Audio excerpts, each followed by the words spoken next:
Chapter 1. I was reborn after the battle of the twin gods. The void. Boom. A magnificent divine majesty descended alongside the divine light, as figures intertwined in the sky casually unleashed streams of divine power. This was the absolute realm belonging to the gods, an area where no mortal could draw near. The brilliance of the sun, the malevolence of the Rakshasa, the vastness of the ocean, and the overwhelming killing intent of the Asura. The clash of deities seemed to tilt the very fabric of the world, sending tremors throughout. Kill! The cries of battle resounded from the ground, as blood and ashes were obscured by the dazzling brilliance of soul techniques. In the center of the plain stood a city exuding a chilling aura, Jiaoling Pass, the most crucial stronghold of the Tiando Empire that had been breached by the Spirit Empire. This war, initiated by the Spirit Empire, had reached a point where the roles of attack and defense had seemingly reversed, all awaited the outcome of the divine battle in the sky, which would seal the fate of all. Roar! A white tiger, radiating an unparalleled ferocity, leaped over the city walls, obliterating the surrounding defenders. Its gaze swept across the surroundings, and the mere pressure it exuded rendered countless soul masters, weaker in power, paralyzed with fear, devoid of any fighting spirit. The morale, already shattered, now lay in complete ruin. No one could stand against the legendary Shrek 7 monsters from the Continental Academy with their innate talents and fortuitous encounters. They had overturned the Spirit Hall's centuries of accumulated heritage and foundation in mere years. It must be said this world is truly wretched. Cough, cough. In a corner of the city wall, a pallid young man clad in white wore an expression tinged with bitterness and reluctance. Weakly leaning against the wall, he could vaguely see the rampaging white tiger and the incessantly descending tides of divine power in the sky. On the palm of his right hand lay a wound that was not overly exaggerated, yet this very injury had transformed into a life-threatening terror after being tainted with a hint of the Bailin Snake Emperor's poison. Despite being at the pinnacle of the Soul Emperor realm, he had barely managed to hold on for a day. Ha! Am I merely a pawn to elevate those fellows? Had I known this would be the outcome, I wouldn't have practiced at all. TSK. With a mental probe, he discovered his internal organs had gradually begun to rot, eroded into putrid flesh by the horrifying toxin. Meng Ye forced a bitter smile. Unless aided by the divine, he was truly doomed. Recalling the time he first arrived in this world, although devoid of system, he still believed that through his own efforts and foresight, he could successfully turn the tables. The reality proved him wrong, spectacularly so. Every step was taken with utmost caution, every move calculated to perfection, yet he still could not escape the mockery of fate. Desiring stability, he chose to cling to the leg of Shrek Academy, only to be rejected due to a lack of innate talent.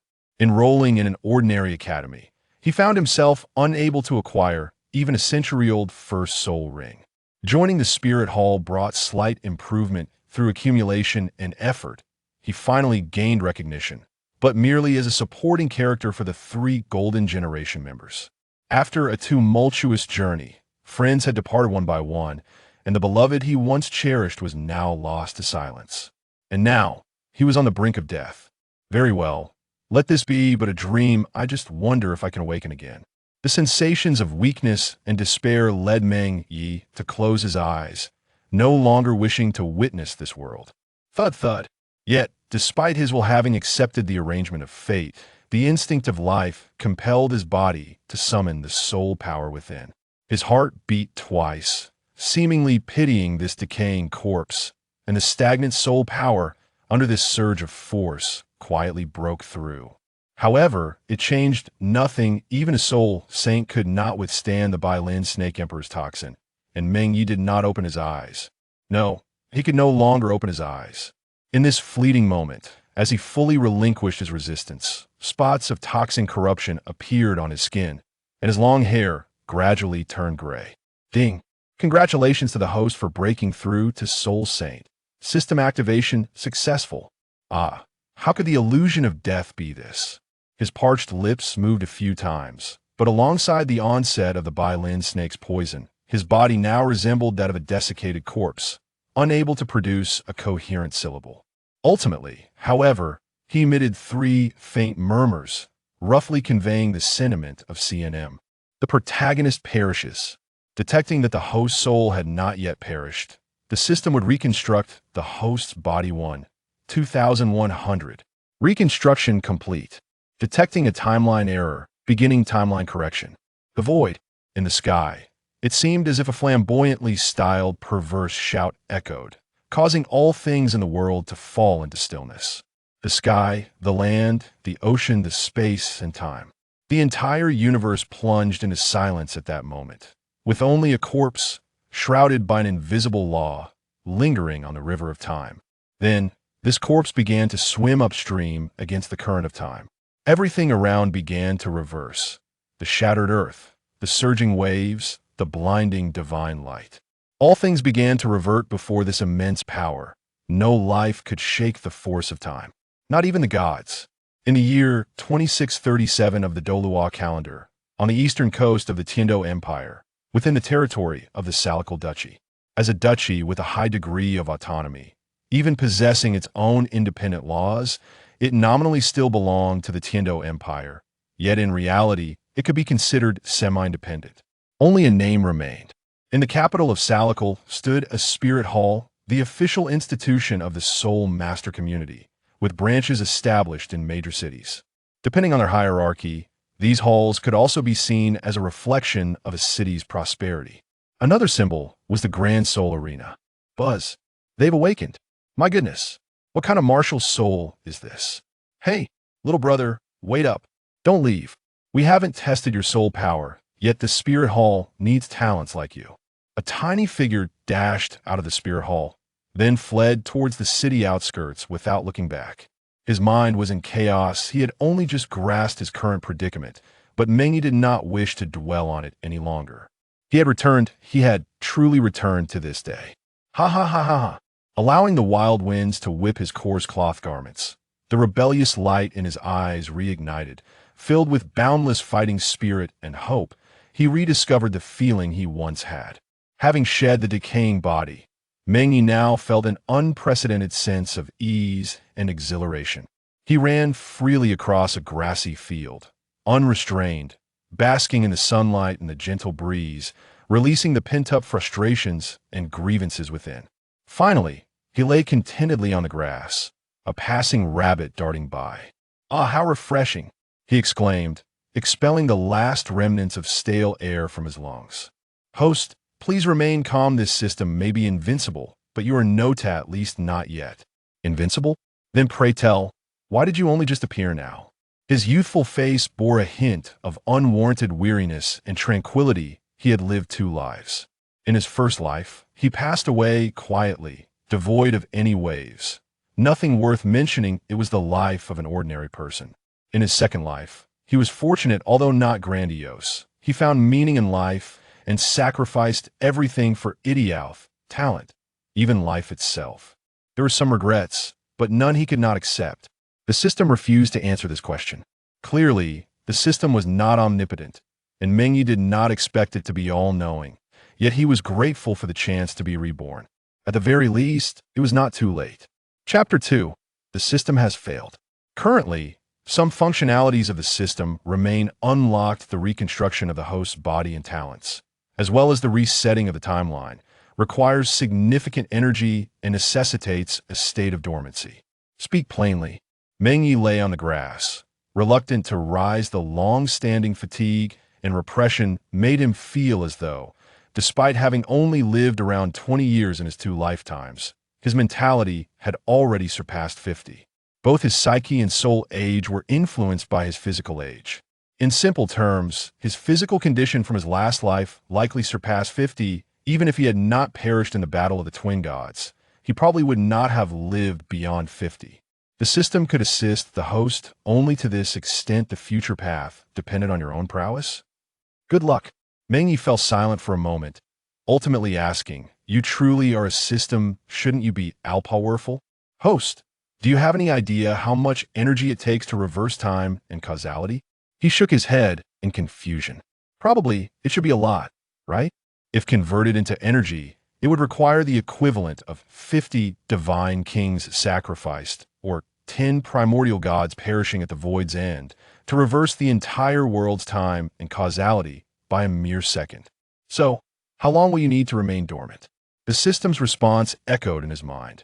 50 divine kings, surely that was a jest? However, considering the nature of time and causality, forces so untouchable that even imagining a fraction of them was nearly impossible, he realized the system was likely not joking. According to the current world's timeline, approximately 63,890,000 years. Just tell me outright what conditions are needed to reactivate.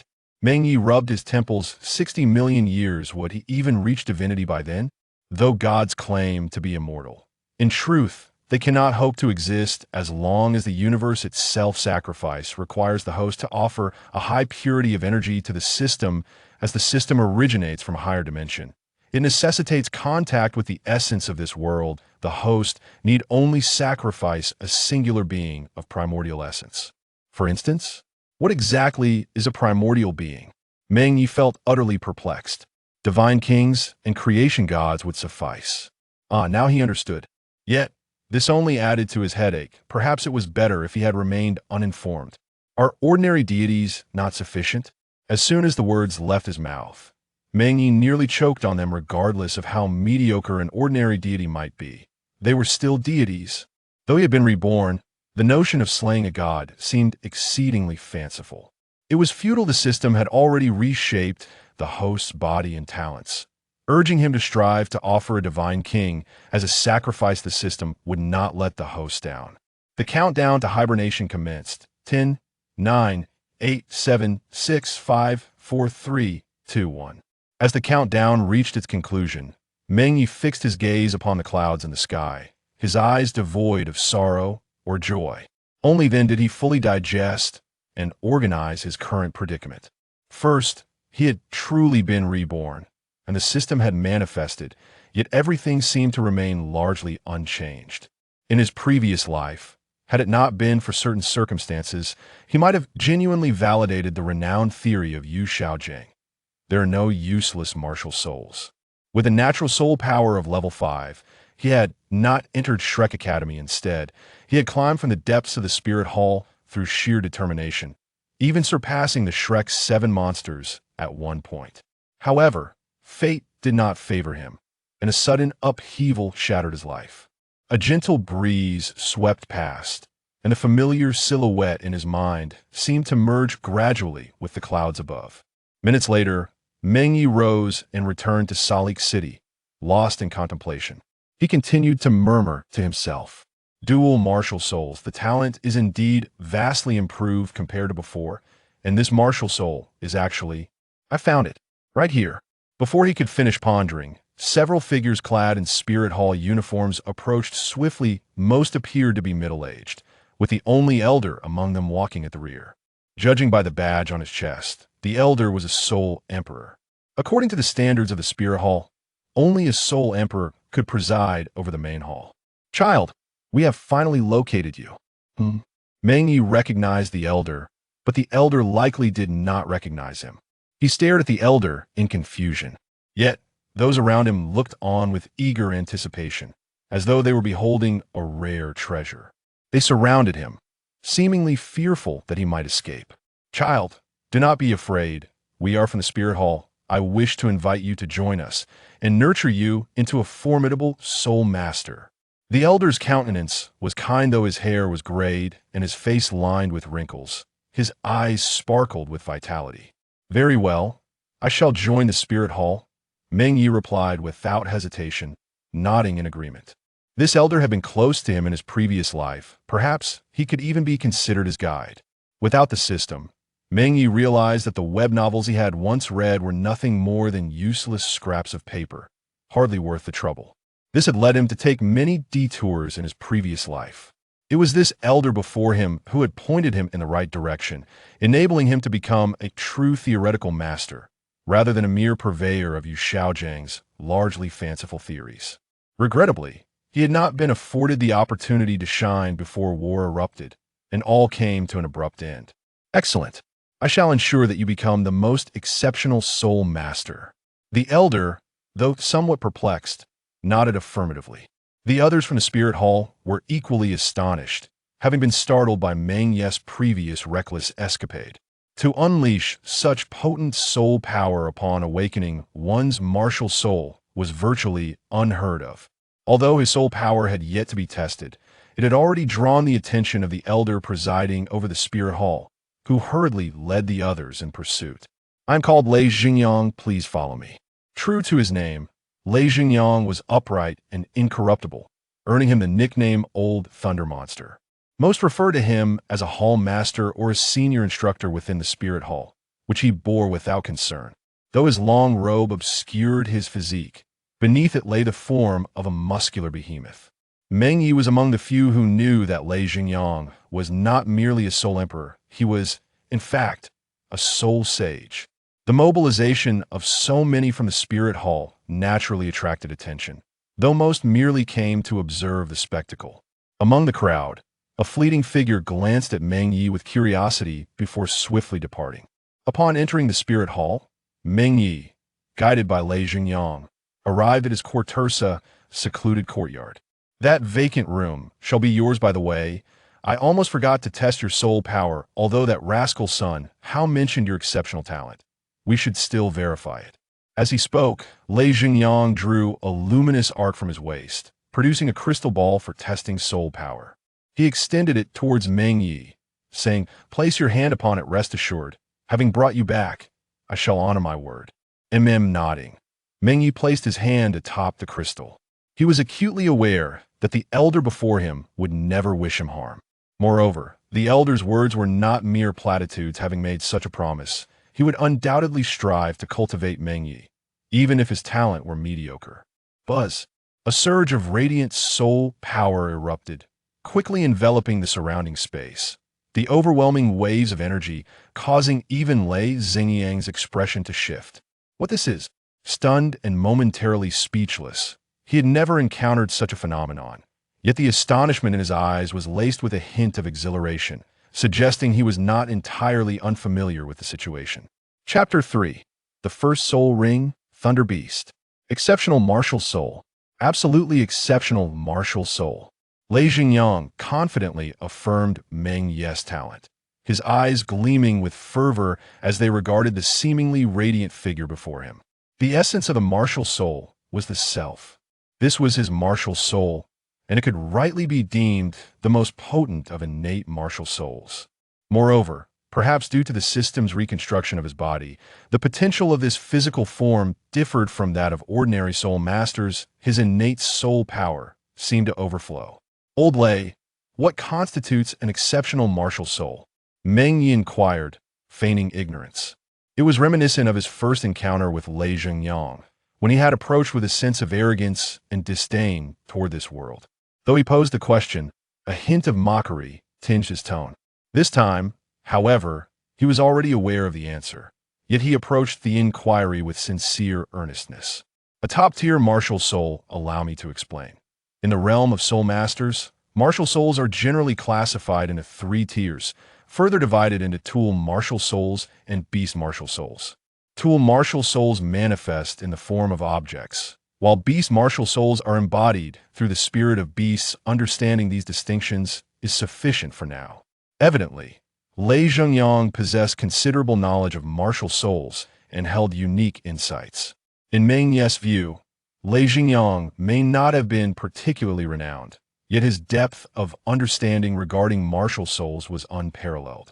It is no exaggeration to say that it surpasses Yu Shaojing by several magnitudes. Observing Meng Ye's earnest attentiveness, Lei Xingyang nodded inwardly and continued. "The quality of martial souls varies. Firstly, there are the useless martial souls, characterized by an extremely low innate soul power, rendering them almost incapable of becoming soul masters. Next, we have the ordinary martial souls, which possess decent quality and can indeed become soul masters. Lastly, there are the top-tier martial souls, which include those with considerable innate soul power and exceptionally powerful attributes, such as martial souls that inherently possess formidable traits. However, what is it?" Meng Ye inquired, his gaze fixed on the elder with a thirst for knowledge. Pleased, Lei Xingyang stroked his beard and replied, "I believe that martial souls should not be classified in such a simplistic manner. While we cannot claim there are millions, it is certain that tens of thousands have been discovered thus far. One cannot delineate superiority and inferiority through such a narrow classification. Moreover, the distinction between weapon martial souls and beast martial souls is also insufficiently comprehensive, as there are numerous martial souls that do not fit into these categories, including your own. Lei Zhengyang cast a profound glance at Meng Ye. History is often remarkably similar, Meng Ye mused inwardly. In his previous life, Meng Ye possessed a martial soul, yet it was nowhere near as formidable as his current one. It can be said that Lei Zhengyang laid the foundation for him to pursue and even surpass the Shrek 7 monsters. This was predicated upon an ordinary martial soul with an innate soul power of merely level 5. Had it not been for the vexatious sea god inheritance and a series of unforeseen events, he would have had every hope of surpassing Tang San.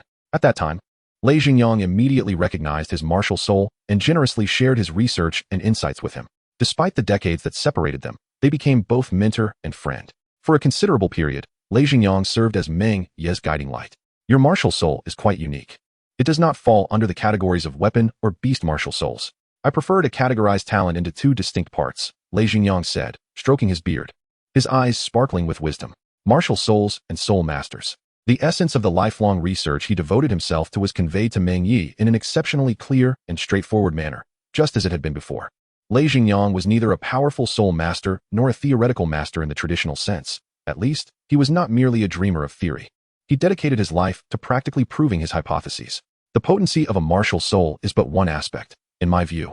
It is even more crucial whether the soul master can harness the power of their martial soul and whether the soul master themselves possesses sufficient strength. Oh, perhaps I have spoken too much. One grows verbose with age. Noticing that Meng Ye did not respond, Lei Zhengyang realized that expounding upon such matters to a child was rather futile. He then said, "Come with me. I shall help you familiarize yourself with the surroundings." Meng Ye followed closely behind. Unbeknownst to him, Meng Ye not only comprehended the situation but had also traversed a considerable distance along the path he had indicated. In the ensuing period, Meng Ye maintained a harmonious rapport with Lei Zhengyang and gradually earned his trust. A week later, in the Duchy of Salakar, within the Twilight Forest. Due to its coastal location, it was quite distant from the central starry forest of the continent. Thus, the most favorable option for acquiring soul rings was this very forest. Of course, there was another alternative, which was to venture out to sea. Meng Ye had no need for extravagant efforts to acquire his first soul ring, so he followed Lei Zhengyang to this location. Poisonous insects, scorpions, snakes, and centipedes were ubiquitous among the treetops. The air was thick with a faint odor of decay and mist, a sign not of morning dew, but of miasma. The forest was naturally fermenting various gases, saturated with toxic substances, and swarming with numerous mosquitoes lying in wait. "Xiaoyi, take this," Lei Zhengyang said, handing a dagger to Meng Ye. Meng Ye nodded in acknowledgement. The two were clad in damp cloths over their faces to prevent inhaling too much miasma and risking poisoning. To guard against unforeseen circumstances, Lei Zhengyang had also brought detoxification pills, preparing thoroughly for their venture. After several hours of trekking, Meng Ye and Lei Zhengyang finally located their target, a century-old soul beast. It lay sleeping beneath a tree, its body adorned with faint blue stripes resembling flames, bestowing an air of mystique upon it. Its elongated ears twitched as it surveyed its surroundings before settling back down, seemingly unaware of any disturbances. The Thunder Beast, a premier soul beast among its kind, was indeed formidable at 800 years. "Xiaoyi, are you truly confident?" Lei Zhengyang whispered, his voice barely above a murmur. As two figures concealed themselves behind a nearby tree, their breaths hushed. Meng Ye responded in kind with a nod. Although Lei Zhengyang was somewhat surprised that Meng Ye could also master such subtlety, he decisively moved into action. The Thunder Beast's keen hearing left no room for hesitation. Any delay could spell disaster. A surge of soul power erupted, showcasing the formidable prowess of Lei Zhengyang, who bore a soul ring configuration of 2 yellow, 2 purple, and 3 black rings. His martial spirit was a resplendent golden tiger, and upon manifesting it, he transformed into a colossal figure, half man and half tiger, towering over 5 meters. Ordinary soul masters would need to unleash their martial spirit's true forms or employ large martial spirits akin to the diamond mammoth to achieve such a size. "Be cautious." The warning had barely escaped his lips when Lei Zhengyang's transformed figure vanished like a terrifying shadow. A violent wave of soul power radiated outward, akin to a shockwave that rattled the senses. Thud, roar. A chilling crash was followed by a piercing scream, prompting Meng Ye to emerge from behind the tree, hands clasped over his ears. "Have you seen my martial spirit before?" Lei Zhengyang asked, pinning the over 3-meter-long beast to the ground, gazing quizzically at Meng Ye. His martial spirit was overwhelmingly powerful. Even a prepared, ordinary soul master could be injured due to the vast disparity in soul power levels. The typical tiger-type martial spirits could not match his ferocity, not even the top-tier ones. "Old Lei, your eyes betray you," Meng Ye replied with a calm demeanor, causing Lei Zhengyang to awkwardly clear his throat. He had intentionally provoked this reaction. Meng Ye had been tricked numerous times during their previous soul-hunting endeavors, and he had taken note of it. In essence, this was Lei Xingyang's way of acknowledging and nurturing Meng Ye's potential. As he often stated, the strength of a martial spirit was significant, but the strength of a soul master's will was paramount, a means to temper his resolve. Meng Ye had endured considerable hardships as a result, nearly facing dire consequences. Chapter 4. An astonishing rate of growth. With a swift stroke, Meng Ye dispatched the Thunder Beast, commencing the absorption of his first soul ring. At 800 years, it was tantalizingly close to a 1,000-year soul ring, typically the standard for an ordinary soul master's second soul ring. Lei Xingyang retracted his martial spirit, standing guard beside Meng Ye, glancing at him with a hint of unease. Despite their brief acquaintance, he felt an inexplicable familiarity. More importantly, Meng Ye seemed to possess an uncanny understanding of him. For instance, he exhibited no surprise upon witnessing Lei Xingyang's martial spirit. When instructed about soul masters, Meng Ye had not merely grasped the concepts, but had surpassed expectations, putting theory into practice. As for the soul ring in question, it was indeed possible for an ordinary soul master to forcibly absorb a soul ring of a higher tier, provided they met a specific condition. The secret technique of soul dispersion allowed for the dissipation of a significant portion of the soul power tied to the soul ring, enabling the direct absorption of the ring while still gaining the corresponding enhancements and soul skills, albeit with a reduction in soul power increase. Additionally, the backlash from the soul ring would be halved, significantly extending the time a soul master could absorb a soul ring. Lei Xingyang was not reckless in permitting Meng Ye to attempt this. His seventh soul ring was from an 80,000-year soul beast, already attuned to the standards of an ordinary soul master's eighth soul ring. Could this lad be my illegitimate son? Lei Xingyang mused to himself. Old Lei, you're overthinking it, Meng Ye interjected, causing Lei Xingyang to nearly choke on his own saliva, coughing violently. His face flushed with surprise as he looked at Meng Ye. Is it done already? His astonishment was warranted. Only a few minutes had passed, and no soul master could absorb a soul ring so swiftly unless it was of exceptionally low age. The limit of the soul dispersion technique was merely double the absorption rate, yet this was astonishing. All right, let us go. It's time for dinner. Meng Ye turned around and walked skillfully towards the edge of the twilight forest. How strange, Lei Xingyang murmured, stroking his chin. Yet he quickly followed without paying much attention to Meng Ye's name. As he would put it, the name didn't matter as long as there were no insults. Upon exiting the forest, the setting sun cast its warm glow, accompanied by the evening clouds, resembling flames reaching the heavens, igniting the forest behind them. The name Twilight Forest not only reflects the lurking dangers within, but is also attributed to the forest's appearance under the sunset, where the miasma swirls like a raging inferno. In Seracle City, at the Spirit Master Palace, the living quarters were quite satisfactory, befitting an official institution for soul masters. The meals were splendid: roasted suckling pig, celestial delicacies, steamed fish, steak, baked potatoes, fruit salad, and rich mushroom soup. Being a coastal principality, seafood was abundant, though most of these ingredients were sourced from the Tiando Empire. Your spirit is impressive, you can consume so much. But that's good, as you're at a crucial growth stage and need to replenish your nutrition. Lei Xingyang attributed Meng Ye's hearty appetite to his spirit and growth, considering it a positive trait. Soul masters often possess frail physiques, and even those with beast spirits are not significantly stronger than ordinary individuals when not utilizing their spirits. Hence, a robust appetite is indeed an advantage, representing minimal expenditure with maximum gain. I'm full, now I'll go practice. Having finally satisfied his hunger, Meng Ye began his training. Due to his rebirth, he had already encountered many experiences, having learned from all possible mistakes. While the path he was about to tread might not be devoid of errors, he was certain the outcome would be favorable. How peculiar. Lei Xingyang, still eating, wore a puzzled expression. Having encountered numerous soul masters throughout his 70-plus years, he had lost the youthful fervor but gained profound insight.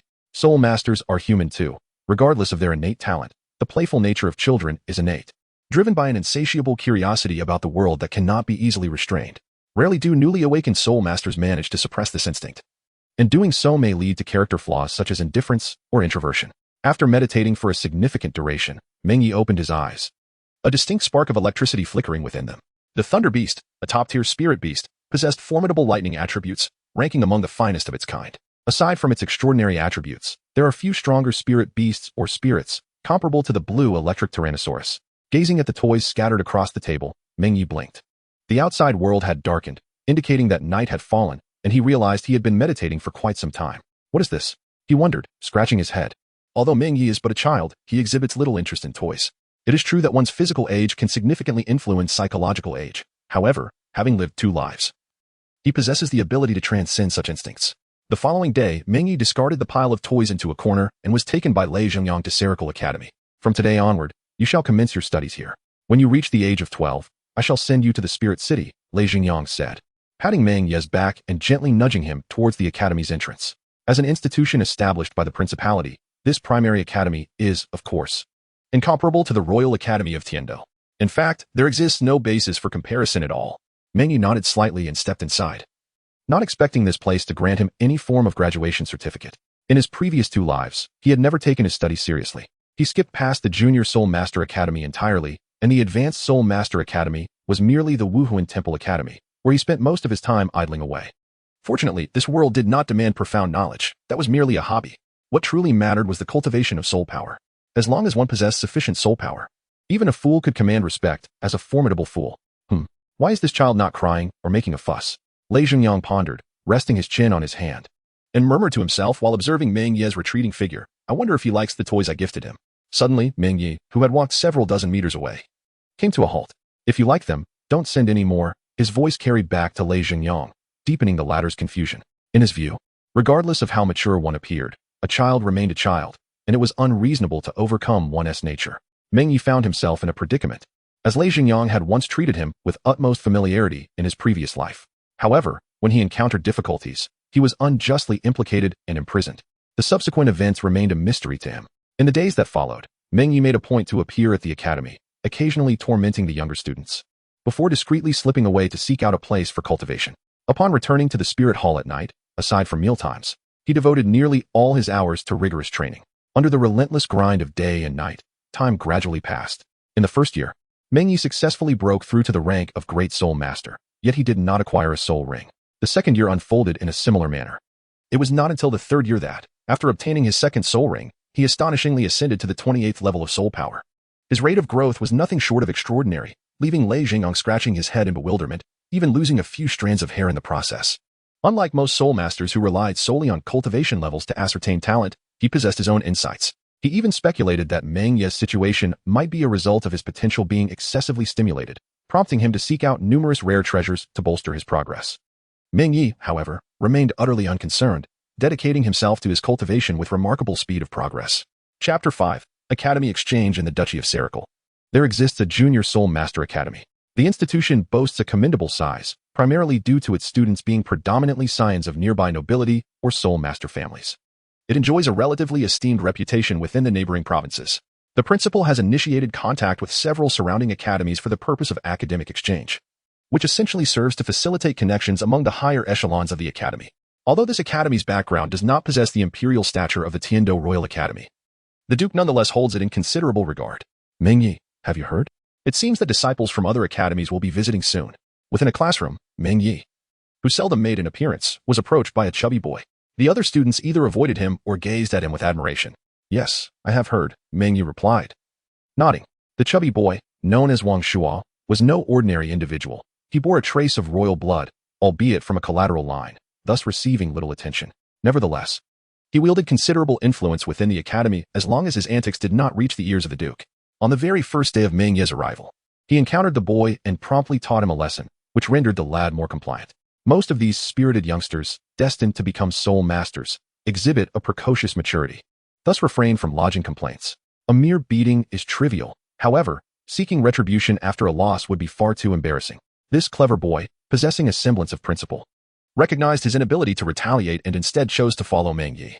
He mischievously leaned closer to Meng Ye, winking and inquiring, Meng Ye, I have heard whispers of several charming young ladies. What do you think? Meng Ye narrowed one eye slightly and leaned back to scrutinize the chubby boy before him. Remarkable, he thought, that this lad, still lacking a full set of hair, was already contemplating matters of romance. What will become of him as he matures? What do you intend to do? Meng Ye inquired. If the boy harbored any improper thoughts, he could always steer him back to the right path with his righteous fist. Aren't you curious? The boy replied, momentarily taken aback. Is it not natural for a young man to be intrigued by the opposite sex? Did the boss not? Shaking off his more than 100 pounds of excess weight, Wang Shuo continued, all right, I'll speak candidly. It seems there is an exchange competition coming up. And you are the face of our academy. You can't just ignore it, can you? I have no interest. What significance lies in a group of children brawling? Meng Ye retorted. He was but a step away from reaching the 30th level of soul power. The skills of his peers paled in comparison. And even the threshold of advanced soul master academies barely matched this level. Furthermore, his combat experience was on an entirely different plane, should he unleash his true power. He could easily dominate any ordinary soul respect. Come on, Meng Ye, I'll offer 100 gold soul coins.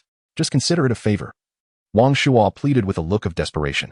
He was well aware of Meng Ye's substantial expenditures, as the academy had even assigned a chef to cater to his needs. If he were to join others, they would hardly have enough to eat. Wang Shuo often spent his own money to curry favor with Meng Ye. With the conversation reaching this point, Meng Ye could not dismiss him simply because he was younger. Very well, you needn't offer gold soul coins. However, I will intervene only once. Deal. When you see a pretty girl, I'll count on you to help me win her over. With a swift motion, Meng Ye delivered a punch to the boy, signaling that there was no backing out now. Cradling his head, the round-faced boy scurried away, presumably to seek out his allies. In an academy like this, the environment mirrored a microcosm of society at large, particularly for those with connections. They inhabited a social circle that had been cultivated through familial ties. Though seemingly whimsical, Wang Shuo likely harbored a sense of camaraderie from an academic standpoint. Otherwise, he wouldn't have sought out Meng Ye. Perhaps this would serve as an opportunity to witness a divergent path of fate. Having agreed to assist, Meng Ye also had his own motives. He was aware of an alternate trajectory in his life, yet he lamented that while a butterfly's wings could indeed stir a tempest, such a storm would hardly ruffle the divine's gaze. Now, reborn, he yearned to explore whether different choices might yield divergent outcomes. On the day of the exchange competition, within the Academy's soul fighting arena, the merging of junior and senior academies had resulted in the establishment of such a venue, complete with several simulated training grounds.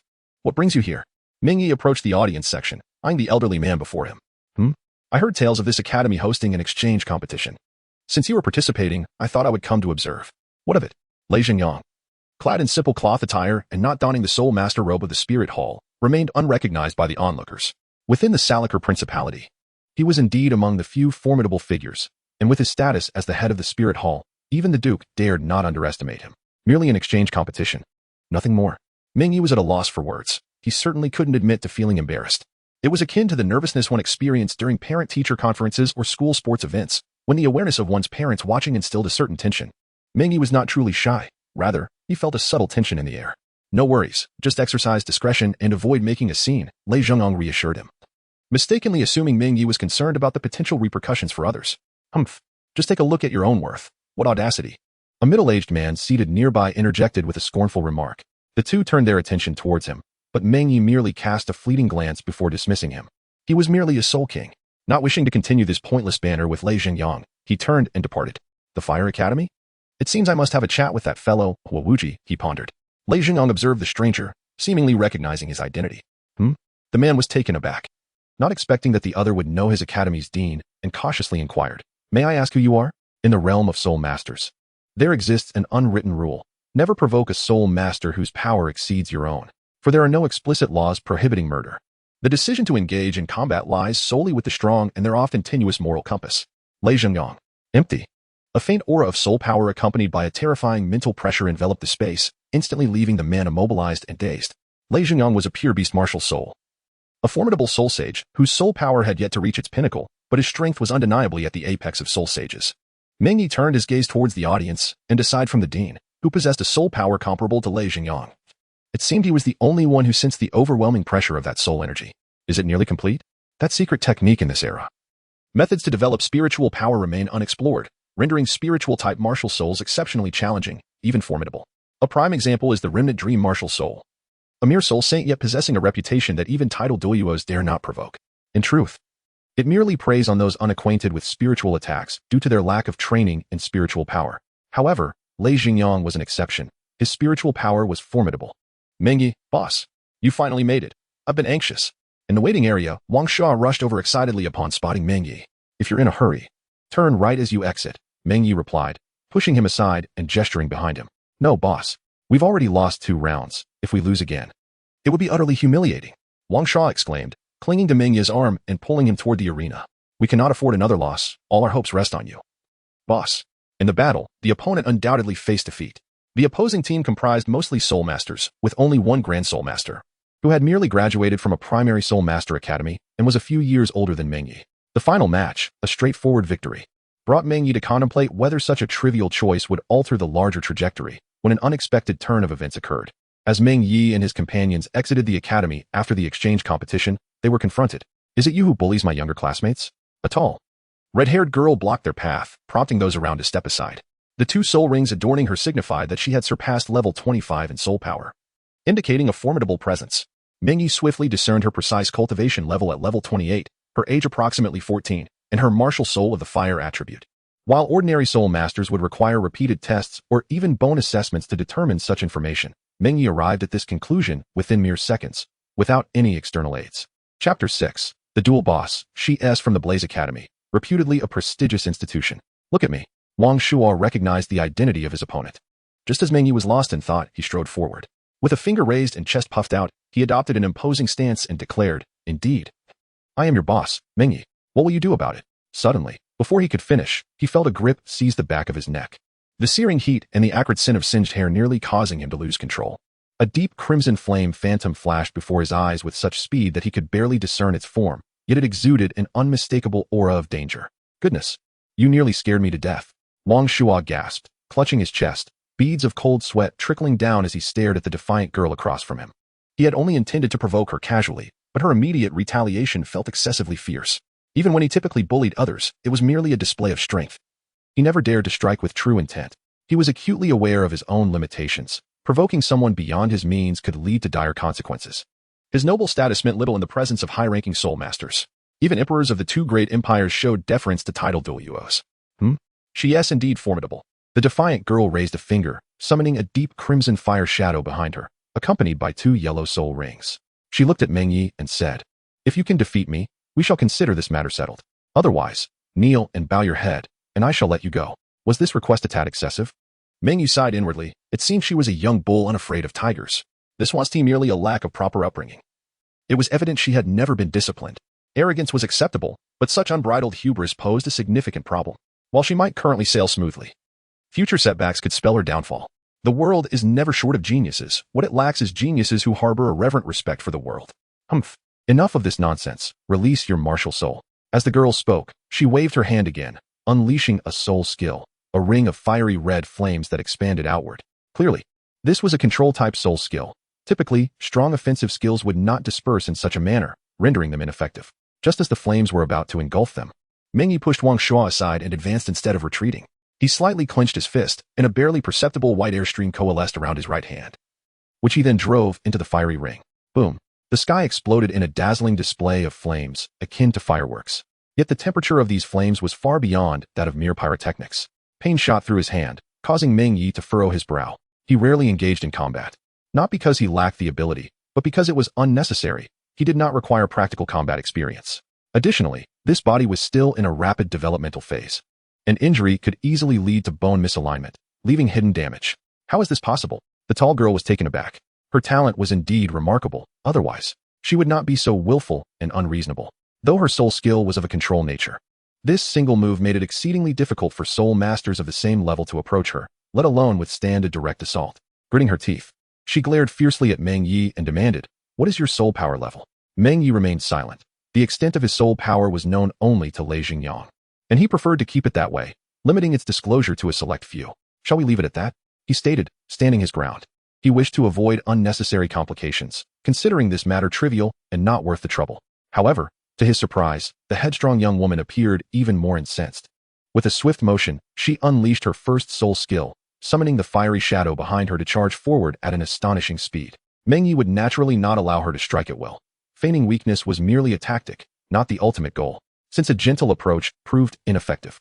A more forceful response was the only recourse. "Be careful, boss." Wang Shuo, behind him, felt a twinge of anxiety. He had narrowly escaped that very ploy moments ago, and still felt a lingering unease. Meng Ye's pupils constricted, and her expression became intensely focused, showing no signs of distraction whatsoever. At the very moment before the attack arrived, she raised her hand and grasped the fiery light with mere fractions of a second to spare. Hiss! Her palm, insulated by a faint surge of soul power, nullified the heat, causing the beads of sweat to evaporate into wisps of white smoke. She then deftly redirected the trajectory into a U shape, sending it back with force. "Ah!" The girl gasped, startled. She had never witnessed anyone neutralize her soul technique in such a manner. "Be careful." A figure suddenly appeared before her, intercepting the incoming strike, only to be swiftly sent flying. Although it was merely the first soul technique, attacks imbued with elemental attributes, especially those of the fire element known for its explosive intensity, are not easily withstood. Boom! The flames erupted, throwing the two defenders to the ground as the shockwave reverberated through the air. Fortunately, the newcomer possessed some degree of strength and emerged unscathed. "Let us depart." Meng Ye called to Wang Shuo, preparing to leave. Given the circumstances, prolonging the confrontation would lead to unpleasantness, particularly since no one had been harmed thus far. Stop right there. The one who had countered the attack was a robust young man with fiery red hair. Rising to his feet, he wiped the scratches from his face and declared, "What kind of man takes pleasure in bullying a woman? Meng Ye, which eye of yours sees me as a man? Besides, I did not strike first. Are you deliberately seeking trouble?" Wang Shuo, with a quick glance, leaned toward Meng Ye and whispered, "Boss, ignore him. This guy is also from the Blaze Academy. My butler mentioned he is a soul master." Surprised by this cleverness, Meng Ye cast a glance at Wang Shuo. With such astuteness, as long as luck does not abandon him, his life will not be too dire. In the realm of soul masters, the ironclad rule dictates that the strength of one's soul power fundamentally determines one's overall might. It is indeed quite challenging to contend without at least one soul ring. Meng Ye shrugged his shoulders, signaling that he had no martial spirit, which was already a considerable concession. He did not expect the other party to reason with him. To his surprise, the individual appeared momentarily taken aback, subsequently displaying a conflicted expression as he scratched his head and glanced at the young girl. "Sister, what do you think? Should we let this matter drop? This fellow seems to be from the junior academy." With that, he indignantly turned away, clearly unwilling to let the issue rest. This left the red-haired man in a quandary, forcing him to turn back to Meng Ye and propose, "Brother, how about this? I won't bully you. Let us have a match without using our martial spirits. The outcome of this bout will settle today's affairs. What do you say? Let us do it then." He showed a degree of restraint, understanding that using martial spirits could complicate matters. Meng Ye nodded in agreement, raising one hand forward in a gesture with his palm facing upward, while simultaneously lowering his center of gravity. The red-haired man paused for a moment, his demeanor swiftly turning serious. He discerned that Meng Ye's stance was anything but ordinary, yet he could not pinpoint the specifics. He merely sensed an ineffable difficulty in approaching him. The best description would be impervious. Indeed, Meng Ye's current state emanated such an impression. Even without employing a martial spirit, he had already reached his zenith. Unless one possessed overwhelming strength for a frontal assault, there were simply no flaws to exploit. "Be careful." The red-haired man charged forward, his form now resembling that of an average adult male. Having withstood the previous soul technique without injury, it was evident that his strength was formidable. Sensing that Meng Ye was no ordinary opponent, he launched a punch, infused with the searing heat of his soul power. Despite not using his martial spirit, in Meng Ye's eyes, every movement of his opponent was reflected. He then flipped his palm and grasped towards the opponent's fist. Bang! A surge of soul power erupted, spreading outward with intensity. "Impressive," the red-haired man exclaimed, retaining some of his strength. However, his martial soul was a fire dragon, and even a typical great soul master would struggle to withstand such a blow. He was acutely aware that he was overpowering someone significantly younger, as Meng Ye appeared to be at least 5 or 6 years his junior. Yet, Meng Ye, who had absorbed the attack, frowned slightly, for he had indeed suffered some disadvantage. His soul power and physique were inferior to his opponent's, and he could only rely on his strategy to block the attack. "Come at me with another punch," he declared. Bang, bang, bang, bang. The red-haired man grew increasingly exhilarated as he fought, while Meng Ye's techniques became ever more inscrutable, dissipating his attacks with minimal force. Chapter 7. The Banquet Boom. The explosive force of soul power distorted the gates of Seracle Academy, and a figure crashed against the wall, leaving a dent. Cough. "Brother." The girl who had instigated the conflict rushed forward in alarm to check on his injuries. By the end of the confrontation, it was unclear what the mindset of the red-haired man was, as he could not restrain himself and even resorted to using his martial soul. The furious flames and power fused, and in a moment of desperation, Meng Ye could only retaliate with all his might. Although he was missing a soul ring, he unleashed a terrifying attack that shattered all flames, defeating his opponent in one fell swoop.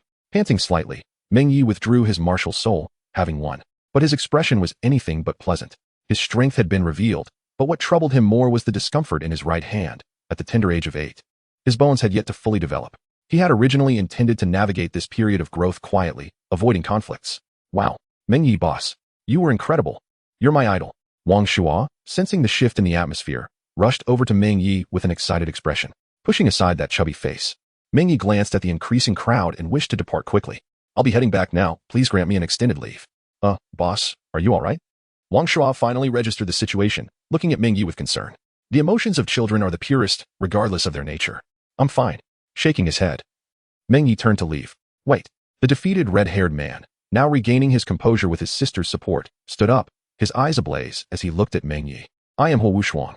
I have never been defeated among my peers. You are a formidable opponent. What is your name?" Meng Ye fell into a brief silence, a flicker of anger igniting within him towards this individual. He had already suspected the identity of the person before him, the siblings, Wu and Wu Shuang. Initially, He thought Huowu was merely a bit spoiled, believing there must be limits to her unreasonable antics. However, it now appeared that the logic of the Hua family was somewhat skewed, perhaps damaged by their martial souls. Turning his cold gaze towards Huowu Shuang, he calmly stated, Meng Ye, there will not be a next time. Under the weight of Meng Ye's piercing eyes, the siblings felt an inexplicable pause in their breaths, their hearts skipping a beat, leaving their minds momentarily blank. By the time they regained their senses, Meng Ye had already departed. Exchanging glances, Huowu Shuang managed a wry smile and remarked, Sister, it would be wise to avoid provoking this individual in the future. He does not seem to be jesting. Huowu Shuang was not lacking in intelligence. His demeanor simply mirrored that of his martial soul, the one-horned Tyrannosaurus Rex. Yet, this inability to temper his disposition was indeed a significant flaw. I shall challenge him again, sooner or later. Upon hearing Huowu's words, Huowu Shuang's expression grew even more troubled. His sister was commendable in every aspect, her beauty and figure unparalleled, yet her pride was excessive. The entire Blazing Fire Academy regarded her as a paragon, which was hardly surprising. However, Meng Ye's prowess was evident, and his age provided him with a considerable advantage. Especially after that final glance, Huowu Shuang sensed that Meng Ye's strength was likely far beyond what he had displayed. Sister, did you discern his soul skills? Huowu Shuang, feeling helpless, sought to gauge Meng Ye's capabilities, hoping to mediate the situation. You didn't see it? Huowu looked at Huowu Shuang in confusion. What good is this?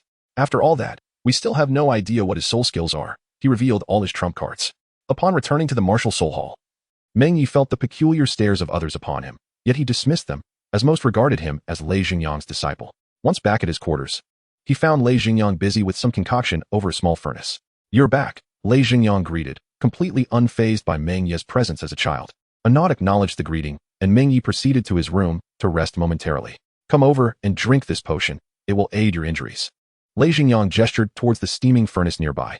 Meng Ye paused for a moment, approaching the stove. He inhaled slightly, squinting at Lei Xingyang. Nourishing tonic? This was not a remedy for injuries, but rather a restorative elixir.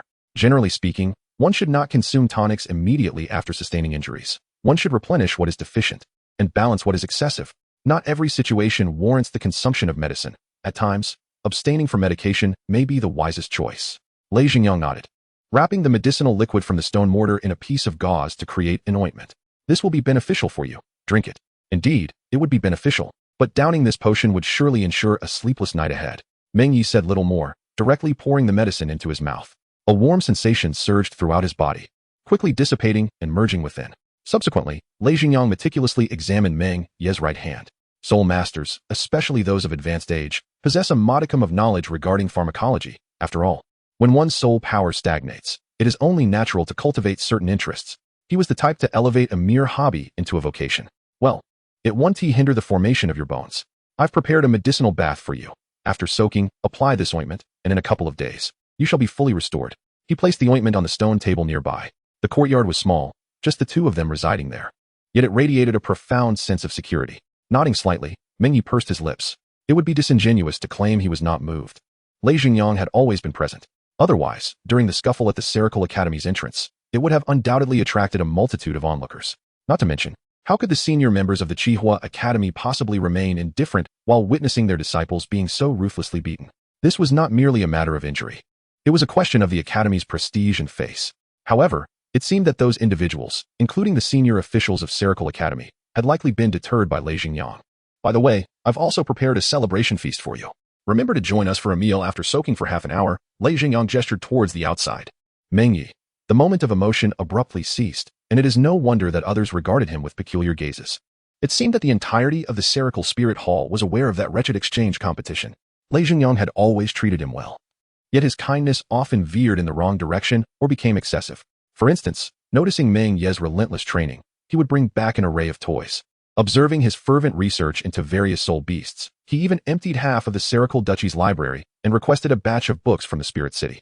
The most absurd incident occurred a year prior when Lei Xingyang inquired if he fancied the Princess of Serical. These actions mirrored those from his previous life. A reality Meng Ye was well aware of. Lei Xingyang had been a close friend of the Serical Duke in their youth, and they had participated together in the Soul Master competition. Furthermore, Meng Ye had showcased considerable talent at that time, prompting the Duke to propose the matter. Understanding this, Meng Ye acknowledged with a nod and retreated to his chamber to prepare a medicinal bath. Such luxuries were undoubtedly funded by Lei Xingyang himself.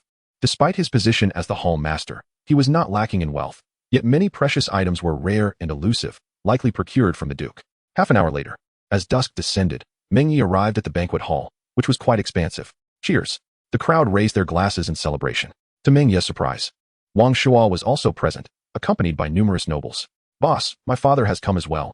The man over there is him. Wang Shuo, clad in aristocratic attire, appeared more akin to a nouveau riche due to his physique, gestured towards a portly man conversing with a group of soul masters in the distance. Although notably overweight, he did not exude an excessively greasy demeanor, merely appearing somewhat smooth. Possessing only the strength of a soul king, he navigated effortlessly among the nobles and soul masters. What is the meaning of this? Meng Ye inquired. It's merely a trivial exchange competition. One might think it's a noble soiree given this spectacle. Wang Shuo replied with a chuckle. Boss, you might not realize it, but you are quite the sought-after figure now. Everyone wishes to catch a whiff of what you have to offer. Meng Ye felt a shiver run down her spine, distancing herself slightly from the chubby boy. Even my father urged me to associate more with you, claiming that you would surely become a significant figure in the future. Well, I appreciate his sentiment. Meng Ye has now deduced the reason behind it. It is likely a deliberate arrangement by Lei Xingyang. However, the primary motivation seems to stem from the desire of those nobles to curry favor. The scene at the entrance of the academy undoubtedly caught the attention of many. After all, the Serical Academy predominantly comprises offspring from noble families. Their forebears could easily gather intelligence about Meng Ye, whether it pertains to Lei Xingyang's identity and prowess or Meng Ye's exceptional talent, all of which make him a figure worth cultivating. Yet, they were merely lacking a compelling reason, which now presents itself. Is there any commentary on Chapter 8? Please share some so I may take notes. Is this the prodigious disciple you mentioned? Meng Ye was indulging in a meal, his appetite proportionate to the soul power he expended, necessitating ample nourishment. As for the injuries on his hands, they were more akin to hidden wounds, and eating with one hand posed no hindrance. At this moment, numerous gazes were directed towards him. However, having lived through 2 lifetimes, Meng Ye was unperturbed by such scrutiny. Indeed, Lei Xingyang nodded in acknowledgement. Beside him stood an elderly gentleman clad in formal attire, exuding a refined and noble demeanor. Truly a prodigy, he remarked in admiration before pausing thoughtfully to inquire. Is there truly no room for negotiation regarding that matter? You have watched that girl Lin grow up. Is her talent insufficient? Insufficient, Lei Xingyang replied, casting a glance at his old friend, devoid of any hint of courtesy. You. The middle-aged man nearly choked in disbelief, glaring at Lei Xingyang, before retorting with a laugh. You old tiger, I have saved you once. I have rescued you 9 times, and once your wife, Lei Xingyang countered. Is there truly no room for discussion? If the lad is disinterested, what can I do? Should I forcibly bind him to marry your daughter? That is not entirely out of the question, the middle-aged man pondered, contemplating the feasibility of such an approach. Meng Ye, in the midst of his meal, almost choked as he overheard their conversation. What was this? A princess of a nation worried about finding a suitor? Or was it that she must be exceedingly unattractive? Glancing at Wang Shuo beside him, it seemed the fellow possessed some royal blood, leading Meng Ye to speculate that the princess might indeed be lacking in appeal. Boss, what is up? Wang Shuo inquired, holding a roasted piglet, prepared to take a bite, but halting as he noticed Meng Ye's gaze upon him. Nothing. Eat, Meng Ye replied. This was hardly a genuine noble banquet. Most soul masters, though not commoners, were not inclined towards the rituals of nobility. Dining was for enjoyment, not for the pretense of toasting and posturing. Lei Xingyang shared this sentiment, which was well understood by the guests who had come, ensuring a harmonious atmosphere devoid of sycophants. After a hearty meal, Meng Ye felt he had eaten sufficiently and resolved to return to meditation, for his time was precious. More importantly, he sensed he was nearing the 30th level, requiring only a few extended sessions of meditation, perfectly timed with his long leave from the academy. Lord Lei, I apologize for the interruption, but I bring a humble gift from the dean. A voice chimed just as Meng Ye prepared to depart. Several familiar figures entered, drawing the attention of most in the room. Boss, it's them. Wang Shuo whispered to Meng Ye. I see, Meng Ye replied, turning to face the newcomers, a pair of red-haired siblings who also recognized him. Their glances exchanged were less than amicable. However, no hostility lingered, a testament to Meng Ye's earlier warning having had some effect. Both individuals were prideful and impulsive, traits he could understand to a degree. Yet, his understanding had its limits. As long as they refrained from provoking him further, he was willing to overlook their arrogance. Hey, brother, we meet again. Huo Wushuang approached with an overly familiar air. Meng Ye merely nodded, his response tepid. He had no desire for further interaction with Huo Wushuang, and the reasoning was simple. There was neither necessity nor justification for such engagement. My time is limited. I cannot entertain you further, he stated, preparing to turn away. Hey, don't be like that. Huo Wushuang interjected, reaching out to grasp Meng Ye's shoulder. His intentions were clear, yet he harbored personal motives. He sought to gauge Meng Ye's strength. In an instant, an overwhelming mental pressure descended upon Huo Wushuang, immobilizing him as if a great weight had been thrust upon him. A flicker of terror crossed his eyes. He refrained from further obstruction, realizing that Meng Ye's true prowess vastly exceeded his expectations. Are you angry? Lei Xingyang mused, observing Meng Ye's departure with curiosity. He was the only one privy to Meng Ye's capabilities, thus comprehending his desire for discretion. The higher the level of a soul master, the more they tended to regard others with disdain. Not all were inherently arrogant, but rather, they possessed a keen understanding of the world, no matter how exceptional a talent. Without sufficient backing, opportunities for growth remained elusive. The more gifted one was, the greater the perceived threat to other factions. If they could not be utilized, they must be eliminated. The principle of a tree standing out in the forest was universally applicable. Thus, no high-ranking soul master would genuinely respect or regard a genius, regardless of outward friendliness. The next moment could see them strike from the shadows. Lei Xingyang undoubtedly wished for Meng Ye's prosperous development, though his life lacked renown. It bore no regrets. Their years of camaraderie had forged a bond akin to kinship, transcending blood relations. This is Lord Lei. He is the son of our dean. I apologize for the oversight, the teacher from Qihua Academy stammered, having momentarily faltered. He had come not only to deliver a gift, but also to mend misunderstandings. He had witnessed the earlier altercation and intended to intervene, but Lei Xingyang had restrained him. As a representative of Qihua Academy, he was aware of the competitive dynamics among the elemental academies within the Tiando Empire. Qihua, Thunder, Tianshui, Shinkong, and Xianjia. None would yield to the other. Yet an unspoken understanding prevailed. They were the strongest within the empire. While Tiando Academy might occasionally hold the upper hand, it was not an absolute. Mutual acceptance of strengths and weaknesses was tolerable, but losing to a local academy was utterly unacceptable. Such a defeat could severely tarnish the reputation of the elemental academies. Although not a formal challenge or public duel, the potential of Huo Wu and Huo Wushuang as key competitors in the upcoming elite tournament. Losing to a younger boy could become an immense scandal, particularly for Qihua Academy. However, Meng Ye's backing from Lei Xingyang was well acknowledged, and the teacher understood that this individual was of the same caliber as their dean, an entity not to be trifled with. Thus, they could only concede, striving to mitigate the repercussions of the incident. Within the martial soul palace, Wang Shuo scampered over, nearly prompting Meng Ye to dismiss him. Boss, wait for me. Is there something else? Meng Ye turned to scrutinize him. With a soul power not even reaching the 20th level, and an innate soul power of level 7. One would expect that with effort, he could at least attain level 15. Although Meng Ye is not inherently cold-hearted, he also does not possess an overly affable disposition. In his previous life, he had few companions. Wang Shuo produced a bag and handed it to Meng Ye, chuckling as he said, "Hee boss. Here is the 100 gold soul coins I promised you."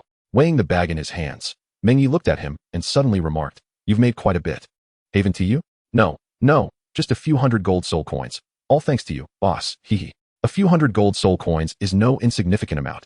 A soul master typically receives merely 100 gold soul coins per month from the spirit hall, and that is already depleted at level 40. This sum could sustain an ordinary family for several years, possibly even allowing for some luxuries. In the realm of soul masters, the phenomenon of soul battles is exceedingly common, often accompanied by gambling activities. This satisfies the audience's curiosity regarding the battles between soul masters and provides ample opportunity for speculators to profit. A prime example of this is the Grand Soul Arena, a vast institution present in nearly every major city, rivaling the scale of the Spirit Hall and yielding extraordinary profits. All right, it's nothing. Just head back. Don't forget about my leave of absence. Got it. Rest assured, boss, I've taken care of everything. After dismissing Wang Shuo, Meng Ye wore a contemplative expression. To earn several hundred gold soul coins through merely an exchange competition at a junior academy is no small feat. Although most of those students are young and from noble families, Wang Shuo's ability to achieve this is commendable. At the very least, on the surface, this fellow, despite lacking talent and perseverance in cultivation, possesses a certain knack for accumulating wealth, which is, in its own right, a form of talent. Chapter 9. The woes of Youth Wuhan City lies in the southeastern part of the continent. Although the Spirit Hall is officially an institution for soul masters, the power that soul masters represent compels the two great empires to acknowledge the vast territory of the Spirit Hall. Moreover, due to its institutional nature rather than being an empire, there are no kingdoms or provinces within its territory. The Spirit Hall wields absolute power and maintains control over the military forces in these regions. Here we are, let me show you the way. Lei Xingyang, clad in the standard attire of the Spirit Hall, walked ahead, with Meng Ye trailing behind. I know the way, Meng Ye replied with a hint of exasperation. After several years, did Lei still see him as a child? His demeanor exuded a sharp and fierce aura. Despite only being 12, soul masters mature early, making age difficult to discern from appearance alone. With glossy short hair, slanted, striking eyebrows, long, sharp black eyes, and a defined profile complemented by a tall yet slender physique, he resembled a hawk in the night, radiating an air of aloofness that deterred strangers. Of course, to others, Unless they were excessively captivated by appearances, he would likely come across as formidable. He stood nearly as tall as Lei Xingyang, just over 1 meter 80, neither appearing gaunt nor bloated, a testament to the enhancements provided by his martial spirit. Lei Xingyang's theory of separating soul masters and their martial spirits resonated deeply with Meng Ye. Excluding the martial spirit, ordinary individuals would not develop so swiftly, nor possess such precocious intellect. Well then, I shall see you to this point. Lei Xingyang retrieved a card from his storage soul tool and handed it to Meng Ye, saying, "This contains 10,000 gold soul coins, which should suffice for your needs. If you encounter any issues, feel free to seek out the Academy's dean. He and I share a good rapport, and he will assist you." Does this lad think I would embarrass him by sending him in? Oh well, he has grown. Let him be. Meng Ye accepted the card, fully aware that Lei Xingyang was not in want of money, at least not of this modest sum. As the master of the Spirit Hall, particularly in a place like Salakar, coupled with his own formidable strength and connections, there were always individuals eager to bestow wealth upon him, provided he did not remain obstinately resistant. I shall remember that, he mused. By the way, that young lady from Tianshui Academy has come by several times, all of which I have thwarted. Are you truly not considering it? Over the past few years, Lei Xingyang had persistently broached this subject with Meng Ye, as if it were a common affliction of those advancing in years. Meng Ye consistently rebuffed advances based on his age. Had he acquiesced, it would not merely be deemed youthful affection, but rather an aberration. It was not that he was compelled to partake in blind dates, rather, for reasons unbeknownst to him. His prodigious talent had garnered attention among the elemental academies following his victories over Huowu and Huowushuang. The inherent rivalry among the elemental institutions rendered this understandable. Yet the ensuing developments took him by surprise. The other academies could not resist mocking the defeat of Huowu and Huowushuang, provoking a fiery response from Huowushuang, who, during an inter-academy exchange, issued a series of challenges. The Fire Dragon martial soul proved formidable, resulting in 2 victories and 2 losses.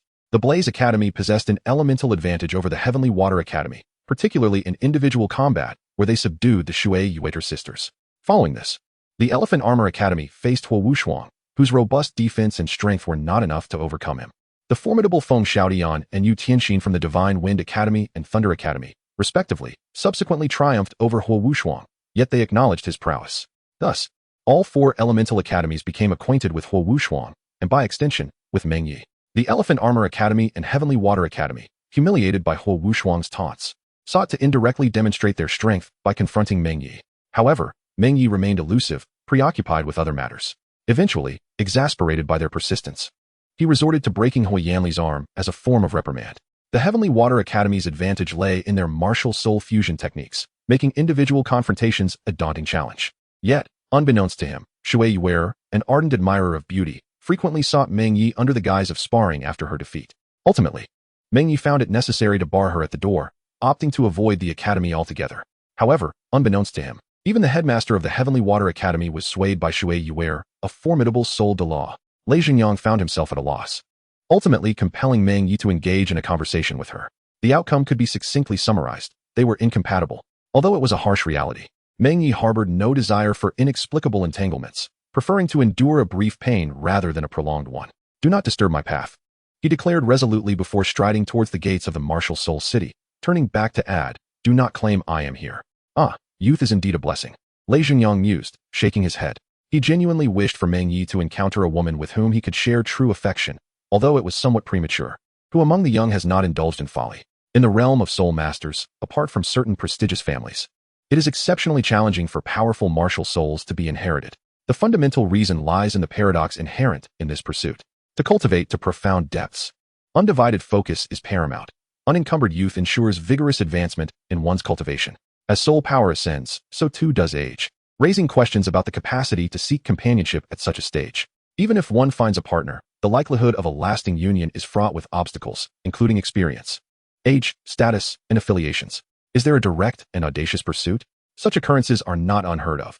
Yet, aside from a few with peculiar predilections, the majority of soul masters are loath to disregard their reputations. In Lei Xingyang's estimation, given Meng Ye's innate talent, even with minor entanglements, he was destined to reach the level of a title Douluo. Within the confines of Martial Soul City, Meng Ye was oblivious to Lei Xingyang's contemplations as he arrived at the Martial Soul Hall Academy. As the Soul Academy affiliated with the Martial Soul Hall, it boasted the finest scale and facilities on the continent. Its students were likewise exceptional, a stark contrast to the other 2 empires, which, despite abundant resources, could only select from the remnants of the Martial Soul Hall. Although the selection process was not flawless, it was assuredly abundant in talented disciples. After all, over 60% of the continent's soul master resources were no trifling matter. Knock, knock, knock. Come in. Dino Ways. There is a student here holding a recommendation letter from the main hall, claiming it is for you. Oh, Meng Ye held the letter from Lei Xingyang as he made his way to the dean's office. A single letter was not sufficient to prove anything, especially since it remained unopened. However, he possessed Lei Xingyang's official order, which, although not comparable to the elder's decree, was still valid nearly everywhere outside the papal palace and the holy temple. An elderly man with a grizzled beard emerged from behind the desk, gesturing casually as his quill vanished from his hand. Approaching closely, he accepted the letter and scrutinized Meng Ye standing outside the door, nodding with a smile as he remarked, "Indeed, it is that old fellow." Meng Ye was somewhat taken aback. He was aware of Lei Xingyang's formidable strength, yet he was astounded by the extent of his connections. In his previous life, Meng Ye had known that Lei Xingyang was on good terms with numerous nobles and high-ranking officials from the Spirit Hall. However, that was merely a fraction of his influence. It could even be said that his network spanned across the two great empires, though the exact scope remained unclear. In Chapter 10, titled The Golden Generation, Ovis placed the letter on the table and turned to regard the young man before him with a peculiar expression. Meng Ye, perplexed and bewildered, nonetheless possessed an astonishing acuity that allowed him to effortlessly glean fragments of information from the letter. Among the more conspicuous words, the general sentiment conveyed was, "This young man, endowed with extraordinary talent, should any misfortune befall him, I shall expose your clandestine gambling operations." Meng Ye remarked, "It is no surprise that you are as you are, old man." Lei Xingyang's approach to matters can be succinctly described in 2 words, rugged. Yet, he shows profound care for you. Despite the absence of tender words, he has taken every possible action for your well-being. It seems that old Lei truly values you. Although he remains reluctant to disclose your talents, which poses a bit of a dilemma. He chuckled, stroking his beard. Ovis gazed at Meng Ye with deep meaning. His cultivation was remarkably high, a master of the soul fighter level, and he was subtly able to perceive certain aspects of Meng Ye's prowess. However, he could not fully fathom it, thus resorting to this method of probing. Soul Master. Meng Ye cast a glance at the other. A fleeting glimmer of profound darkness flashing in his eyes, as his soul energy was entirely reined in. Typically, soul masters emanate waves of soul energy as naturally as breathing.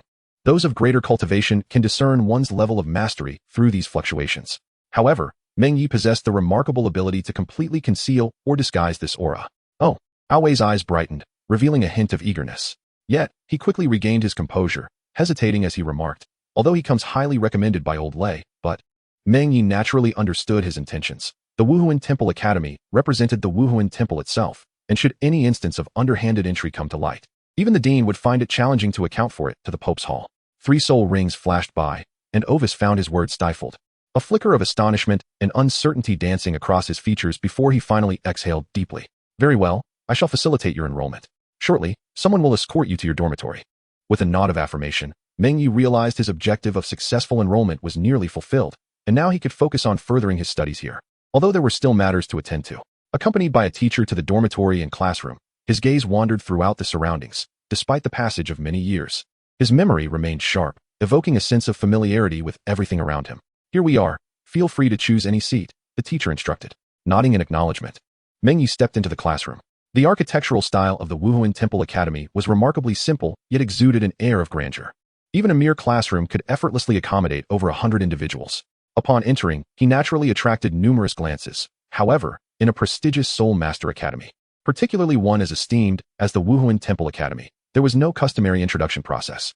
As the name suggests, advanced Soul Master Academies are places where individuals of notable talent and promising futures come to refine their skills. Unlike the 2 empires that primarily nurture a majority of inept noble students, those who could gain entry here undoubtedly possess certain talents or backgrounds, making it easy to discern each other's identities, with most relationships having already been established or approached with ulterior motives. "Wow, he's so handsome." "Yes, indeed. He fits my type perfectly." Meng Ye's outward appearance is nearly perfect, though her expression perhaps suggests a less approachable demeanor. Her gaze lingered momentarily on one seemingly fragile young woman, whose perceptive eyes quickly met hers. The girl, somewhat timid, shrank back like a startled rabbit. With her shoulder-length hair and bangs partially obscuring her forehead, and her head bowed, she was difficult to discern, yet her fair complexion remained evident. Without disturbing the others, Meng Ye casually took a seat in an unoccupied spot. The curriculum at the Advanced Soul Master Academy is particularly straightforward and brief, primarily encompassing fundamental knowledge and guidelines, with the remaining time devoted to personal meditation. After all, for a soul master, cultivation is the essence of everything. As mealtime approached, A wave of eager students surged forth, not due to a lack of food, but rather the overwhelming sense of urgency that one must arrive promptly to avoid missing out. Along the way, Meng Ye glanced at the young woman, who was greeting her friends before making her way outside the academy. While it may seem like a class, it often serves merely as a roll call. Although simple, this process is crucial. Without such a competitive atmosphere, it is challenging for soul masters, especially the young ones, to persist in their training. The relentless pursuit of mastery for a year or even several years is a feat that many academy disciples, let alone numerous high-ranking soul masters, find difficult to achieve. This phenomenon contributes to the arduous nature of training for soul masters. As Meng Ye emerged from the academy, he encountered a statuesque woman approaching him. Her graceful stride seemed to carry an enchanting rhythm, irresistibly drawing one's gaze to her elegantly rounded and elongated legs. Each smile and frown exuded a captivating charm that sent tremors through the hearts of onlookers, causing the surrounding men to halt in their tracks, nearly stumbling in their awe. Merely passing by, she left an indelible aroma of potent allure lingering throughout the academy, refusing to dissipate. Meng Ye glanced briefly and quickly recognized the issue, choosing to disregard it as he strode away from the academy. This was a manifestation of his martial soul ability, revealing certain traits during a soul master's cultivation process. And it served as a testament to the soul master's exceptional talent. Oh, the woman appeared somewhat astonished. Under ordinary circumstances, not only males, but even other females would be entranced as they passed by him. This was a captivating talent that proved effective on all living beings. It was indeed her most formidable weapon. Meng Ye's reaction appeared to be entirely unaffected, even in such close proximity, which piqued her curiosity. Nar, what's wrong? Two young men emerged from the academy and greeted the girl. One had striking red hair and a robust physique, while the other exuded an air of aloofness, scanning the surroundings and effortlessly dispelling the intrusive gazes cast upon them. Nothing, just encountered an interesting person. A seemingly casual remark caused the red-haired man to furrow his brow instantly. Is it a man or a woman? A man. The woman, who had just moments ago captivated everyone around her, now replied rather blandly, her alluring aura subdued. She relished the feeling of being admired. Yet she was not one to indulge in vulgarity, and certainly not one to intentionally project her charm onto anyone. With a crack, the bones in his body emitted a loud sound as the red-haired man, now somewhat menacing and his face contorted in anger, asked in a low voice, "Who is it?" "Yan, it would be wise for you to concern yourself less with my affairs." The woman, irked, coldly retorted before turning to leave. Yan stood there, seething with anger. His companion, Xiaoyu, cast a glance at him and shook his head in resignation before following his sister. As core disciples of the Spirit Hall, the three of them held an esteemed status unlike that of ordinary students, yet they still fell short of reaching the pinnacle of prestige. Yan's affection for Hulina was no secret, yet it was equally well known that Hulina did not reciprocate his feelings. A woman's criteria for a partner typically involves seeking someone who possesses qualities that attract her, or more bluntly, someone who exceeds her in various aspects: appearance, talent, perseverance, or some particular virtue. Conversely, men often seek to be unequivocally stronger than their female counterparts, primarily in terms of strength and capability, as only then can they protect their beloved. This inclination is not merely a human trait, but rather a universal law of evolution among animals, with few exceptions in uniquely adapted species. Yan, though formidable, paled in comparison to the more esteemed Bai Dong, rendering him unworthy in Hulina's eyes. With a disdainful huff, Yan turned and exited the academy in a fit of anger. In Chapter 11, a chance encounter with Yan unfolds.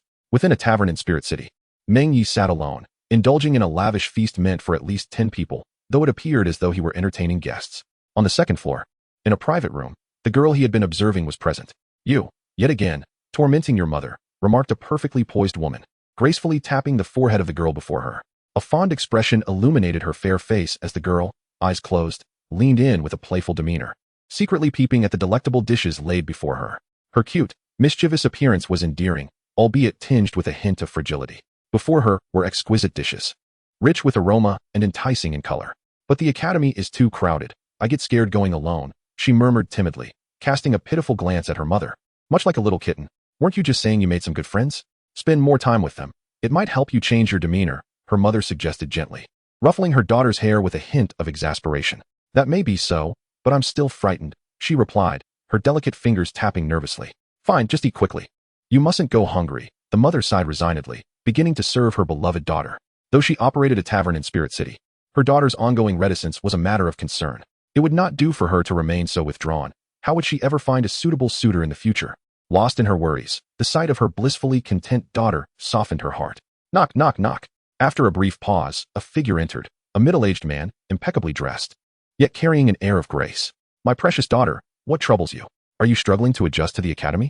He inquired, spotting his daughter engrossed in her meal, his expression one of tender affection. Enough. Your daughter is becoming a quail, and you continue to indulge her, the mother interjected, rolling her eyes at her husband. Despite her words, the couple showered their daughter with meticulous care, even preparing meals personally upon their return home. Cough, cough. I'll take care of that rascal Luochuan later. He should be helping his sister at the academy, the father said, clearing his throat awkwardly. When faced with challenges, resorting to reprimanding their son seemed the most straightforward solution.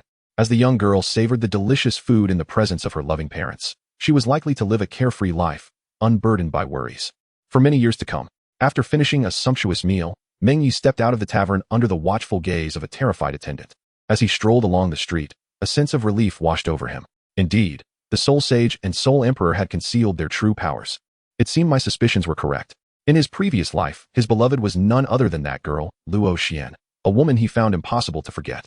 Just as her life was enveloped in happiness from a young age, she had the ability to bring joy to those around her. During that period, Meng Ye was in a state of seclusion, convinced that he should be different from everything surrounding him, aspiring to one day ascend to the pinnacle of this world and gaze down upon all living beings.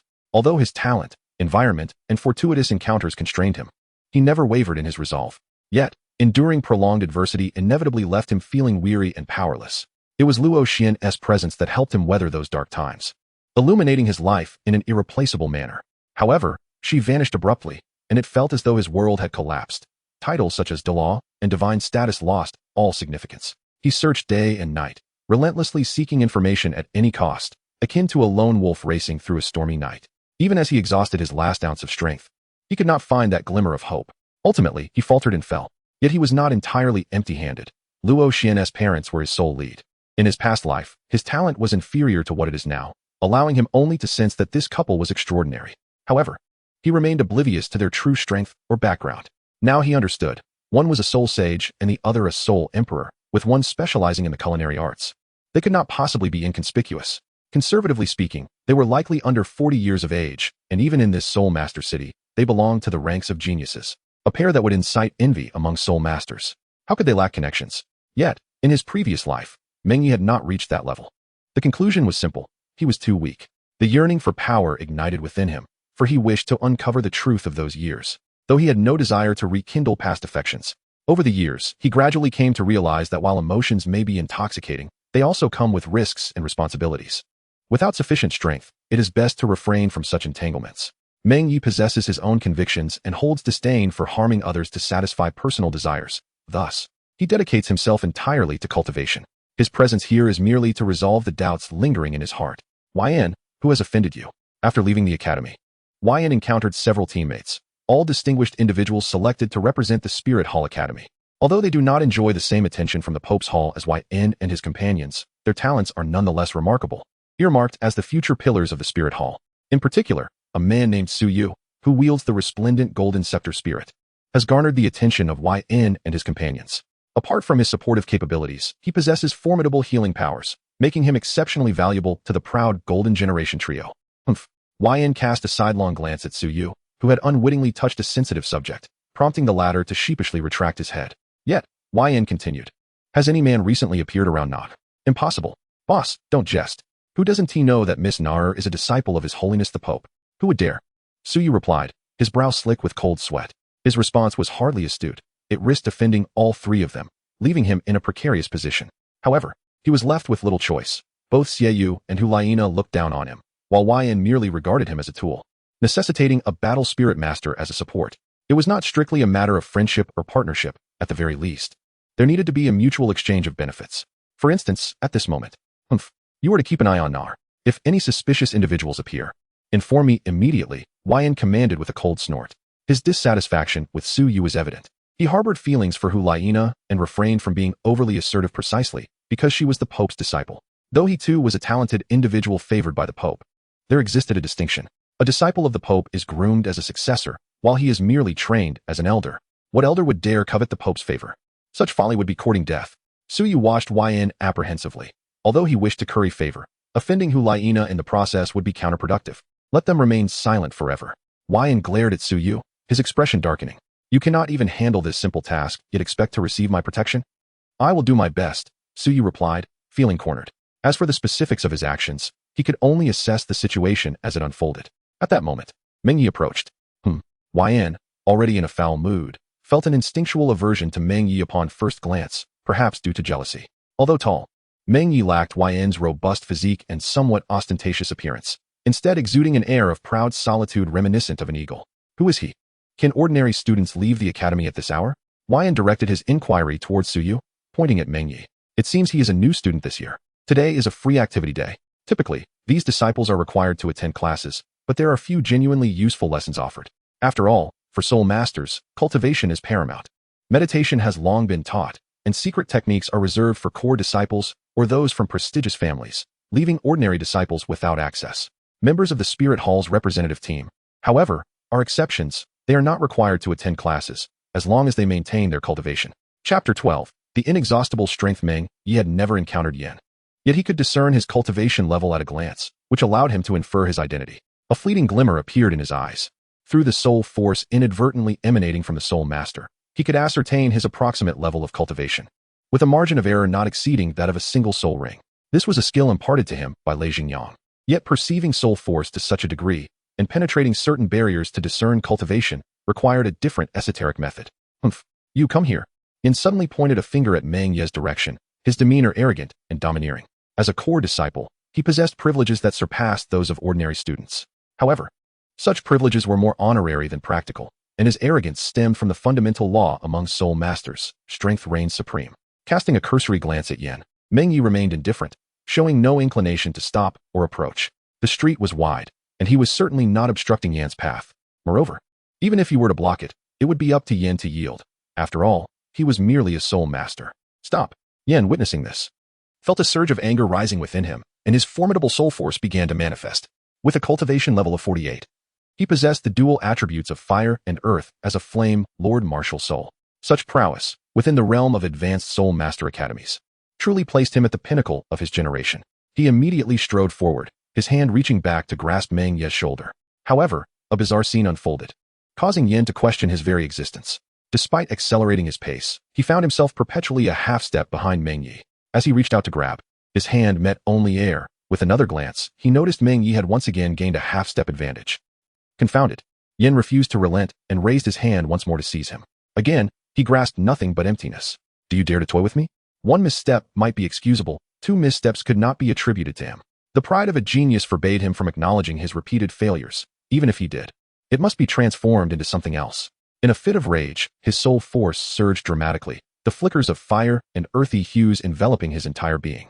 Even his physique seemed to swell slightly. Although his soul rings did not manifest, it was evident that he was genuinely furious and would not relent, launching a powerful punch towards Meng Ye's back. If this strike were to connect with an unprepared ordinary soul master, it could easily inflict grievous harm upon a soul master.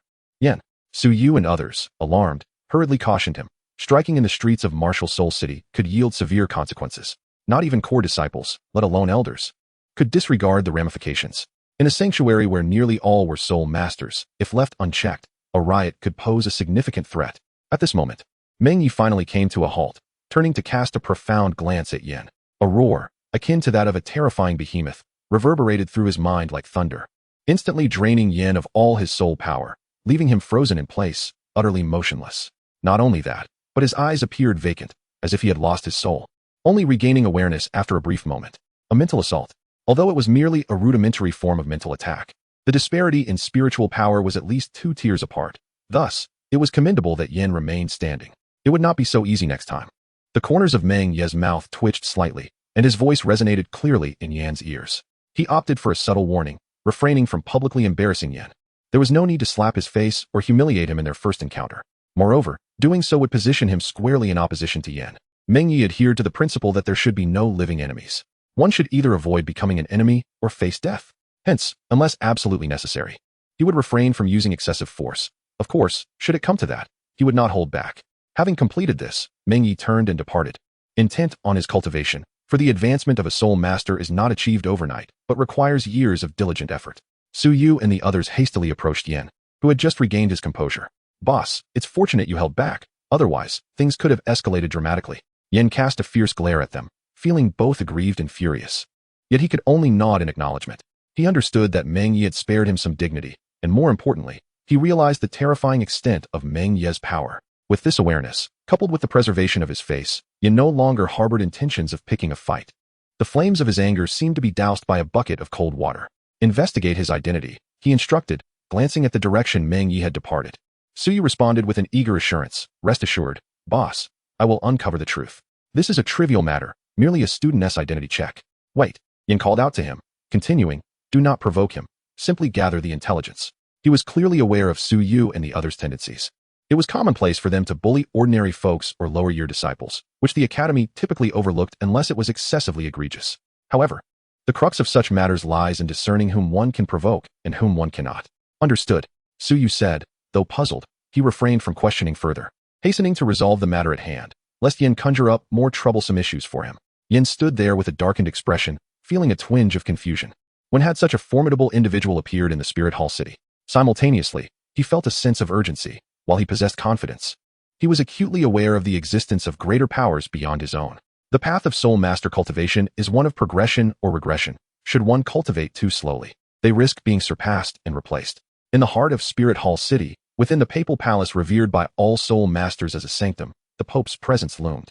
Your Holiness, this is the recommendation letter from the Lord of Thunder.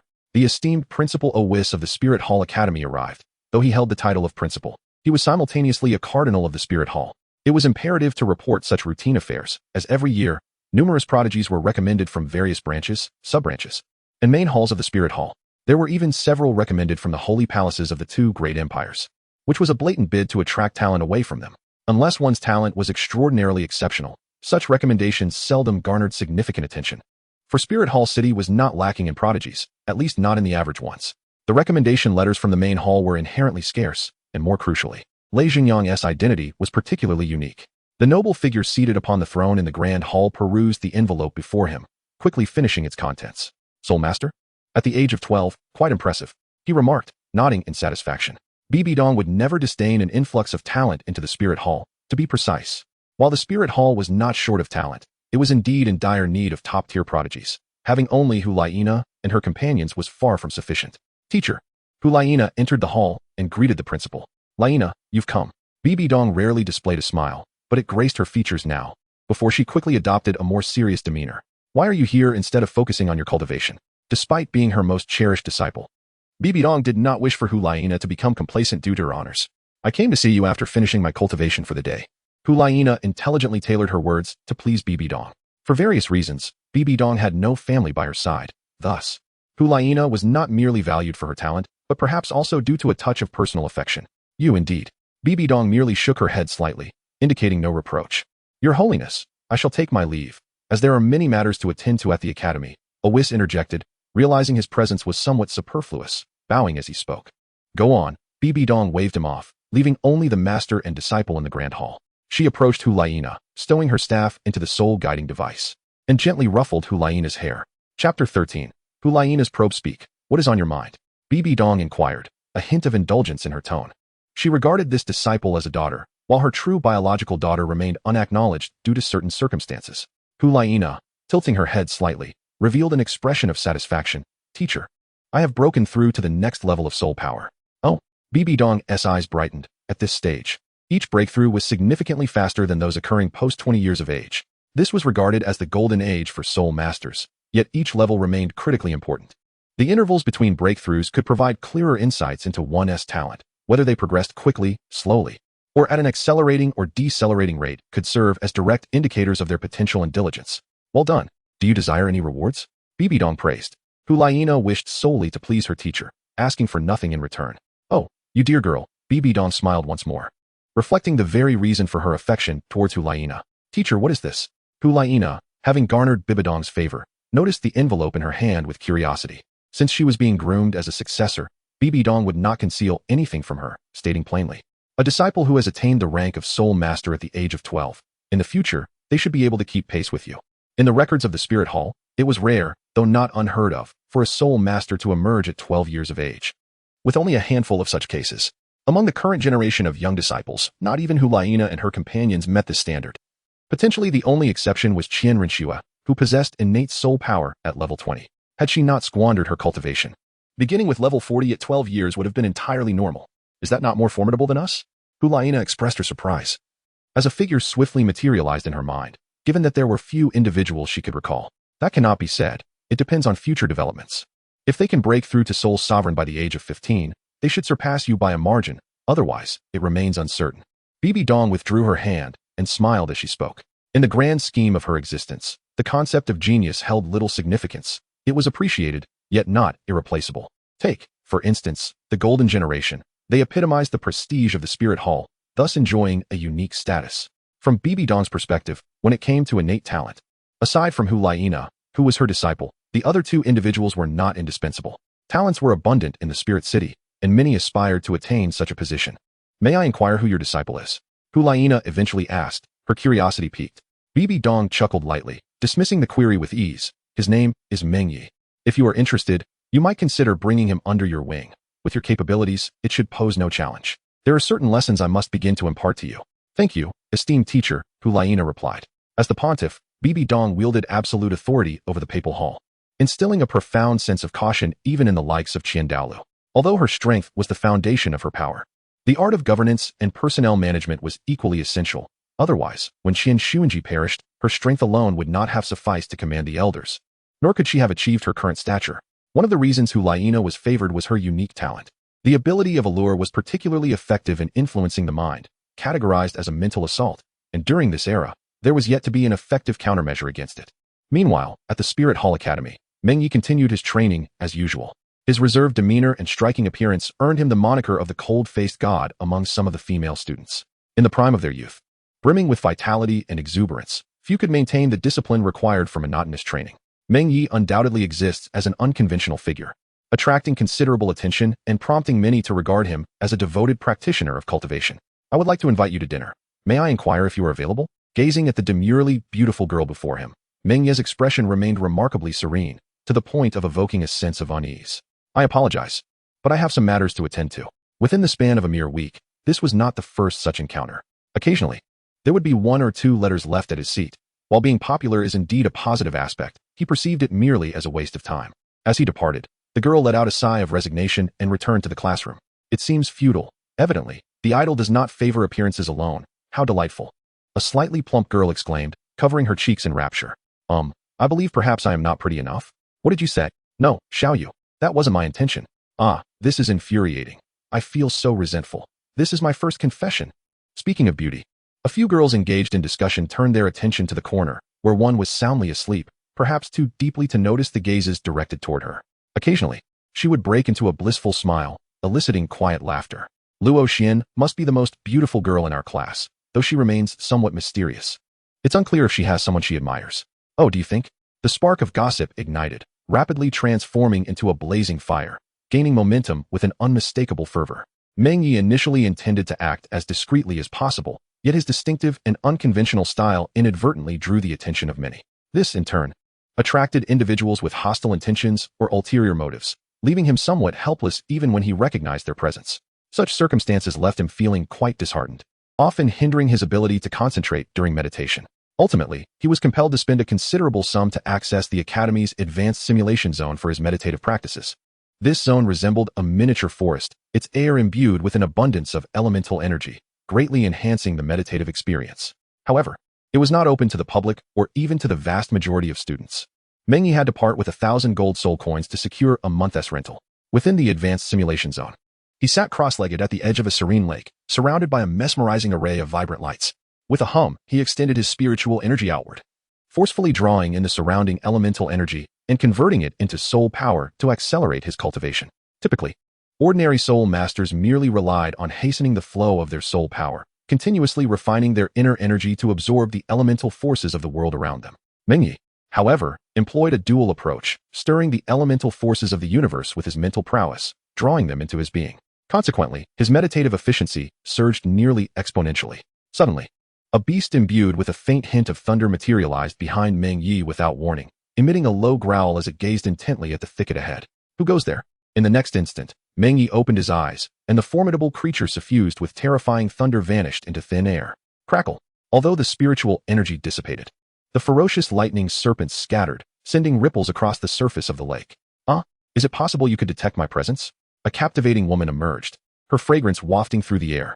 Meng Ye felt a surge of uncontrollable energy within him, as if merely breathing had unleashed a torrent of vital force. Fortunately, as a being with an inherent martial spirit, this energy was a part of his essence, which he managed to suppress. This was one of the reasons he remained unaffected by Hulaiina's martial spirit, primarily due to the disparity in their mental strengths. Though his physical body had perished in his previous life, his soul had endured. Much of his mental prowess had been preserved, firmly placing him at the soul sage level. Furthermore, he possessed secret techniques for mental cultivation and methods of mental assault. Chapter 14. Testing the waters. Could one freely enter the advanced mimesis area during the rental period? Although Meng Ye maintained a calm demeanor, the aura of his soul power was anything but tranquil, as a palpable tension enveloped the surroundings. Being interrupted during meditation was a grave taboo for a soul master. Moreover, this was the Martial Spirit Hall Academy. A far cry from the lax environments of the two great empires, the rules should be even more stringent here. Hulaiina had not anticipated Meng Ye's intense reaction, no. She had not expected to be discovered at all. Despite being a disciple of Bibi Dong, she felt an inexplicable trepidation upon observing Meng Ye's expression, leading her to say, "I apologize for the unintentional disturbance. I must have taken a wrong turn on my way to my training area." After observing her for nearly a quarter of an hour, it became apparent that her misstep was quite thorough. Meng Ye showed no intention of offering her an escape. From the moment she entered this mimesis area, he had sensed her presence. Initially, he thought she was merely lost, but soon realized it was far from accidental. "You." A jolt of alarm shot through her as she raised her gaze to meet Meng Ye's, his profound eyes seemingly holding the vastness and mystery of the stars. Hulaiina was taken aback by how thoroughly she had been exposed, leaving her somewhat speechless. After a long, penetrating gaze at Meng Ye, her pride forbade her from conceding. And she clenched her teeth, stating, "I will compensate you, but you must tell me how you discovered this." However, Meng Ye paid no heed to her offer of compensation. He merely regarded her intently before turning to leave the forest. "No need. This place is yours," he said, seeking merely a place to meditate. Hulaiina's purposeful approach had piqued his disinterest, and regardless of her intentions, he did not wish to waste time entangled with her. A change of scenery would suffice. If all else failed, he could request an extended leave to return to the Serical Martial Spirit Hall. As long as he did not leave the confines of the Martial Spirit Hall, he believed it would not pose significant issues. "Stop right there." A sharp cry rang out. Hulaiina's demeanor shifting from softness to firmness as she furrowed her brow. "I admit my earlier transgression, but the Academy will not intervene.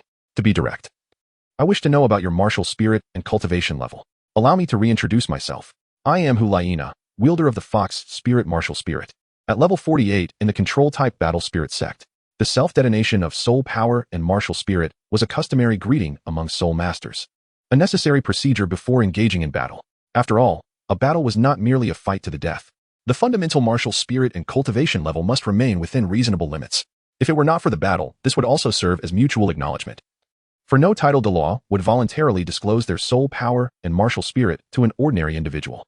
Turning back to Hulaiina, Meng Ye calmly replied, "I am Meng Ye, with an inherent martial spirit at the rank of Soul Zone." Soul Zone? Hulaiina's delicate brows knit together in disbelief. Reluctant to accept that a 12-year-old soul master could attain such cultivation. Yet, more incredulous was her inability to fathom how a soul zone could emanate such a terrifying pressure that sent chills down her spine. In the moment that anomaly had manifested, she had felt as if her own martial spirit was trembling. Her fox spirit was a top-tier martial spirit, particularly adept in mental prowess. Even if his soul power surpassed hers by a level, it would be difficult to suppress her directly, among the greatest martial spirits of the era. Few could completely subdue her. What exactly is an inherent martial spirit? Was that strange beast I sensed earlier?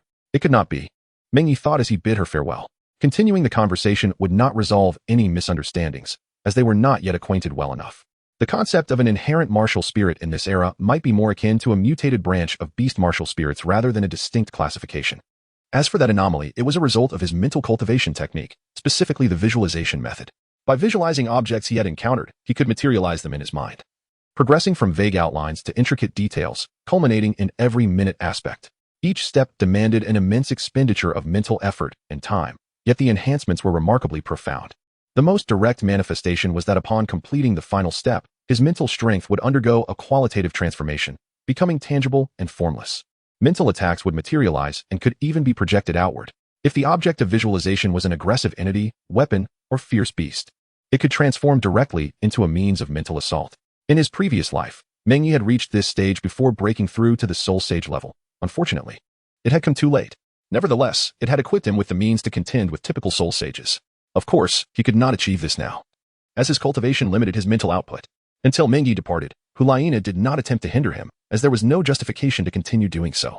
An inherent martial spirit, what could it entail? Half an hour later, in the hall of the Pope, Hulaina, filled with curiosity, recounted everything to Bibi Dong. An inherent martial spirit?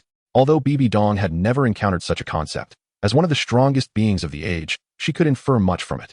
After a moment of contemplation, she stated, it must pertain to using one's own body as a martial spirit. The records regarding this within the martial spirit hall are likely sourced from the hall master of Serical, who recommended Meng Ye. It is not surprising that he would be aware of inherent martial spirits. I see, Hulaina responded. However, teacher, Meng Ye's strength seems rather formidable. I fear I may not be his match. Though her pride resisted this admission, as Bibi Dong's disciple, she chose not to conceal the truth. Bibi Dong's eyebrows lifted in surprise, her curiosity piqued. Nar, are you suggesting that his cultivation surpasses yours? Hulaina hesitated but replied solemnly. I cannot say for certain, but the pressure he exuded was not something a soul Zun could possess. Intriguing. Bibi Dong waved her hand, and a shadowy figure appeared beside her, quickly solidifying into a tangible form as it stood respectfully at her side. Elder Ghost, go investigate. Understood. The voice that emerged was raspy and low, accompanying the vanishing shadow, which moved with an uncanny swiftness. Ghost Douluo. The title Douluo is a transformation, the ultimate realm for soul masters, granting them absolute dominion over those who have not yet broken through this threshold. Unless one could conceal their soul power or employ secret techniques, it would be impossible to disguise their true cultivation level. Moments later, Ghost Douluo reappeared before Bibi Dong, responding respectfully. He is indeed not an ordinary soul zone. He is suppressing his soul power.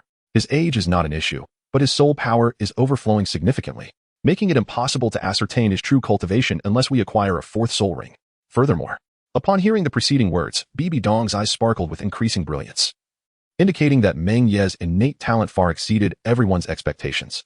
Ghost Douluo hesitated momentarily before continuing, expressing uncertainty in his tone. It seemed he had discovered something about his subordinate.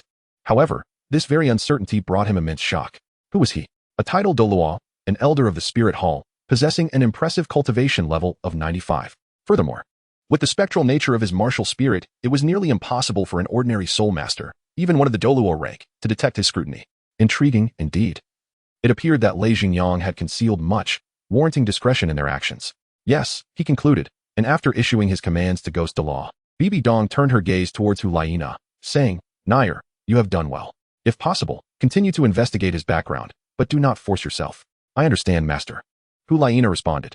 After her instructions, Bibi Dong seemed to reconsider, feeling that it might be a stretch for Hulaina, and then addressed Ghost Douluo once more. Elder Ghost, find someone for me. Chapter 15. The Manifestation of Vision, Thunder Beast's Devastation. That night, Meng Ye was meditating in his dormitory. The Spirit Hall Academy was not an aristocratic institution, and even the trio of Xiaoyu did not possess significant privileges. The advanced mimicry training area was certainly off limits, and Hulaina's appearance made Meng Ye somewhat vigilant, though not overly concerned. The Spirit Hall was not a sect or family, and thus did not engage in factional strife against its own. The only point of contention between Bibi Dong and Qian Douluo revolved around Qian Renxue. It had no bearing on others.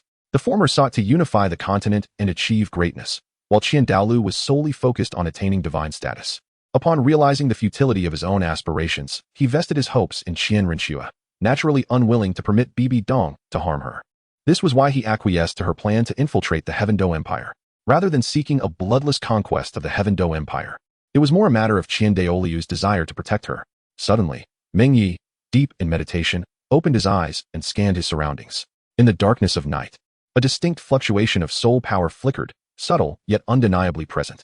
Such a faint and diffusive manifestation of soul power would likely go unnoticed by most. However, he was intimately familiar with it, recognizing it as an indication of an unrefined application of mental probing. It likely stemmed from a soul skill. To harness pure mental power, one would need to reach at least level 70 and possess a comprehension of the essence of mental energy. Remarkably, he had not fallen prey to it. This indeed suggested complexity. A shadowy figure cloaked in black gradually emerged from the corner. Meng Ye cast a glance at him, her eyes clear yet laced with a hint of cold malice. Before the other could utter another word, Meng Ye calmly rose to her feet and fixed her gaze upon him, stating, Soul Sage, the dream of remnants, is it Xinian? The figure cloaked in black momentarily faltered, lifting his head in astonishment at Meng Ye, seemingly taken aback by her knowledge of his identity. However, this surprise was swiftly supplanted by greed and brutality. The inherent flaws of the dream of remnants had warped his very persona, leaving him incapable of profound thought. To think you recognize me. It seems today, I simply cannot let you go. Boy, when you reach the depths of hell, be sure to mention my name to avoid tolls. With a hum, 7 soul rings emerged from his body, undeniably emanating the aura of a soul sage, though regrettably, his soul power was insubstantial, rendering him more akin to a specter than a formidable opponent when compared to the ghost Douluo. Suddenly, a beast crackling with lightning materialized behind Meng Ye, its ear-splitting roar resonating through the air, followed by a bolt of lightning that surged directly toward Xinyan. Despite the insurmountable disparity in their cultivation levels, at that moment, the lightning pierced through Xinyan's soul power defenses and struck him with unrelenting force. Boom, crack, splatter. A cacophony of thunderous noise erupted, the first sound marking a collision in the realm of the mind, while the second signified the shattering of the structure around them. Xinyan was sent flying as if struck by lightning, landing with a face filled with terror, his mind devoid. Never had anyone been able to counter his mental assaults. Even titled Douluos regarded his bizarre abilities with caution. Yet, in this moment, he felt as though he had endured a thunderous onslaught more terrifying than that of the blue lightning Tyrannosaurus, his martial soul teetering on the brink of collapse. The dream of remnants was indeed plagued by significant flaws, which in turn warped his character.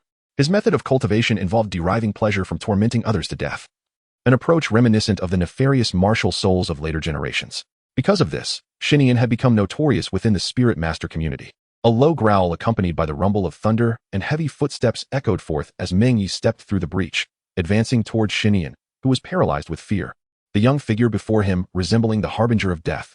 "I'm afraid I cannot assist you in evading the toll, but fret not, for..." As Meng Ye approached Xinyan, a fierce burst of white lightning ignited in his eyes, accompanied by the manifestation of 3 soul rings. The extraordinary beast behind him erupted in a display of power, its blue lightning patterns transforming into a ghastly white.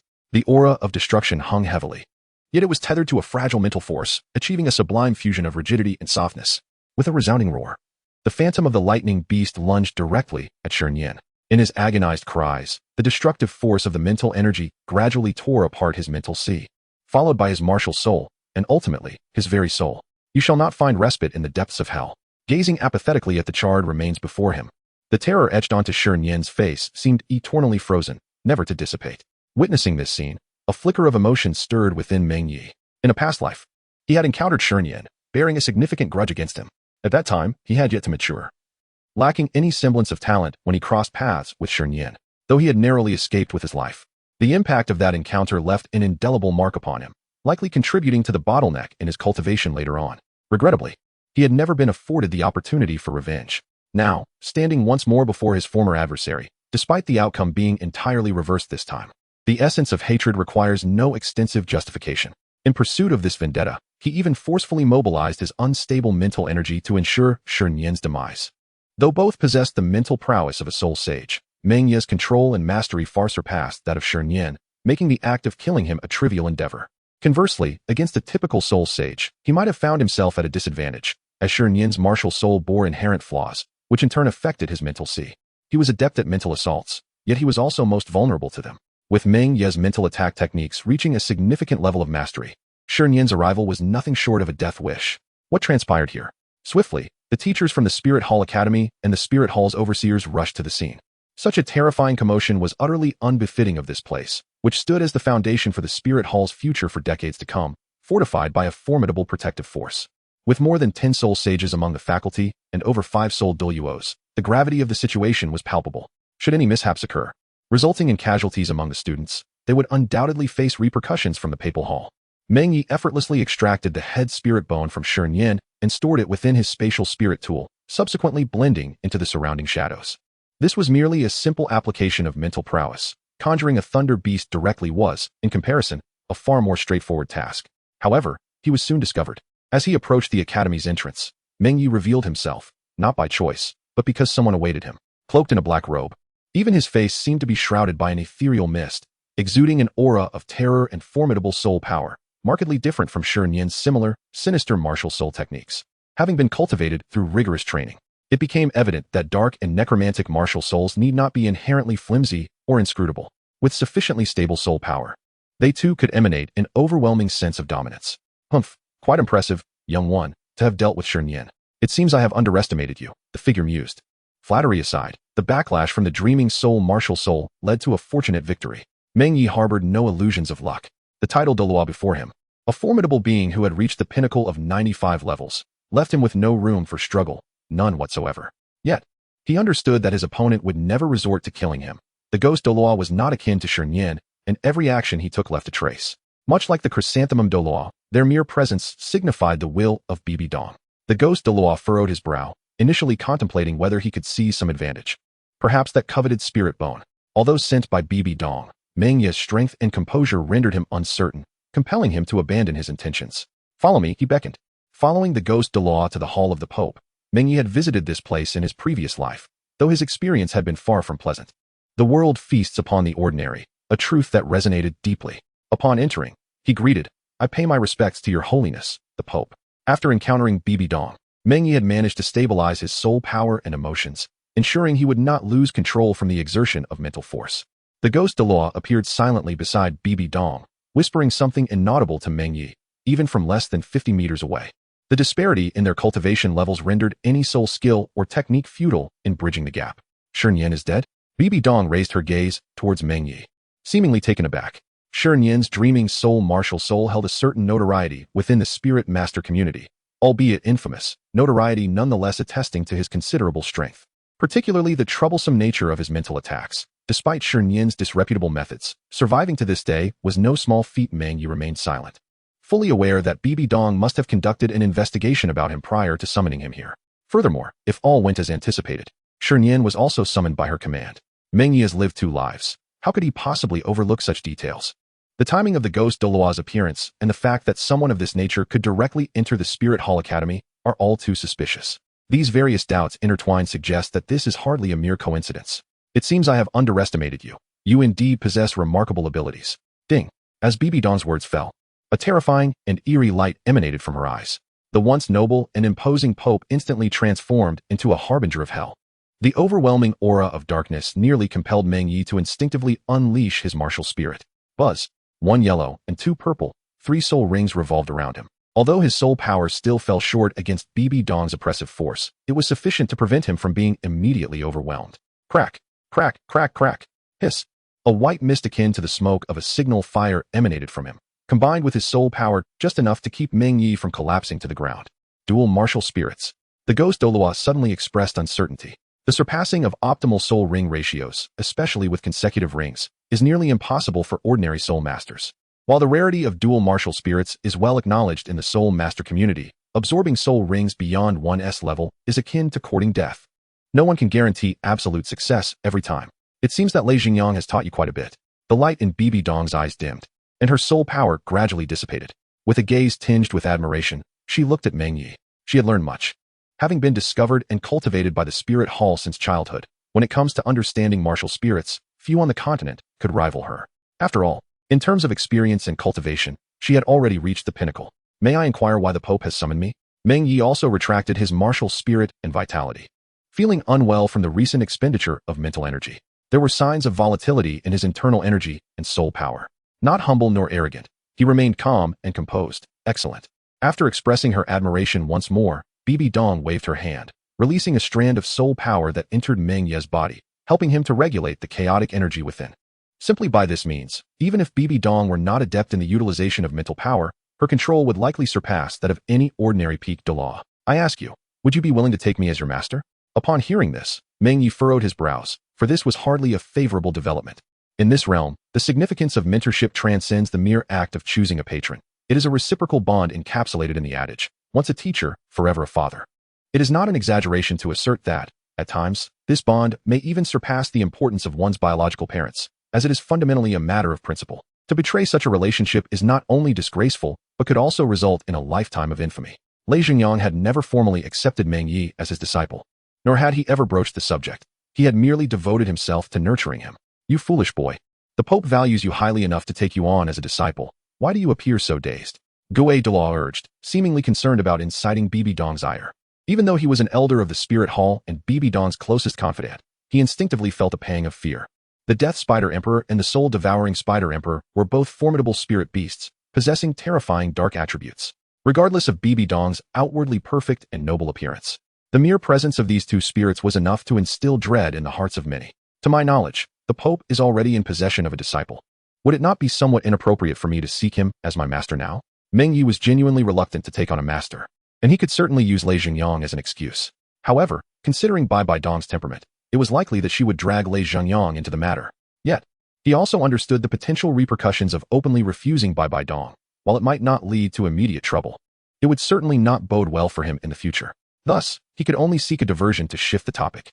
Nar, that girl, would not mind. Yet your reasoning does hold some merit. Bai Dong, upon hearing this, displayed a hint of hesitation. She had been cultivating Hu Laiina as her successor, not solely due to talent. If talent were the only criterion, Hu Laiina would never have reached her current stature.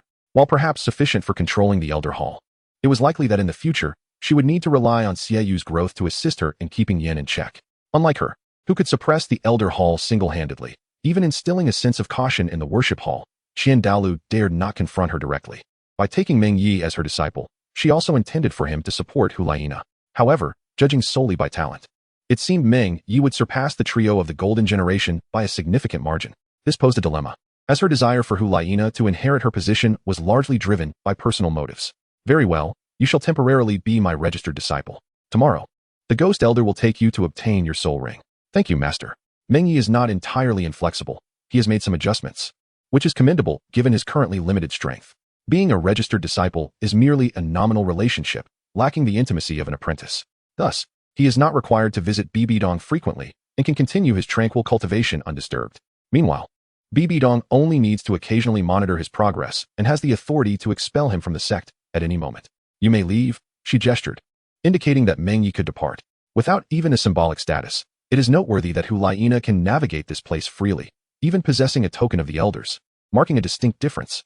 After Meng Ye's departure, Ghost Douluo hesitated for a moment before inquiring, Your Holiness, why did you choose to accept him as a named disciple? With his talent, would it not be preferable for him to inherit the papal throne in the future? Humph. Bang. To his surprise, upon hearing these words, the previously calm Bibidong's eyes instantly brimmed with menace, her staff striking the ground with authority as she cast a glance at the now silent Ghost Douluo. Nar's position is irreplaceable. Have I not made that sufficiently clear, Elder Ghost? Yes, I understand. He lowered his gaze toward the ground, a shiver of fear coursing through him.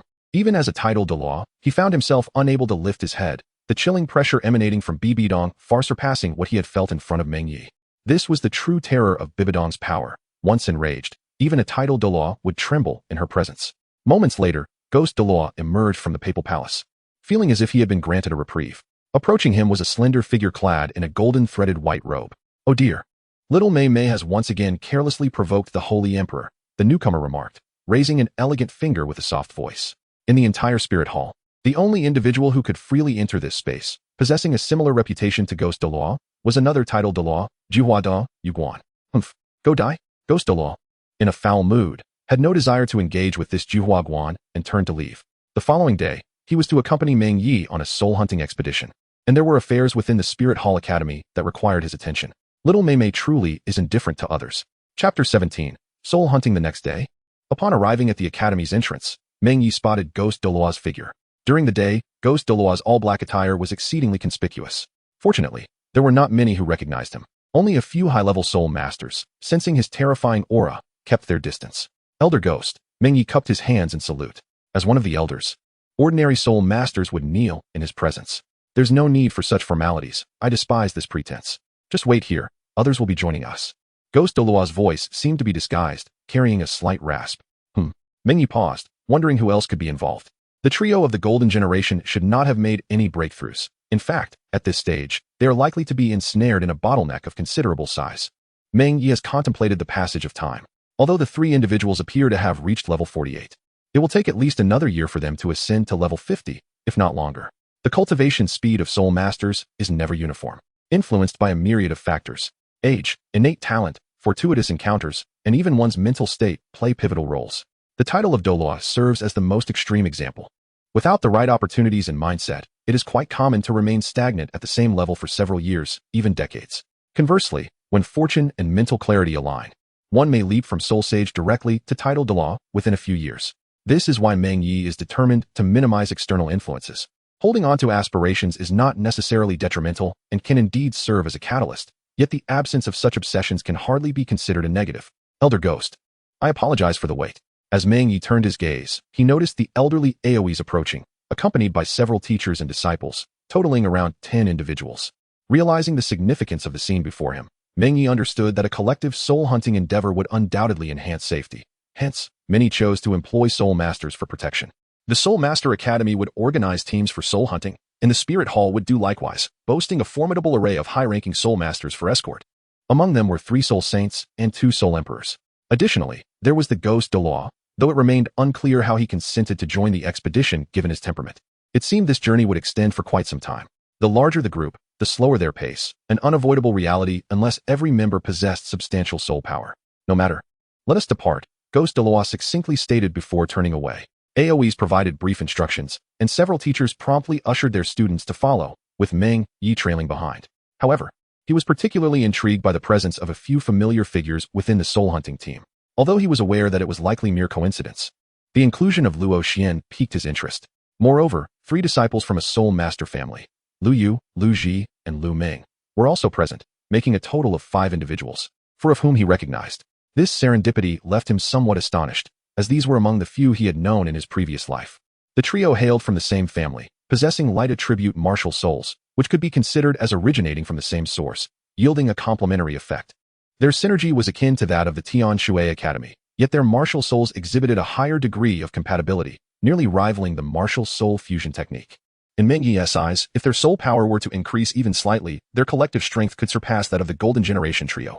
Of course, in individual combat, that would not be feasible. Perhaps Lu Yu might devise a strategy to counter mental manipulation and contend with Hulaina. Suddenly, as the group traversed beyond the confines of Spirit City, Ghost Douluo quickened his pace. Keep up, the teachers urged, unwilling to lag behind, prompting the students to hasten their steps. Meng Ye found himself momentarily taken aback as a timid figure unknowingly approached him from behind, resembling a small cat in search of refuge. Upon noticing him turn, she gazed up into his eyes, frozen in place. After a brief pause, she continued to follow him.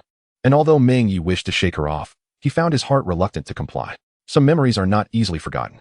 Ultimately, he quickened his pace, and the figure behind him kept close. After walking for an hour, one of the 2 support-type spirit masters in their group, aside from Luo Xian, was Lu Ming. The sunflower martial soul endowed her with decent auxiliary abilities, albeit with a certain frailty. Teacher, Lu Yu, the eldest among the 3, clad in the Soul Palace uniform, stood tall and prominent, exuding an air of icy elegance that naturally inspired trust. Lu teacher, you may continue on. I will accompany these children and meet you at the next town, she declared. Understood, came the affirmative nod, and the teacher resumed the journey ahead. Having traveled for merely an hour, it was indeed a test for support-type spirit masters at the soul respect level, especially since the battle spirit masters had only just begun their trek. Lu Ji, you may proceed. I shall stay here with Meng for a while, Lu Yu instructed. All right, elder sister, do take care. They bid farewell, aware that while danger was unlikely on this route, caution was still prudent. Occasional friction existed between the 2 great empires, and minor skirmishes had erupted in recent years, leading to some locals turning to banditry for survival. Even some spirit masters of mediocre talent or inherent flaws had resorted to becoming outlaws. The Soul Palace would not register these spirit masters, who, in turn, would ambush and rob other spirit masters, knowing full well that they possessed far greater wealth than ordinary folk. After another 3 hours of travel, one unfamiliar spirit master among them displayed a pallid complexion. Aside from the support-type spirit masters, even the battle spirit masters began to feel fatigue after such a prolonged journey. The more experienced teachers remained untroubled, but most others were at the soul respect level and clearly struggled. Fatigue was evident on their faces, and sweat had already drenched Luo Xian, who had been trailing closely behind Meng Ye, yet she persevered with determination. She was indeed the weakest in spirit power and also a support type. Logically, she should have reached her limit by now. Just hold on. We should arrive at the town within the hour. We aim to reach the Douluo forest within 3 days, a leading soul sage teacher reminded them. Understood. Meng Ye remained silent, his footsteps slowing slightly. The journey from Wuhuan City to the Douluo forest spanned 3 days, necessitating relentless travel day and night. Perhaps due to the fact that the actual leader was Ghost Douluo, the teachers, aware that the journey might exceed the limits of the students, had no choice but to press on. Teacher, I need a moment to rest. One student finally admitted defeat, leaning on his knees to halt his progress. One of the instructors immediately approached from behind, grasping his arm to help him keep pace. Just a little longer, we are nearly there. It was not that the teachers were treating the students differently, but rather that Lu Ming, being a girl, warranted a gentler approach. The distressed student grimaced, casting a resentful glance at Luo Xian, who was following closely behind Meng Ye. How dare that support-type soul master embarrass me? He fumed. He had assumed Luo Xian would also take a break, thus allowing him to pause without losing face and providing an excuse for his temporary respite. Feeling somewhat isolated, as he recognized no familiar faces within the hunting party, his discomfort was palpable. Luo Xian, sensing the tension, drew closer to Meng Ye, her pallid complexion further marred by fatigue. At that moment, the student suddenly felt a piercing gaze upon him. He looked up to find Meng Ye calmly regarding him.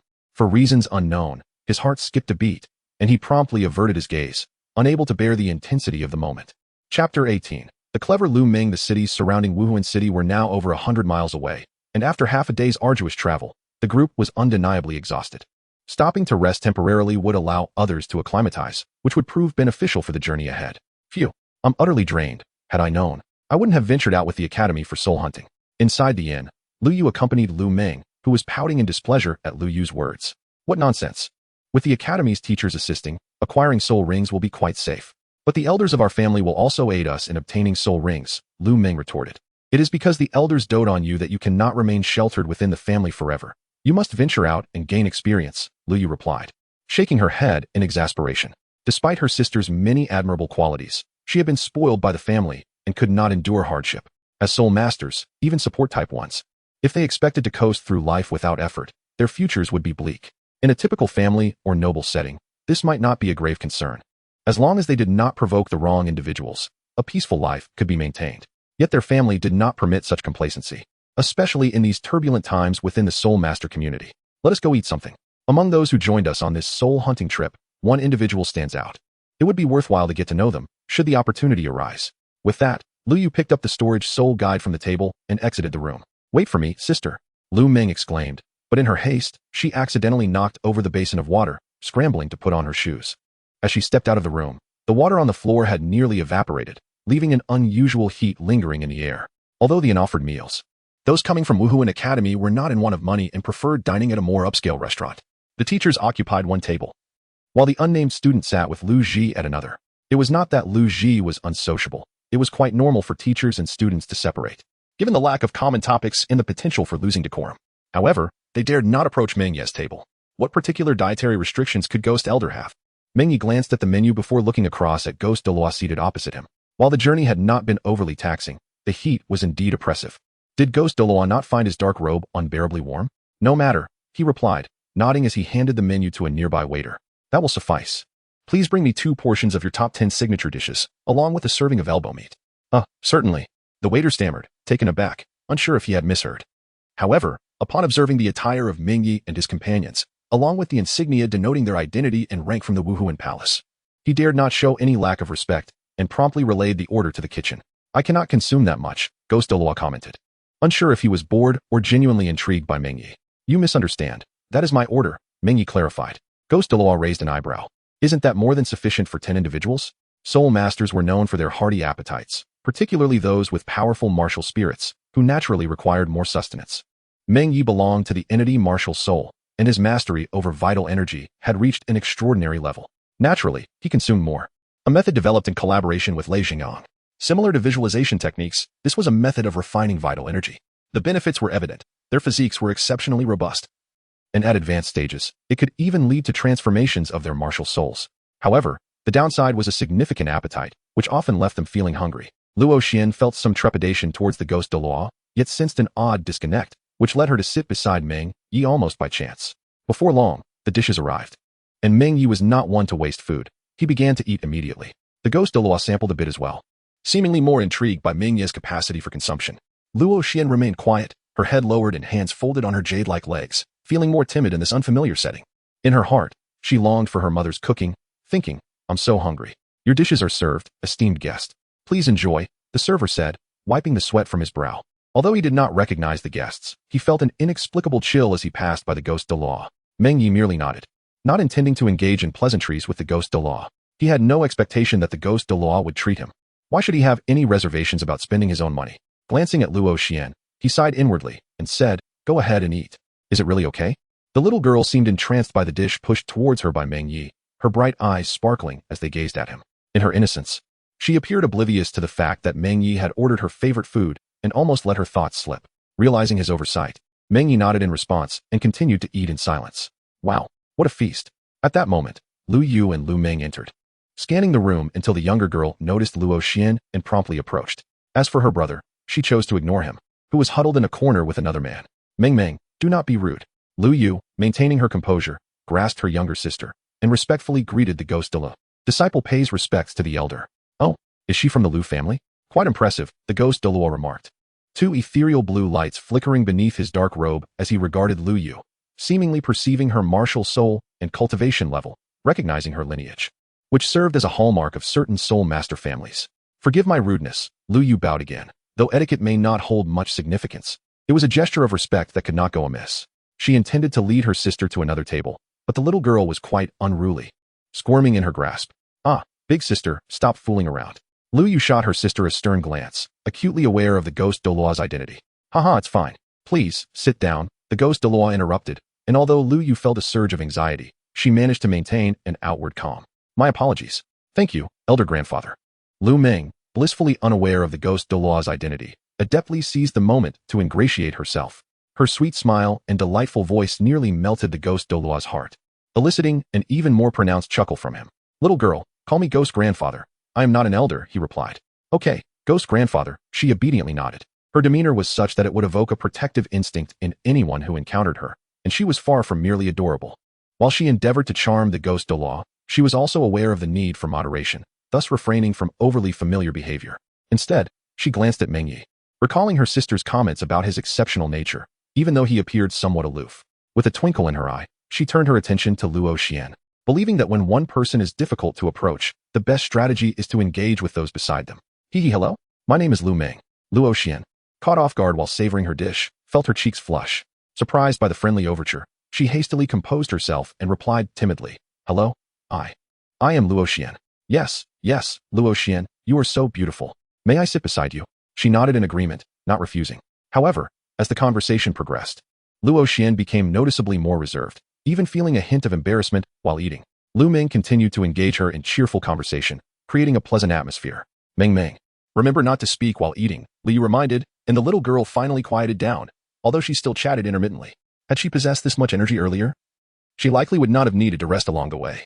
After a satisfying meal, though the sky was still bright, further travel was not feasible, as they would not reach the next town before nightfall.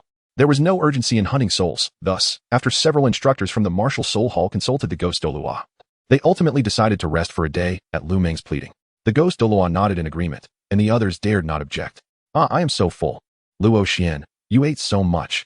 How do you maintain such a good figure? After their meal, Lu Meng extended an invitation to Luo Xian to join her for a stroll, and since both were support-type soul masters, Lu Yu followed closely behind, her control-type battle soul ensuring they were well protected. I don't know, Luo Xian replied softly, wishing to decline but feeling overwhelmed by Lu Meng's enthusiasm. In truth, she preferred to stay close to Meng Ye, as she felt a sense of security around him in this unfamiliar environment, despite not knowing him well. Oh, I am truly envious, Lu Meng expressed, glancing at Luo Xian before looking down at her own feet. Ow, why did you hit me, big sister? Lu Meng exclaimed, rubbing her head after unexpectedly being struck by Lu Yu. You are being exceedingly rude. Be cautious, or I shall inform our mother. And you will regret it when we return, Lu Yu replied, exasperated. She recognized Luo Xian's shyness and was concerned that her sister's increasingly reckless behavior might lead to trouble. Lu Yu turned her head away, muttering in frustration. After wandering for over an hour, the three returned to the inn, yet encountered another issue. What's wrong? Lu Yu inquired, noticing Luo Xian had halted at the counter, looking perplexed. I think I forgot to book a room, Luo Xian confessed, feeling embarrassed. Having rarely ventured out, especially on a long trip, she had forgotten to arrange accommodations while following Meng Ye. Is that so? Lu Yu turned to the counter and asked. Excuse me, esteemed proprietor, are there any vacant rooms left? Actually, the soul master who accompanied you has already reserved a room. Here is your key, the attendant replied. The proprietor behind the counter handed the keys to Luo Xian. A few individuals exchanged puzzled glances, yet they paid little mind, speculating that perhaps the teacher had assisted in securing the accommodations. After a night's rest, the group resumed their journey. Since Ghost Douluo was not particularly hurried, their itinerary was somewhat delayed.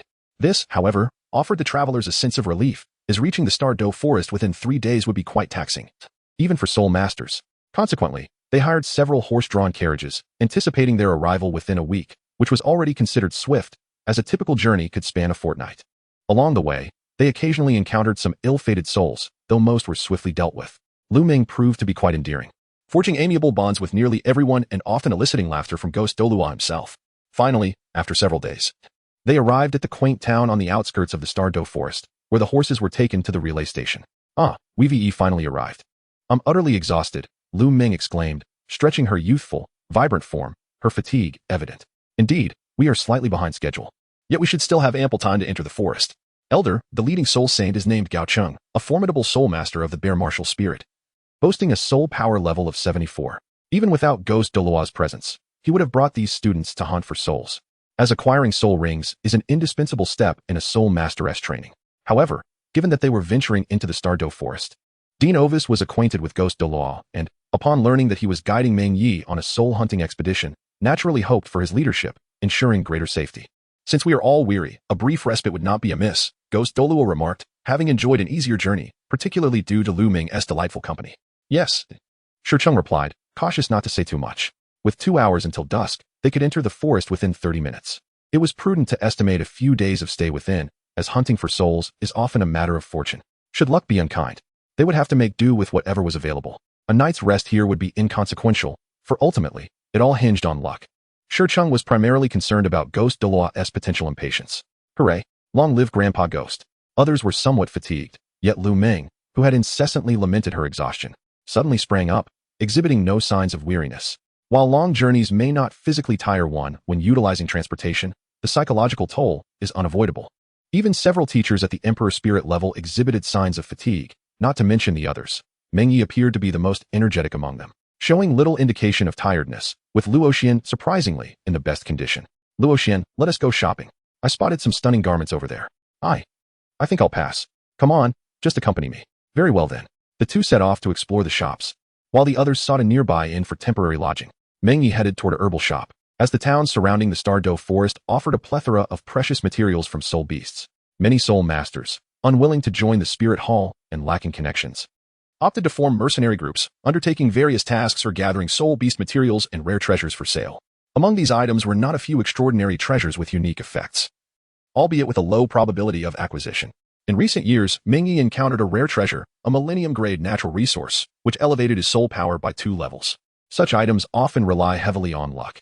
Even if many precious herbs are brought back by fortunate soul masters, they may ultimately lose their efficacy due to improper preservation. Boss, didn't you claim that this was exquisite soul incense wood? Why has the price dropped this time? Are you trying to deceive me? How could that be? The sales from the last batch were dismal, and we couldn't afford to charge more. You know well that in this area, who would purchase such aristocratic items? They must wait for the merchant caravans to collect them for transport to the main city. Humph, how frustrating. Hand over 50 gold soul coins. I'll buy it. All right. I promise not to lower the price next time, but I can't sell many. Next month might be better. Fine, I trust you. As Meng Ye approached the entrance of the herbal shop, he overheard their conversation, and then a figure draped in coarse cloth emerged. While not particularly imposing, he exuded an air of ferocity, giving off an impression of being formidable. Most notably, the strong scent of wild beasts emanating from him was unmistakable, likely indicating he had just come from the Stardow forest. Ah, what can I assist you with, dear customer? Feel free to browse, said a shrewd-eyed proprietor with a small mustache, as he escorted the man to the door and noticed Meng Ye, offering a casual greeting. Meng Ye's gaze swept over a piece of wood in the boss's hand. The wooden grain was distinct, yet it possessed a glimmer akin to that of glazed porcelain. Moreover, the surface of the wood emitted a faint, exotic fragrance, which Meng Ye, with his remarkable senses, could detect even from a distance. As the aromatic scent wafted into his nostrils, Meng Ye felt an inexplicable surge of energy within him, causing his pupils to constrict. Boss, how much for this soul incense? Meng Ye inquired, pointing at the wood in the proprietor's hand. He had overheard their conversation and was aware that this small piece, the size of a brush holder, was priced at 50 gold soul coins, an outrageous sum compared to most rare treasures. However, in light of its true value, it was relatively inexpensive. This item, akin to sandalwood, was prized for its rarity and its calming, soothing effects, aiding soul masters in swiftly entering a meditative state. Yet, it was more commonly used by nobles or royalty to signify status. No soul master would rely on it for cultivation. Ah, a discerning customer.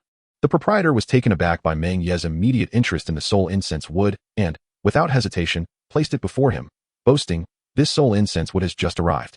Look at its quality. It is at least 20 years old.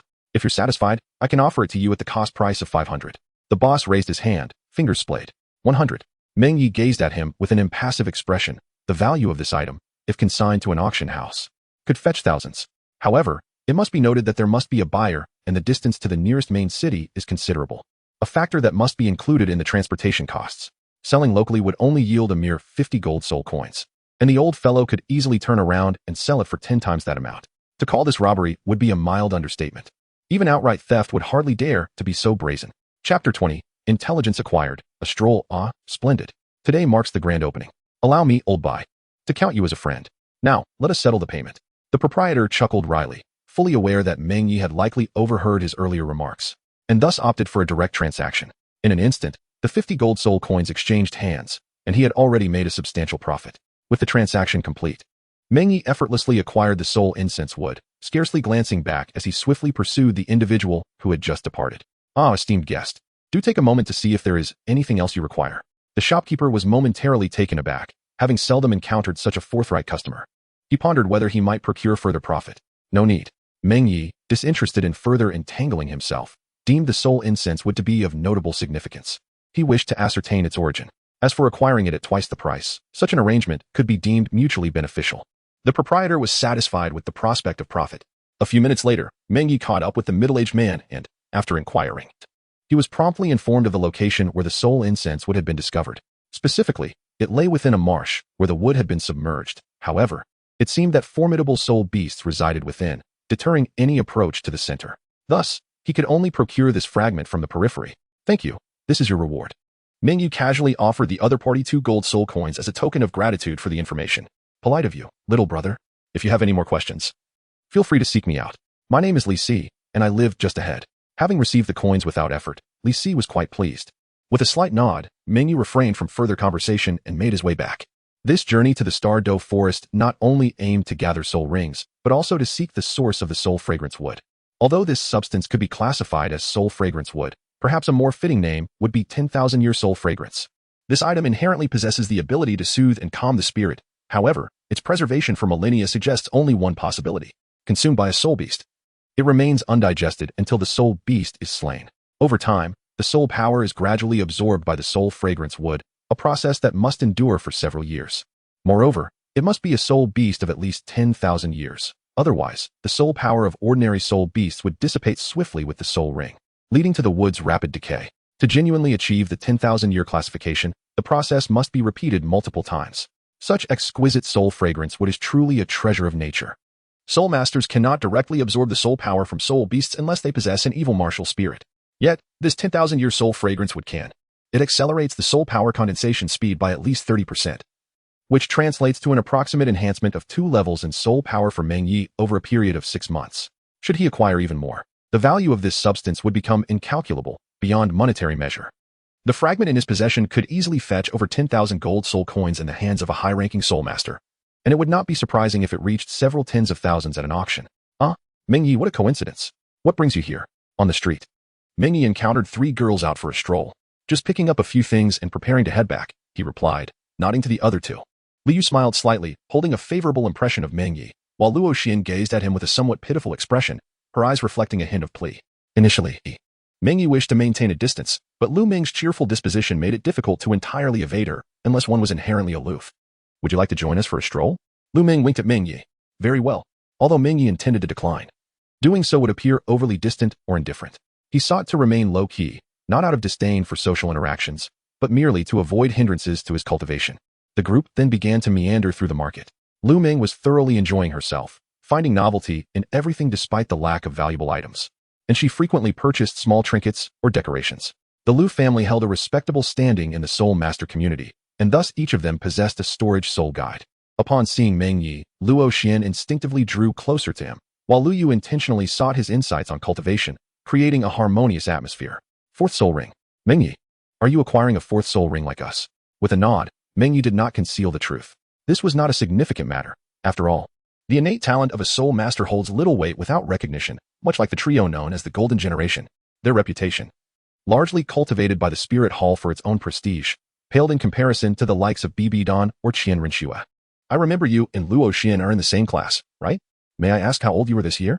Liu inquired, aware that her question might be inappropriate yet unable to suppress her curiosity. 13, Meng Ye replied. Does that mean you're younger than me? Lu Ming, holding a ribbon in her hand, turned back suddenly to say, Ming.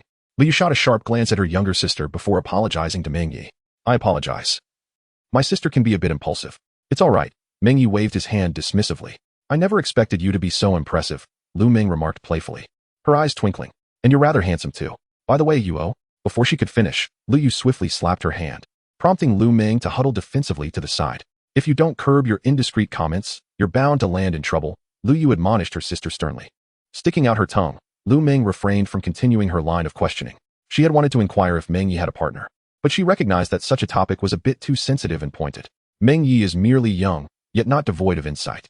At least this much is evident to Lu Yu. A mind that belies one's age indicates either an inherent affliction or the mark of genius. The realm of the gifted is distinctly different from that perceived by the ordinary. It is nearly time to return, as we must partake in the soul hunting tomorrow, Meng Ye remarked, shaking his head. He recalled certain events from his past life, and Lu Yu was indeed correct. Lu Meng's indiscreet words had stirred considerable trouble, almost implicating the Lu family. Although they ultimately avoided ruin, the costs were steep. Indeed, Lu Yu nodded, extending her hand. Allow me to formally introduce myself. My martial spirit is light, and I am currently seeking to acquire my fourth soul ring, although I have been suppressing it for some time. My primary martial spirit should be akin to yours. They shook hands calmly. Lu Yu possessed remarkable talent, and barring unforeseen circumstances, she was poised to become the future head of the Lu family. The current head of the Lu family is a soul Douluo, and their lineage is among the most esteemed in the spirit master community. While they may not rival the three great sects, they certainly surpass many of the lesser sects. The only disadvantage being in numbers. Lu Yu, at the tender age of 18, holds the promise of reaching the title Douluo level in the future, provided nothing goes awry. You are far too modest. The disparity is indeed substantial. Lu Yu's fair visage bore a hint of a wry smile, as both withdrew their hands. Hers felt like warm jade, a soothing and velvety sensation.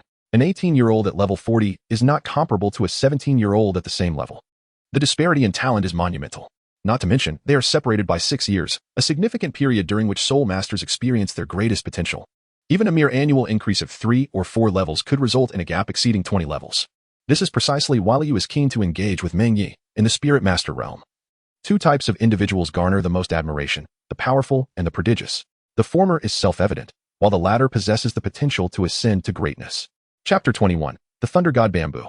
The Star Do Forest, recognized as the largest gathering place for soul beasts on the continent, remains largely unexplored by humanity, with less than half of it traversed. It can only be roughly categorized into outer and inner zones, primarily distinguishing between areas dominated by 1,000-year and 10,000-year soul beasts. As for the 100,000-year soul beasts, few have been encountered, and even fewer have survived the encounter, rendering such classification moot. Crack. The sound of crushed underbrush echoed as mottled rays of light filtered through the gaps in the leaves, further embellishing the already enigmatic depths of the forest. Do not stray. Stay close behind us. Several students nodded silently in response to Gao Cheng's words. In such an environment, their lack of experience in life and death struggles or soul battles naturally induced a degree of tension. Lu Meng, who had been chattering incessantly, fell silent, trailing Lu Yu with a pale countenance. Even Lu Ji appeared similarly affected. This reaction is hardly surprising. It is the typical response of normal individuals when confronted with unfamiliar surroundings. Those who are new and somewhat oblivious to danger may find their survival contingent upon luck. Soul beasts do not seek reasons to attack. They prioritize targets that attract their attention. Little girl, you two had best stay close to me, came the voice of the ghost Douluo from ahead. He led the way, his eyes occasionally gleaming with a ghostly light, keenly observing every movement in the vicinity. The success of this expedition in locating suitable soul beasts largely rests upon him. While the other teachers might possess some detection abilities, they surely do not rival his prowess. Meng Ye possessed an exceptionally high level of mental prowess, perhaps surpassing even that of the ghost Douluo in terms of intricacy. However, when it came to range, his detection capability was limited to a diameter of about 1 kilometer. Moreover, it could not be sustained for long, as it required a significant expenditure of mental energy. Relatively speaking, he excelled more in mental assaults rather than in detection or control. Lu Meng glanced at Lu Yu, who responded with a knowing look and a nod. Only then did she approach the ghost Douluo from behind, a choice that assured her safety. Luo Xian, however, continued to trail behind Meng Ye, which left him somewhat speechless. Following him was hardly safe. 1,000-year soul beasts posed little threat, and those over 5,000 years were manageable. Yet, should a 10,000-year soul beast emerge, he would have no choice but to retreat, as his cultivation level demanded a price even if he could contend with it. Luo Xian, you should come over as well, Lu Meng called out, turning to remind her. I'll pass. Luo Xian promptly declined her offer. The ghost Douluo, seemingly in a peculiar mood, let out an inexplicable chuckle before speaking in a low tone. The first target has appeared. A 3,000-year-old light tiger, accompanied by a sun bug exceeding 4,000 years. You three should be capable of handling them, right? I want to, Lu Meng said excitedly, raising her hand, only to quickly cover her mouth. Her large eyes fixed on the ghost Douluo. Speaking out loud in such a location was hardly wise. Should they encounter an ambush, she would surely be the first to suffer. And my martial soul is the sun bug. I appreciate your guidance. elder and esteemed teachers, Lu Ji added, suppressing his own excitement and speaking in hushed tones. Although they hailed from the same family, their martial souls were distinct, strictly speaking. Only Lu Yu inherited the traditional family martial soul. When both parents possessed martial souls of comparable quality, the likelihood of producing a variant martial soul was considerable, though the odds of a twin martial soul were even greater. If one was strong and the other weak, it went without saying that the stronger martial soul would dominate, with only slight variations occurring. Elder, what direction are those two soul beasts in? Gao Cheng inquired. Just ahead, about 800 meters away. Additionally, to the left. About 1,000 meters out, there is an 8,000-year-old bear blind, came the response. With a slight nod, Gao Cheng signaled to the two soul emperor-level teachers behind him, who understood the cue and swiftly vanished into the forest. Retrieving the beasts was the safest course of action. Otherwise, if everyone moved at once, it would not only be slow, but in the increasingly complex primordial environment of the Douluo forest, an unexpected ambush could jeopardize everyone's safety. Boy, are you not interested? The ghost Douluo's voice suddenly appeared by Meng Ye's ear, drawing no attention from the others. His intent in mentioning the 8,000-year soul beast was clearly directed at Meng Ye, knowing that he had consistently absorbed soul rings beyond his level. Typically, for soul masters, the fourth soul ring, regardless of whether it was a top-tier beast martial soul, would rarely exceed 5,000 years, with few surpassing that threshold. Auxiliary systems were even more restricted, generally absorbing only within the 3,000 to 4,000 year range. Even if Meng Ye were to absorb the soul rings at double the rate, the maximum he could attain would be around 8,000 years, or so believed the ghost Douluo. However, Meng Ye's response was simply too weak. Oh, how many years are you seeking? Ghost Douluo inquired with keen interest. He was somewhat curious about the limits of Meng Ye's endurance, as it was also part of his mission to report back to Bibi Dong. 20,000 years, no more than 25,000, preferably of the lightning attribute, or a top-tier large soul beast would suffice, Meng Ye replied. Ghost Douluo glanced back at him, and through the shadows of his cloak, it seemed he could perceive the astonishment in Meng Ye's eyes.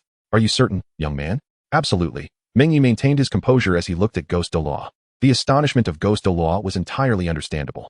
It was rare to encounter a soul master, even among those recorded by the Spirit Hall, including Bibi Dong herself, who possessed a fourth soul ring capable of reaching 20,000 years. That was the standard for a sixth soul ring, equivalent to that of a soul emperor. Each tier of soul ring holds significant implications, with the refinement of one's physique, mental fortitude, and soul power being crucial.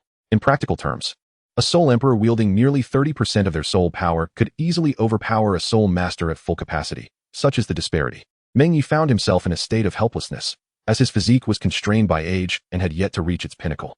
Had he not been summoned by Bibi Dong, he would have intended to suppress his soul power until he turned 16 before acquiring a soul ring, at which point he would have been confident in absorbing a soul ring of over 50,000 years directly for his fourth. However, that was no longer feasible. The Spirit Hall would not permit such a superficial and seemingly wasteful display of talent. Very well, I shall procure a 20,000-year soul beast for you. Douluo appeared intrigued, eager to observe how Meng Ye would absorb a soul ring of that age. In no time, two soul emperors returned with two soul beasts, throwing them onto the ground. Visibly drained, Lu Ji and Lu Ming approached to deal with them, initiating the absorption of the soul rings. Having just entered the Douluo forest, acquiring two soul rings was undoubtedly auspicious news. Under Douluo's deliberate guidance, they subsequently located the soul beasts for the other three. Lu Yu obtained a mutated lightwing moth, aged 4,800 years, granting her a powerful single-target control soul skill, quite commendable. Luo Xian, in search of her third soul ring, acquired a colorful deer with purifying abilities, perfectly suited for an auxiliary soul master's skills. Lastly, there was Jeremy, the one who remained largely unrecognized by the others. An edge case on this journey, harboring some discontent along the way. Nevertheless, he successfully obtained his fourth soul ring, the Ghost Vine Martial Spirit, also a control type, albeit significantly inferior compared to Lu Yu's. Having surpassed the age of 20, it was expected that he would only be able to serve as a steward or something of the sort, and it wouldn't be surprising if he ended up assigned to the main hall, given his lack of luck. The soul hunting expedition had nearly concluded, and Douluo instructed the others to return first, while he continued with Meng Ye to hunt for more souls, as they needed to delve deeper into the Douluo forest. Be cautious, Luo Xian said, her voice barely above a whisper, casting a worried glance in his direction. Though it was but a simple remark, Meng Ye felt an inexplicable warmth, as if he had returned to a cherished moment in time. Humph. Douluo chuckled from the side. It seems that lass has taken an interest in you. Elder, you mentioned earlier that you had not found a thunder attribute soul beast, correct? Meng Ye did not respond directly but turned to Douluo, inquiring instead. TCH, it's just that none met your standards, Douluo retorted. Clearly irked by the mention, for as a title Douluo, he still valued his pride. Unfazed, Meng Ye remarked lightly, I believe I have discovered one. Impossible. Douluo was skeptical, yet he followed Meng Ye through the forest with a sense of doubt. Before long, the two parted the underbrush to reveal a steep stone pillar. Surrounding the pillar was a clearing, where the flora seemed unable to encroach, exposing vast stretches of rocky terrain beneath. The cliff was not particularly high, only a few dozen meters, but the most critical aspect was the faintly glowing purple object at its summit. Just approaching it, Meng Ye felt a tingling sensation coursing through him. Douluo was also enveloped in arcs of electricity, which his protective soul power managed to keep at bay, preventing the thunderous force from encroaching upon him. What is this? Even Douluo, with his extensive experience, could not immediately discern the nature of this soul beast. Thunder God Bamboo, Meng Ye exclaimed, his voice tinged with excitement. An anomaly of the thunder bamboo, struck by lightning tribulations, among tens of thousands of thunder bamboo. Only one of its kind exists, an exquisite thunder attribute plant-type soul beast.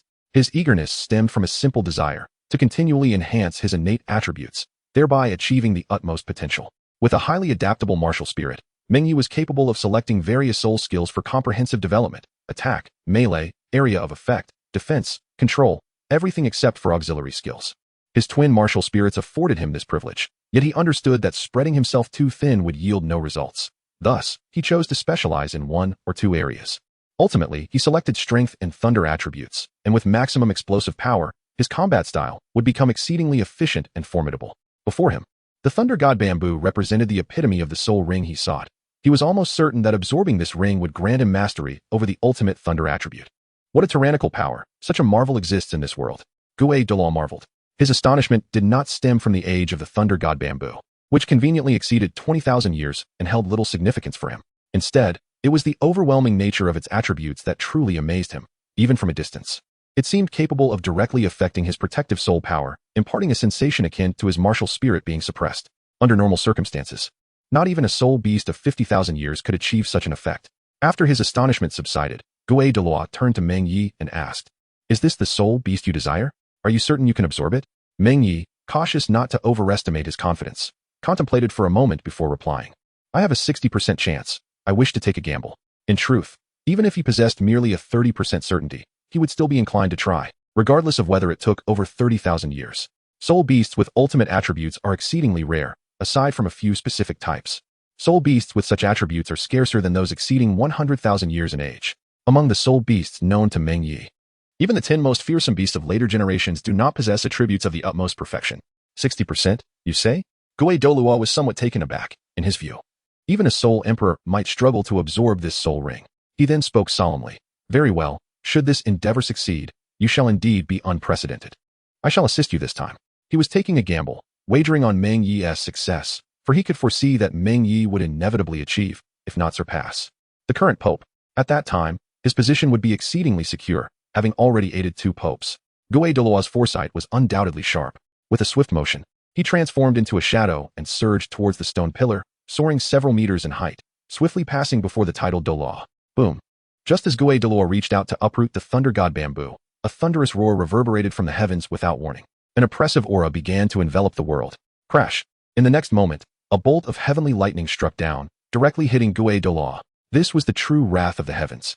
Unlike the soul skills released by soul masters that require time to manifest, there was no evading it, even for one as formidable as the titled Douluo. "Humph! A mere parlor trick dares to challenge me." Douluo snorted angrily. Using his immense cultivation to shield himself from the lightning and grasping the main trunk of the Thunder God Bamboo, simultaneously, 9 soul rings appeared around him. A chilling ghostly aura unfurling from within, akin to 1,000 spirits being unleashed, enveloping even the blinding lightning. The cultivation of a titled Douluo rendered them largely impervious to most natural disasters, making common lightning a negligible threat. However, at that moment, an unexpected turn of events occurred. The blinding lightning sliced through the layers of mist, and the soul rings on Douluo's body began to glow intensely. Night of the 100 Ghosts. The eerie, ghostly energy spread forth, shrouding the sky in a blanket of darkness, as more ghostly figures began to dart wildly, incessantly devouring the power of the lightning. Nevertheless, the Thunder God Bamboo continued to emanate a terrifying aura, its lightning refusing to be extinguished amidst the ghostly shadows. The sky continued to unleash bolts of lightning, attempting to dispel the black mist. This was a suppression of attributes. Meng Ye had retreated considerably, for the lightning falling from the sky was no jest. His cultivation level could not withstand it. As he observed Douluo's prolonged struggle, his expression grew increasingly grave. Even a titled Douluo faced suppression against attributes of the utmost perfection, and for a time, he could not secure his prize.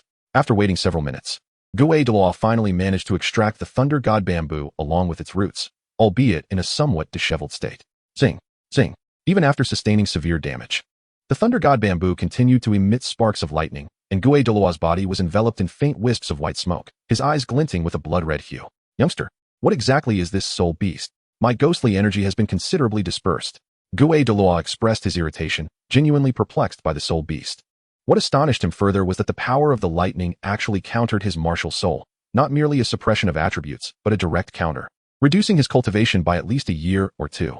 While it did not lead to a complete decline in his cultivation, the loss was still quite painful. Do not worry, Elder.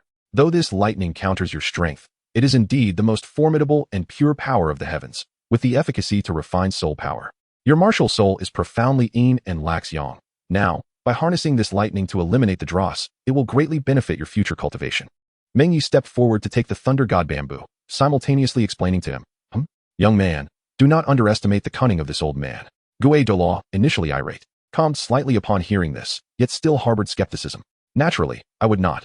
I presume you and Elder Ju share a similar bond, where yin and yang complement each other, allowing you to cultivate to your current level. As he spoke, Meng Ye decisively split the bamboo core of the Thunder God bamboo, completely severing its vitality. And a pitch-black soul ring emerged, exuding a faint aura of thunderous might. Douluo's pupils constricted, and he immediately began to believe most of what Meng Ye had said. The reason he and Ju Douluo possessed a martial soul fusion technique was due to the complementary nature of their martial souls. The extraordinary Qirong Tongtian Ju and the celestial herb of pure yang, which, when consumed, could invigorate the limbs, circulate blood through the 8 meridians, and forge an indestructible body. The ghostly martial soul, undoubtedly, was the embodiment of the utmost yin. If they could cultivate together and even exchange soul power, they would achieve remarkable results. Even their proximity over the years had enabled them to ascend to the 95th level. I appreciate your guidance, Senior, Meng Ye said before seating himself to absorb the soul ring. Seeing Meng Ye begin the absorption, Douluo refrained from further comment, focusing instead on dispelling the erratic thunder within his body while remaining vigilant of his surroundings. Suddenly, as he drew the soul ring close, Meng Ye felt a sharp sting on his skin, followed by a surge of pain in his flesh and internal organs. Having already absorbed 2 top-tier thunder attribute soul rings, he was close to mastering the ultimate thunder, though still faced considerable challenges. Even so, the process was arduous. The secret techniques of soul dispersion and the vitality were in motion, and even his mental strength was summoned to suppress the overwhelming thunderous force.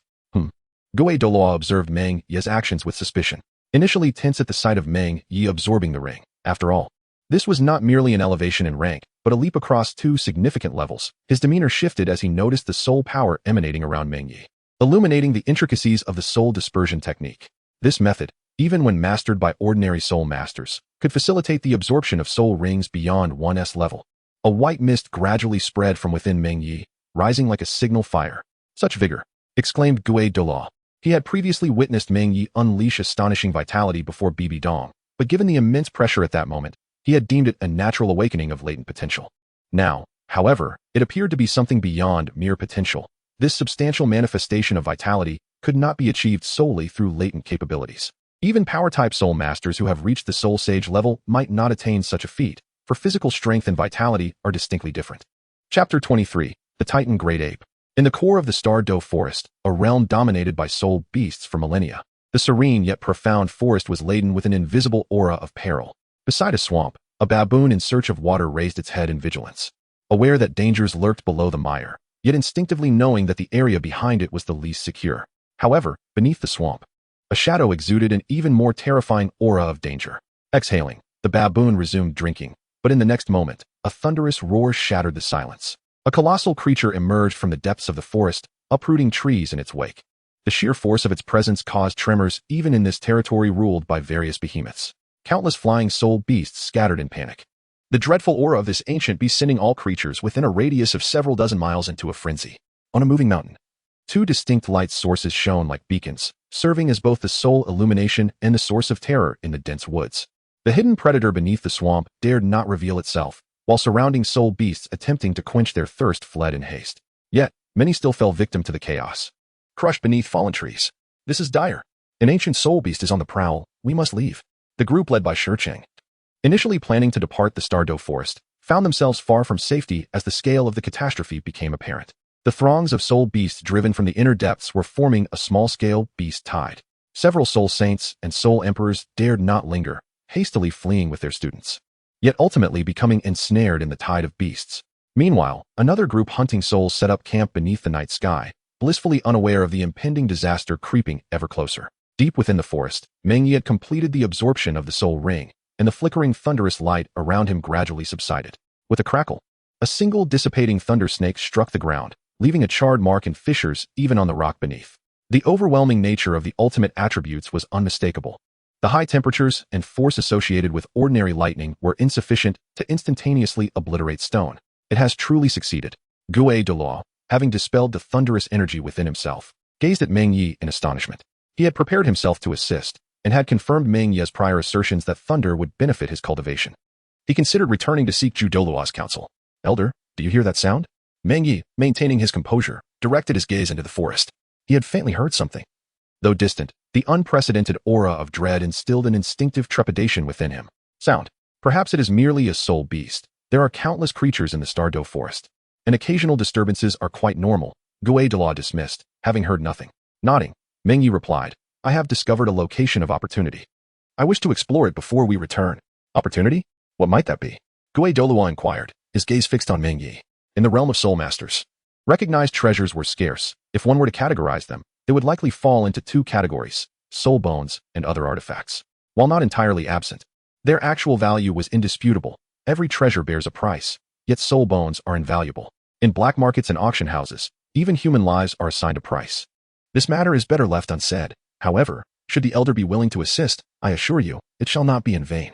Meng Ye did not reveal to Douluo what it was. Indeed, few were aware of its true value. He had once come into possession of a small fragment, a gift from that rascal Wang Shuo. The nobility was utterly ignorant of its worth and could not discern the distinction between the 10,000-year soul incense and the ordinary soul incense wood. Such a remarkable item that enhances soul power would command a starting price in the auction house of at least tens of thousands of gold soul coins. "Oh."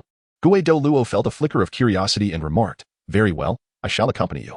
Returning directly would take a considerable amount of time to reach the Soul Master City. It was not an urgent task, and he was in no haste. After determining the direction, Meng Ye proceeded towards the location he had previously inquired about. According to Li Si's account, it seemed he was approaching the edge of the inner region where the presence of ancient soul beasts was commonplace. The notion of a mere grand soul master venturing into such perilous territory could indeed be described as risking one's life for monetary gain. Even though Meng Ye had ascended to the rank of Soul Zone, this area remained exceedingly treacherous. "What is this?" After walking several miles, they stumbled upon a fallen tree and a multitude of soul beasts, soul rings, and enormous footprints scattered across the ground.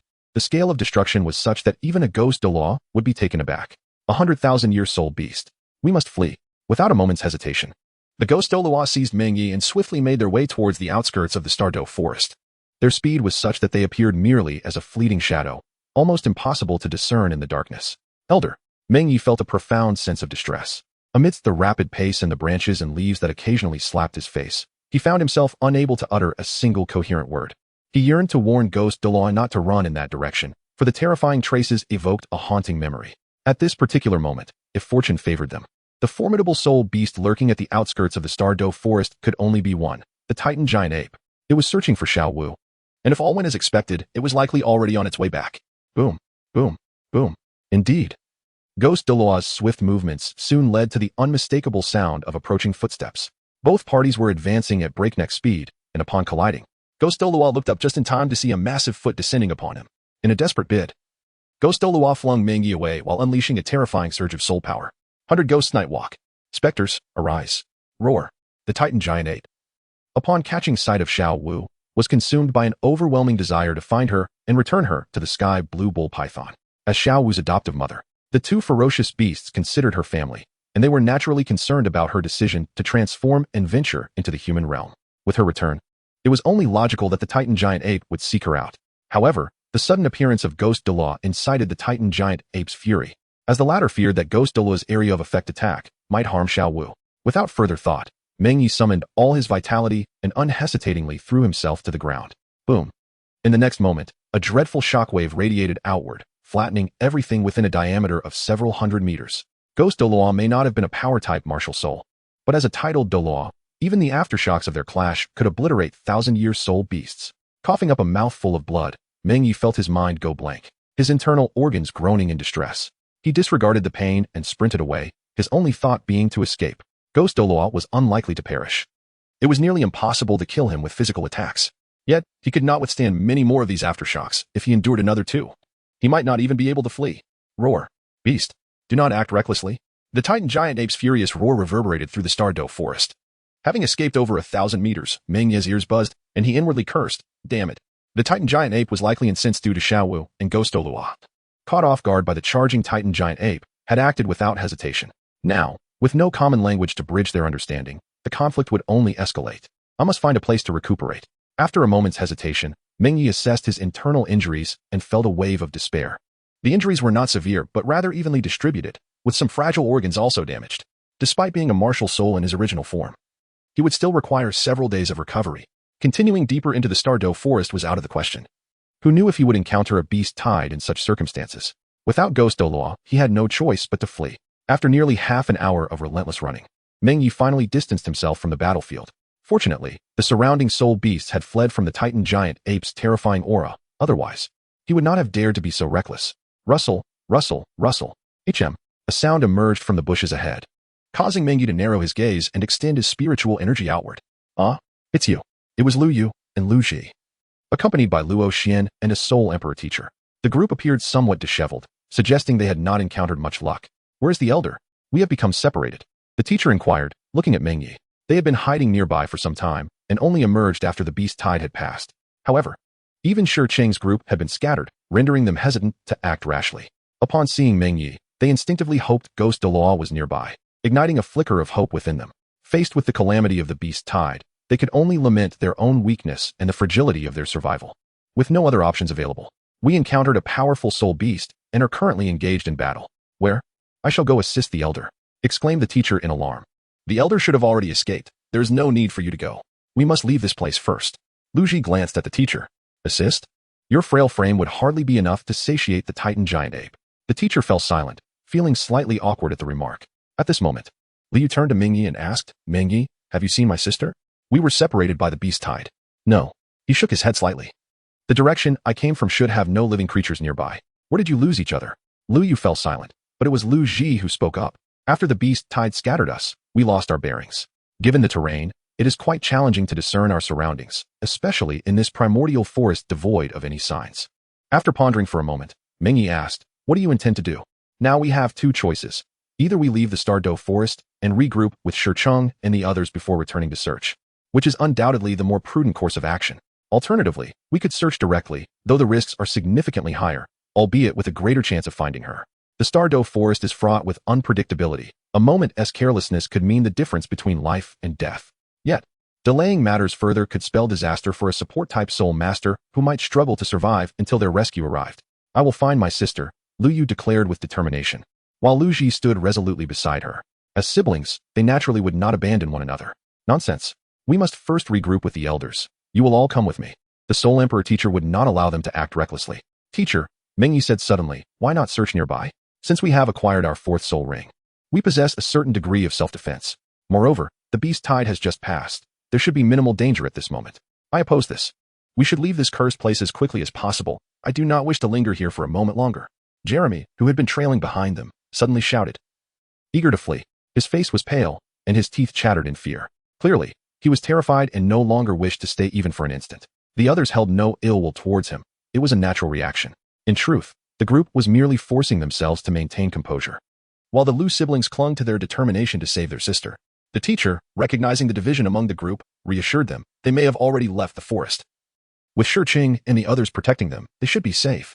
This sentiment held validity. After all, no news was often the best news.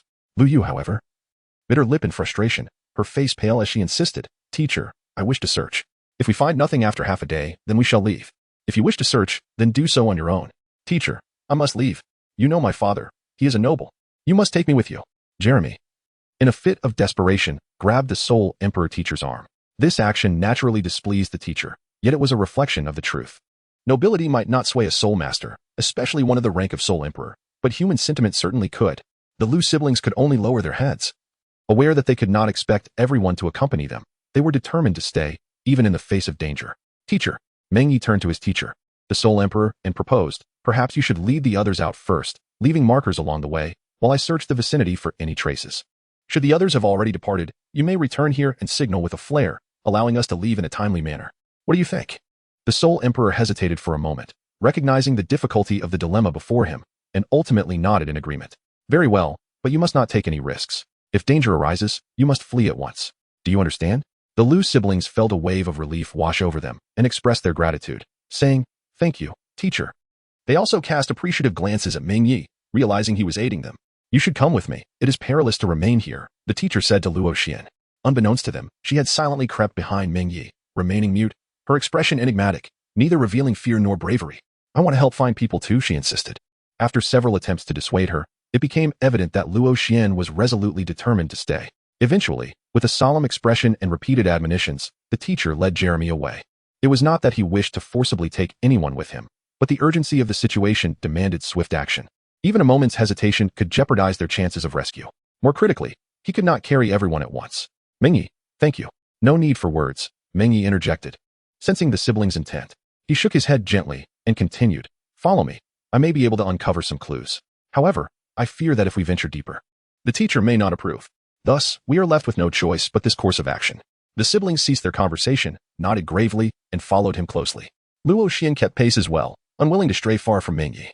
After traversing a distance in the intended direction, Meng Ye discovered a fallen tree and spotted a piece of cloth caught in its branches. His memory was sharp, and he recognized it as belonging to Lu Meng. Surrounding the area, there were numerous tracks left by soul beasts. Lu Ji observed Lu Yu, who stood silently, trembling slightly, and said, "Elder sister Yu, I am fine. Hurry and go, search along this path," Lu Yu replied, and without hesitation, she proceeded in the direction indicated by the soul beast tracks. Meng Ye noticed the redness around her eyes, a mere effort to suppress her emotions. It seemed she had abandoned the thought of leaving without finding Lu Meng. With a sigh, Meng Ye had no choice but to follow her. His ability to discern such subtle clues was undoubtedly a result of his mental acuity, though his range was rather limited, preventing him from pinpointing an exact location. Along the way, Meng Ye encountered numerous soul beasts. Perhaps due to the recent passage of the Titan giant ape, these creatures dared not move. After half an hour had passed, Lu Yu, in her impatience, nearly strayed off course several times. Fortunately, Meng Ye managed to uncover hints that gradually led them closer to their destination. These were likely clues intentionally left by Meng Meng. Lu Yu, now calmer, recognized that while one incident might be a coincidence, multiple occurrences surely were not. Although the clues along the way were subtle, they followed a discernible pattern, evidently placed there by the clever little Meng Meng. Suddenly, Meng Ye raised his hand, signaling for the others to halt. His expression grew serious. Lu Meng had been found, but there was a complication. "This is clearly where we came first. Why should it be handed over to him?" Meng Ye thought bitterly, feeling as though fate had conspired against her and her companion. All she desired was a suitable soul ring. Yet, Oscar had swiftly claimed the phoenix-tailed coxcomb snake, and Tang San had slain the faceless spider with his Zhuge divine crossbow. Long Gong and Snake Granny were not the type to be trifled with. They sought an explanation. However, after Zhao Wuji disclosed Tang San's paternal lineage, their resolve wavered. Initially, they thought little of Tang San being a disciple of the master. After all, in the realm of soul masters, strength reigns supreme. But the formidable reputation of the Haotian Douluo was not to be taken lightly. Even after many years, the man who single-handedly vanquished the Pope of the Spirit Hall was not someone they could afford to offend. Why not have them assist you in finding a soul beast? If they cannot, they should compensate you, suggested the little Meng Meng, who had inexplicably become entangled with Meng Ye. Her eyes twinkled mischievously as she looked at Tang San and the others. Chapter 25. Acquiring a soul ring indeed. Meng Ye exclaimed upon hearing Meng Meng's sweet voice. She turned to her grandfather and said, "Grandfather, I want them to find me a soul beast of the same level as the faceless spider." "Is that too much to ask?" "That is certainly a reasonable request," Meng Shu replied thoughtfully before glancing at Zhao Wuji. The expressions of the Shrek team stiffened. Such soul beasts were notoriously elusive. They had been wandering this Stardew forest for over a week to gather just 2 soul beasts. They owed a debt of gratitude to Meng Ye, as both soul rings were her contributions. What a scandal. Oscar and Ma Hongjun were silenced by Dai Mubai's hand clamping over their mouths, unable to voice their indignation. "Senior, I fear we cannot comply with this condition. We have been exploring this Stardew forest for quite some time and have pressing matters to attend to," Zhao Wuji replied with a bow.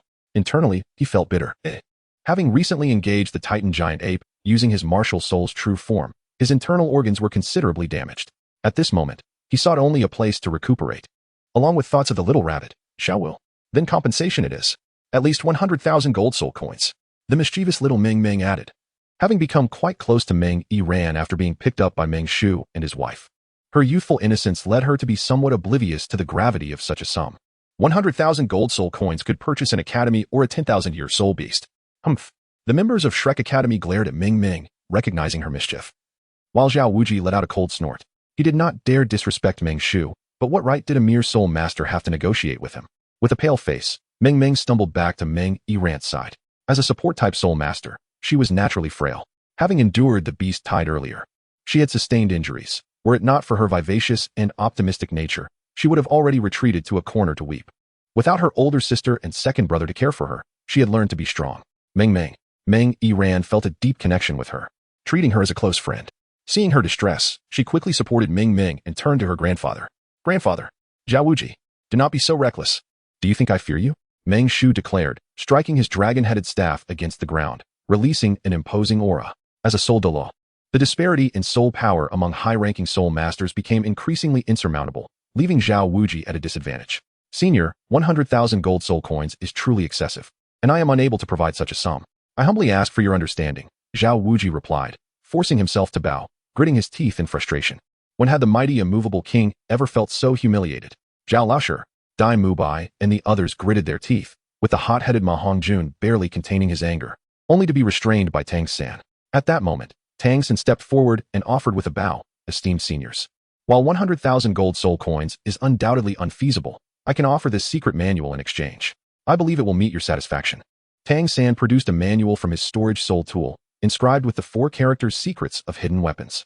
As an unshared secret of the Tang sect, this manual encompassed nearly all techniques for using hidden weapons.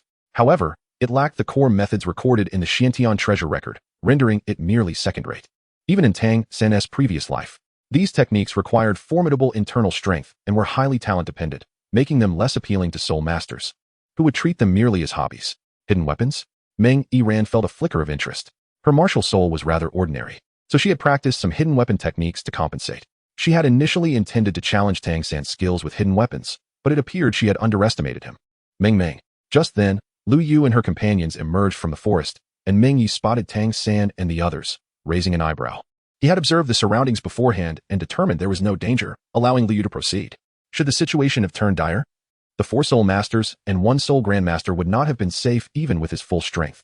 Zhao Wuji and Meng Shu were not to be trifled with. Big sister, Luo Xian. Thank goodness, I've finally found you. Meng squealed, perhaps still in shock, as she rushed to hug Lu Yu, her small face crumpling as she fought back tears. All is well now. Lu Yu gently patted her sister's head, feeling a pang of affection despite often scolding her. Seeing Lu Yu detained, Meng Ye sighed and stepped forward, clasping his hands respectfully. Esteemed seniors, I am Meng Ye, a disciple of the Spirit Hall. We have come to hunt souls and have lost our companions. We did not intend to intrude, and I hope for your understanding. Spirit Hall, Meng Shu, Chao Jinxiang, and Zhao Wuji all exhibited slight changes in their expressions, casting wary glances behind Meng Ye until they ascertained the absence of any threats, at which point they heaved a sigh of relief. Perhaps realizing their momentary lapse in composure, Meng Ye maintained his decorum and nodded, saying, as disciples of the Spirit Hall, what brings you here alone to hunt souls? Where are your elders? Meng Ye, are you affiliated with the Money Leopard? Are you hard of hearing, or perhaps lacking in intellect? It has already been stated that it is a case of being lost. Did you not notice the commotion earlier? Beside him, the snake woman, Chao Tianxiang, sensed her husband's deafness and the misunderstanding that had ensued, giving him a gentle nudge. At this moment, several teachers were awaiting outside the forest, having been scattered by the spirit beasts. Fortunately, there were no casualties, and we are grateful for the elders' concern. Meng Ye was also aware of the necessity to preserve the dignity of the old man. With a single phrase, he dissipated the awkwardness, and Meng Shu, who had initially hoped to gain some advantage, suddenly found Meng Ye much more agreeable. Indeed, quite courteous, unlike certain individuals. Casting a glance at Zhao Wuji and the others, Meng Shu's implication was clear, and he nodded, saying, after all, you are disciples of our lineage. I can escort you out shortly. Come, follow us. Meng Shu was quite infuriated by the actions of Shrek and his companions. The first incident, where his wife and granddaughter were bullied by Zhao Wuji, could be overlooked. But when he personally intervened only to be thwarted, it became unbearable. This indignation was not something he could easily swallow, especially given the circumstances. In contrast, he found Meng Ye increasingly agreeable, even if it was merely a first impression, for making a favorable first impression is no easy feat in the perilous Stardew forest. Having a powerful ally certainly provided a sense of security. Exchanging glances, Meng Ye and the others readily agreed. It was not a matter of great consequence. Therefore, we express our gratitude to the elder. Indeed, Meng Shu nodded slightly, turning his gaze towards his granddaughter. However, he found that the young lady seemed somewhat lost in thought upon seeing Meng Ye, prompting a meaningful smile to grace his lips. Tianxiang, being wise with age, was quick to grasp the situation, yet still lifted her hand to nudge her elderly partner. Clearing his throat awkwardly, Meng Yiran regained her composure, and Meng Shu inquired, "Yiran, what are your thoughts?" "I would like to take a look," Meng Yiran replied. Her cheeks slightly flushed as she requested to see the secrets of hidden weapons. "Certainly," Tang Xin said, handing over the tome. Although his unwavering demeanor appeared quite extraordinary, it was worth noting that this book merely served as an introductory guide for outer disciples of the Tang sect, which shifted the perspective entirely. The value of a freely given item could indeed be exchanged for a suitable top-tier soul ring, and the thought was quite enticing. Beyond mere age, the essence of a soul ring lies in its compatibility, and for Tang San, this represented a prime soul ring. To be candid, Meng Ye found the 8 spider lances intriguing, but the soul ring itself held little significance for him. It was merely a 2,000-year-old soul ring. And considering that the man-faced demon spider was renowned for its poisonous attributes, it diverged greatly from the power and attributes he sought to master. "Senior, I am willing to offer 100,000 gold soul coins to purchase this soul ring." The sudden utterance from Meng Ye caught everyone off guard, leaving them astonished and bewildered. Chapter 26. The Challenge for Soul Masters. Hidden weapons ultimately constitute a minor path. Meng Yiran practiced them solely as a hobby, never reaching a level that could genuinely enhance her strength. Hidden weapons inherently require the accompaniment of poison to effectively vanquish foes. Otherwise, what small items could possibly possess lethality comparable to swords and blades? Bullets, perhaps? However, the situation with the golden soul coins was entirely different. The figure of 100,000 golden soul coins was casually mentioned by Lu Meng, yet should it truly be produced, it would represent a substantial sum. This holds true even for the families behind Long Gong and Shipa. "What did you say?" Meng Shu, hard of hearing as ever, gazed at Meng Ye in disbelief. The younger generation is willing to spend 100,000 golden soul coins to acquire this soul beast. Meng Ye merely desires the 8 spider lances. The value of this soul bone undoubtedly exceeds 100,000, as there exists a notion of pricelessness within the realm of soul masters. However, his actions have evidently led to some misunderstandings among others, such as Meng Yiran, whose face flushed with a hint of embarrassment. She is currently infuriated after having her soul rings snatched away twice. Meng Ye's visage does not possess the conventional allure that captivates the opposite sex. Rather, it is the innate vitality emanating from her very essence that draws attention. Following her recent absorption of the 4th soul ring, her already defined features have taken on an imposing and icy demeanor. This particular aura can sometimes be more enticing than any superficial charm, which inadvertently led her thoughts astray. Similarly, the Dragon Lord and the Serpent Matron found themselves misinterpreting her intentions, believing that Meng Ye was acting out of vengeance for Meng Yiran. Without delving deeper into their perceptions, one must consider Meng Ye's background. In the realm of soul masters, possessing wealth does not necessarily correlate with high cultivation. Yet those who are affluent invariably possess a complex identity. In a moment of urgency to rescue, Tang Sen placed all his hopes upon the soul ring of the human-faced demon spider. Already wounded, he nearly succumbed to a surge of blood.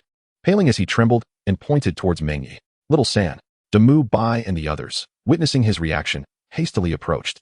Fully aware of the fierce battle Tang San had endured, the human-faced demon spider served as undeniable evidence, prompting them to glare furiously at Meng Ye.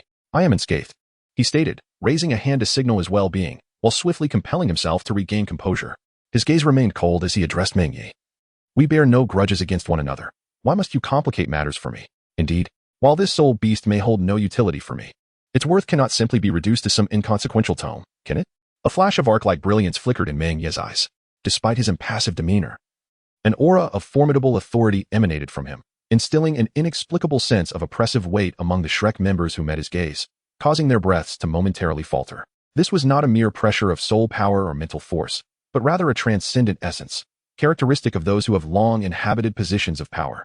Meng Ye also made his debut with remarkable brilliance, eliciting an expression of astonishment in Zhao Wuji's eyes. What a formidable young spirit! Gazing directly at Tang San, he spoke solemnly. The cultivation of soul masters is a journey of refining the heart, a process that requires time and accumulation. While practicing hidden weapons may serve as a personal interest, neglecting the fundamental art of cultivation in favor of it would be a grave misstep. His words resonated powerfully, devoid of any hesitation or doubt. What mattered most was not merely the content of his discourse, but the essence of vitality and spirit that Meng Ye infused into it. The fierce and domineering aura he projected seemed to strike like a mental shockwave, reverberating within the hearts of all present.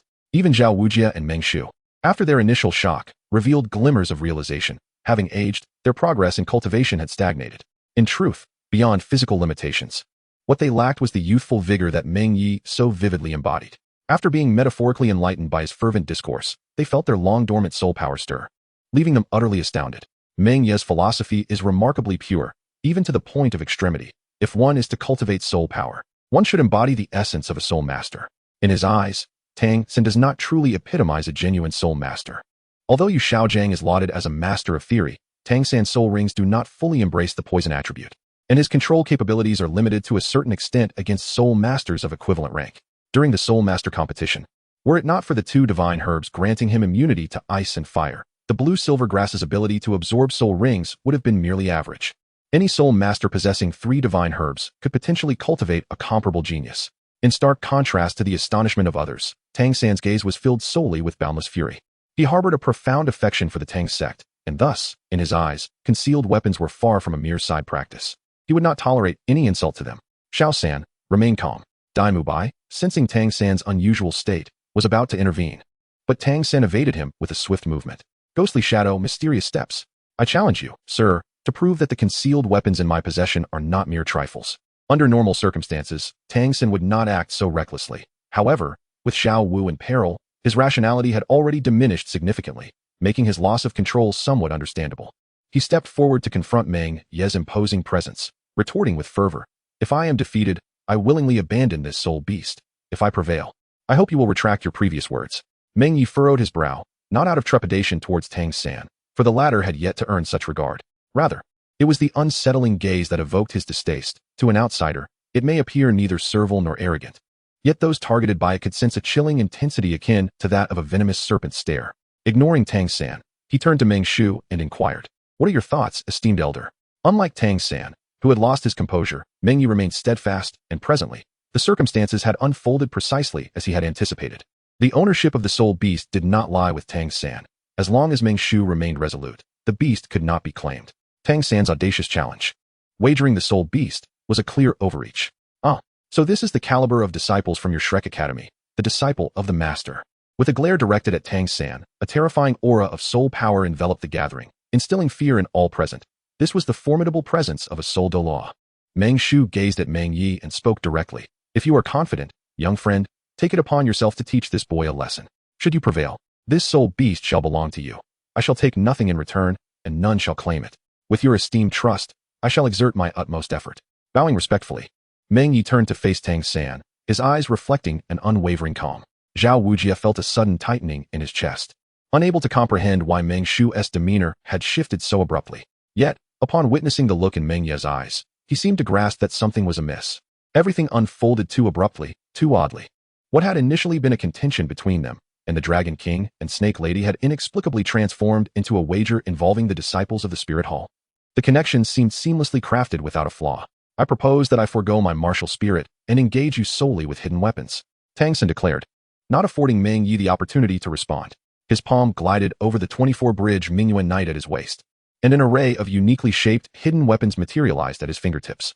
The motion of grasping them was so subtle that it appeared as though the weapons had autonomously found their way into his hands. This was the pinnacle of Tang sect's secret arts, controlling the crane and capturing the dragon. This technique constituted one of the core principles of employing hidden weapons. Without it, the mastery of hidden weapons would likely be inferior to that of third-rate manuals. Whoosh, swish, swish, swish, swish, swish. Swift beyond imagination. The hidden weapons thrived on their unpredictable nature and compact design, swiftly incapacitating foes. Tang San's speed and technique in launching the hidden weapons were impeccable. The only shortcoming lay in the sheer force behind them. The onlookers exchanged glances, their expressions shifting. Initially believing Tang San's actions were merely impulsive, they now realized that this torrent of metallic projectiles would likely give even seasoned soul masters a headache. The blades, radiating a mysterious glow, were not something to be trifled with.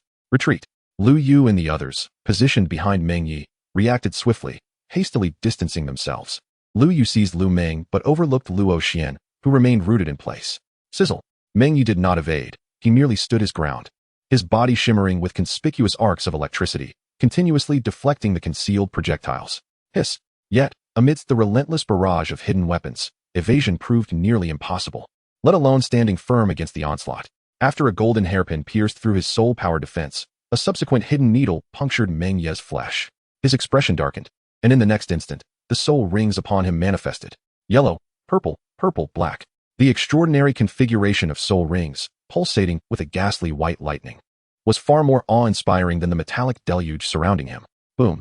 As the first soul ring radiated, a terrifying wave of thunder coalesced into a shockwave that swept outward.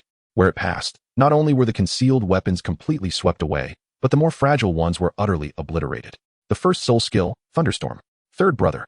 Tang San was taken aback by the ferocity of Meng Ye's counterattack. It was not just him, but everyone else was equally astonished. In one moment, they had the upper hand, and in the next, their lives hung in the balance. At this critical juncture, a pink figure flashed before him, tackling Tang San to the ground, narrowly averting disaster. Boom. Chapter 27. The transaction. The terrifying thunder crashed violently against a distant tree trunk. A colossal tree that required the embrace of 2 or 3 people, collapsing with a resounding thud. The side struck by the thunder was entirely charred, and the surrounding grassland mirrored this devastation. The sheer might of this lightning surpassed the realm of ordinary martial spirits. It transcended even that of the most formidable martial spirits. This was the pinnacle of martial spirits.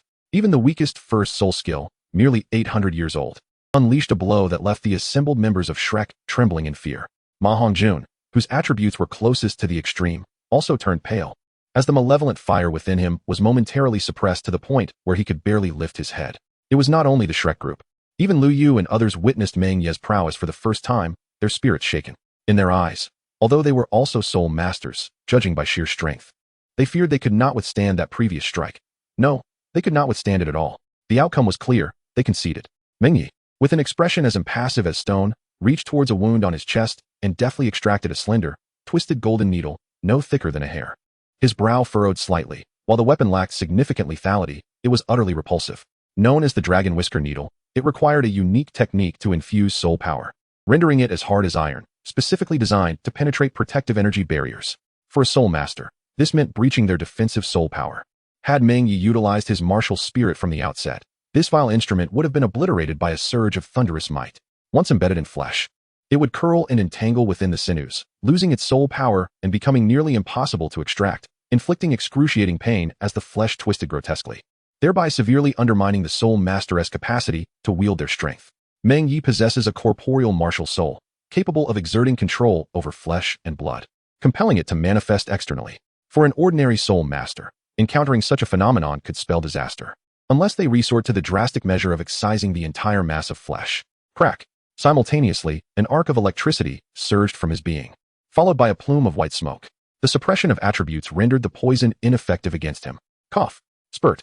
Overcome by agitation, and grappling with the emotional turbulence of recent upheavals, Tang San, barely rising, expelled a mouthful of fresh blood. Third brother, are you all right? Xiao Wu gazed at Tang San with deep concern, fearing he had sustained a life-threatening injury. In truth, the affliction stemmed more from internal wounds exacerbated by emotional fluctuations. Xiao Wu, you have finally returned. Tang San suddenly embraced Xiao Wu, remaining in that position for an extended moment without rising. Meng Ye did not interrupt. He harbored little animosity towards Tang San, though neither did he possess any particular fondness. Approaching the formidable creature before him, a human-faced demon spider towering at 3 meters, he could not help but feel an unsettling aura emanating from its lifeless form. The soul ring around it gradually faded away. With a hum, he stored the human-faced demon spider within his storage soul tool, a bracelet of considerable capacity, far exceeding the average storage tool. Thank you, Senior, for your assistance, he said, slightly bowing as he approached Meng Shu. Meng Shu was still somewhat taken aback. It was only after Chao Tianxiang reminded him that he regained his composure. Ah, yes indeed. With a serious expression, Meng Shu then remarked, young friend, you are being overly modest. It is I who should be expressing gratitude to you. I shall honor my promise and escort you out of this Stardow forest. Old man, Chao Tianxiang quietly interjected, casting a discreet glance at her granddaughter beside her. The two elders could easily discern their granddaughter's sentiments, especially since Meng Ye had yet to acquire her third spirit ring. Leaving now would surely cause her sorrow. Predecessor, during my journey here, I inadvertently discovered a 500-year-old mandala snake. What are your thoughts on this? Meng Ye suddenly spoke up. Oh, where is it? At this, Long Gong and Sheepa finally reacted in unison. Meng Ye genuinely wished to avoid wasting time and led the trio of elders along the path he had come. Lu Yu and the others quickly followed. Though they too felt a twinge of confusion, had they encountered a mandala snake on their way here? Luo Xian followed closely behind Meng Ye, feeling a sense of guilt. She noticed that when Meng Ye was injured, he had shielded her, even with the slightest possibility of injury. He had chosen not to evade or even release his martial soul. The overwhelming might of that thunderous attack was not something a support-type spirit master could withstand. After approximately 10 minutes of walking, Meng Ye took a detour and led the 3 Mengs to a 500-year-old mandala snake. Throughout the journey, He had been using his mental energy to scan the surroundings in search of the creature, and it seemed that luck was on their side. As they captured the spirit ring, it took more than half an hour for Meng Ye to absorb it, and eventually, even Shi Qing and the others arrived. Only then did the group finally exit the Douluo forest. Thus, this soul-hunting expedition came to an end. I must extend my heartfelt thanks to you, young friend. Meng Shu said, not only have you helped my granddaughter regain her spirits, but you also found her a suitable spirit ring. Truly, I am in your debt. The trio of elders already held Meng Ye in high regard. Initially, Meng Shu intended to see Meng Ye and the others safely out of the Douluo forest. Yet he ended up owing a favor to Meng Ye instead. At a loss for words, he could only sigh and say, young friend. Should you ever require assistance in the future, do not hesitate to send a letter. I shall do my utmost to oblige. You are too kind, predecessor. Meng Ye replied with a respectful bow. Long Gong and Shipa held a certain standing within the spirit master community, while they could not compare to the title Douluo. They were not to be underestimated. Though Meng Ye might not need their support now, it could prove invaluable in the future. Such connections were indeed a source of strength. Farewell. Meng Shu and Chao Tianxiang exchanged solemn glances with Ghost Douluo before reluctantly departing with their beloved granddaughter. The presence of Ghost Douluo, an esteemed elder and a right-hand figure of Bibi Dong, assisting in the acquisition of soul rings, inherently signified a status that underscored their conviction of Meng Ye's extraordinary identity, prompting them to seek an alliance. It seems your recent encounters have been quite remarkable. The Dragon King and Snake Lady do not typically bestow such attention upon a mere soul sect practitioner. Ghost Douluo, inscrutable in demeanor, stood beside Meng Ye with a smile. Your injuries must be considerable, esteemed elder? He inquired. As the words lingered in the air, Meng Ye discerned a chilling gaze directed towards him. Ghost Douluo coldly remarked. How did you ascertain my injuries? I was unaware initially, but now I am enlightened. Meng Ye turned to meet Ghost Douluo's gaze, his expression devoid of emotion. As a title Douluo, a being of unparalleled strength, one must conceal their wounds. Each has clawed their way through countless trials and tribulations over decades. Without due caution, they would not have survived to this day. Fortunately, Stone Chung had returned with the group to their previous town for recuperation, leaving only the two of them in this moment, allowing Ghost Douluo to gradually temper his aura. Buzz. Meng Ye retrieved a jade box from his storage soul guide and presented it to Ghost Douluo, stating, this item may assist you in recovering some of your injuries. Ghost Douluo scoffed, dismissive of the offering, yet in the next moment, an enchanting fragrance wafted from the slightly opened box, silencing his initial retort. Accepting it, Ghost Douluo inquired, what do you desire in exchange for this blood ginseng? I merely request your assistance in venturing once more into the Douluo forest, Meng Ye replied courteously. Agreed.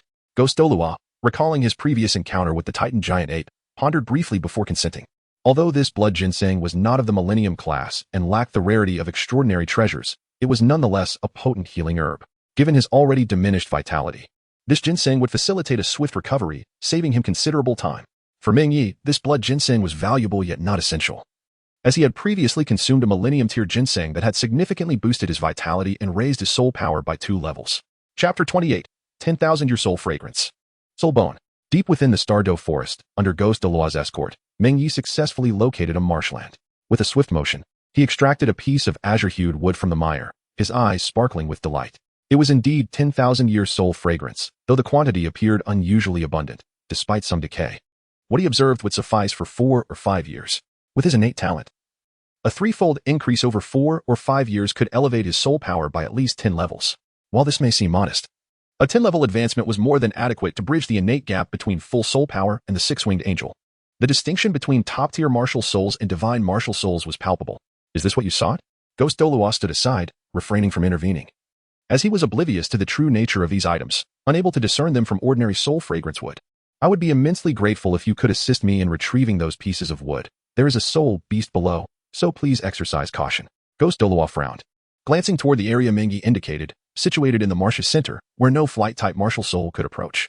Naturally, a title Douluo could soar, and with no reason to refuse, he ascended into the air.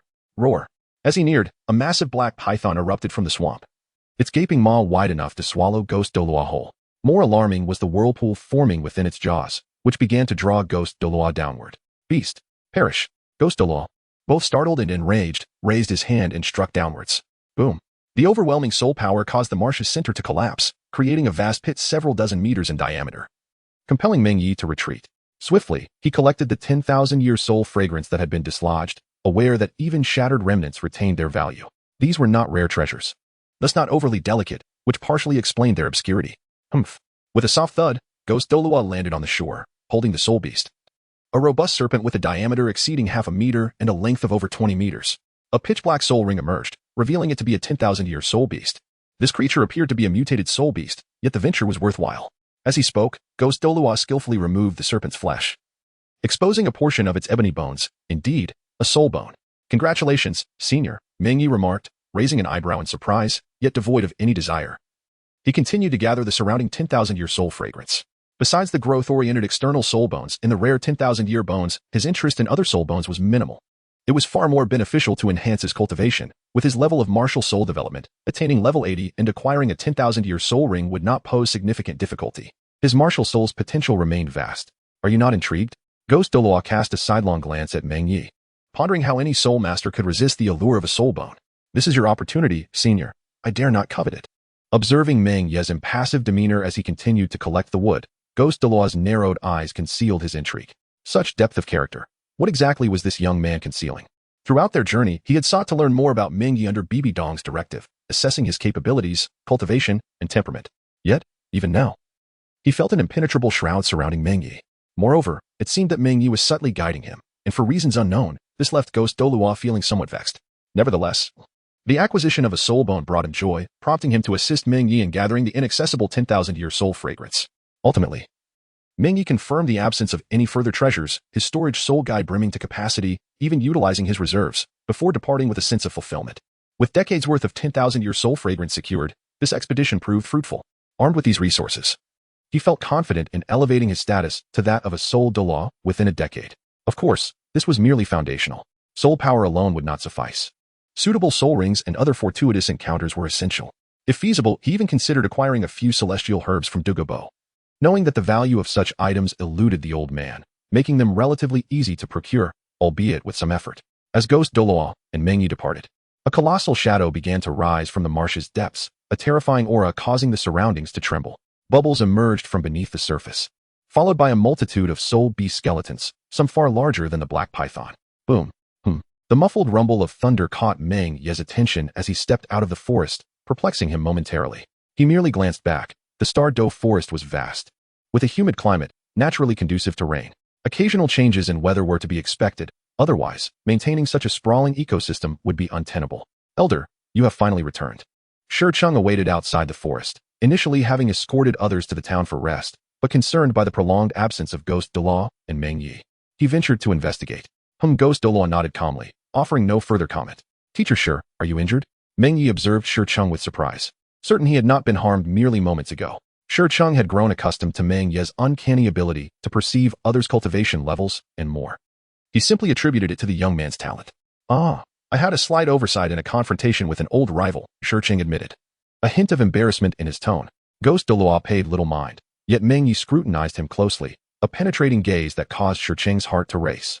He sensed a veil of concealment over his true condition. The injury was internal, marked by a handprint upon his chest, indicative of a formidable opponent's strength. As a bare martial soul, capable of both offense and defense, there were few who could overpower him with sheer force, leading Meng Ye to surmise the identity of this rival, Zhao Wujie. Moreover, Shurcheng was likely aware of Zhao Wujie's past conflicts with the Spirit Hall, possibly having been one of the soul emperors involved in the hunt against him. Such a reaction suggests that this individual either made a wager with Zhao Wujin or possesses some acquaintance with him. Otherwise, upon uttering a word, Ghost Douluo would not permit the Shrek group to return. Meanwhile, the Shrek team, having departed from the Douluo forest, was recuperating in a town. Meng Ye might not have anticipated that Tang San's fortune had not dwindled due to his interception of the human-faced demon spider. He still acquired a soul ring from one, though it remains uncertain whether he obtained a soul bone. In the inn, Tang San approached Dai Mubai, who was stationed at the door, and inquired, "How is Teacher Zhao's condition?" "It's nothing to worry about." Teacher Zhao indicated he would return to the academy tomorrow, replied Dai Mubai with a smile, arms crossed. However, it was indeed clever of you to compel that soul saint from the Spirit Hall to place a wager. Otherwise, even if Teacher Zhao managed to repel him, it would have posed some difficulties. Indeed, after all, the title of the Unmoved King was earned through the Spirit Hall. Tang San coughed lightly. As his own injuries had not yet fully healed, Dai Mubai furrowed his brow and said, "Little San, you should also rest. I can keep watch here." "Thank you for your consideration," Tang San replied. "What kind of talk is that?" "We are brothers," said Tang San as he turned to return to his room, where he needed to meditate to expedite his recovery. Soon, others arrived to inquire about the situation. "Dai Lauda, about that person who used lightning earlier. Did you discern what his martial spirit was?" "He terrified me," Ma Hongjun expressed, still shaken by the encounter. "I don't know," Dai Mubai shook his head, his gaze intensifying. Even Little San and teacher Zhao couldn't identify his martial spirit, but it was undoubtedly formidable. This was a rather diplomatic way of expressing himself, as he typically assessed opponents in two categories, those he could defeat and those he could not. The latter category was, of course, not to be mentioned. That soul skill nearly scared me to death.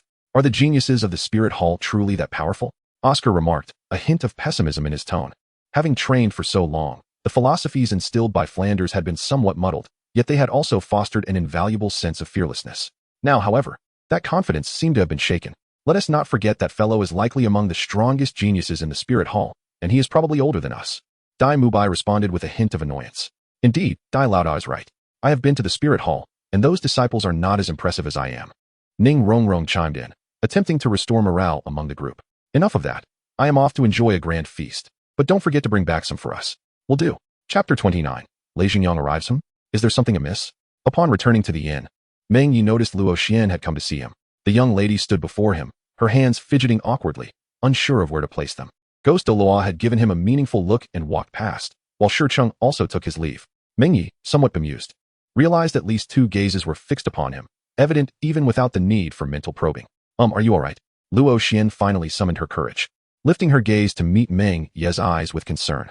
I'm fine. The poison has been expelled. Just a minor bruise. My physique can recover easily, and it won't take long even without deliberate meditation. However, my mental energy was quite drained from the chase for Lu Meng, so I am feeling a bit fatigued. That is wonderful. Luo Xian's expression brightened with relief. By the way, thank you. Wait a moment. With both hands clasped together, she conjured a large white bun, which was her martial spirit, a simple food-type spirit. Yet, its effects were anything but ordinary, the standard for food-type soul masters, besides soul power. Also includes the longevity of the food they create. Oscar had been praised by Flanders as a once-in-a-century genius, with his sausage martial spirit lasting 12 hours, equivalent to a day, and this duration would only increase. In contrast, Luo Xian's martial spirit could last over a week. Her soul power hardly diminished, and with a natural soul power level of 9, she had already surpassed the soul master rank at just 15 years of age, promising a bright future ahead. Thank you. Meng Ye took a few bites and swallowed, feeling a warm current coursing through his body, restoring his soul power and physical strength, even his mental energy. The first soul skill was a comprehensive recovery of injuries, stamina, and soul power. I should be thanking you, he said. Luo Xian quickly prepared buns with different effects. The second soul skill was detoxification, while the third had the effect of purification. The first two were conventional abilities of food-type martial souls, nothing unusual, but the third was somewhat different. The purification ability could counteract soul power and soul skill suppression, even attribute suppression. Such a capability was crucial in combat, as it could neutralize even some formidable control soul skills. That's enough, Meng Ye remarked, noticing that Luo Xian showed no sign of stopping. These buns also had a satiating effect, and he couldn't possibly consume them all at once. Of course, with Luo Xian's soul power, she couldn't produce too many either. Truly thank you. Luo Xian hurriedly halted, bowing her head in gratitude, her ears tinged with red. Sighing deeply, Meng Ye had resolved to abandon the ties of his previous life, yet it proved to be an arduous task, especially whenever he beheld Luo Xian. His heart would invariably betray him, making it difficult to suppress his attention on her. It's fine, go rest. We should return tomorrow. Luo Xian lifted her head and hurried away, her swaying figure exuding a faint, enchanting fragrance. Although it lacked the captivating allure of Hulaina, it nonetheless rendered Meng Ye's gaze somewhat unfocused. Zing! An electric arc flickered through his eyes, jolting Meng Ye awake as he glanced around in confusion. What had just transpired? It was common to be distracted, but for him, it was irregular. He had never lost focus without awareness before. As a half-mental system soul master, a scattered mind was particularly taboo, not dwelling too long on it. He finished the bun in hand and returned to his room to meditate, while others began to rest.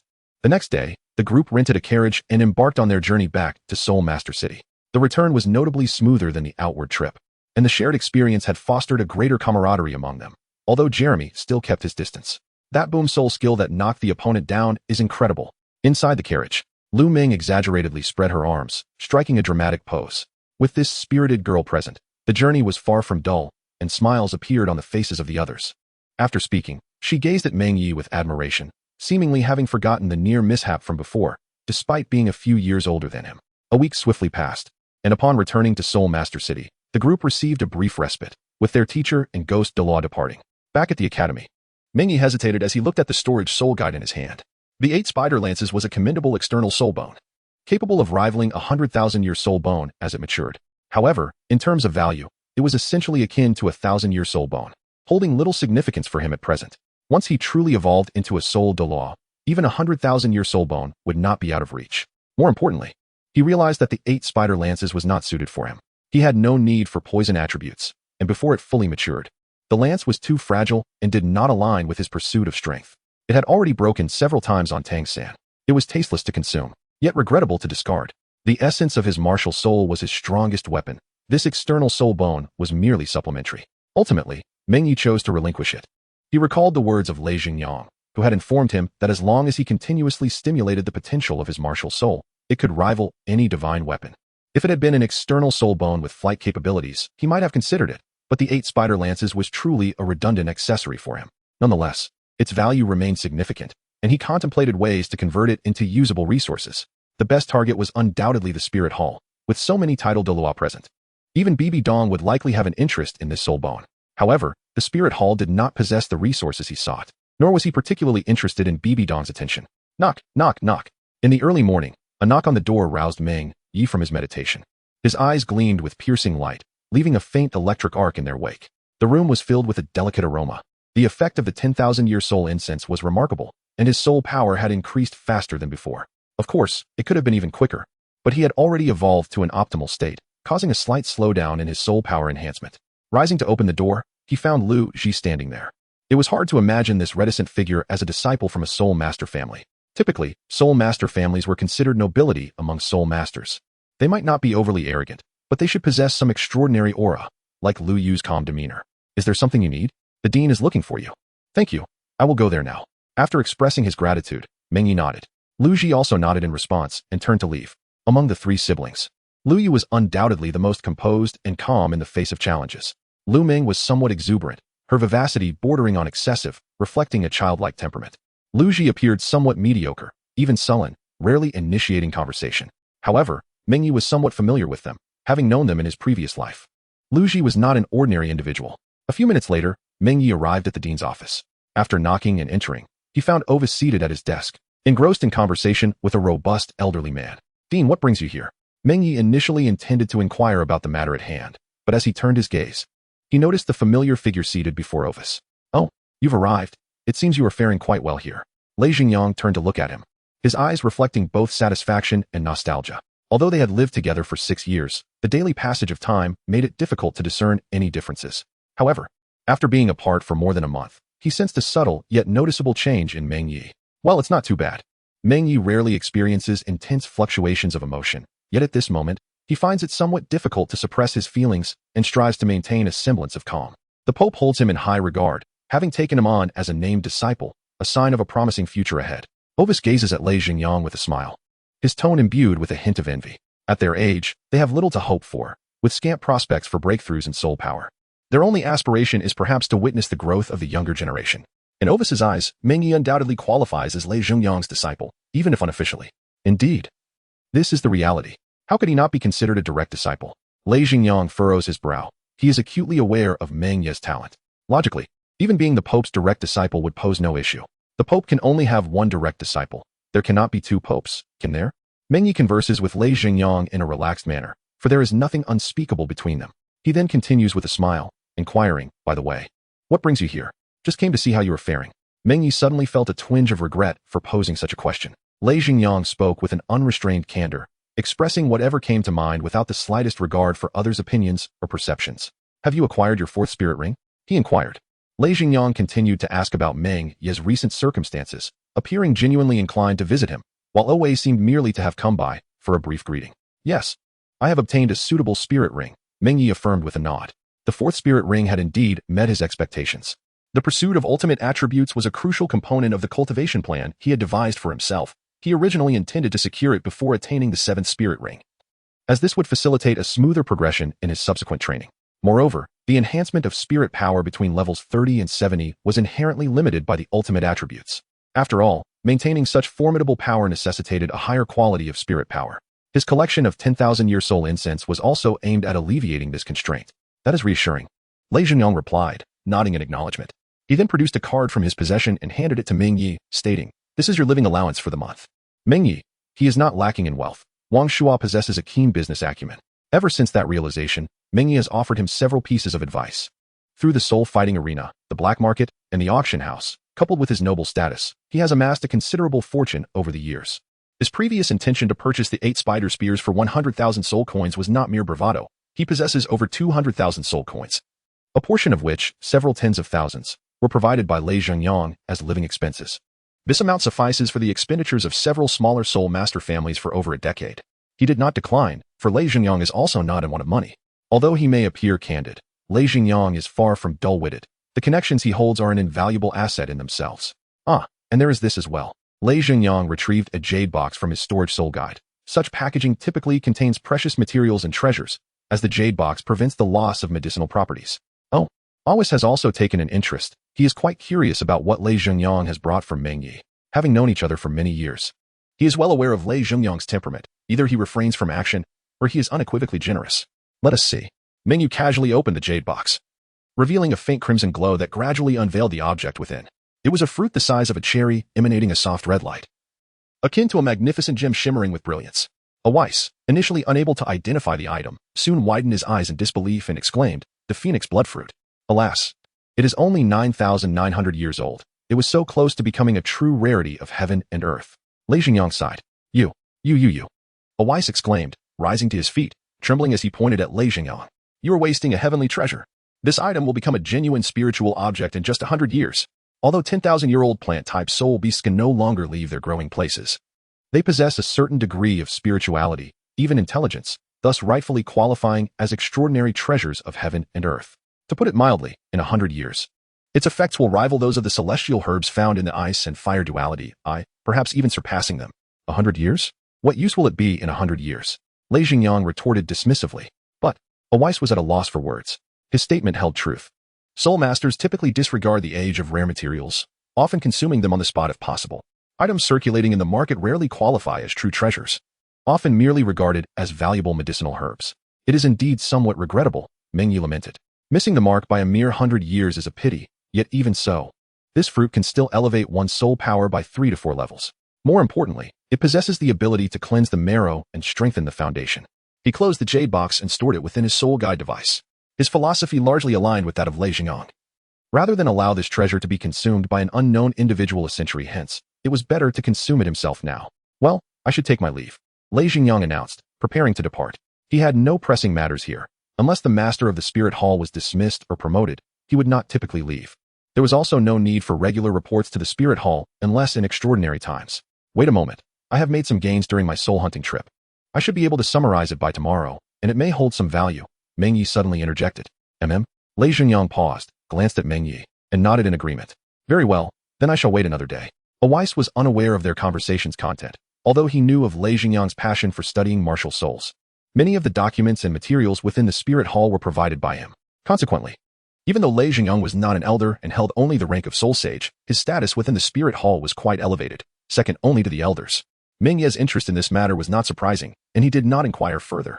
Upon exiting Oisi's office, Meng Ye prepared to escort Lei Zhengyang out of the academy, remaining somewhat reticent along the way. Being a direct disciple of the Pope was not a disadvantage, with your talent, even if the Pope favored his female disciple more. You still had your opportunities. He felt little inclination to compete. In response to Lei Zhengyang's blunt remarks, Meng Ye replied with equal candor. Lei Zhengyang continued. You need not concern yourself with my attitude. I have not accepted you as my disciple. Upon hearing this, Meng Ye furrowed his brow, aware that Lei Zhengyang meant well. Yet he still felt a twinge of discomfort. After a moment of silence, he spoke. You mentioned that the Pope places greater value on his direct disciples. Moreover, even if one were to attain such a position, what meaning does it hold to remain stagnant in one place? Would one merely be a statue? How bold you are to say that, Lei Zhengyang replied, shaking his head. His unfiltered nature had become a hallmark of their exchanges. With a sigh, he added, as long as you have your own thoughts, it is well. If you choose not to compete, then so be it. The two continued their walk when they encountered several familiar figures. Meng Ye, what a coincidence. Where are you headed? Lu Meng, entwined with Luo Xian, who appeared reluctant to escape, inquired. Although Luo Xian was a few years younger, she possessed an elegant stature that made her appear far more mature than Lu Meng. Just a brief outing from the academy. Lu Meng, discerning Meng Ye's somewhat taciturn nature, where he typically answered questions straightforwardly or chose silence, turned her gaze to Lei Zhengyang and asked, and who might this esteemed elder be? I am Lei Zhengyang, he replied with a chuckle. My teacher, Meng Ye interjected calmly before Lei Zhengyang could introduce himself. After exchanging a few pleasantries, they continued their way out of the academy. Lei Zhengyang owned a residence in Wuhuan City. While not grand, it was certainly not insignificant. Meng Ye, feeling lethargic, chose not to reside here before, as staying directly at the academy would save him considerable time. His instructor, Luo Xian, is said to be exceptionally skilled. Surely, her mentor must be formidable as well? Lu Ming, entwining her arm with Luo Xian's, continued onward. I sense a profound respect from Meng Ye towards his teacher. Luo Xian felt a twinge of discomfort. She had intended to return home to indulge in a personal culinary endeavor and perhaps charm her mother, yet her plans were thwarted by Lu Ming, who spirited her away instead. Their conversation along the way was largely initiated by Lu Ming. At that moment, Luo Xian's heart ached for the pastries her mother used to make. Lu Ming, lost in thought, spoke less as she guided Luo Xian to her classroom. Chapter 31. Concern from Lei Xingyang Bang. Ouch! After a light rap on the head, Lu Ming pouted, clutching her forehead, and cast a pitiful gaze at Lu Yu before her. Lu Yu, with her fair complexion still bearing a hint of sternness and her tall stature radiating authority, inquired, "What is the matter?" "Hee, dear sister, I was wrong." Acknowledging her mistake, Lu Ming refrained from provoking her elder sister further, humbly accepting her fault. After countless reprimands, Lu Yu, resigned, turned to Luo Xian, expressing her apologies. "Luo Xian, I am truly sorry for the trouble Lu Ming has caused you. And no, it's quite all right." Luo Xian stammered, hastily waving her hands. Moments earlier, when she had unexpectedly entered an unfamiliar classroom, her mind had gone blank, and her nervousness rendered her speechless. Fortunately, Lu Yu had come to her rescue in time. "Sister, we encountered Meng Ye and his teacher just now." "Meng Ye's teacher?" At this, Lu Yu's brows furrowed momentarily. But she soon relaxed and asked directly, "You did not behave inappropriately, did you?" "What are you talking about?" "I was on my best behavior," Lu Ming retorted playfully. Lu Yu, aware of Lu Ming's whimsical nature yet understanding her seriousness when it mattered, escorted Luo Xian back to her class before inquiring further about Lu Ming's situation. "Master Palace Lord?" "Yes, I saw the insignia, and Meng Ye holds great respect for him." As Luo Xian mentioned, Lu Ming replied, a proud expression adorning her face. She was certainly not lacking in intelligence. Though occasionally cunning, her appearance provided her with a natural air of disguise. Meng Ye's formidable abilities were undoubtedly linked to his mentor, warranting such respect. Lu Yu glanced at Lu Ming again, tapping her forehead lightly, and chided, "Do not get too cocky. Your little cleverness has likely been noticed already. Hurry and prepare, for the tests begin next week." "What tests?" "I detest tests." Upon hearing of the impending assessments, Lu Ming's enthusiasm waned, and she spoke in a dispirited tone. "Comprehensive evaluations. I've heard they are selecting candidates for next year's Soul Master competition." "What? Just end me now." The tests conducted by the Spirit Hall were notoriously rigorous, not merely a matter of filling out a form. Assessments would include soul power progression, soul rings, and physical fitness. Though there was a high degree of freedom in daily life, the testing was exceedingly strict, with the possibility of expulsion for poor performance. With 6/10 of the Soul Master resources under its control, the Spirit Hall was not lacking in talent. Many aspired to gain admission to its academy. Within the residence of Lei Xingyang, Meng Ye efficiently completed the necessary summaries within the span of an hour and presented them to Lei Xingyang. Ultimate attribute. "Have you already accomplished it?" With just a fleeting glance, Lei Xingyang raised his head in astonishment to look at Meng Ye. Nodding affirmatively, Meng Ye unleashed his martial soul. The terrifying essence of his vitality coalesced into a tangible form. His martial soul was himself, encompassing an extensive range. His flesh, bones, meridians, hair, and even blood and internal organs were all included. While ordinary martial souls represent merely a fragment of this, he possessed immense advantages that others lacked. Even his brain was part of this, granting him a superior edge in developing and cultivating spiritual techniques compared to his previous life. With a crackling sound, a white arc of electricity surged from his body, and upon merely touching the ground, the stone-paved surface cracked beneath its force. Lei Xingyang distinctly sensed the overwhelming power of the thunder, feeling a momentary stagnation in his soul force, though it quickly resumed its flow. In terms of vitality, he far surpassed the current Meng Ye. What a formidable attribute! Is this what is meant by the ultimate attribute? Lei Xingyang's eyes sparkled with excitement as he gazed at Meng Ye. He had delved into various aspects of martial souls, and even proposed a method of separating the cultivation of martial souls from that of soul masters. The spiritual visualization techniques and vitality methods developed by Meng Ye were based on the research findings of Lei Xingyang from his previous life. Unfortunately, these innovations had not gained widespread acceptance, as Lei Xingyang harbored no aspirations for fame or conquest over the continent. He merely sought to validate his findings and to witness Meng Ye's growth, as he was doing now. For him, this sense of accomplishment outweighed all other pursuits.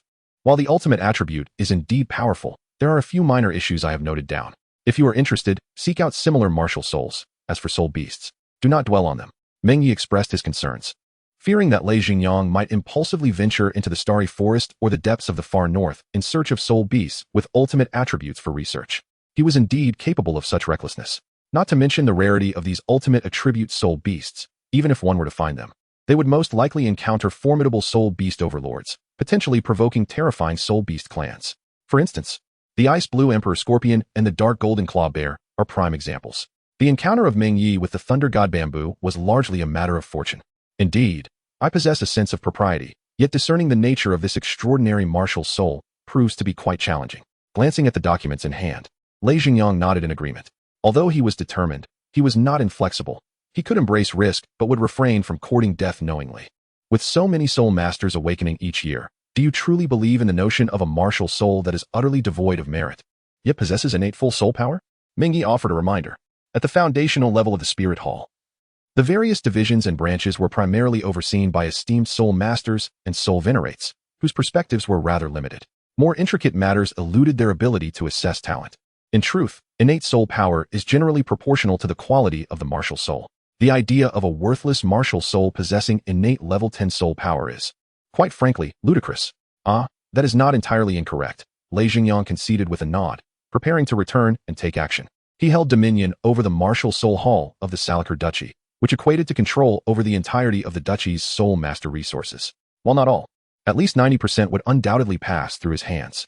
By compiling a detailed list of the soul masters awakened each year, even among thousands, it was certain to find at least a few with innate full soul power. As for the exceedingly rare probabilities, they were merely metaphorical. The shortcomings of the Spirit Hall system lay here. Although the initial stage offered free awakening of martial souls for commoners, it was also the stage most likely to overlook numerous talents.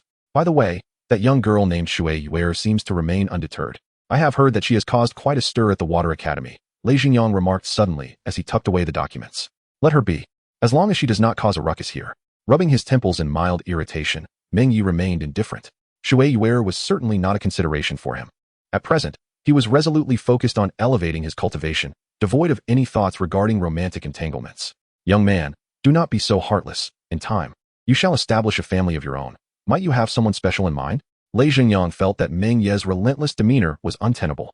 Though he had no desire to meddle in Meng Ye's personal affairs, it seemed rather abnormal for a young man to harbor no inclinations at all. Surely, it cannot be an issue with his physical condition? No, I shall take my leave now. I will not be seeing you off tomorrow. Meng Ye rose and departed. Unwilling to delve into the topic any further, Lei Xingyang remained seated, lost in thought. He understood that Meng Ye was wholly devoted to his cultivation. Yet having lived to this age, he was well aware of the curiosities and thoughts that often accompany youth. To put it plainly, it is entirely natural for individuals of that age to harbor some intrigue towards the opposite sex. Such feelings are a normal response to physical maturation. If one were to suppress these emotions entirely, it might lead to psychological issues, as human instincts are not easily restrained. It seemed that Ovis would need to invest some effort into this matter. With a murmured thought, Lei Xingyang stood and made his way back to the Spirit Hall Academy. Though this time he refrained from appearing within the institution. Chapter 32. A meal a week later. In this span of time, Meng Ye's soul power had ascended once more. Reaching level 45. Having initially attained the Thunder God Bamboo, he had already advanced to level 44, coupled with the 10,000-year soul fragrance and his unique secret methods. His cultivation speed remained swifter than it had been prior to obtaining the ultimate attributes. The culmination of his efforts resulted in his current level of soul power, which was also a reflection of the prior suppression he had exercised over it. Zing. Zing. The dense arcs of electricity flickered around him, and upon opening his eyes from meditation, Meng Ye frowned slightly. These arcs were not a favorable sign. After all, he was not endowed with an innate ultimate attribute spirit, and his primary spirit bore no elemental characteristic. His second spirit was not of the lightning attribute either. These arcs appeared to be manifestations of his inability to completely harness the formidable power of thunder. Ultimate attributes are not the pinnacle. There remains room for further elevation. The Ice Emperor and Snow Emperor of the extreme northern lands both embody ultimate ice, yet the latter comprehends forces that transcend mere ice, approaching the realm of laws. Hence, even within ultimate attributes, there exists a hierarchy of strength and weakness. Meng Ye aspired to command a more potent thunderous force, and to achieve this, he must first fully master this power. With a creak, he rose and left for the classroom. Though he typically merely clocked in for attendance, his presence was nonetheless obligatory, as the Spirit Hall maintained strict regulations in this regard. While there was a degree of freedom, it did not imply a lax atmosphere or system, especially with tests looming. The freshmen had officially commenced their studies over a month ago, and the Academy's assessments had begun. Many students were now fervently scrambling to prepare, exerting themselves with unprecedented diligence. Meng Ye, the transfer student who entered with a letter of recommendation from Lei Xingyang, arrived slightly later than the freshman, yet still must undergo testing. The assessments will commence 3 days hence, taking place in the second soul fighting arena within the academy, with a 2-day break granted to all. However, attendance is mandatory for the examination. Any absence will bear consequences, understood? A resounding agreement echoed through the assembly, for the regulations of the Wuhan Hall Academy are indeed stringent, and none dare to be frivolous, save for one individual. The instructor at the podium is a middle-aged woman, entrusted with the management of this class. She appears to be in her 40s, adorned with faint wrinkles that do little to diminish her noble demeanor. Her elegance remains undiminished. Her martial soul is the Crimson Whip, a formidable weapon-type martial soul, boasting a soul power of 60. It is said that on the first day, to establish her authority, she directly dismantled the classroom door and expelled a particularly rebellious student on the spot. Meng Ye was a latecomer who had joined the class temporarily, and her absence did not sit well with her. Suddenly, a chalk piece flew through the air, striking Luo Xian, who was peacefully dozing in the corner. She raised her hand to scratch her head, but remained in slumber. Luo Xian. A voice boomed like a lion's roar, finally rousing her from her dreams. Startled, she lifted her head, her fair face bearing the marks of her disheveled hair. You come to the office. And you too. The teacher pointed at Meng Ye, summoning both of them out of the classroom while instructing the others to disperse. A few minutes later, Meng Ye stood in the office with a calm demeanor, while Luo Xian hung her head in shame. Luo Xian, you possess considerable talent, but could you explain to me why you persistently sleep during class? She stammered, I was wrong. Her voice was barely audible, drowned by the surrounding silence. The teacher frowned, addressing her with gravity. This is not the first time. You must provide me with an explanation today. Luo Xian felt her mind go blank upon seeing the teacher's stern expression, unable to formulate a response, and her eyes reddened. As a soul master, even one of the auxiliary type, she should not exhibit such behavior. However, this appeared to be a congenital issue for Luo Xian, exacerbated by the nature of her martial spirit. Teacher, Meng Ye interjected, casting a sympathetic glance at Luo Xian. It seems that the cultivation method of her martial spirit is somehow linked to her sleep. The teacher, naturally skeptical, replied, absurd. I have never heard of such a meditation technique. It is not meditation, but rather an auxiliary method. Surely, you have encountered materials related to martial spirits like Taodai or mutated types that require special means for cultivation. Meng Ye continued. Many martial spirits necessitate assistance in their training. Not all of them are disadvantages. In fact, these auxiliary methods can be seen as an advantage. Although unconventional, they can serve as a shortcut, depending on how one utilizes them. The teacher paused, visibly taken aback by Meng Ye's explanation. Whether she had reviewed such materials was uncertain, but given her position at the Martial Spirit Hall Academy, she must have encountered them. Turning her gaze back to Luo Xian, she inquired, is what she said true? Yes. Luo Xian nodded meekly. All right, I shall let you off this time, but do not let it happen again. Remember to attend the test at Arena No. 2 in 3 days. Still processing the information, Luo Xian was ultimately dismissed by the teacher. Within the office, the teacher regarded Meng Ye with an appreciative glint in her eyes. I have reviewed your records. Your talent is exceptional, even surpassing that of some advanced students. However, your abilities remain to be tested. Have you ever been to the soul fighting arena? This was a litmus test. Soul masters rarely ventured alone to the arena before reaching adulthood, as the soul fighting arena was only a step away from the beast fighting arena. Of course, having been there or not represented two distinct concepts. Combat for soul masters was not a turn-based game. Strikes and damage depended on defense and evasion, without any practical experience.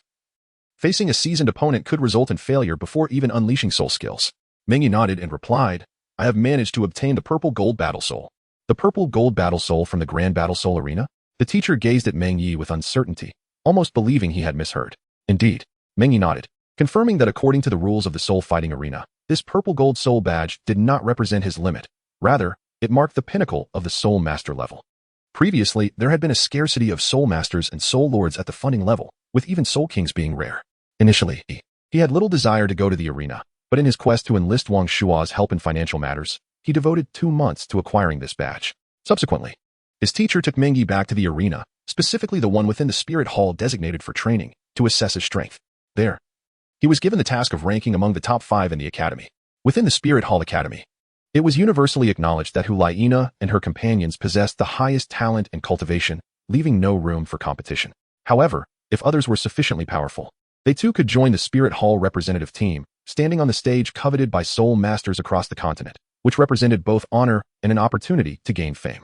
While fame may not yield immediate benefits, it should not be disregarded. Aside from the sense of honor, substantial renown can serve as a deterrent to others and reflect one's depth of character. Yet, it can easily render one a stepping stone for others, presenting both advantages and disadvantages. Upon exiting the arena, Meng Ye contemplated treating himself to a meal outside the academy.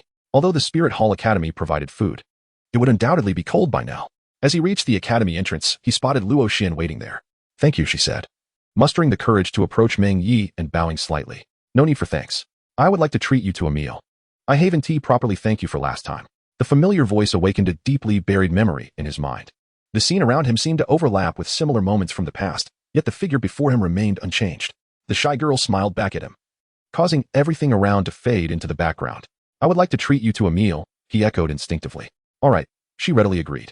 By the time Meng Ye regained his composure, he had lost the chance to ponder or decline and followed Luo Xian to her home. Chapter 33. Luo Xian's parents. Luo Xian's return with a friend surprised her parents, who were well aware of their daughter's temperament. They considered it a feat if she could engage in normal conversation. "Greetings to the two esteemed seniors," Meng Ye said, adhering to the customary formalities among soul masters. "Oh, no need for such formality. Since you are Luo Xian's friend, we may address each other as uncle and nephew," the refined gentleman replied, momentarily taken aback before breaking into a smile. Clad in a long robe and with neatly combed long hair, he possessed an extraordinary appearance. Luo Xian's mother, equally stunning, defied the passage of time. At 40, she still radiated youthful beauty, her gentle demeanor captivating any man who beheld her. It seemed that Luo Xian's beauty was inherited from her parents, though her personality remained somewhat difficult to describe. "I'll take Luo Xian to change clothes. Little Yi, you can chat with Uncle Luo in the meantime," her mother said, pulling her bewildered daughter away while casting a knowing glance at her husband. The couple exchanged several glances in an instant, culminating in a slight nod. "Haha, little Yi, how old are you this year? Where are you originally from? By the way, do you have someone you like?" Meng Ye felt a twitch in his eyelid. He did not decline Luo Xian's invitation to dinner. Yet he forgot about it.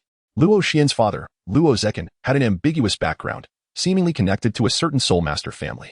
Her mother, Xian Yao, possessed the same martial soul as Luo Xian, and as a food-type soul master at the soul emperor level, she was indeed formidable.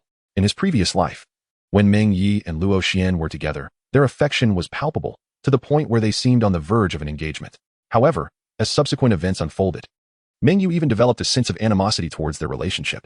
Eventually, he found peace, only to meet his demise. While conversing with Luo Xian's father, discussions continued elsewhere. "Ah, my daughter is bringing boys home now. She has grown quite capable." Xian Yao feigned indignation as she lightly tapped Luo Xian's forehead, though a smile betrayed her true feelings. What parent is not concerned for their children? Given Luo Xian's gentle disposition, her parents were particularly attentive. "Mother, what are you saying? I merely invited him to dinner," Luo Xian replied, leaning closer to her mother, her cheeks flushed. "What does that have to do with anything? Inviting someone to dinner does not equate to marriage." After a brief moment, Xian Yao, seemingly unconvinced, pressed further. "All right, I know you well enough. When did you meet?" With a slight hesitation, Luo Xian finally spoke. "During the last soul hunting expedition, he treated me to a meal and saved me. Well, our little princess is indeed charming." And then, Xian Yao nodded, sensing no issue, and continued to probe. "A hero saving a damsel is not a mere cliché. It is a profound truth. No matter how eloquent or impressive one may be, if they lack the courage to act in critical moments, it amounts to nothing." "What do you mean?" And then, Luo Xian gazed innocently at her mother, her bright eyes blinking in confusion. You dare speak to your mother in such a manner? Have you grown wings?" Xian Yao playfully pinched Luo Xian's cheek, eliciting a delightful pout. "Quickly, tell me, do you have feelings for him? Or are you merely attracted to his appearance?" "Ah, mother, what are you saying?" Luo Xian's face turned crimson, her embarrassment evident as she squirmed in panic. After a brief playful exchange, Xian Yao helped Luo Xian change into a fresh outfit before they returned to the living room. Of course, Luo Xian brought her friend home, not to a restaurant, but to their family estate. Owning a residence in the martial soul city was no trivial matter. It required more than just wealth. For instance, Lei Jingyang, the lord of the martial soul hall, despite his connections, could only afford a modest estate. Luo Xian's family, on the other hand, had a residence spacious enough for their needs, yet not ostentatious. The servants swiftly prepared an exquisite meal, showcasing their culinary skills, which were certainly commendable given their experience in the restaurant business. "Xiaoyi, try Annie's cooking for the first time. By the way, this is one of Luo Xian's favorite dishes." Meng Ye nodded, though he restrained himself, not giving in entirely. While he was not overly rough when eating, it was easy to imagine him devouring an exorbitant amount of food in mere minutes, which did little for his image. As he stared at the pork elbow placed before him, Meng Ye felt a bit speechless. Was this not a blatant hint? Luo Xian, who had been quietly observing, suddenly looked over at him, perplexed. The meal proceeded with conviviality, though the couple's subtle hints regarding his intentions made Meng Ye uncomfortable. He could only vaguely shift the conversation until the dinner reached its conclusion. "Father, mother, I'm back." A voice echoed from outside the courtyard, followed by the entrance of a figure. As he approached the dining table, his gaze darkened upon noticing Meng Ye. Who is he?" "Chuan is back, just in time for dinner. This is your sister's friend, Meng Ye." "My sister's friend?" His expression shifted to one of displeasure, anger flaring in his eyes as he directed a glare at Meng Ye. "How could my sister?" Just as he was about to voice his objections, he caught sight of his parents casting him a chillingly amiable look, prompting Luo Chuan to immediately clamp his mouth shut, too intimidated to speak further. He obediently sat beside Luo Xian, lowering his head to eat. As Luo Xian's younger brother, he understood his sister's temperament well. It was no small feat for her to bring home a friend, let alone a boy, though they were not in the same class. He occasionally sneaked nearby to observe her, ensuring her well-being before departing. Meng Ye had noticed his presence several times. "Meng Ye, why are you staring at me while you eat? This makes me even more uncomfortable." Quickly finishing his meal, Meng Ye took his leave and returned to the academy. Luo Chuan, upon receiving orders, saw Meng Ye off and then sat with his wife in their main hall, both wearing serious expressions as they turned their gaze toward Luo Chuan, who stood to the side. Luo Xian, however, was pulled aside by her mother, unable to move. Her eyes filled with confusion. Present, Luo Chuan stepped forward, bowing respectfully. "I command you to investigate the individual named Meng Ye. Leave no stone unturned, and ensure that every detail is meticulously observed." "Yes." After the grave command, the atmosphere thickened with a chill, resembling frost that rendered the air devoid of warmth. "Mother, why are you investigating Meng Ye?" Luo Xian asked innocently. Her curiosity piqued as she gazed at the adults. "Humph." To her surprise, her mother let out a cold laugh and waved her hand. "Ah." With a startled cry, Luo Xian found herself pulled before her mother, who grasped her face tightly and said through gritted teeth, "This is all for you, little enchantress, to prevent you from being deceived without even realizing it." "But why would I be deceived?" Luo Xian protested, her face pinched, looking pitifully at her mother. "Silly daughter, always giving your father and me a headache," Luo Zekin sighed. "With his talent in martial soul and intellect, he is truly exceptional. How could he possibly take an interest in you? Until you understand this, your mother and I cannot trust you with him." "Father, what are you talking about? I've told you it was merely to repay him for saving me." Luo Xian continued to explain, her cheeks flushing. With a gentle tug, her mother turned her face towards her, smiling slightly. "Very well. Promise me that you won't associate with him any further, lest you find yourself sold without even knowing it." Luo Xian found it difficult to meet her mother's gaze. "Your character requires more than just someone to protect you. Your brother is not enough." Luo Chuan, standing to the side, felt a twitch at the corner of his eye. Harboring some resentment but refraining from speaking, he continued in a mild tone, "You also need someone who is willing to guard you for a lifetime. Otherwise, you may regret it forever. Do you understand?" "I understand," Luo Xian replied, leaning against her mother, feeling an overwhelming warmth. Chapter 34. The Poison Douluo, the Purple Record Badge. After leaving Luo Xian's home, Meng Ye returned to the Spirit Hall Academy, where he encountered Xiaoyu, who had come looking for him. It seemed that when there was nothing going on, everything was peaceful, but when matters arose, they came one after another, leaving Meng Ye feeling somewhat uneasy. "Is there something you need?" he asked, observing Xiaoyu as those around them discreetly moved aside. Meng Ye naturally exuded an air of aloofness and coldness, his striking appearance garnering attention from those who appreciated beauty. However, standing opposite Xiaoyu, there was a palpable tension, as if two sharp blades were poised against each other. Xiaoyu's aura exuded a chilling frost, and the sharpness of her moon blade martial soul truly conveyed only an icy intensity. Typically, Xiaoyu's approach mirrored Meng Ye's style of doing things. "The esteemed Pope summons you," Xiaoyu stated calmly. Meng Ye furrowed his brow, momentarily at a loss as to why Bibi Dong had summoned him at this hour. He was not one to foresee everything, nor was he endowed with prophetic insight. "Understood. I shall make my way there at once." Despite his confusion, he recognized the necessity of responding to Bibi Dong's summons. The two departed the academy, heading towards the papal palace, encountering no hindrance along the way, likely due to a prior decree issued by Bibi Dong. As they advanced, a figure clad entirely in deep green approached them. Within the papal palace, nearly all soul masters donned the standard attire of the Spirit Hall, from the lower-ranking guards to the soul Douluo and elders. The ghost Douluo and the chrysanthemum Douluo were somewhat exceptional, yet their styles remained largely similar. This uniformity served as the most immediate means of distinguishing members of the Spirit Hall. The deep green figure was an elderly man, his hair a shade of deep green, exuding an aura of danger. Upon noticing the two, he merely smiled, but the sinister presence left Yue momentarily breathless, staring at the figure in utter astonishment.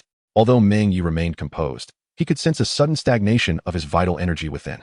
The title Douluo, specifically the poison Douluo. Douluo?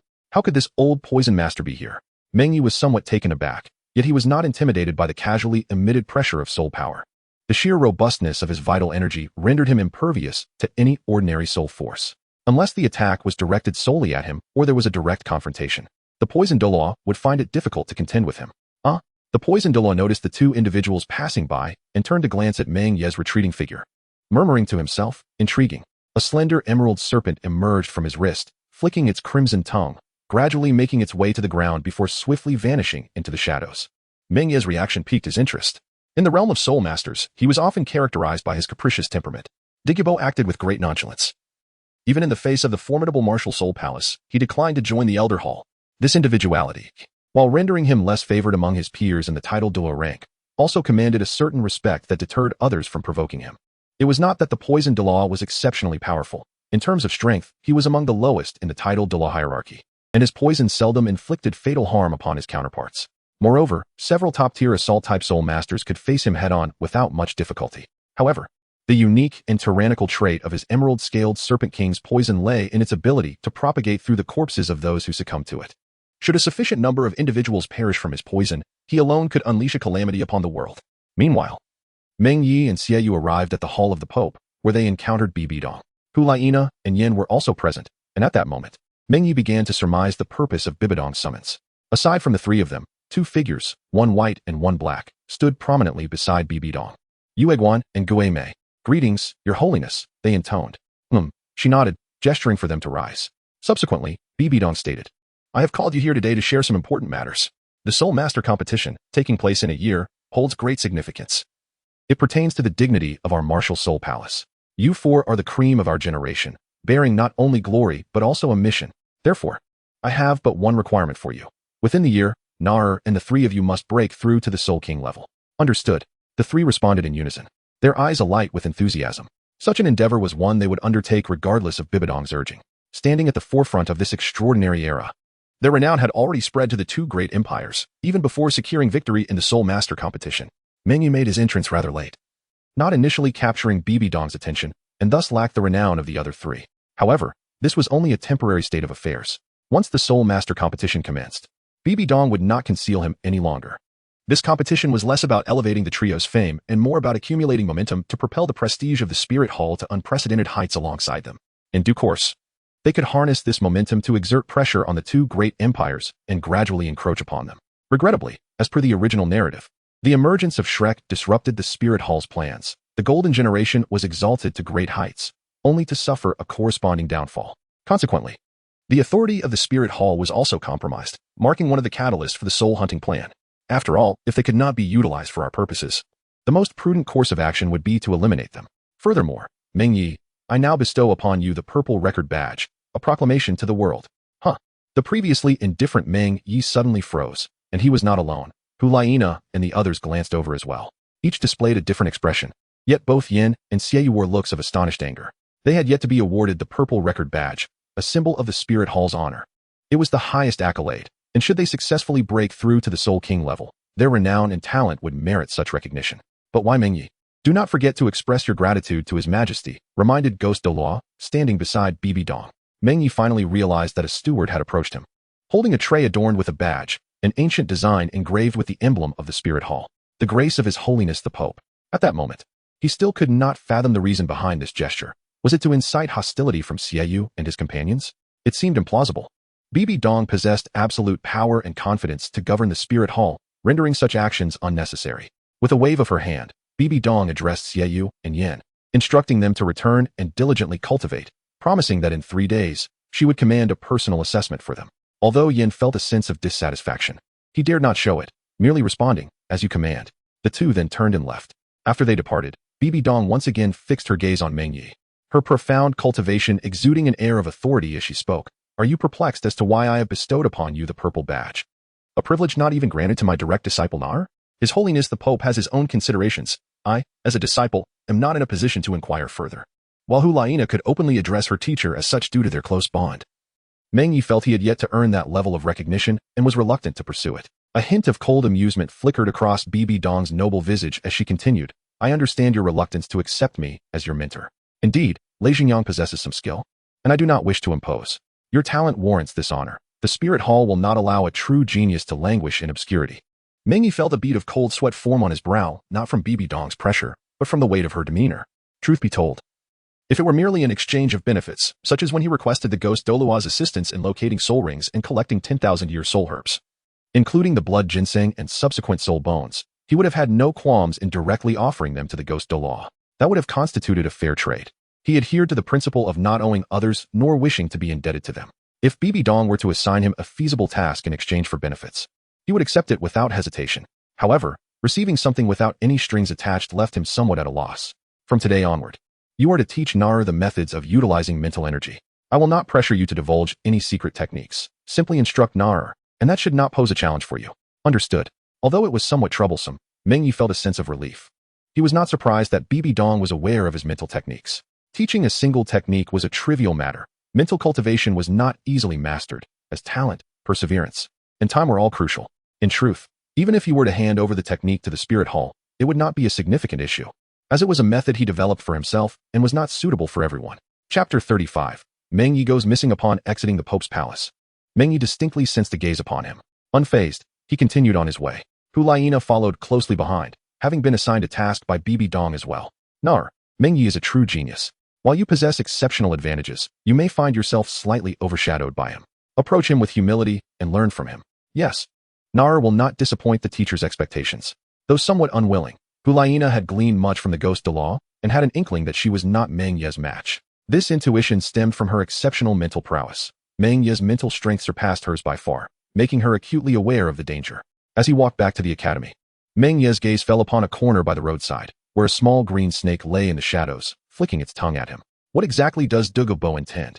At that moment, Meng Ye was more concerned with understanding the reason this old poison master had set his sights on him rather than contemplating how to instruct Hulaina. Being targeted by a venomous snake was hardly a pleasant experience. Meng Ye, I wish to speak with you. Hulaina had caught up with him, walking alongside him, unaware of any anomaly. Speak.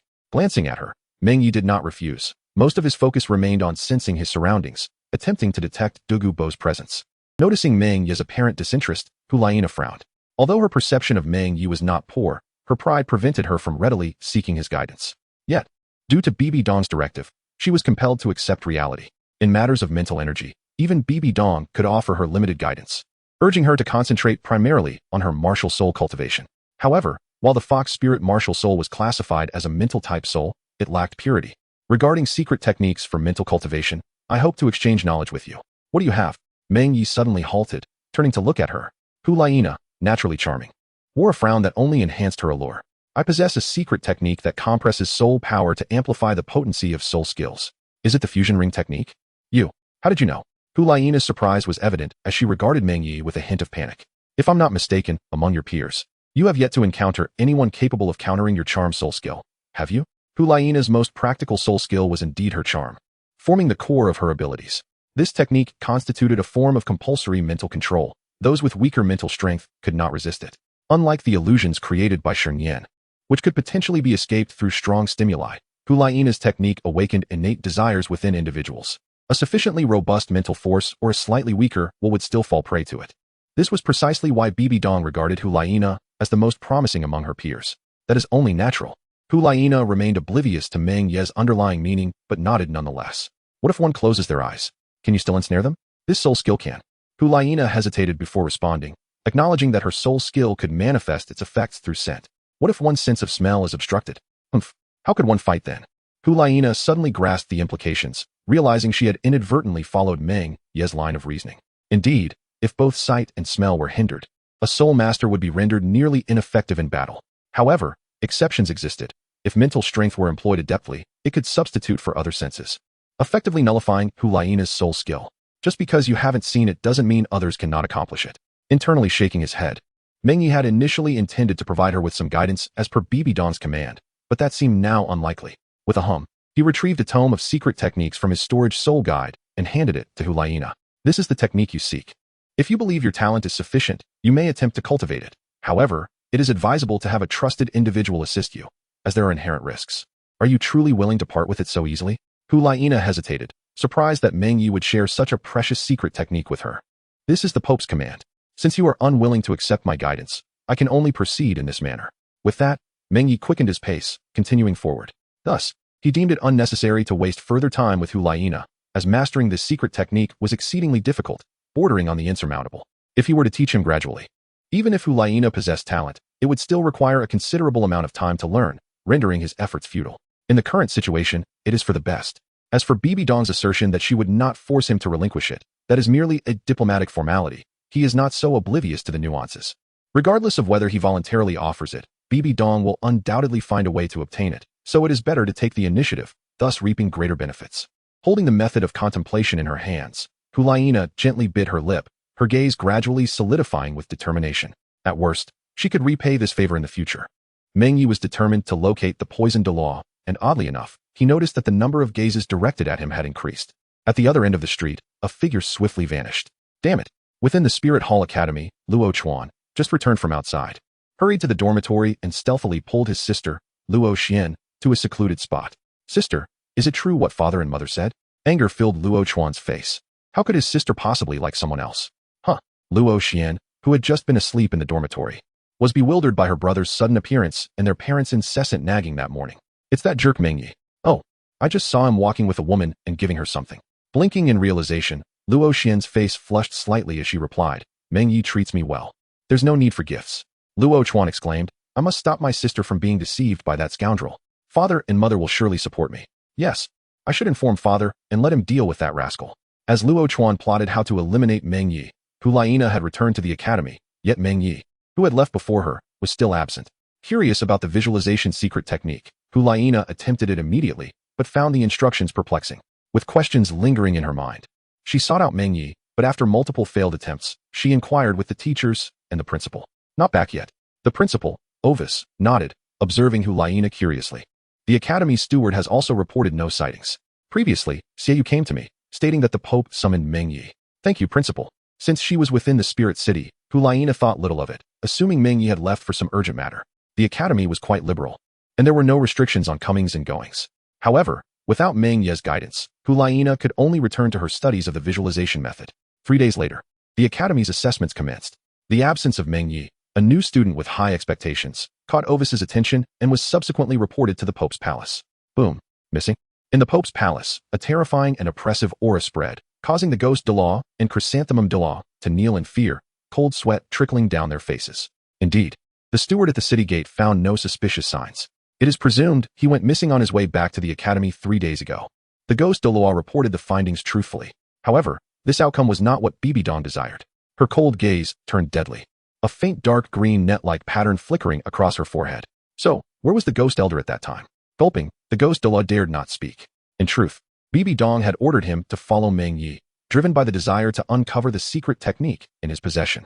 Though Bibi Dong's words were grand, such techniques were not thoroughly documented in the spirit hall. During the process, Meng Ye had directly given the technique to Hulaina, causing the ghost Douluo to trail behind her, not wanting Meng Ye to notice.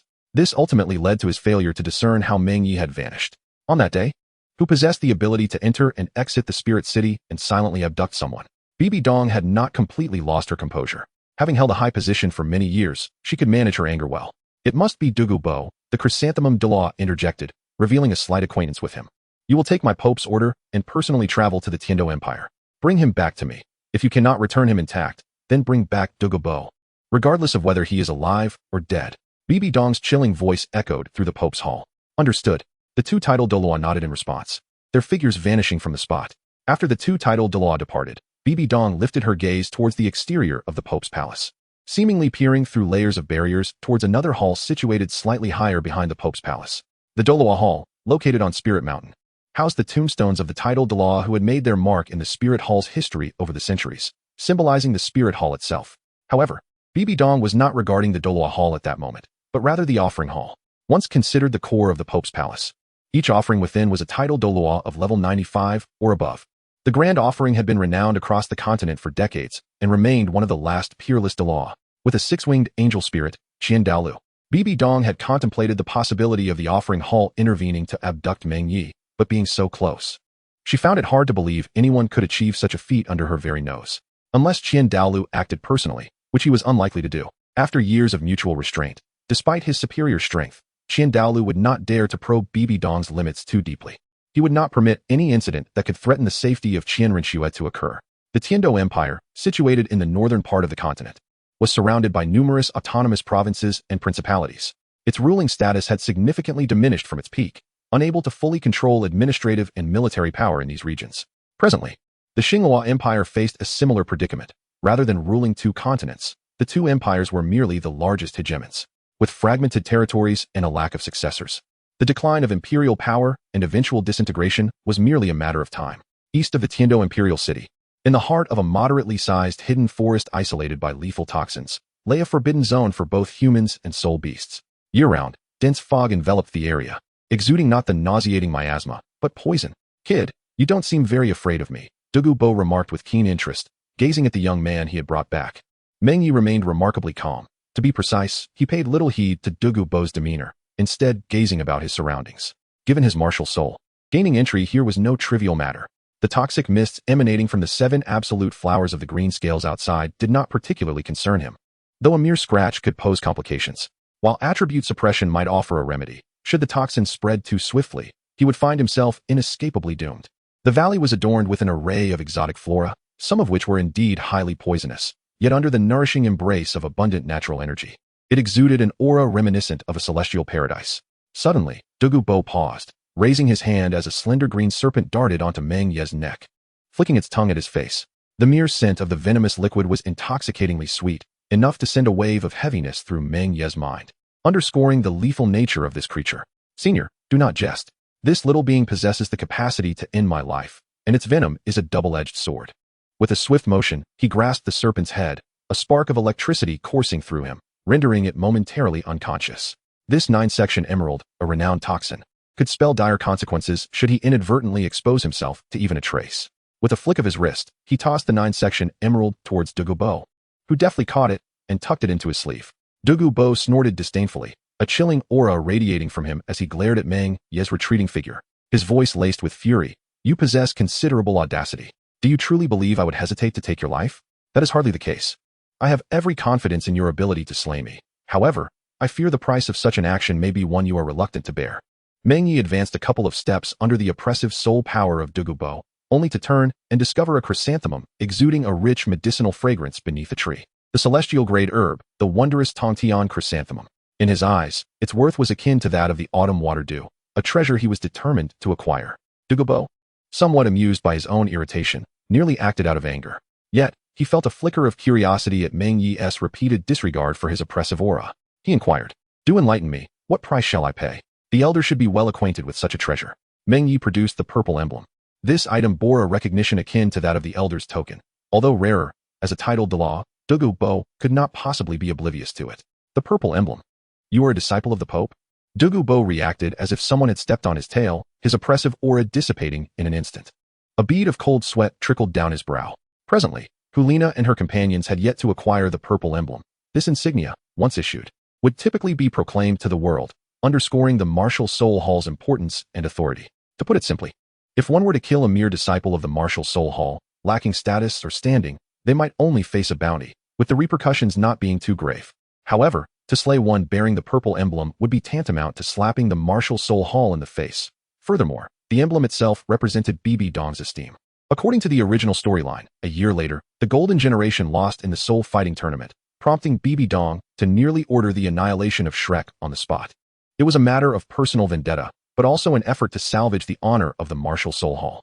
Initially, Douluo regarded Meng Ye as merely an ordinary disciple. His ability to withstand Douluo's pressure suggested a hidden secret, prompting his capture. Bringing him back, they traversed from the martial soul city to the sunset forest in merely 4 days. A journey no less daunting than from the martial soul city to the Stardew forest. It seemed now that he could not be spared.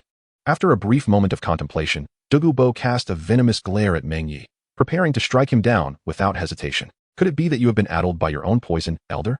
To perish alongside a mere disciple of the martial soul hall seems rather unwise."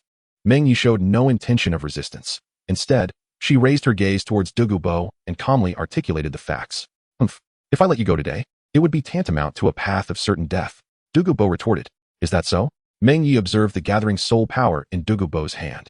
Recognizing the futility of opposition, she continued, "But does the esteemed elder truly believe that by killing me, it would go unnoticed? The only one capable of silently escorting me out of Spirit Hall that day seemed to be you, esteemed elder. Do you consider the Pope a fool? Or do you regard those over 10 titled Douluos as mere decorations?" At that moment, even Douluo felt a tremor in his heart, not due to Meng Ye's audacity, But because the circumstances did not permit him to relax, Meng Ye is subtly reminding him, deliberately emphasizing Bibi Dong and those titled Douluo. So he may come to terms with reality. Douluo, though capricious in temperament, is not a madman. He occupies a lowly position among the titled Douluo, having offended others of his kind, and even rejecting the invitation from the Spirit Hall. However, to completely provoke the Spirit Hall is a risk he would never dare to take. With more than a dozen titled Douluo and the unfathomable power of the Pope, just the thought of Douluo sends shivers down his spine. Humph. I shall let you go for now, Douluo said, maintaining an air of authority, albeit with a hint of uncertainty. Upon witnessing this scene, Meng Ye secretly felt fortunate, for he understood that his previous words had indeed made an impact. A person like Douluo could only be engaged in dialogue if he was first subdued in terms of momentum. Otherwise, there was no basis for any form of negotiation. I am deeply grateful for your mercy in sparing my life, esteemed senior, Meng Ye said, clasping his hands in a gesture of respect. Despite his outward calmness, he was still human, and it was impossible for him to remain indifferent in the face of life and death. Thus, his words carried a measure of sincerity, for in the realm of soul masters, strength is the ultimate truth. Meng Ye has never believed in the existence of true fairness in this world. Humph. Douluo naturally felt that Meng Ye was mocking him. With a cold snort, he ultimately restrained himself and said, I shall send you out now. Do not overstep your bounds. My esteemed senior has misunderstood, Meng Ye replied. As I have come, it is only fitting that I present a reasonable justification. Otherwise, should you bear the unjust accusation of having abducted me, it would be an unwarranted conflict with the Spirit Hall, and that would indeed be my fault. Douluo suddenly found himself perplexed. It seemed that Meng Ye was genuinely considering his perspective, and his tone did not suggest deceit. Hesitating, he inquired, what are you trying to convey? Chapter 37, The Loudspeaker. Within the ice and fire duality eye, Douluo regarded Meng Ye with a peculiar expression, an absurd thought lingering in his mind. This lad couldn't he possibly have intended to be captured by me, could he? Harboring such doubts, Douluo glanced again at the soul bone in his hand. 8 entwined soul bones coiled around a single spine, their form peculiar, yet undeniably an external soul bone. The 8 spider lances. The strength of this soul bone was far inferior for Meng Ye, and its poison attribute was incompatible with him. He was not in want of money either. Constantly pondering how to maximize utility, Douluo's arrival unveiled an opportunity. Indeed, Douluo was not mistaken. Meng Ye had deliberately sought to be captured by him, albeit with a mindset of mere experimentation. Fortunately, the process unfolded more smoothly than he had anticipated. My esteemed senior, would this soul bone suffice for 50% of the medicinal materials here? Cough. Douluo nearly choked on his breath, waving his sleeve in fury as he glared at Meng Ye. Do you have any idea of the value of the heavenly treasures contained within my ice and fire duality eye? This was something he did not know. But Meng Ye shook his head and gestured towards the soul bone in Douluo's hand. I am aware that this soul bone aligns with your attributes. Given its potential for growth as an external soul bone, it could easily be regarded as one of 100,000 years. Such soul bones are priceless. Could you perhaps enlighten me on the value of 100,000-year soul bone? Meng Ye leisurely observed Douluo, having entrusted him with the soul bone in advance, with the intention of making it difficult for him to part with it. The allure of soul bones is such that few soul masters can resist their temptation, and a soul bone that nearly perfectly aligns with one's own essence is even more captivating. The characteristics of the 8 spider lances resonate with Douluo more than they do with Tang San. Clearing his throat, Douluo discreetly stored the soul bone into his soul tool. Very well, I shall concede a bit. How about granting you 30%? 50% would not be a loss for you, esteemed elder. If you agree, I shall procure some of the spring water from the ice and fire yin-yang eyes. In return, I can reveal to you the method to counteract the poison of the emerald phosphor serpent. It's a deal. Without a moment's hesitation, Douluo accepted. The antidote was far more valuable to him than the soul bone, for his affliction could jeopardize not only himself, but also his descendants.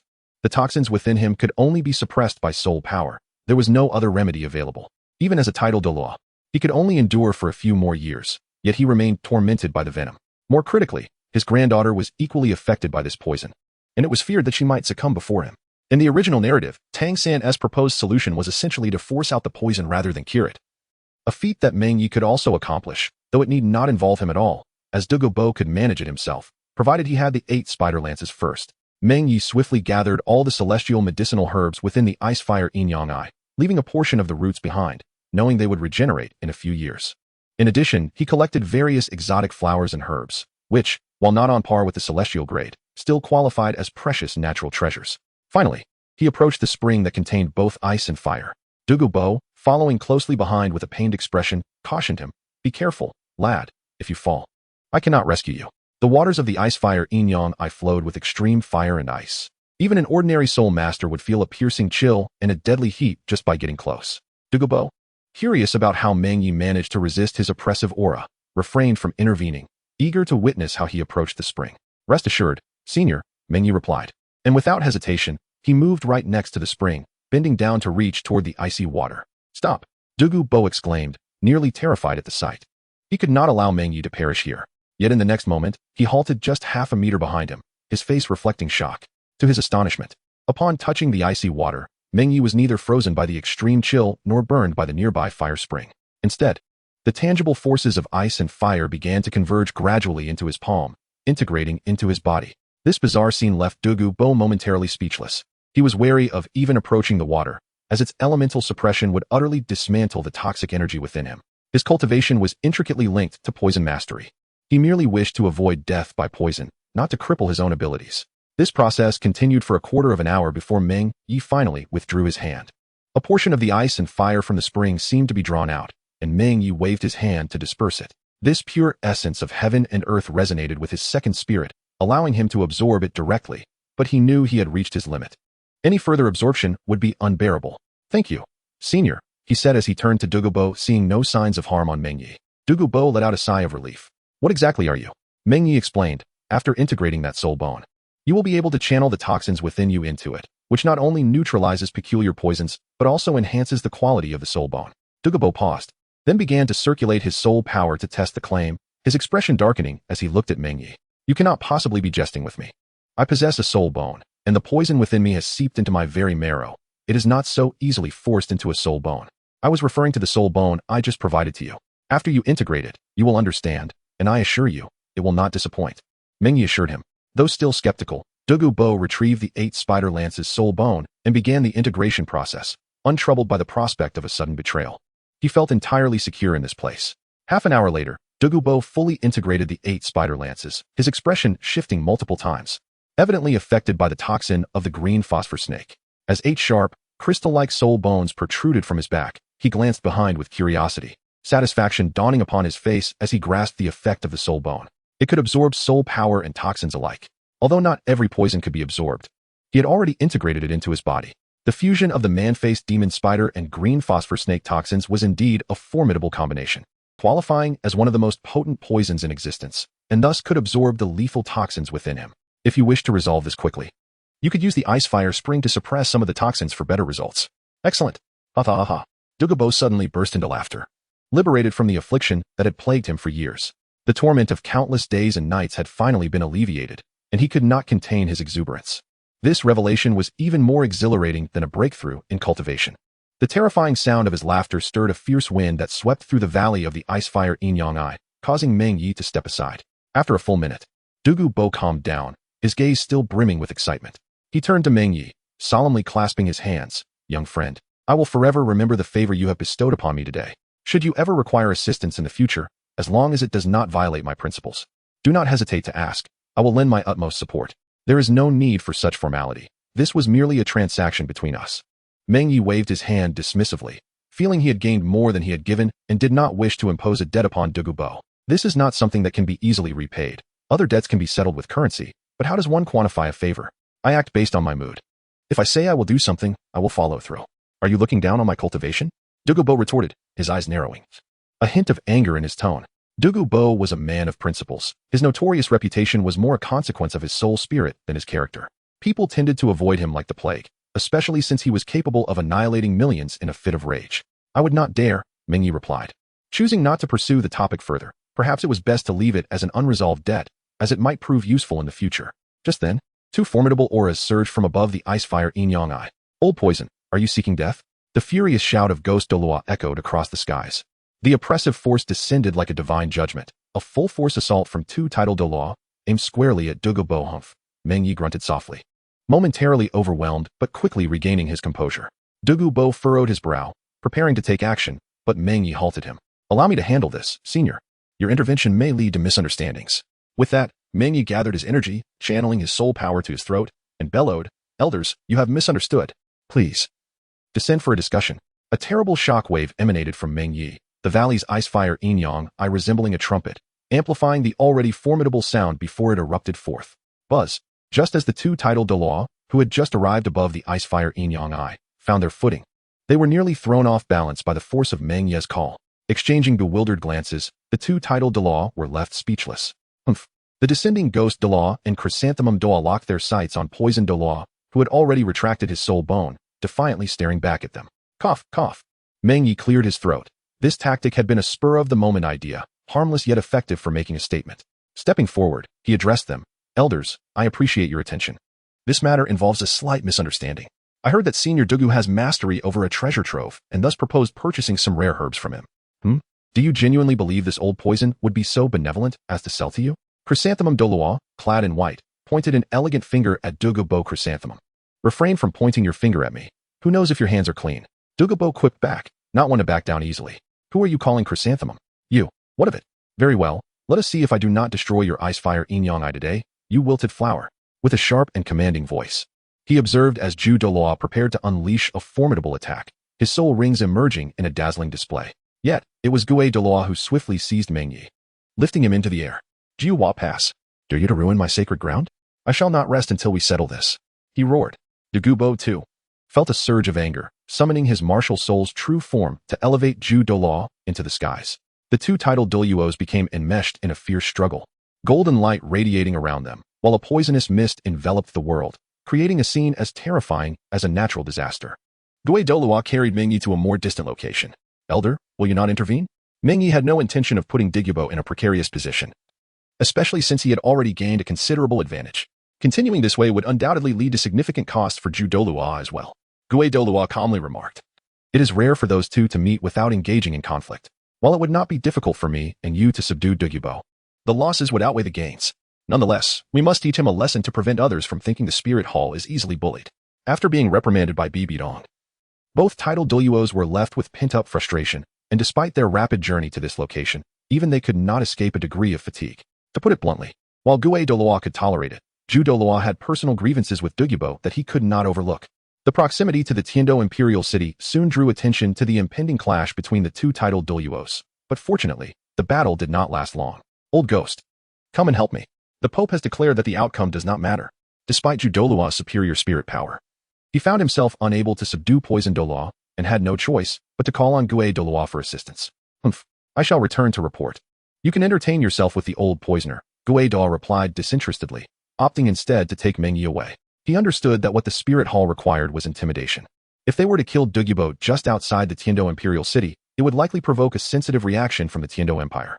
After all, Douluo was a guest elder of the Tiando Royal Academy, and their relationship with the imperial family was one of collaboration. While the spirit hall held considerable power, any premature action would place them in a passive position, something Bibidong would never permit.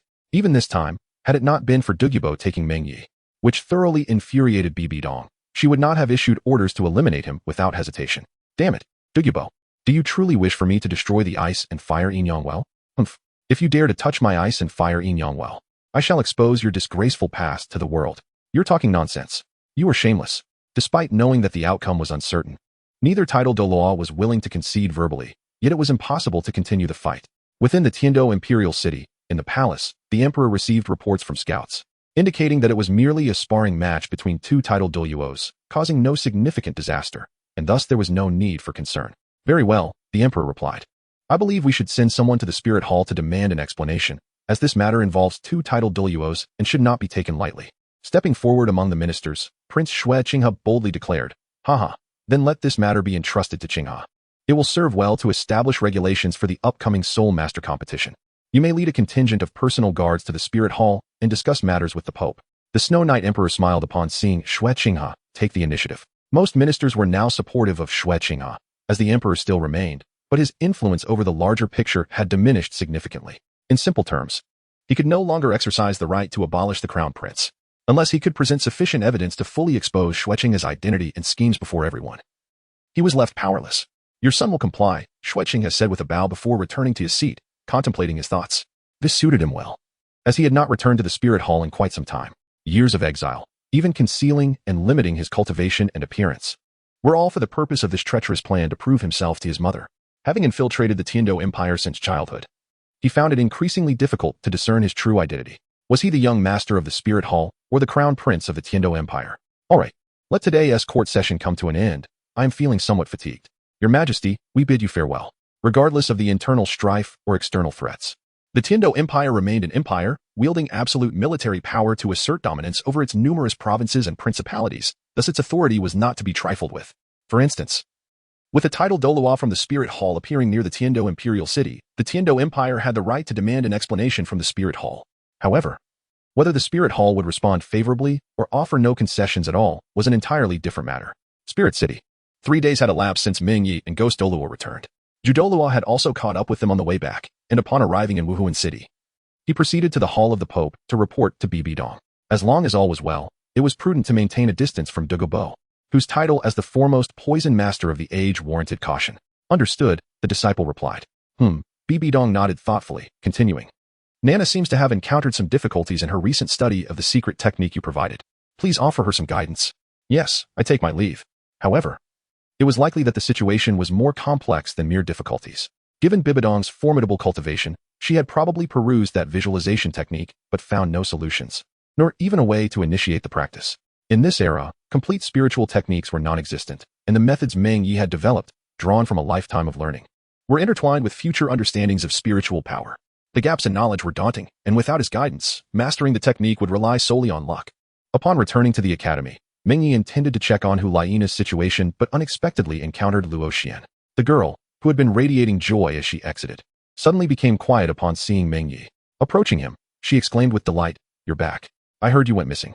As she spoke, her voice trailed off, and her fair complexion flushed a deep red, reaching her ears. Meng Ye felt as if steam might rise from her head. "Yes, I'm back." This scenario felt oddly familiar. A bittersweet smile tugged at his lips. He had thought he could forget it all. "I brought you a gift. Come with me." As he spoke, Meng Ye led Luo Xian to the Academy's advanced training area and retrieved the jade box from his storage soul guide.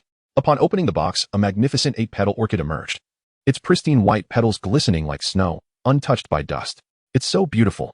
Though still a bit bashful, Luo Xian couldn't resist leaning closer to the flower, inhaling its fragrance. "It smells wonderful. I've never seen such a flower before." "Yes, it's for you. Remember not to show it to others easily. This is a rare treasure. When consuming it, use your soul power to assist in absorption." I feel this is very precious. I cannot accept it." Luo Xian declined instinctively, sensing its value without knowing its specifics.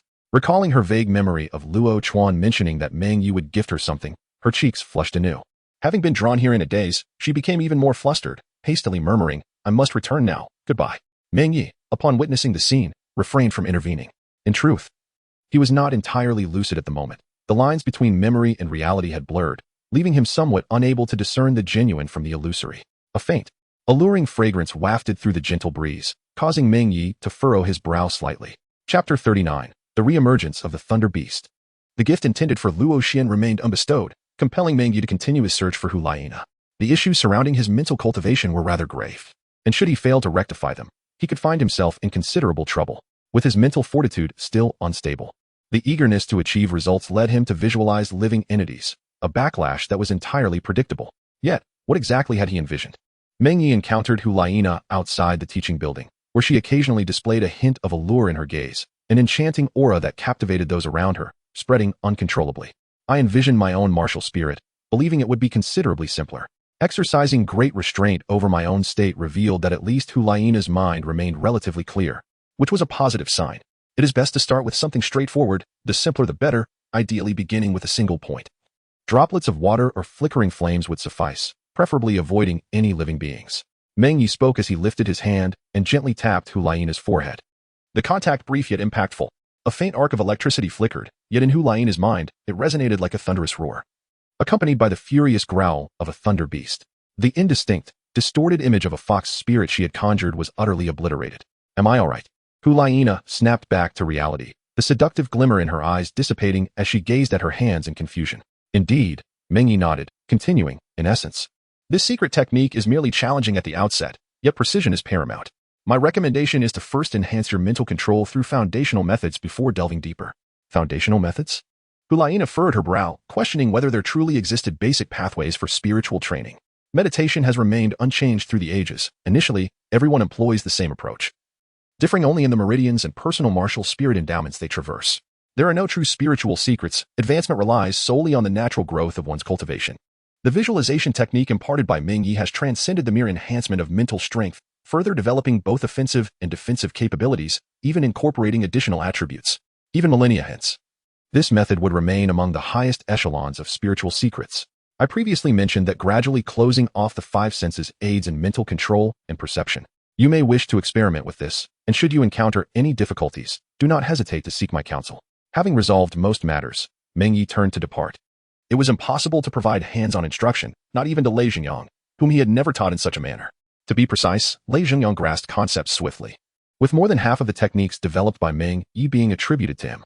Thus, his methods were subsequently applicable, with even his blood vitality techniques being significantly more profound. Wait a moment. HM? Turning to Hu Laina, Meng Ye felt a flicker of confusion. Is there something else on your mind? Hu Laina furrowed her brow before fixing her gaze upon Meng Ye, stating, I wish to witness your prowess. Let us proceed to the soul arena. This was not an excessive demand. After all, resolving matters through force, while not the optimal approach, is certainly the swiftest. This aligns with Meng Ye's aversion to wasting time. A few minutes later, the two arrived at the soul arena. After Hu Laina presented a token, she led Meng Ye inside. Oh, Nar, what brings you here? Xiaoyu and Yin were also present, and it appeared that numerous students were engaged in practical training. The Spirit Hall had such provisions. The Grand Soul Arena posed considerable risks, yet sparring among students was acceptable, albeit costly, primarily due to the need for supervision to prevent severe injuries. While the King Turtle Fist was effective, it was blind to its surroundings. Inexperienced novices were the most perilous. Yin, this does not concern you. Step aside. Hu Laina disregarded Yin and continued toward the largest soul arena. Though Yin frowned slightly, he did not obstruct her. He would not engage in conflict with Hu Laina. What are you doing here? However, upon seeing Meng Ye, Yin's demeanor soured. His gaze turned hostile. Though their interactions had been minimal, he was aware of Meng Ye's recent closeness to Hu Laina, which ignited his suppressed anger. Is there an issue? Meng Ye hesitated. Not wishing to squander time in this place, he had to contemplate the use of the celestial herbs. Yan's interruption only soured his mood further. Humph, why are you following Nar? You ought to inquire with her. Why are you questioning me? As he spoke, a flash of electricity flickered in Meng Ye's eyes, and a fierce aura surged towards Yin. Ugh, the Flame Lord, not possessing a mental-type martial spirit, instinctively recoiled, shaken by Meng Ye's terrifying mental pressure. Enraged, Yin unleashed his martial spirit. Bear. Flames roared forth, and a fierce aura erupted, the earthy glow adding an indomitable quality as 4 soul rings materialized. The dual-element top-tier martial spirit, Flame Lord. Typically, martial spirits imbued with elemental attributes are deemed top-tier, primarily due to their superior lethality compared to ordinary martial spirits.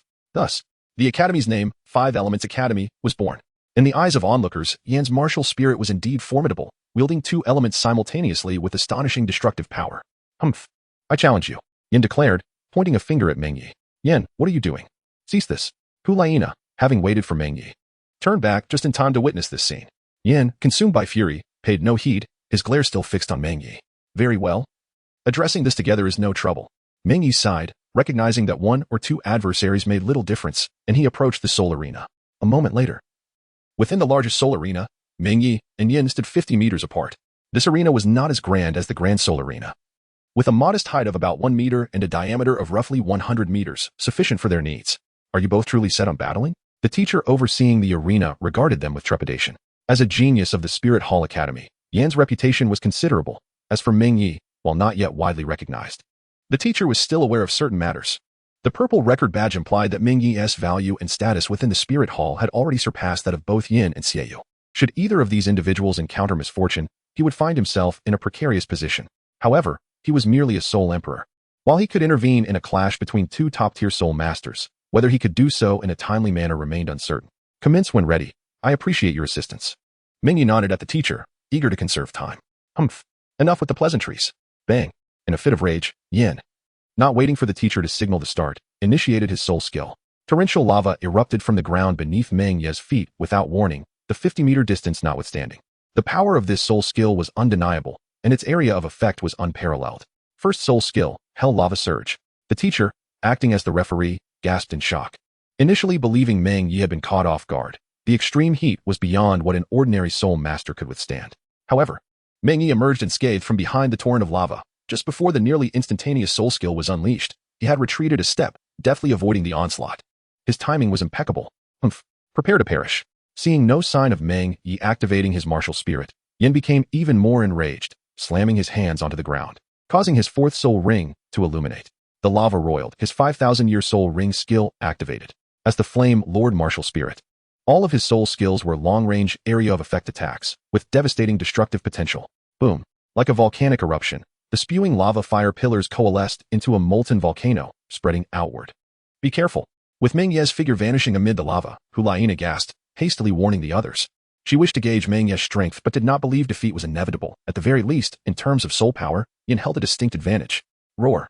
A faint azure flame suddenly materialized from the lava, and to everyone's astonishment, Meng Ye emerged entirely unharmed. This bizarre spectacle left the spectators in a stupor. Even the Soul Emperor teacher preparing to intervene stood frozen. Casting a glance at Hulaina below, Meng Ye intoned solemnly, "Observe closely. This is how one utilizes mental strength." With a thunderous roar, a monstrous beast towering over 2 meters, radiating terrifying lightning, manifested behind Meng Ye, its roar echoing like thunder, sending shockwaves radiating across the soul arena. The Soul Emperor was staggered, a look of bewilderment plastered across his face as he regarded Meng Ye. Thud. The beast's paws struck the ground, the reverberating tremors unsettling the spectators. Pointing at Yin, who was momentarily stunned by the thunderous beast, Meng Ye calmly declared, "Control thunder." Crackle. Boom. After a brief silence, a bolt of lightning erupted from the beast's maw, reverberating in the ocean of mental energy. Chapter 40. The understanding the sheer power unleashed by Douluo, the thunder beast, left dozens of students and teachers at the scene utterly transfixed, lingering in a state of shock for an extended period. Yin, as the direct recipient of this formidable strike, struggled to swallow, his gaze fixed intently on the vicinity of his ears. There exists no possibility of misdirection in a mental assault. And Meng Ye could not have made such an error. He had never intended to target Yin. Had he, this strike would have been sufficient to obliterate both body and spirit. Having traversed the gates of death, in that fleeting moment, Yin felt the chilling sensation of life ebbing from his fingertips. If one were to hasten their progress, it would be prudent to consider a spirit-type soul beast for the selection of the 5th soul ring, rather than being constrained to similar types. Having achieved her purpose of gauging his strength, Hulaina took her leave from the battle arena, having heard all that Meng Ye had to say. A glimmer of light sparkled in her eyes as she watched his departing silhouette, her gaze unwavering. Following this battle, Meng Ye's name would swiftly resonate throughout the entire Spirit Hall Academy and even within the Spirit City. Concurrently, the news of the conferment of the Purple Record Badge would be proclaimed to the world from the Papal Hall. Announcements would be disseminated from nearly every Spirit Hall, Sub-Hall, and branch across the continent, including the sanctuaries located within the 2 great empires. As the official institution for Soul Masters, while ordinary individuals might remain unaware of these developments, the Soul Masters would certainly be cognizant of the profound influence wielded by the Spirit Hall. In the Duchy of Salical, within the Spirit Hall, Lei Xingyang sat bare-chested in the courtyard, his exaggerated musculature pulsating with visible veins, exuding an overwhelming sense of strength. Surrounding him lay several tons of iron ingots, upon which distinct impressions of fists and fingerprints were evident. A smile broke upon the weathered face of he who held a proclamation document originating from the Spirit City. "Come forth," he commanded. "Palace Master, go, disseminate this announcement widely, and ensure a separate copy is sent to Longxing City." This matter, while not monumental, was certainly significant. The awarding of the Purple Record Badge could be interpreted as a signal to the 2 great empires, according to the trajectories of Hulaina and her companions. It would have been expected that the Spirit Hall would not confer such honors until approximately 6 months or a year had passed, making the simultaneous granting of 3 such prestigious accolades quite unusual. However, for the majority of Soul Masters and civilians, this event bore no immediate impact, yet unbeknownst to them, Meng Ye's name began to permeate the consciousness of the Soul Master community, the Soul Master families, academies, and sects. Any entity that paid heed to the Spirit Hall began to covertly seek information regarding Meng Ye. In the Papal Hall of Spirit City, the ghost Douluo appeared before Bibi Dong. "Your Holiness, scouts from various factions have begun departing from Spirit City, and none have detected any remnants of the Haotian lineage." None? Bibi Dong's gaze sharpened. With her ambitions of dominion over the continent, she was determined to prevent the resurgence of what had once been the greatest obstacle to the Spirit Hall. Should there be even a hint of their emergence, she would seek to eliminate it preemptively. Very well, their absence is advantageous. The timing is not yet ripe. Additionally, Nar and her companions are on the verge of a breakthrough. You must personally attend to this matter. Indeed, the Ghost Douluo and the Chrysanthemum Douluo were Bibi Dong's most trusted confidants, albeit among her busiest aides, as they managed the majority of her affairs. There were other elders, but she did not fully trust them. A few days have passed since Meng Ye resolved his confrontation with Yin and returned to his normal cultivation routine. During this period, Hulaina occasionally sought his guidance, displaying a notable humility that contrasted sharply with her previous pride, and she refrained from expressing any desire for a rematch. As he awoke from his meditation, the instant he opened his eyes, not a trace of soul power spilled forth. He had achieved perfect control. His eyes sparkled like a myriad of stars, and everything around him vividly materialized in his mind. His mental energy radiated outward effortlessly. With a mere gesture, he stirred the air currents surrounding him. Although he had not reached a transformative level, his mental strength had multiplied several times. The elusive autumn water dew, when consumed, could hone one's vision to perceive extraordinary wonders, illustrating the profound benefits this celestial herb bestowed upon the eyes. In truth, it was a miraculous essence for the enhancement of mental prowess. As long as one's mental strength was sufficiently robust, the veil of illusion could be pierced. In the essence of all things comprehended, his soul power had also ascended to a new level, indicating that a visit to the ice and fire duality was in order. Rising to his feet, he left behind a spectral remnant of concentrated soul power. The ethereal blue flames devoid of warmth yet emanating an aura of annihilation. He had harnessed a considerable amount of the ice and fire duality ice spring water through his second martial soul, rendering his primary martial soul temporarily ineffective. Without the support of his martial soul, even his formidable physique could not withstand the purifying onslaught of the extreme ice and fire. He had to rely on his second martial soul to neutralize it, a process that would take some time. This was also why he had resorted to mental attacks during his battle with Yen. His second martial soul had yet to acquire a soul ring, not due to any inability to do so, but simply to avoid unnecessary exposure. As he stepped out and made his way to the classroom, the aura of reverence surrounded him, a residual effect of his recent victory over Yen. The profound implications of that defeat seemed overshadowed by the significance of the purple record badge. Excitement buzzed through the air. Here he comes. How thrilling. Don't get your hopes up. You have no chance. How infuriating. How can he be so exceptional? I feel faint.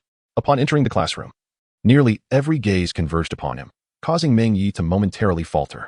It was not a matter of weak composure. Rather, the synchronicity of their attention was such that even seasoned warriors might struggle to achieve it. He settled into his seat, where Luo Xin remained asleep at her desk. This was indeed her unique method of auxiliary cultivation, seemingly linked to her martial soul.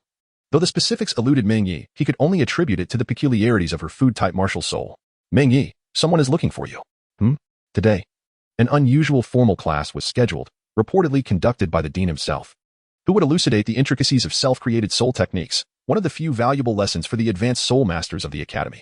After all, if a soul master's cultivation lacked familial inheritance, it could be succinctly summarized in 2 words: meditation. Self-created soul techniques were considered an advanced course, though their utility was not guaranteed. Is there any further inquiry? At the door stood Hulaina. Though she appeared troubled, occasionally furrowing her brow, her alluring aura completely vanished. I attempted it again. Why can't I project my spirit as you do? Meng Ye paused for a moment, then glanced at Hulaina and remarked, typically, a soul master of level 60 possesses a foundational understanding of spiritual projection. To achieve my level, one must possess the spiritual prowess of a soul sage, coupled with a profound mastery of visualization techniques. Which of these have you attained? Soul sage. Hulaina's expression darkened. She had indeed grown somewhat impatient, overlooking the disparity between herself and Meng Ye. Nevertheless, undeterred, she stubbornly inquired, you are merely at the cultivation level of a soul zone. How can you accomplish such feats? The development of spiritual strength does not always align perfectly with martial soul advancement. Your spiritual energy is undoubtedly approaching the level of a soul king, which is commendable.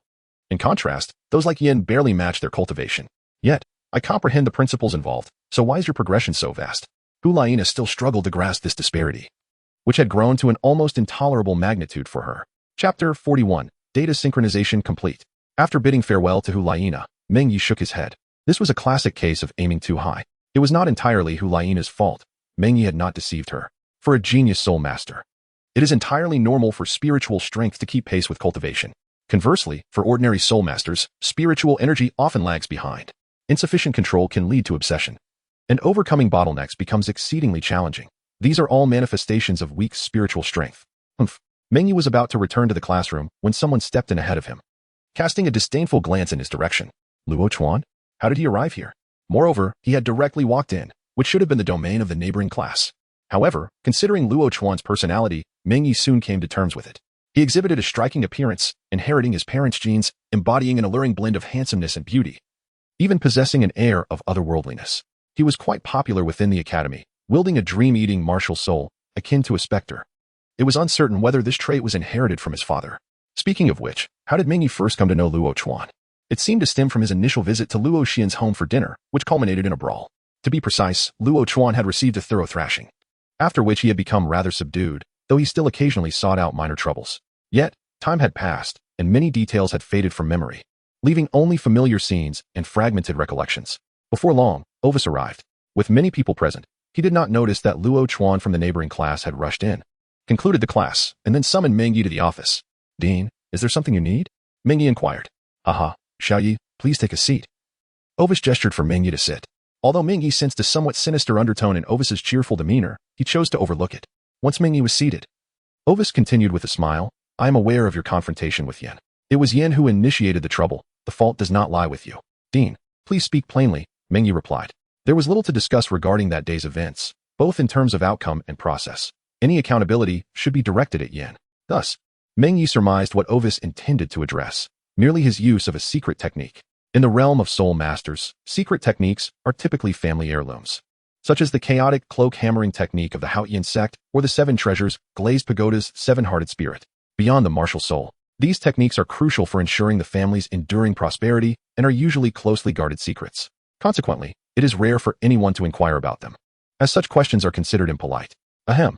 Ovis appeared somewhat embarrassed. He indeed had such intentions, but did not wish to ask outright. Adopting a more serious tone, he said, "Xiaoyi, please do not misunderstand. The dean hopes you can guide the students in their soul techniques.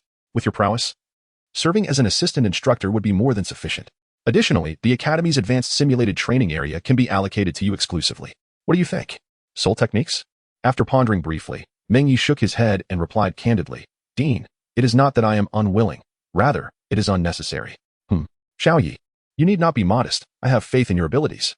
"Dean, you misunderstand. What I mean is that most of the disciple soul techniques no longer require correction." Meng Ye hesitated but ultimately spoke the truth.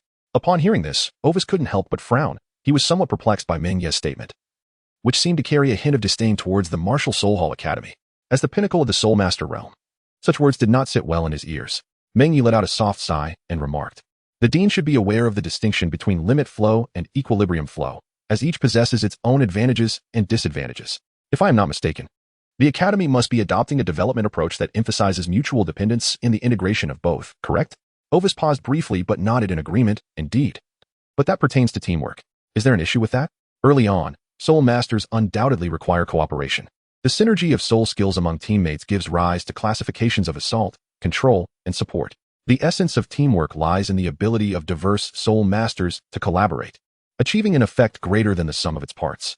Otherwise, it devolves into isolated combat, showcasing individual prowess, which is utterly meaningless.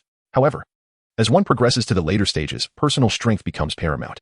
While teamwork is not impossible, it becomes exceedingly difficult, with the exception of martial soul fusion techniques. Ovis was puzzled by Meng Ye's line of questioning, as he merely wished for Meng Ye to provide guidance on the usage of soul skills to enhance the abilities of certain students. The dean has never considered that if soul skills were entirely disassembled, there exists the potential for mutual cooperation or the pursuit of extremes. Meng Ye gazed intently at Ovis as he spoke. Ovis contemplated this for a moment and replied with a wry smile, "Little Ye, you know well that aside from a few inherited martial souls, acquiring soul rings for other martial souls involves a degree of luck. Take Yin as an example. Aside from one defensive skill, all his other abilities are area of effect attacks. His explosive power and sustained output are impressive, but how long can his soul power endure? Without a supportive amplification skill, any formidable assault or defensive close combat soul master of comparable rank can easily restrain him. In short, lacking the capacity to break through. He is susceptible to countermeasures, and by the time he seeks to change his circumstances in the later stages, it is often too late. As a soul master can only affix a total of 9 soul rings. This issue does not apply to the blue electric Tyrannosaurus martial soul, which boasts strong assault, amplification, area attacks, and destructive power rivaling that of the Flame Lord. Even Hulaina and Xiaoyu possess soul rings of commendable quality. Yet their soul skills do not harmonize well. What would you have me do then? Meng Ye inquired further. Indeed, how can one provide guidance? They do not meet the necessary standards. Were it not for Bibi Dong's command, Hulaina would scarcely warrant attention, even as a prodigy favored by Bibi Dong. She is still lacking, let alone the others. Ultimately, the current system of soul masters still has room for development. It is far from perfect, and even the concept of mental strength remains nebulous. In the end, Ovis had no choice but to allow Meng Ye to depart without revisiting the matter. As for that secret method, he could not bring himself to ask. Sighing deeply after Meng Ye's departure, Ovis sat alone in his office and lamented. What kind of prodigy has old Lei been teaching? Meng Ye understood the meaning, yet it left him in a state of inexplicable shock. He realized that Meng Ye possessed a philosophy that transcended the vast majority of soul masters, even surpassing the ideals of this era. Months later, outside the martial soul city, in the southeastern expanse of a vast plain, the wind danced through the grass, stirring the undulating sea of clouds. Lying on the soft grass with arms outstretched, A natural essence wafted gently to his nostrils, and at this moment, Meng Ye felt an unparalleled sense of ease. How tranquil it was. Nearly 7 years had passed since his rebirth, and while many memories had faded, there were still certain places etched vividly in his mind. This was one of the few locations he cherished, where he could completely relax without the burden of any worries. Yet, there lingered an inexplicable sense of something amiss. Ding. The synchronization of data with the host's consciousness frequency has been completed. In the system space, Meng Ye's consciousness emerged. What is happening? You've awakened? The conditions for reactivating the system, which had fallen into slumber, filled him with despair. Meng Ye had always devoted himself to training. And this was one of the critical reasons. No, the system has merely fallen asleep. The data has not vanished. The host's slumber is actually a rare occurrence of synchronizing data frequency with the system, akin to the host entering the system as dreamscape. So, what is this dream you speak of? Meng Ye regarded the scene before him with curiosity. The landscape remained that of the grassland and the sea of clouds. Yet why was there a sheep above? Moreover, it was vividly colored, grazing on the grass and strolling past him. The host may interpret this as the system experiencing boredom. Chapter 42, Destiny. Upon unexpectedly encountering the system again, Meng Ye felt a sense of joy, as he had been feeling somewhat weary and lost. When one traverses solitude, the mere presence of surrounding loneliness can evoke feelings of despair. System, upon reflection, it seems that if I continue my training as I am now, while avoiding the predicaments of the past, I might peacefully navigate the remainder of my life. Wouldn't I? Meng Ye hesitated, for during this period, memories of the moments shared with Luo Xian would often resurface, accompanied by recollections of perilous encounters from the past. There existed a blend of nostalgia, anguish, and uncertainty. Although he felt beset by misfortune, it appeared that this was merely the plight of an ordinary soul master, after all, who truly experiences a smooth journey devoid of tribulations. Was the host attempting to evade destiny? Destiny? What fate do I possess? Meng Ye pondered, for he was not a native of this realm. Even if fate were to exist, he ought to be akin to a butterfly in this world, merely instigating change without belonging to it. The world is a monstrous entity that feeds upon the ordinary. Has the host not yet grasped the harshness of reality? Do you genuinely believe that your tragic demise in your previous life was merely a stroke of bad luck? Reflect upon it carefully. You lacked opportunity, hence your inferior cultivation. You possessed no connections, resulting in the departure of your beloved, and you were devoid of strength, leading to your grim fate in the relentless turmoil of war, becoming mere cannon fodder. The system can unequivocally inform the host that if you wish to safeguard your own existence, you must ascend to the pinnacle of this world. Can I truly achieve that? The apex of the world, what could that possibly entail? Meng Ye found it inconceivable, despite exhausting all her imagination, to conjure up scenes, whether resplendent or horrifying, within her mind. The thought alone eluded her, and the task seemed insurmountable. Why was it not possible? The host now possessed the finest of talents, with fortune favoring her far more than in her previous life, alongside the accumulation of experiences from that existence. Did she not possess the confidence to rival that so-called child of destiny? Could fate truly be altered? Meng Ye felt a sense of strangeness. His understanding of fate was that it should be immutable, for otherwise, the concept of causality would cease to exist. What does the host believe fate to be? A rule that transcends time and space? Or perhaps the threads controlled by deities that bind all living beings? Neither. For fate is the teeth of a monstrous entity known as the world. If you do not resist, it will crush you. In other words, if I do not fight back, I will meet a tragic demise as I did in my previous life, correct? Upon hearing this, Meng Ye furrowed his brow. He vividly recalled the sensation of struggling with all his might, yet feeling as powerless as a butterfly caught by its wings. Before fate, one cannot indulge in any other desires. Even life and death are beyond one's control. The system is unaware, but it can allow the host to glimpse their own destiny. Buzz. A beam of white light emerged in the skies above the prairie, engulfing the entire world. In the next moment, Meng Ye's consciousness found itself in a familiar scene. Gazing upon the cacophony of battle cries and the chaos of war, his heart suddenly constricted. That familiar city wall towered majestically between the vast plains of the martial Soul Empire and the Tiando Empire, a formidable chasm. The tumultuous army, though disordered, transformed the landscape into a mountain of corpses and a sea of blood, akin to the entrance of a crushing machine, relentlessly producing severed limbs. A strikingly handsome figure, radiant as jade, stood atop the city wall, his formidable presence dispelling the darkened sky, casting down a glimmer of light. It seemed he was uttering something, his gaze directed towards the heavens. At this moment, Meng Ye's consciousness finally returned.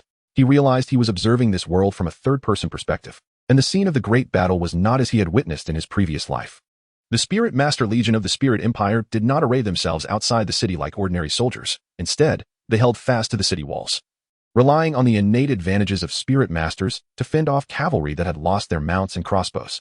The aerial Spirit Masters were also met with resistance from the prepared aerial forces. A torrent of terrifying firepower, akin to lasers, poured forth, inflicting heavy losses on the besieging forces of the Tiando Empire. Turning his gaze, he beheld a divine figure standing in the sky. Tang San, with 8 sea god wings manifested from the 8 spider spears behind him, exuded a terrifying majesty that obscured the heavens. With a trident, symbolizing his status and authority as the sea god, he pointed, and monstrous waves surged toward the horizon, blotting out the sunlight and drowning hope. Suddenly, a sonic boom shattered the air, and in the blink of an eye, the figure atop the city wall ascended to an altitude of nearly 10,000 meters. Tang San, you seek death. The Spirit Empire, in its reckless defiance, had slaughtered the 3 clans and 2 major sects, with countless Spirit Master academies suffering dire fates. Treating the common people as mere fodder, you are the root cause of this war. The sea god, perched high above, recounted the origins of this conflict. And under the weight of his overwhelming divine presence, the morale of the Spirit Empire's forces began to waver. How grandiose! You, Tang San, awakened your martial spirit in the Spirit Hall of Notting City.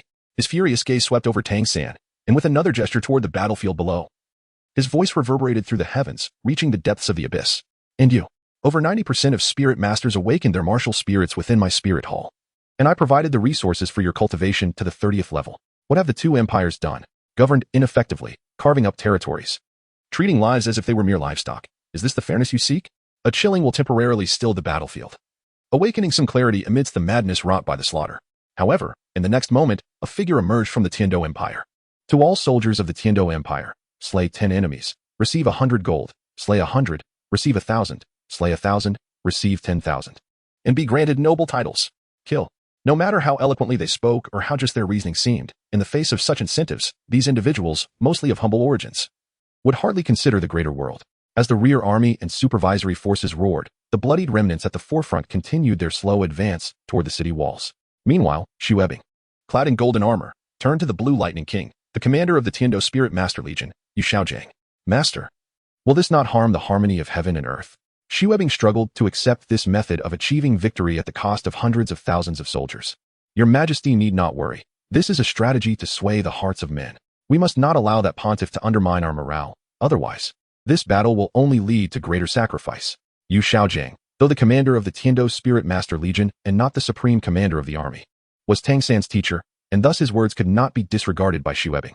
The Blue Lightning King's reasoning held merit. Ultimately, Xu Ebing could only sigh in resignation, for he too understood the nature of war. In the sky, between the 2 opposing figures, a bolt of lightning descended. Boom. Good. Very well. Tang San, today I shall witness the disparity between the 100th and 99th levels. Assisting tyranny, obstinate and unrepentant, must be punished. The sea god's trident swung, unleashing the sea god's techniques. As azure tides of divine power cascaded from the heavens, flooding into the sea god's being. On the other side, a tempest of thunder coalesced into a colossal primordial beast. Hundreds of meters in diameter, roaring skyward, its thunderous might isolating the sea god's domain. A towering giant, equally 100 meters tall, stood in the sky. 9 black and red spirit rings inscribed upon his form like runes, delivering a cataclysmic punch toward Tang San. Boom. Crack. The fabric of space shattered, the mirror-like surface, resembling red glass, crumbled at a mere touch. Tang San, now the sea god, paled before this earth-shattering strike. A blue dragon emerged from his hand, swiftly coiling around the giant's arm, then erupted in a resounding explosion. Chapter 43, You Kick My Sheep. Meng Ye gazed at the breathtaking scene before him, the shattered void. The indomitable giant pierced by the sea god's trident, yet still unleashing a terrifying power that made the very heavens tremble, forcing the sea god to retreat time and again. The deity possessed a near-immortal body, yet the giant's wounds only worsened under the sea god's influence. This seemingly decisive and brutal battle raged on for 3 full days.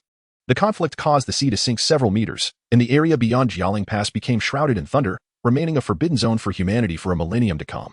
With his left arm severed, the giant appeared to have reached his limit, reverting to his original form. Despite his grievous injuries, he could not conceal his extraordinary elegance. How can this be possible? Tang San, now the sea god, looked in disbelief at his own empty left arm, from which the golden blood of the deity flowed, showing no signs of regeneration. Ah, the giant said, revealing a cold smile, you may attempt to kill me, and see if you perish alongside me. You. Tang San's expression shifted to one of shock, but he quickly regained his composure, sensing his injuries beginning to mend. As long as the heart or brain remained unscathed, a deity's body could endure. In contrast, his opponent was already at the end of his strength, the outcome of the battle clear. You are a worthy adversary, Tang San declared solemnly, raising the sea god's trident above his head. I shall use my strongest strike to obliterate you, leaving no trace behind. The ocean continued to churn, and simultaneously, countless sea spirit beasts perished in the depths. The sea god, who wielded absolute dominion over the ocean, also governed the lives of these creatures. If it had not come to such a dire point, he would never have resorted to this, as it would undermine the sea god's foundation. Brilliant divine light coalesced upon the sea god's trident. The moment it was thrust forth, the constraints of space shattered, and it appeared directly before the giant. With precision and ferocity, the strike was sufficient to gravely wound, perhaps even kill, a deity, piercing directly through the giant's heart. Meng Ye, who had been observing the battle from the void, felt a tightening in his chest, a suffocating sensation rendering his mind momentarily blank. He recognized that this was his fate, or rather, his own destiny. A dark, malevolent aura shot forth from behind Jialing Pass, and in the next moment, a terrifying scythe of death struck the sea god with devastating force. This was a deity symbolizing decay and darkness, the Rakshasa god. From that point onward, Meng Ye's presence faded from the battle, and everything he witnessed became increasingly indistinct. The Rakshasa god and the angel god appeared, uniting to vanquish the sea god. Yet, having ascended to the status of sea god, death would not come easily to him. In the divine realm, or rather, the sea god would not permit it. As he lay at death's door, Meng Ye saw a familiar figure appear beside him, a beautiful visage marred only by sorrow. Deceiver, his consciousness fell into a void, and Meng Ye's heart remained unsettled for a long time. This was a scene he had never witnessed in his previous life, yet the outcome seemed little changed. Once again, he found himself in the system's dreamscape, standing in contemplation for an extended period, undisturbed by the system, which allowed him to ponder alone. Time passed unmeasured before Meng Ye finally inquired, "System, can destiny truly be altered?"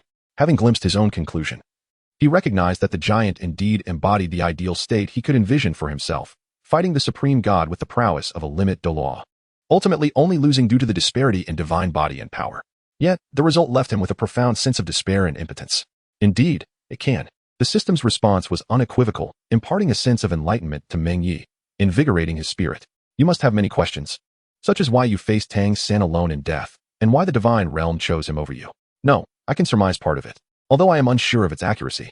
You are more astute than I anticipated, thus increasing the possibility of reversing fate, the system reflected. Seemingly taken aback by Meng Ye's depth of thought, standing on the prairie, Meng Ye's consciousness gradually lay down, hands clasped behind his head as he mused. It must be that Qian Rinxue encountered issues, restraining Bibi Dong. As for the divine realm, those deities can foresee the future. Especially the Shura god who governs the core of the divine realm.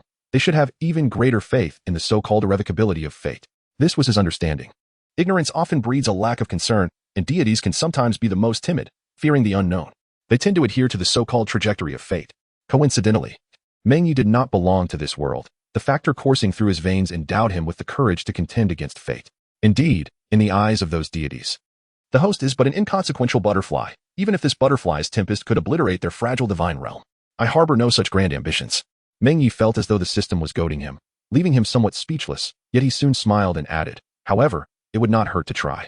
This system cannot grant the host divinity. Such a thing seems unnecessary, does it not?" To be honest, Meng Ye did not believe deities were insurmountable. At least not after witnessing that so-called destiny. It was merely the most probable future extrapolated from his current circumstances, and yet, even with this possibility, he possessed the strength to contend with the supreme god. This was also why Meng Ye held skepticism towards the notion of fate.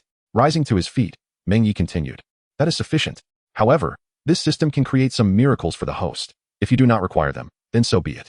Meng Ye turned his gaze to his surroundings, and the sheep that was still grazing glanced back at him. With a decisive kick, he sent it flying and then spoke. "Hand it over. What treasures do you possess? My system has yet to connect with the essence of this world. Thus it can only seek the opportunities desired by the host. Whether these can be obtained depends on the host's own efforts. I must find a divine position suitable for me." Ding. System retrieval in progress. Retrieval complete. A total of 4 divine positions discovered. God of Angels, Semi-Divine King. With the inheritance located in the Martial Soul Hall, within the Douluo Hall. Sea God, Semi-Divine King, situated on Sea God Island. With the inheritance medium being the vast sea sphere. Rakshasa God, Divine King, located in the void, with 2 entrances, one within the territory of the Serical Duchy, deep in the Dusk Forest, and the other a solitary island 300 miles off the coast, in the eastern sea abyss. Shura God, Divine King. Found in the city of Slaughter, in a nameless town southeast of the Tiando Empire, concealing an underground metropolis rife with sin and slaughter, already tainted by the Rakshasa God. Dusk Forest? Meng Ye was generally aware of the 4 divine positions, as they had appeared in the original work. However, he never anticipated that the entrance to the inheritance of the Rakshasa God would be located in the Twilight Forest. In his previous life, he had encountered a stroke of fortune in that very place, albeit accompanied by immense peril, to the extent that it could be described as a life and death struggle to obtain it. In retrospect, It seems the dangers of that location were likely intertwined with the Rakshasa god. Shaking his head, he continued, never mind. Please assist me in finding a suitable fifth soul ring. Dear host, please confirm the desired age, attributes, and quality of the soul beast. A reminder, the host has 5 opportunities left for search. Why 5? Because the host has been reincarnated for 6 years and just utilized 1. Moreover, you kicked my sheep. Is this not a dream? That sheep is not real. What does the host believe this system is? Meng Ye, I seem to have overlooked this aspect. The system appears to be more attuned to data, or perhaps to higher dimensional beings. This dreamscape, for him, ought to be more akin to reality. A power-type soul beast, aged between 50,000 and no more than 70,000 years, ideally a top-tier soul beast with optimal attributes. Ding. System is retrieving data. Chapter 44, Luo. A total of 34,829 soul beasts have been identified that meet the criteria, located in the Star Doe Forest, the Evil Spirit Forest, the Extreme North, the Ocean, and the Sunset Forest. Halt. Meng Ye urgently called for a halt, but the system showed no intention of stopping. If he did not shout for it to cease, his head might explode. Just tell me the 3 most suitable options I can find. Ding. The 3-eyed golden lion located in the Star Doe Forest possesses supreme attributes. Though its age is insufficient, nevertheless, it is the optimal choice for the host. Next, the Titan Snow Demon, found in the far northern regions. It boasts unparalleled strength and near supreme attributes. The mention of the Titan Snow Demon left Meng Ye momentarily stunned. This soul beast was indeed fitting. Being a top-tier soul beast with Titan bloodline and undeniable power, it even resonated well with his second martial soul. But the ice attribute might conflict with the supreme thunder he had previously acquired, posing a certain risk. After a brief contemplation, he inquired, what about the last one? The mutated 1000-gene Ant Emperor, situated deep within the Star Doe Forest, it possesses absolute power.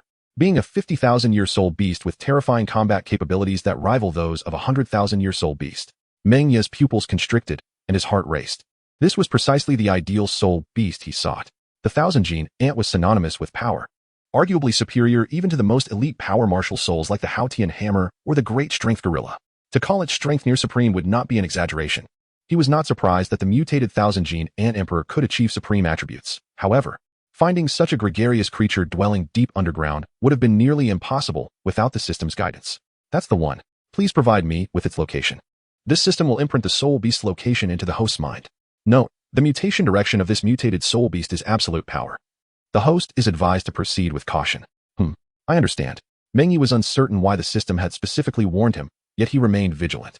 Mutated soul beasts typically fall into one of 2 categories. Those that mutate towards favorable traits, or those that devolve into detrimental ones. Of course, those that mutate negatively are often swiftly eliminated by the harsh laws of nature. Conversely, those that mutate positively either become the alpha of their group or lead to the extinction of surrounding species. Upon awakening, Meng Ye opened his eyes to behold a familiar and enchanting visage before him, blocking the sunlight. Her long hair, initially neatly tied back, cascaded down one side, adding an ethereal beauty to her appearance. What are you doing here? As he rose from the grass, the stunning girl beside him took a step back, nearly losing her balance due to her surprise. She opened her arms, stumbled momentarily, then steadied herself, placing her hands behind her back with a shy smile. The academy is about to have a break, so I came here for a stroll. I didn't expect to find you here. Luoxian's spirits were high.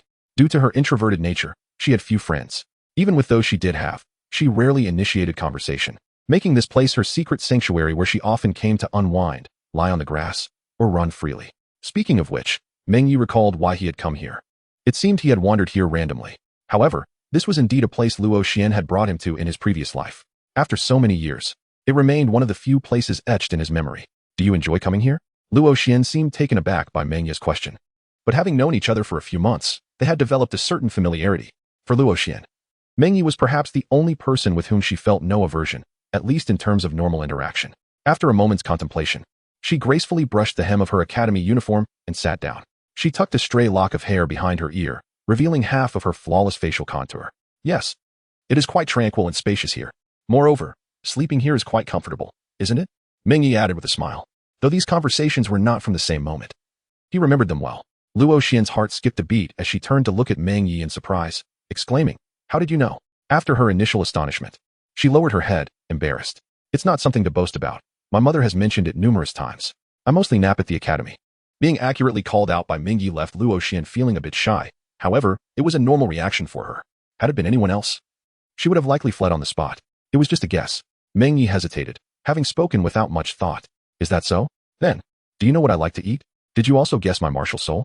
Luo Xian slowly lifted her head, gazing at Meng Ye with wide, clear eyes. Meng Ye possessed formidable mental strength, adept at discerning others' emotions.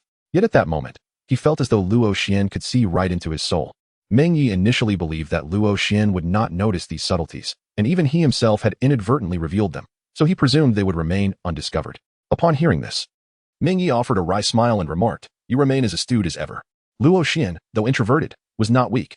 Her thoughts were naive yet not dull or foolish. However, she shook her head and continued, "I am quite foolish. My mother and father always say I will never grow up, yet they still tolerate my caprices. Luo Chuan is the same. Despite being the elder sister, I often cause my younger brother concern. Aren't they all your family? That's entirely natural."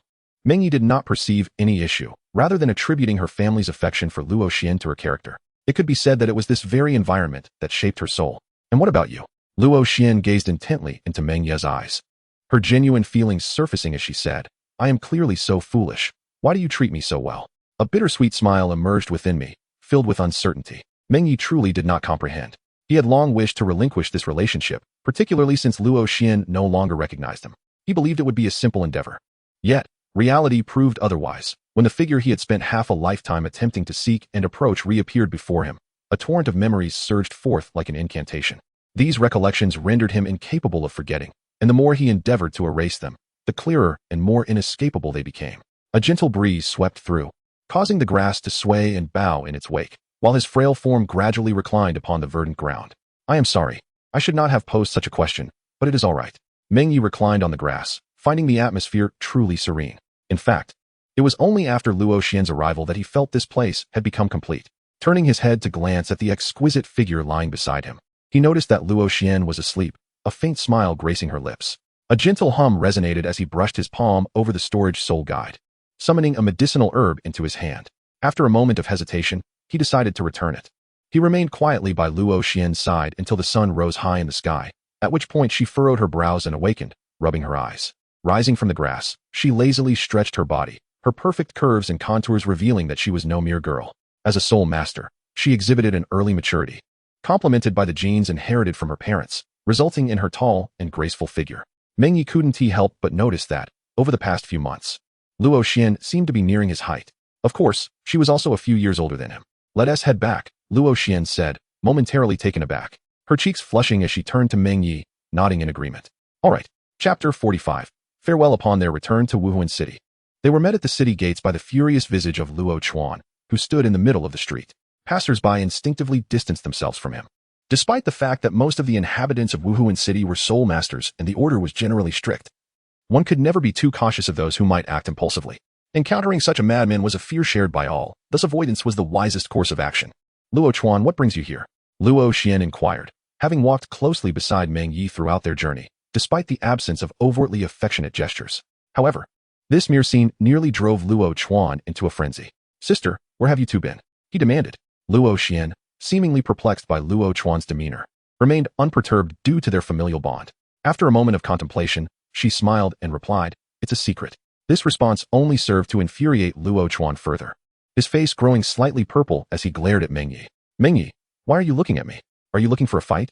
Luo Chuan had been secretly observing him for quite some time, even following him around occasionally, which left him utterly perplexed. It was not a significant matter, but being shadowed by someone was rather unsettling. Previously, only Douluo and Ghost Douluo had observed him from the shadows. "I shall take my leave now, farewell."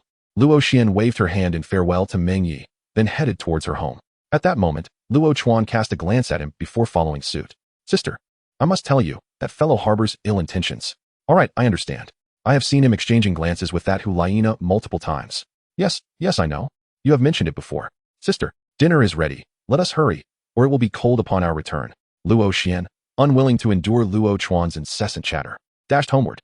Meng Ye returned to the Spirit Hall Academy, knowing he would soon head back to the Serical Duchy. He pondered over Lei Xingyang's well-being, as their only communication had been through letters since his last visit.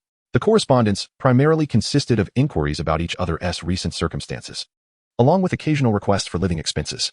Then there was Wang Shuo, who seemed to have directly enrolled in the Serical Duchy Academy, his cultivation level faltering. Yet he had become somewhat of a minor noble through his astute financial maneuvers over the years. The sincerity that permeated their letters indicated that he still regarded Meng Ye as a friend. 20 minutes later, Meng Ye arrived at the Academy's entrance, where the grandeur of Spirit City was quite impressive. "Meng Ye, what a coincidence. Where have you been?" The three members of the Liu family approached, dressed in casual attire. Having exchanged their usual uniforms, Lu Meng bounced over in a floral dress. I went out of the city to handle some matters. What about you? Meng Ye playfully tapped Lu Meng's forehead, noting that she was older than him, yet possessed a clever demeanor, though she often expressed admiration towards him. His discomfort grew with her proximity. Meng, do not act inappropriately. Lu Yu, witnessing her sister's antics, pulled her back. She then turned to Meng Ye and explained. A week ago, our family sent some news urging us to return home. We will have to take leave earlier than planned. Is there any trouble? Although it was generally inappropriate for outsiders to pry into family matters, Meng Ye felt compelled to ask, as Lu Yu and her siblings were among his few acquaintances. Lu Yu shook her head, replying, it should only be a minor affair. Considering the timing, it might be my grandfather's birthday soon, prompting us to return for the celebration. Oh, you didn't tell me, big sister. Lu Meng exclaimed, startled, as she turned to her elder sister, unable to recall such details. You indeed. Lu Yu sighed, exasperated. As Lu Meng was adept at playful tricks, but often faltered when it came to serious matters. Lu Yu then extended an invitation to Meng Ye, though uncertain. She believed it was likely. Such invitations among acquaintances served to deepen relationships, at least from her perspective. The Liu family could benefit from befriending Meng Ye, potentially reflecting the Spirit Hall stance. I shall decline for now, as I plan to return to Serical. Perhaps I can visit on another occasion. Meng Ye politely refused. Although he had known them for several months, visiting the Liu family in the Xinglua Empire would require considerable time, consuming half of his holiday with travel. Indeed. I may have been somewhat abrupt, Lu Yu acknowledged, offering a regretful smile. Big sister, can I accompany Meng Ye to Serical for some fun? Lu Meng suddenly interjected. Absurd.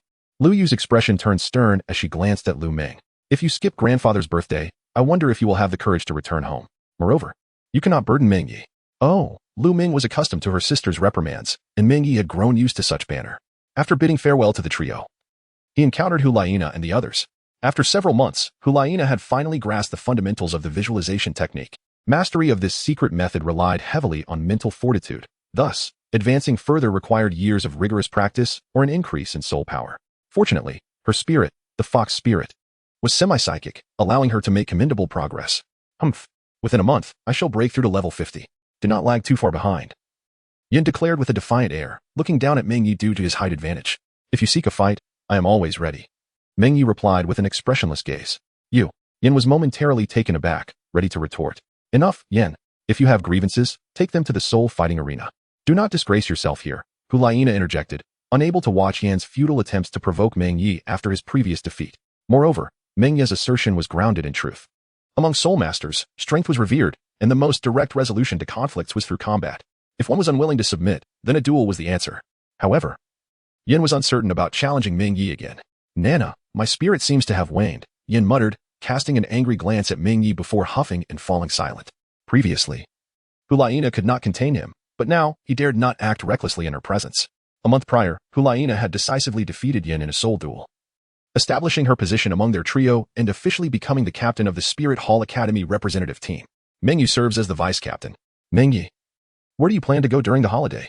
The peculiar aura that had once enveloped Hulaina vanished, and her enhanced mental control allowed her to wield her innate abilities with newfound mastery. This marked a significant advancement in her strength. I intend to return to Salakar. She replied. Is that so? What a pity, Hulaina lamented. I was hoping to invite you to enter seclusion together and then pursue the fifth spirit ring. The three of them had already reached level 49, poised to break through that barrier at any moment and subsequently acquire the fifth spirit ring to ascend to Spirit King. At that time, they would also be bestowed the purple record emblem by the Spirit Hall, securing their illustrious reputation across the continent. Meng Ye had only recently ascended to the Soul Clan, merely a few months prior, thus they did not truly believe he could swiftly elevate his level to 50. What level of soul power does he possess now? He must still be quite a distance from reaching 45. Yin had finally discovered a point where he surpassed Meng Ye, and he seized upon it, unwilling to relent, his tone laced with mockery. Hulaina furrowed her brows, intending to interject, but before she could utter a word, Meng Ye had already taken action. A bolt of lightning suddenly streaked across the air before them, and a flicker of fear crossed Yan's face as he fell silent. Meng Ye cast a cold glance at him and calmly remarked, You are excessively verbose. Yan, thoroughly intimidated, fell silent. His throat constricted as he recalled the overwhelming dominance Meng Ye had exhibited previously, leaving him utterly unprepared. This was the first time he felt the terrifying aura of Meng Ye up close, sending chills down his spine. Chapter 46, The Summoning of Qian Douluo. After delivering a warning to Yin and bidding farewell to Hulaina and Xieyu, Meng Ye returned to the academy to continue his training. The semester's final assessments had concluded, and he was free to depart at any moment. However, given that this was the spirit hall and he remained, at least nominally, a registered disciple of Bibi Dong, it was prudent to extend his greetings. A day later, a rare period of tranquility enveloped the bustling spirit city. As the Spirit Hall Academy had entered its holiday season, with the majority choosing to return home to visit family. Yet, for some disciples summoned from remote regions by the Spirit Hall, the journey posed significant challenges.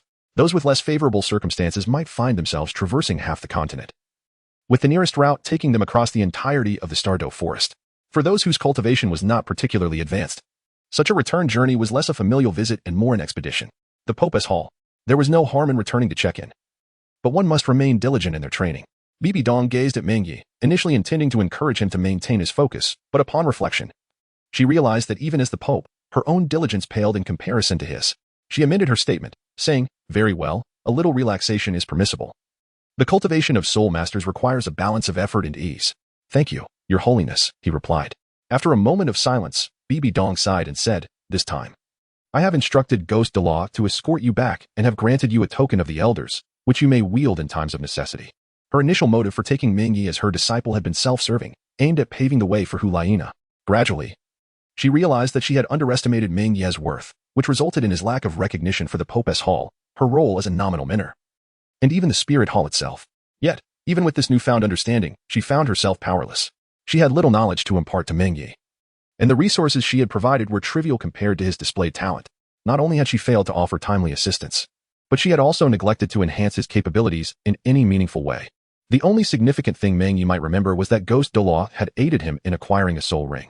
In this return, you must prepare for the Soul Master competition.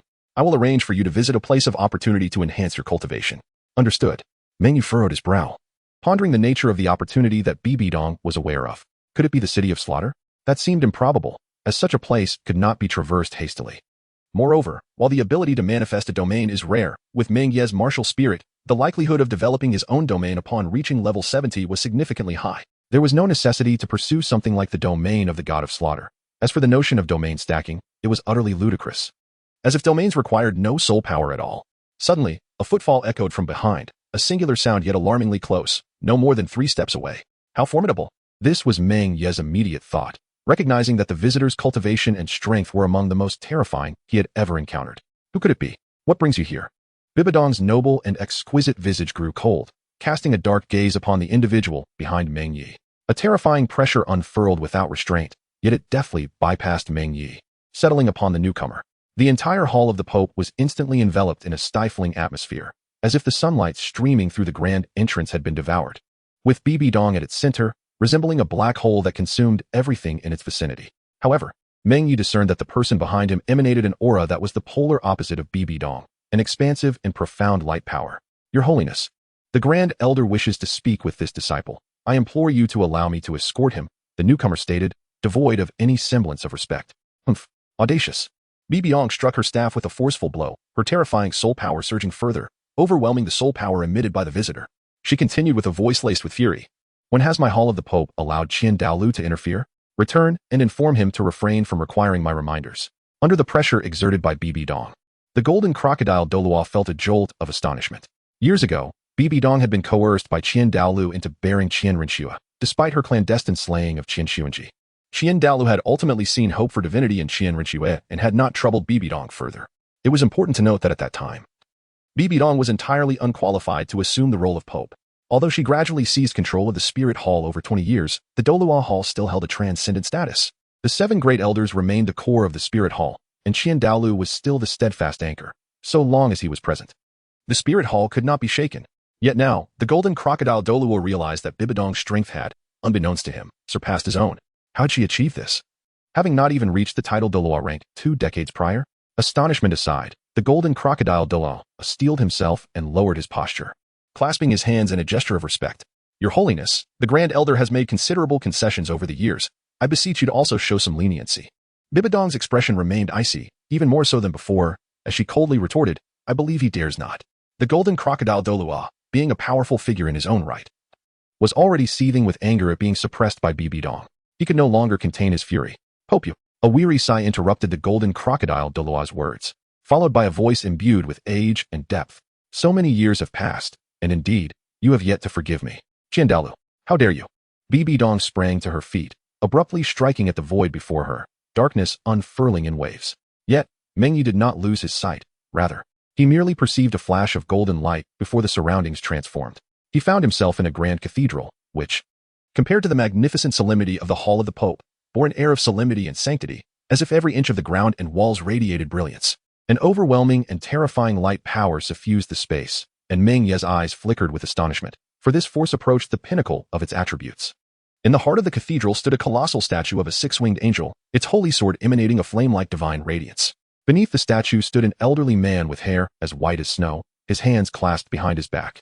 His youthful visage belied his age, and his eyes sparkled with clarity, devoid of the murkiness associated with old age. With a wave of his hand, Douluo addressed the golden crocodile Douluo. "You may return now." "Yes, Grand Elder," came the obedient reply. At this moment, Meng Ye realized that it was not just himself. Even the golden crocodile Douluo had been directly transported by Douluo in that fleeting instant. Such terrifying power, even without spatial soul skills. An ultimate Douluo could easily disturb the fabric of space. Those with profound comprehension of it could traverse vast distances in the blink of an eye. However, to precisely draw a target before oneself, akin to snatching someone from Bibi Dong's gaze, could perhaps only be accomplished by the three unparalleled Douluos of this era. Douluo, the six-winged angel martial soul. Poseidon, the sea god martial soul. Tang Chun, the Haotian hammer. Among these three, the first two undoubtedly possessed superior talent, yet surprisingly, when it came to accomplishments, Tang Chun shone even brighter. Meng Ye, with his primary martial soul and a second one, I suppose I am not mistaken? Douluo raised his hand to stroke his beard, his gaze seemingly penetrating all, appraising Meng Ye. "I wonder what the grand offering has commanded in seeking a disciple?" Meng Ye did not respond, but instead clasped his hands in respect. Given Douluo's status, even an ordinary title Douluo would likely bow before him. It was impossible to withstand his oppressive aura. However, since Douluo had actively sought him out, the situation was quite different, especially considering the risk of provoking Bibi Dong. Douluo was not one to engage in such acts merely to assert dominance. He chuckled, neither servile nor arrogant. The young man possessed a commendable pride. Douluo returned his hand to his back and continued with a smile. "If I were to ask you to pledge your loyalty to the Douluo Palace and become my disciple, would you be willing?" "I must respectfully decline." Meng Ye lifted his head, meeting Douluo's gaze directly. Even knowing that the man before him could extinguish his life with a mere gesture, he felt little fear. Chapter 47. The Faith of Douluo. Why? Douluo did not show anger. Instead, he held a deep appreciation for Meng Ye's courage and the unique aura he exuded. He discerned that Meng Ye's intellect surpassed that of ordinary individuals, recognizing his identity and strength while still maintaining such composure. This audacity was indeed rare in the world. "I already have a master." Meng Ye's gaze remained unwavering as he explained. "Moreover, the grand offering does not genuinely wish to take me as a disciple. Even if I were to pay my respects, it is unlikely to yield the outcome you desire." He chuckled. "How do you know I do not truly wish to take you as a disciple?" Douluo's face displayed a benevolent smile. "Because of what lies behind the grand offering." Douluo was momentarily taken aback, his expression gradually growing serious. "Do you know what lies behind me?" he inquired, while a tumult of thoughts surged within him. What kind of prodigy is this? The six-winged angel, the god of light, the god of angels, also the very foundation of the Spirit Hall. Meng Ye astutely unveiled the profound heritage accumulated over millennia by the Spirit Hall, simultaneously articulating the very faith of Douluo. In this moment, Douluo genuinely contemplated the prospect of accepting Meng Ye as his disciple, rather than merely binding him to the Spirit Hall by means of coercion, which would be a most inferior strategy. The current offerings, particularly the golden crocodile Douluo, serve not only as pillars of the Spirit Hall, but also as guardians of the six-winged angel spirit. They are among the guarantees that ensure the eternal legacy of the six-winged angel, akin to the seven sacred pillars of the sea god, safeguarding the divine heritage. Recognizing Meng Ye's exceptional talent, Douluo aspired to cultivate him into one of the offerings rather than elevate him to the position of pope. Casting a somewhat complex glance at Meng Ye, Douluo sighed and continued, "You must understand that the pope's position is unlikely to be yours. Yet you might temporarily assume the role of the grand offering. Given Meng Ye's wisdom, he would naturally grasp the implications." Prompting Douluo to refrain from excessive elaboration and directly convey the reality of Meng Ye's circumstances. The pope's position was undoubtedly reserved for Bibi Dong to bestow upon Hulaina, while Douluo could permit him to become the second offering. Should Rinxue ascend to godhood, he would then become the grand offering. Weighing the options, it appeared that Douluo's conditions were indeed more alluring. Yet he overlooked a crucial point. The grand offering was overly concerned. Meng Ye held no interest in the title of pope. With a carefree smile, Meng Ye remarked, "I would not dare to overstep into the role of grand offering. How can I trust that you will remain loyal to our Spirit Hall?" Douluo's expression suddenly turned cold, and Meng Ye distinctly sensed a chilling aura of murderous intent enveloping the surrounding light. He discerned Meng Ye's underlying meaning. A mindset devoid of greed and ambition posed the greatest challenge to control. Those in high positions are most averse to subordinates who, though brimming with potential and cunning, cannot be easily governed. Should such individuals develop ambitions, it would spell disaster. Since when did the Grand Offering believe that all soul masters are unwaveringly loyal to the Spirit Hall? Meng Ye retorted in astonishment. This very statement caused Douluo's murderous intent to dissipate, his gaze reflecting a newfound clarity. Essentially, the Spirit Hall is merely a colossal interest group, seemingly in command of vast resources of soul masters. Yet, what are soul masters? They occupy a noble status that transcends ordinary individuals and represent the pinnacle of professions, intrinsically marked by the principle of the survival of the fittest.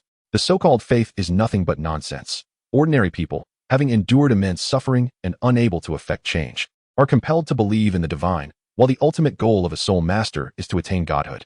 You speak truthfully, power reigns supreme. Douluo regained his composure and gazed at Meng Ye, continuing, very well, I shall not impose further. However, you must make a vow today. Regardless of whether you become the Pope in the future, you must not become an adversary of the Douluo palace, nor can you trouble my granddaughter. What say you? A vow? To be candid, it was merely a statement, likely carrying less substance than a mere puff of air.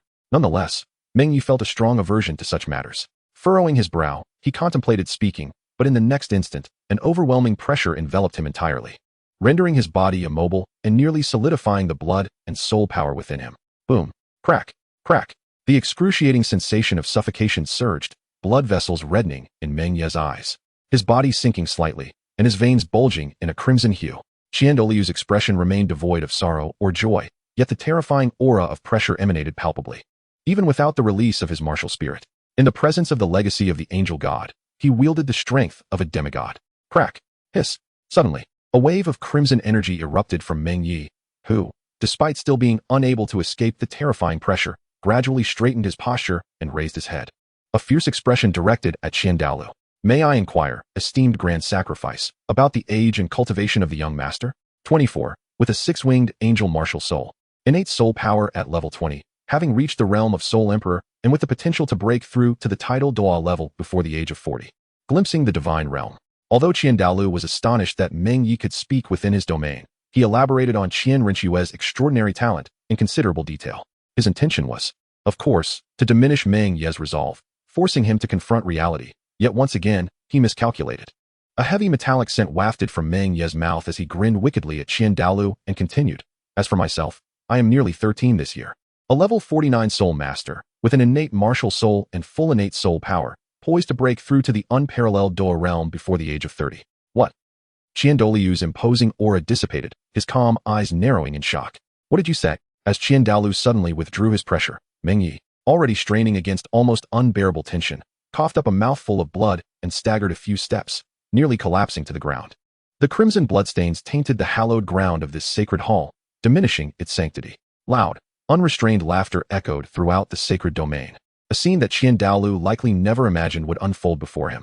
After the laughter subsided, Meng Ye's aura remained undiminished despite his injuries. Rather, it crystallized with unprecedented intensity due to the emotional upheaval.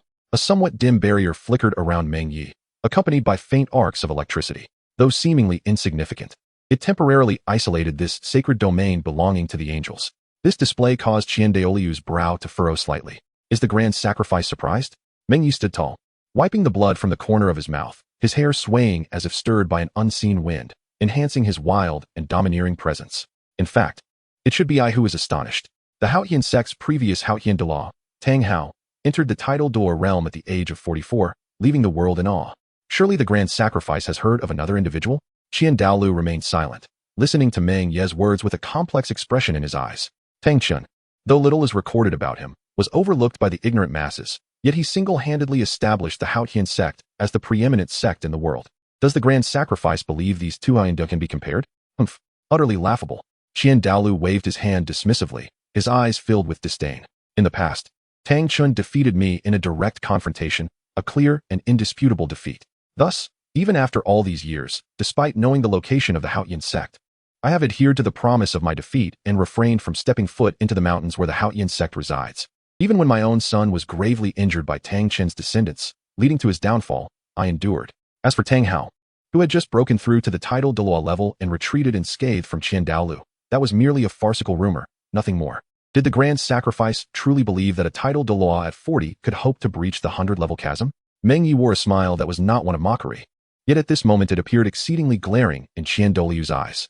His six-winged angel martial soul, which he held in high esteem and regarded as his faith, now seemed utterly insignificant in comparison. The harsh reality of this comparison was something he found utterly impossible to accept. Chapter 48. Return to Seracle. Meng Ye's words were no longer mere sarcasm to Qian Douluo. They were akin to a piercing steel blade, directly striking at his heart. The century-long cultivation and mental state he had accumulated wavered at this moment. He acknowledged Tang Chun as his rival, who, despite lacking divine inheritance, had reached the formidable level of 99, capable of contending with both him and Poseidon, the representatives of two gods. The unparalleled skill of Haotian he had created was, without a doubt, a divine technique that firmly established the Haotian sect as the preeminent sect in the world. At its zenith, the Haotian sect instilled a sense of trepidation even in the spirit hall. Yet what was Tang Hao? Merely a fortunate junior. Thus, it was imperative that he could not be spared. Although Qian Douluo expressed such sentiments, he demonstrated no intention of taking action or exerting further pressure. He merely regarded Meng Ye with curiosity. At that moment, he was truly intrigued by how Meng Ye would respond, as the astonishment he had experienced just moments ago was overwhelming. The great elder, should he wish to act, need not hesitate so. Meng Ye had indeed felt a fleeting sense of fear, for Qian Douluo genuinely harbored the intent to kill him. Yet, he was now certain that Qian Douluo would never take his life. Absolutely not. He had unearthed and trampled upon Qian Douluo's lifelong efforts and aspirations. Now, Qian Douluo likely wished to retract his previous words and make every effort to win him over. But alas, there exists no remedy for regret in this world. Did the great elder wonder why such a disparity existed? A glimmer flickered in Qian Douluo's eyes. He yearned to hear Meng Ye's thoughts. I surmise that since the young master awakened his martial soul, he has had little time for arduous cultivation, has he not? Qian Douluo fell into silence. This predicament was, after all, a result of his own helplessness. To protect Qian Renxue, he had no choice but to act thus. He was well aware of what Bibi Dong had endured. Though he disdained his son's nefarious actions, he could not deny that he was his son, and moreover, it was for the future of the spirit hall. Ultimately, Qian Xuanjie perished at Bibi Dong's hands, a consequence of karma. Yet Qian Douluo remained uneasy, fearing that Qian Renxue might fall victim to Bibi Dong's malice, which necessitated her arrangement within the Heaven Do Empire. As for the so-called coup d'etat plan, Qian Douluo alone could, within a day, silently eliminate the royal family of the Heaven Do Empire. Why go through such trouble? However, it now appeared that it would be better to keep her in the Douluo Hall for intensive cultivation, ensuring her training remained unaffected. With innate soul power at level 20, it would be improbable for her to reach the Soul Emperor stage at 24, particularly with a divine martial soul. Failing to break through to title Douluo by 30 would be considered slow. The prime age for soul masters to enhance their cultivation is before the age of 20. Qian Renxue had essentially squandered nearly 2 decades, and even with extraordinary talent, she had wasted half of it. This place could sufficiently compensate for her deficiencies, waiting for the opportune moment. Today, this matter ends here. You may return. With a wave of his hand, the power of space was summoned, and in the next instant, Meng Ye vanished from the Douluo Hall. The bloodstains on the ground also disappeared in an instant. Qian Douluo shook his head. How could he be unaware of Qian Renxue's current situation? Yet, he understood that summoning her back immediately was impossible. Over a decade, Qian Renxue had invested immense effort into that coup plan, even harboring hopes of gaining Bibi Dong's recognition upon its success. Forcing her to abandon it suddenly would surely lead to even more extreme mental demons and bottlenecks. Thus, a catalyst was necessary. Either the coup would succeed or fail, and only then could Qian Renxue wholeheartedly strive to break through the 100-level chasm upon her return to the Spirit Hall. This young man could indeed be utilized. With such talent, he might one day rival Tang Chun. Qian Douluo found himself increasingly intrigued by Meng Ye's capabilities, for they appeared extraordinarily impressive at present. Upon returning to the Papal Palace, Meng Ye took his leave once more, escorted by the ghost Douluo, who ensured a smooth journey back to the Salakil Duchy. Thank you, Elder. Very well. I shall leave you here. The ghost Douluo nodded before vanishing, needing to report back to the Spirit Hall. The journey from the Spirit City to the Salakil Duchy took 5 days, during which Meng Ye's injuries had largely healed. Although Qian Douluo's oppressive presence was terrifying, he had not truly resorted to violence, resulting only in minor injuries. Remarkably, it had even awakened some latent potential within his body, turning misfortune into fortune. After more than 10 minutes, Meng Ye arrived at the entrance of the Salakil Martial Soul main hall. Inside the hall stood a solitary figure, dozing at the counter, creating an unusually tranquil atmosphere. The Spirit Hall was generally quiet, bustling only during the annual awakenings of martial souls for the common folk. He proceeded directly towards the interior. Lei Xingyang's office was on the 3rd floor. Knock, knock, knock. Come in. As he pushed the door open, he found Lei Jingyang sitting behind his desk, still gray-haired but appearing spirited. "You have returned," he said, glancing up at Meng Ye, as if he had known it was him all along. "Yes, I just got back from my break. What are you up to?" Meng Ye observed that Lei Jingyang was dressed quite warmly, his complexion somewhat pale. While the Douluo continent cannot be described as perpetually spring-like, it generally lies within a temperate climate, save for the extreme northern regions. Although the Salical Duchy is considered coastal, it seldom experiences extreme weather conditions. "It's nothing. I merely ventured to the far north and caught a chill. A bit of medicine will suffice," Lei Jingyang remarked nonchalantly. "Caught a chill?" Meng Ye sensed something amiss, furrowing his brow as he approached Lei Jingyang. A faint chill emanated from him. As a soul saint, he should be impervious to ailments, including chills and even plagues. However, this coldness unmistakably indicated a cold poison. Without further ado, Meng Ye suddenly placed his hand on Lei Jingyang's shoulder, channeling his soul power into his body. With a hiss, a wisp of white smoke gradually emerged from Lei Jingyang as Meng Ye's soul energy coursed through him. "Such a potent cold poison. Did you encounter an ice blue scorpion?" "No, it was a toad, albeit quite formidable," Lei Jingyang replied, his complexion gradually improving. It was unclear how long he had endured this, but even with his robust physique, he had nearly suffered a regression in his cultivation. Upon hearing this, Meng Ye furrowed his brows even tighter. Had he not returned, Lei Jingyang would likely have continued to endure, and it was feared that he would further deplete his already scarce lifespan. Zhu Qing, the ice toad, possessed dual attributes of ice and poison, nearing the pinnacle of its capabilities. Meng Ye had tentatively identified the source of this lethal toxin. Simultaneously, he felt a sense of relief, for it seemed that there were no soul beasts with extreme poisons on the Douluo continent. Otherwise, Lei Jingyang would have already succumbed. "Did I not instruct you to search for a martial soul? Why then did you venture to the far north?" Meng Ye inquired, perplexed, as he continued to channel his soul power to assist Lei Jingyang in expelling the chilling poison. "Upon my return, I traveled extensively through several nearby provinces and did find a few with innate full soul power, yet I could not locate the extreme martial soul you mentioned. In a fit of frustration, I decided to journey to the far north, intending to capture one for reference." Meng Ye, after a moment of silence. "It seems this is still his responsibility. The information he provided pertains solely to the ultimate cultivation of martial souls, yet it lacks any guidance on how to discern them. He has encountered the extreme thunder, but has not seen the others. His only reference is likely Meng Ye's martial soul." Chapter 49. Ice Extreme Divine Crystal. With a gulp, Lei Jingyang took a sip of hot water and set aside the heavy coat draped over him, one pant leg thoroughly soaked with remnants of ice. After attempting to stand, he failed and furrowed his brow.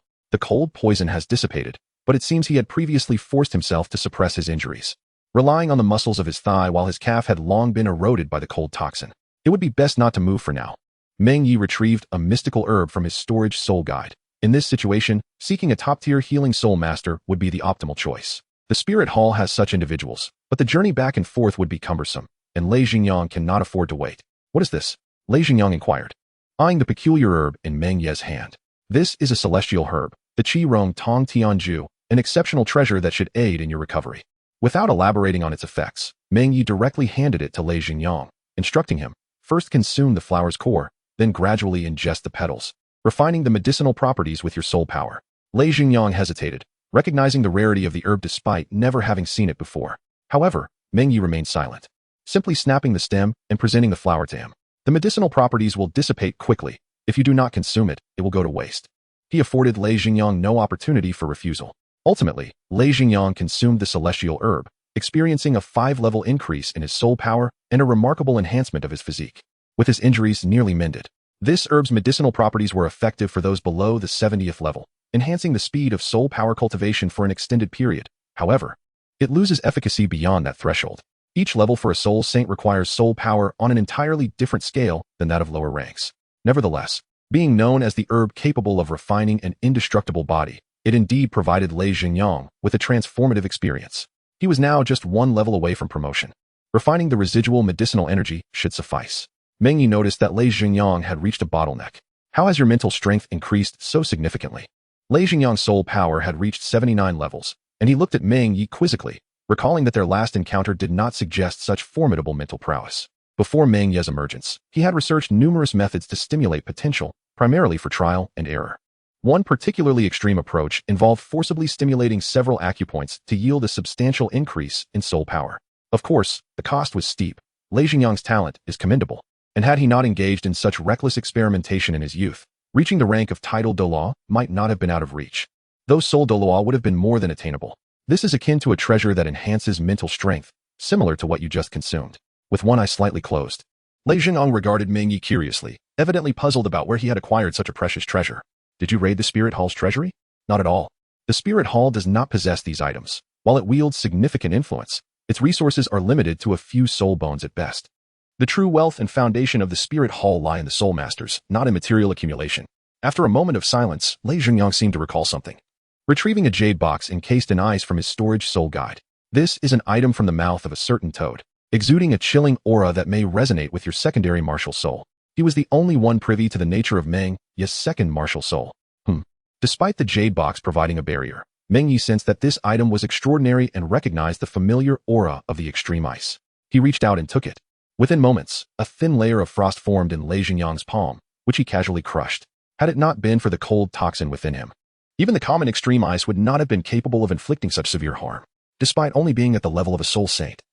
Lei Zhengyang's self-discovered techniques perfectly aligned with his martial soul, exuding unparalleled dominance. Any ordinary soul Douluo who found themselves in close proximity would have to pray for a swift surrender unless they possessed a soul skill that could immunize them against physical damage. Crack, crack, crack. As Meng Ye infused his soul power, the frost on the surface of the jade box gradually receded, and he lifted it to reveal a deep blue crystal roughly the size of a fist. What do you think? Lei Zhengyang inquired, furrowing his brow. Meng Ye admitted he did not recognize the object, only feeling the presence of extreme ice within it, along with a potent force of elemental energy. He grasped it. The texture felt warm and comforting, invigorating his soul power. Give it a try. Meng Ye offered the crystal to Lei Zhengyang.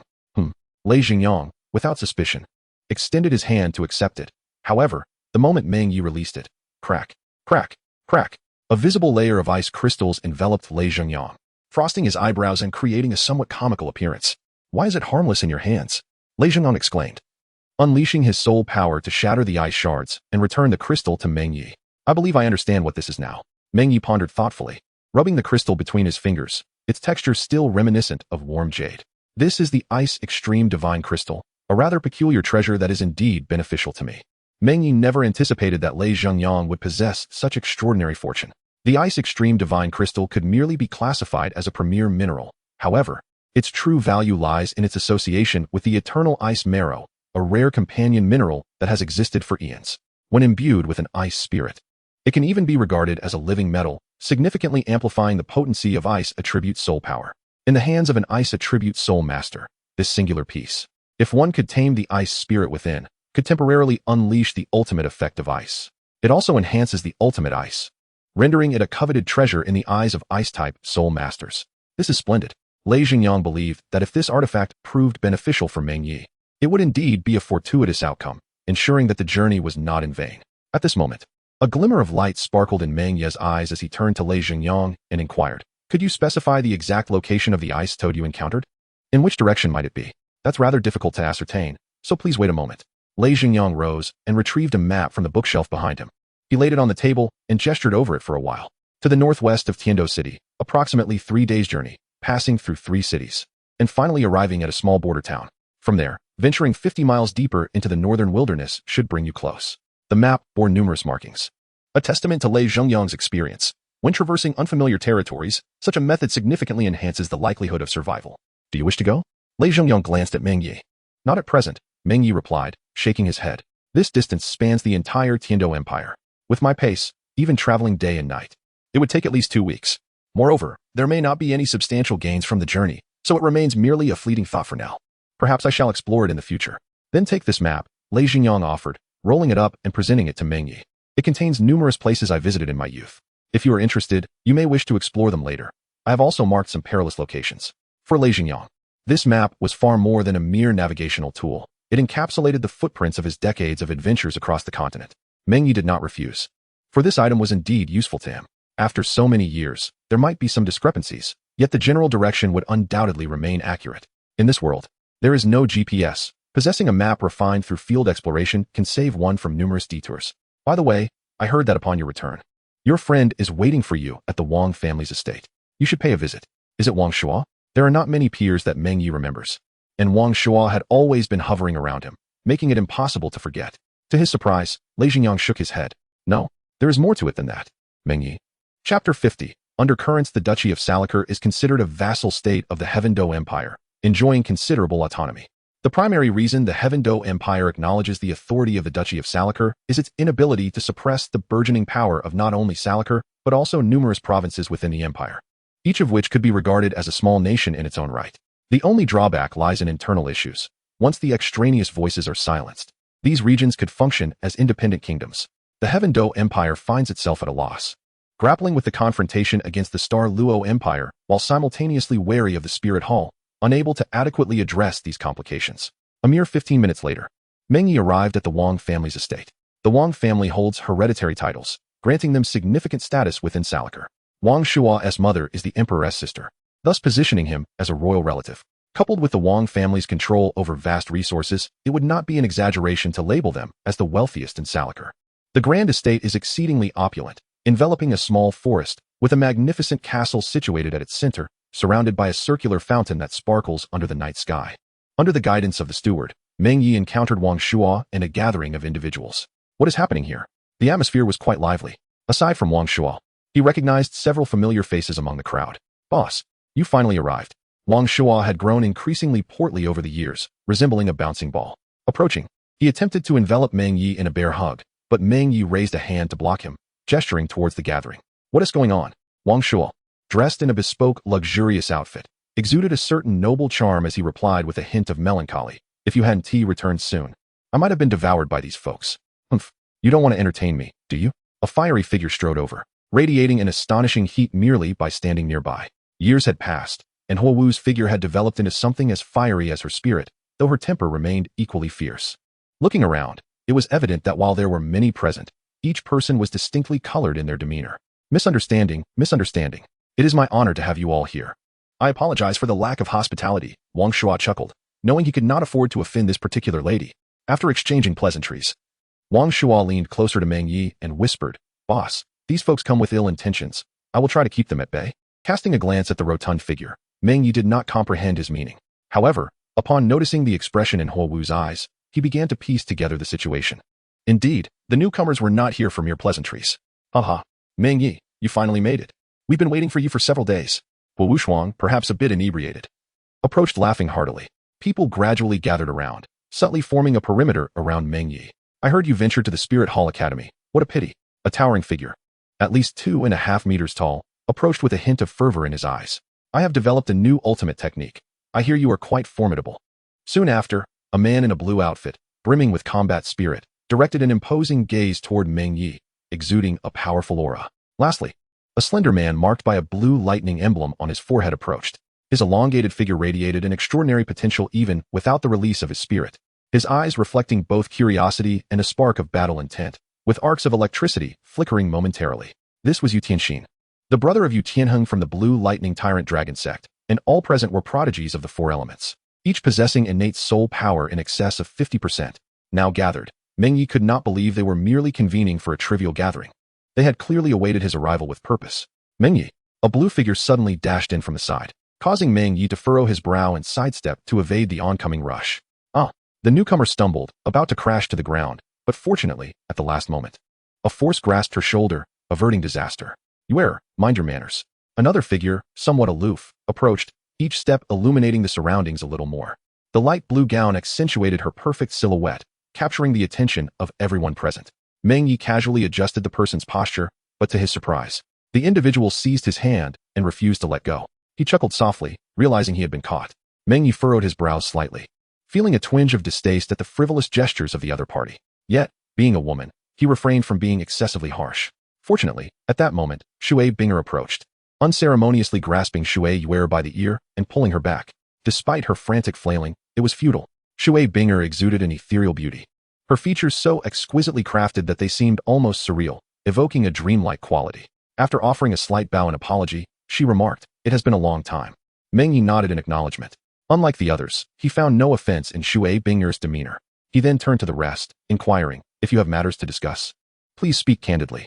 He felt somewhat exasperated. Although Lei Xingyang referred to them as friends, none of the others, aside from Wang Shua, appeared capable of mustering even a semblance of cordiality. They seemed more intent on either eliminating him or extracting his kidneys. The group exchanged glances, seemingly deliberating on who would speak first. Typically, within the Five Elements Academy, none conceded to the other. However, if one were to assess strength, Yu Tianxin would undoubtedly be the most formidable among them. We wish to conduct an exchange match prior to the Soul Master competition, primarily for the purpose of sparring. What are your thoughts? Yu Tianxin proposed.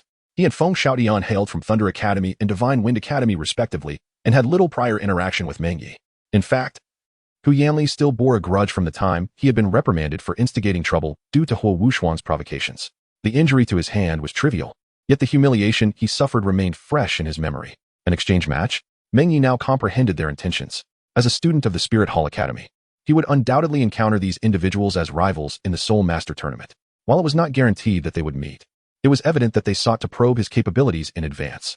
This might not solely be their own desire, but perhaps a directive from the higher echelons of their academy. The purple badge he possessed had indeed brought him considerable notoriety, along with a fair share of troubles, as exemplified by the current situation. Forgive me, but I must decline. Meng Ye naturally rejected their advances, as a victory would yield him no tangible benefit. More importantly, it was utterly meaningless. None of those present warranted the exertion of his prowess, rendering the outcome inconsequential. Humph.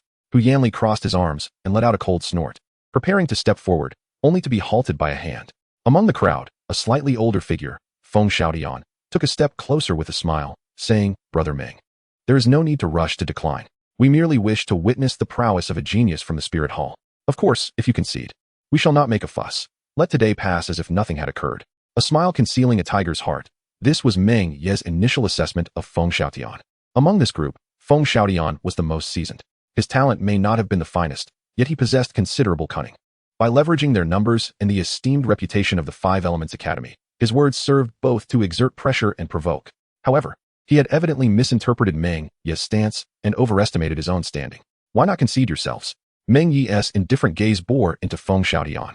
A surge of terrifying might erupted, exuding a power that commanded respect without anger. The expressions of those surrounding him shifted dramatically, with Feng Xiaotian instinctively retreating a half step. This slight movement dealt a devastating blow to his pride. Yet, in the face of the ferocious aura akin to that of a fierce beast, no matter how unwilling he might be, he found himself unable to meet Meng Ye's gaze directly. At that moment, all present were profoundly shaken. Chapter 51. The resurgence of the exchange tournament. Meng Ye's formidable presence rendered the members of the Five Elements Academy momentarily speechless, creating a palpable tension in the atmosphere. Their intent for being there was not to instigate trouble. Moreover, Feng Xiaotian already bore the suspicion of opportunism, despite their numerical advantage. They could not impose their will upon others. It is worth noting that they did not belong to the same academy. Their relationship was more characterized by familiarity and competition.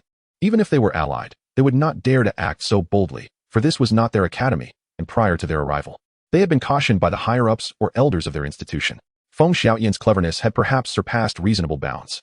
Huo Wu and Huo Wushuang, the siblings, wore expressions of discontent, yet they turned their gaze towards Feng Xiaotian, for they genuinely came to engage in a friendly spar.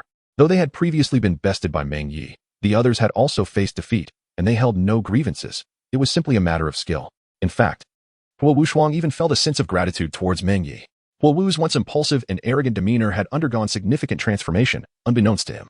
As he had grown more composed than in the original narrative, Meng brother, remain calm. Huo Wushuang intervened, attempting to mediate, positioning himself between the two with a smile. Since we have traveled such a distance, and you can see our sincerity, how about we place a wager? Casting a glance at Huo Wushuang, Meng Ye, though he had little acquaintance with him in the past, felt no aversion. He subdued his imposing aura and regarded Huo Wushuang with composure, stating, "I have already agreed to the exchange match. There is no need for a wager."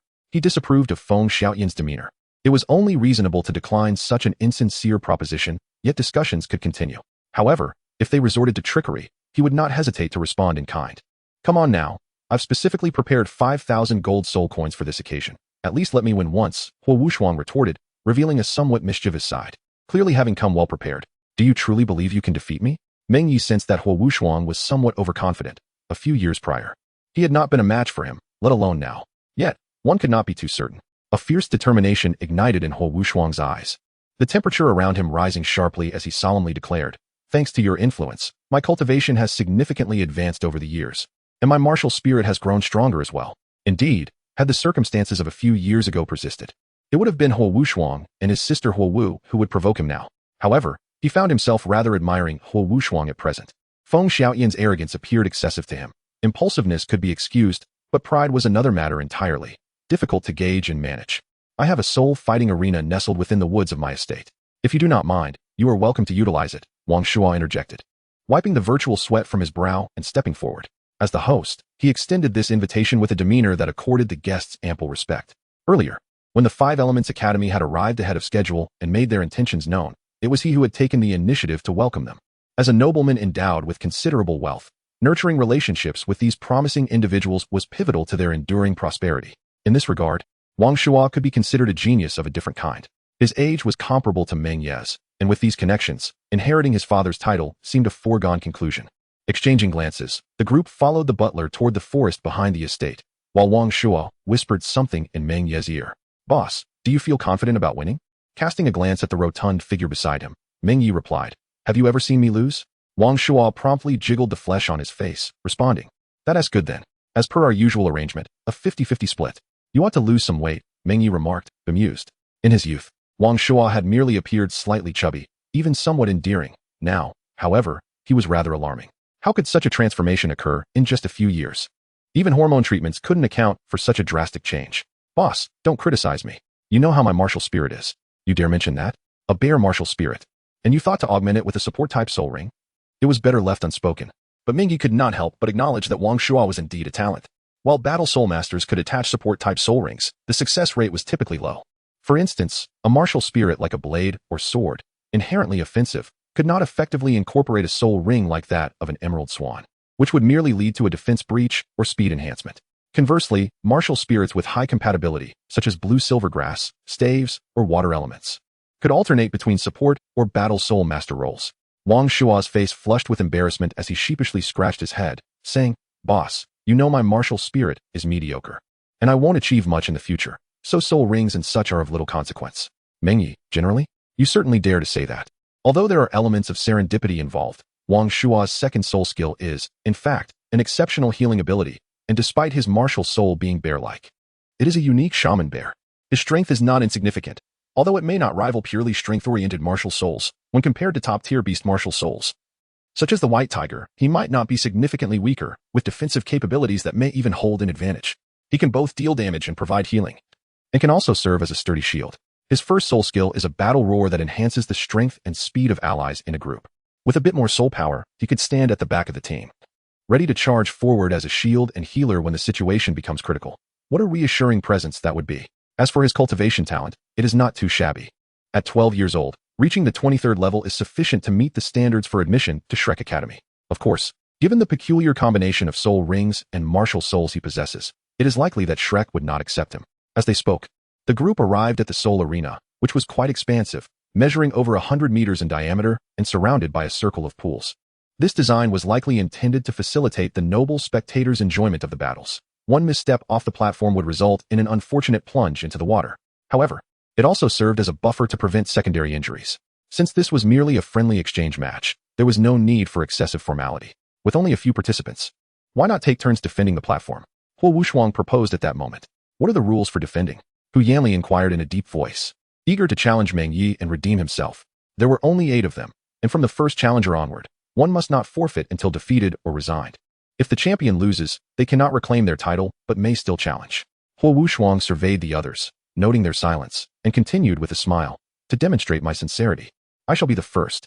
Indeed, with so few participants and not a team match, there was no necessity for an elaborate competition format. However, this mode of defense posed a significant test for the champion. For a group predominantly comprised of soul masters, defeating each opponent in succession single-handedly was nearly impossible.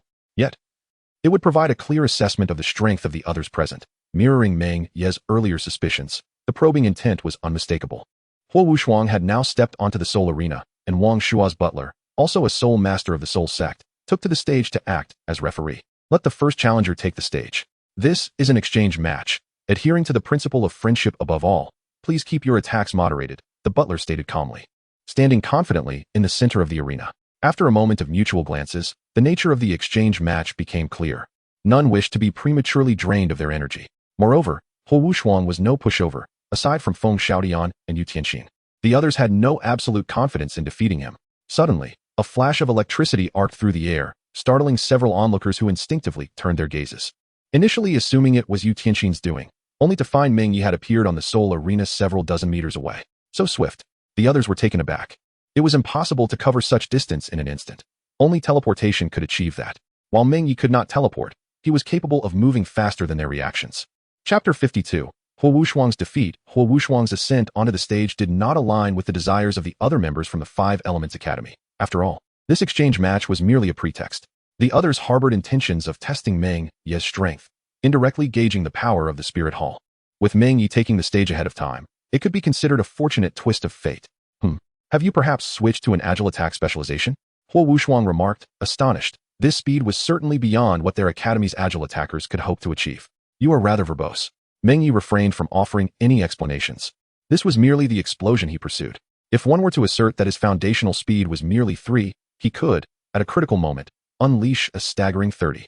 In contrast, even if an agility-based fighter reached a foundation of 10, they could barely manage an eruption exceeding 20. The fortitude of one's physique determines the pinnacle of their potential. Who could have anticipated that Meng Ye had nearly directed all his soul rings toward attributes and strength? I wager on Huo Wushuang's defeat.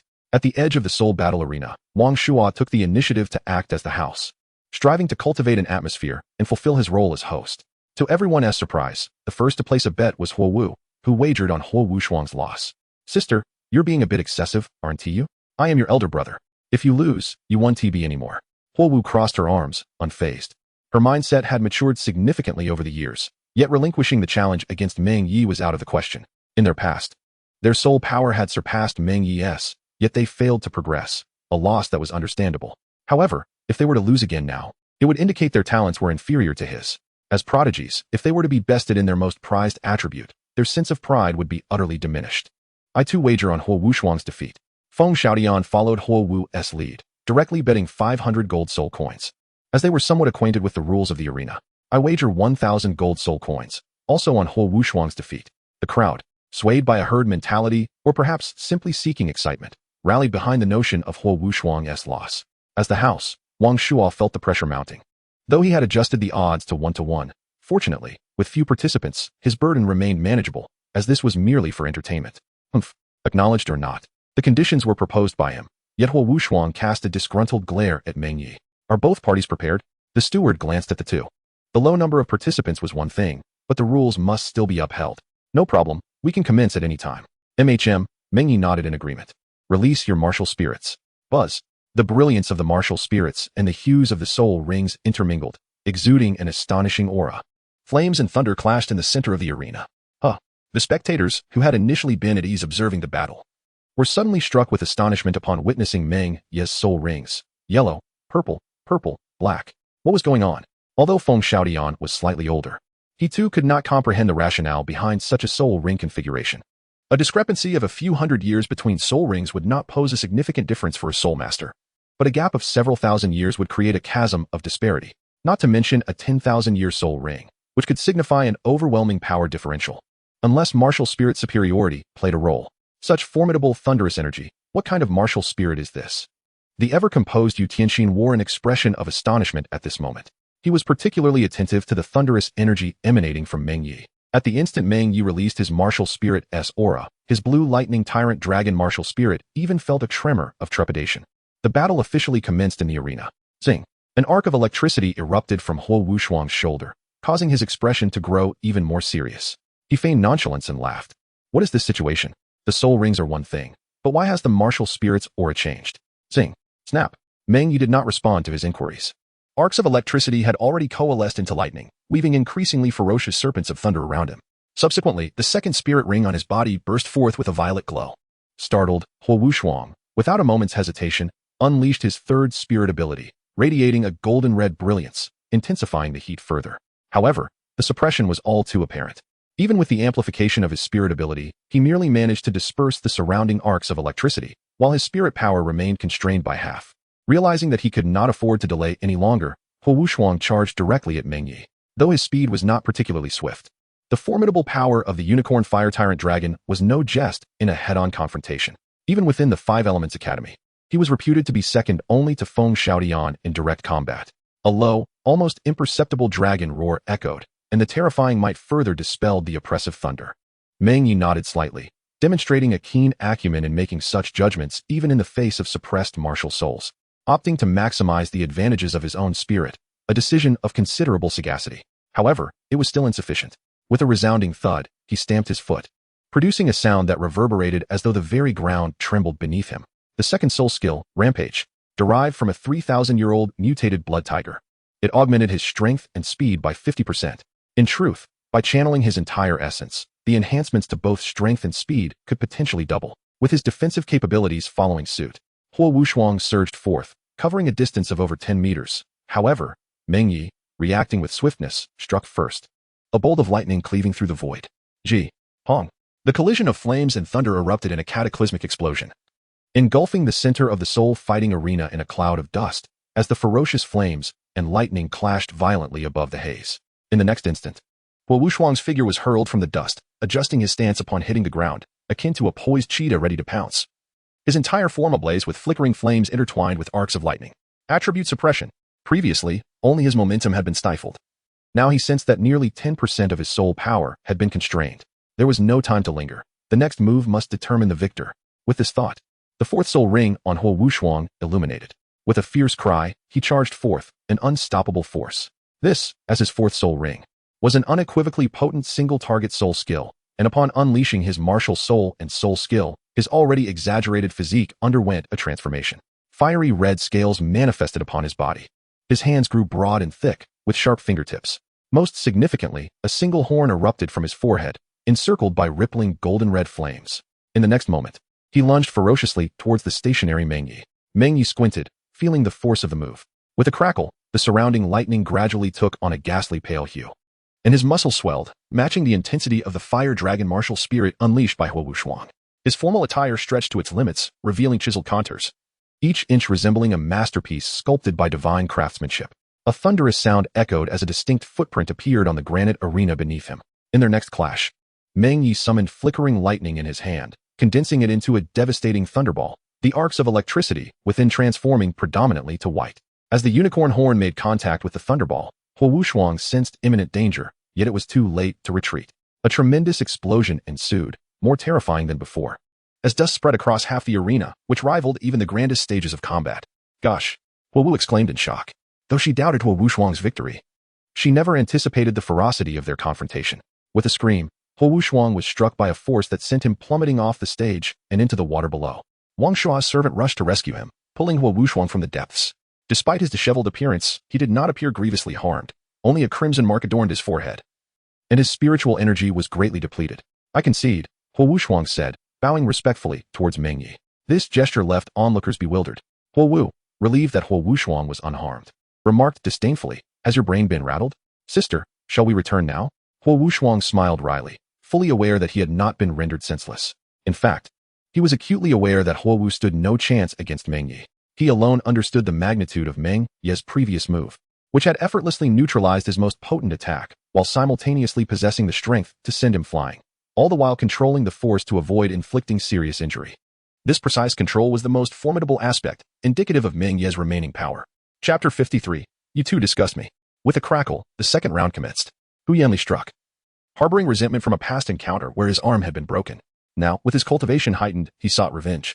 The terrifying aspect of the diamond mammoth martial spirit lay largely in its immense size, towering over 2.5 meters, resembling a veritable mountain of flesh. Discounting other factors, in terms of vitality, Hu Yanli was the strongest opponent Meng Ye had encountered, aside from himself. Lightning coalesced in his hands, akin to a thunderous punch, surging towards the descending mass of flesh. This was Hu Yanli's core attack soul skill, Crush. Target locked, he aimed to subdue, and, leveraging his colossal physique, overpower his adversary, an ultimate manifestation of the advantages of both size and martial spirit. With a resounding thud, his fist connected with the abdomen, sending rippling waves of energy radiating throughout the entirety of Hu Yanli's body. The thunder beneath Meng Ye's feet buckled under this tremendous force, yet he himself exhibited no signs of being overwhelmed. With a piercing cry, Hu Yanli was sent hurtling away. Theoretically, this move was an absolute killing strike that could never be countered head-on, yet Meng Ye shattered it directly, employing the most straightforward and brutal method. Meng Ye wore a somewhat displeased expression as he fixed his gaze upon Hu Yanli. To be candid, the combination of Hu Yanli's appearance and his grotesque fighting style was rather distasteful to him. A veil of white mist dissipated swiftly around them, and this punch was nearly equivalent to his full strength under normal circumstances. Below the arena, Huo Wushuang swallowed hard, relieved that Meng Ye had refrained from delivering a fatal blow. Otherwise, he felt he would struggle to even rise to his feet.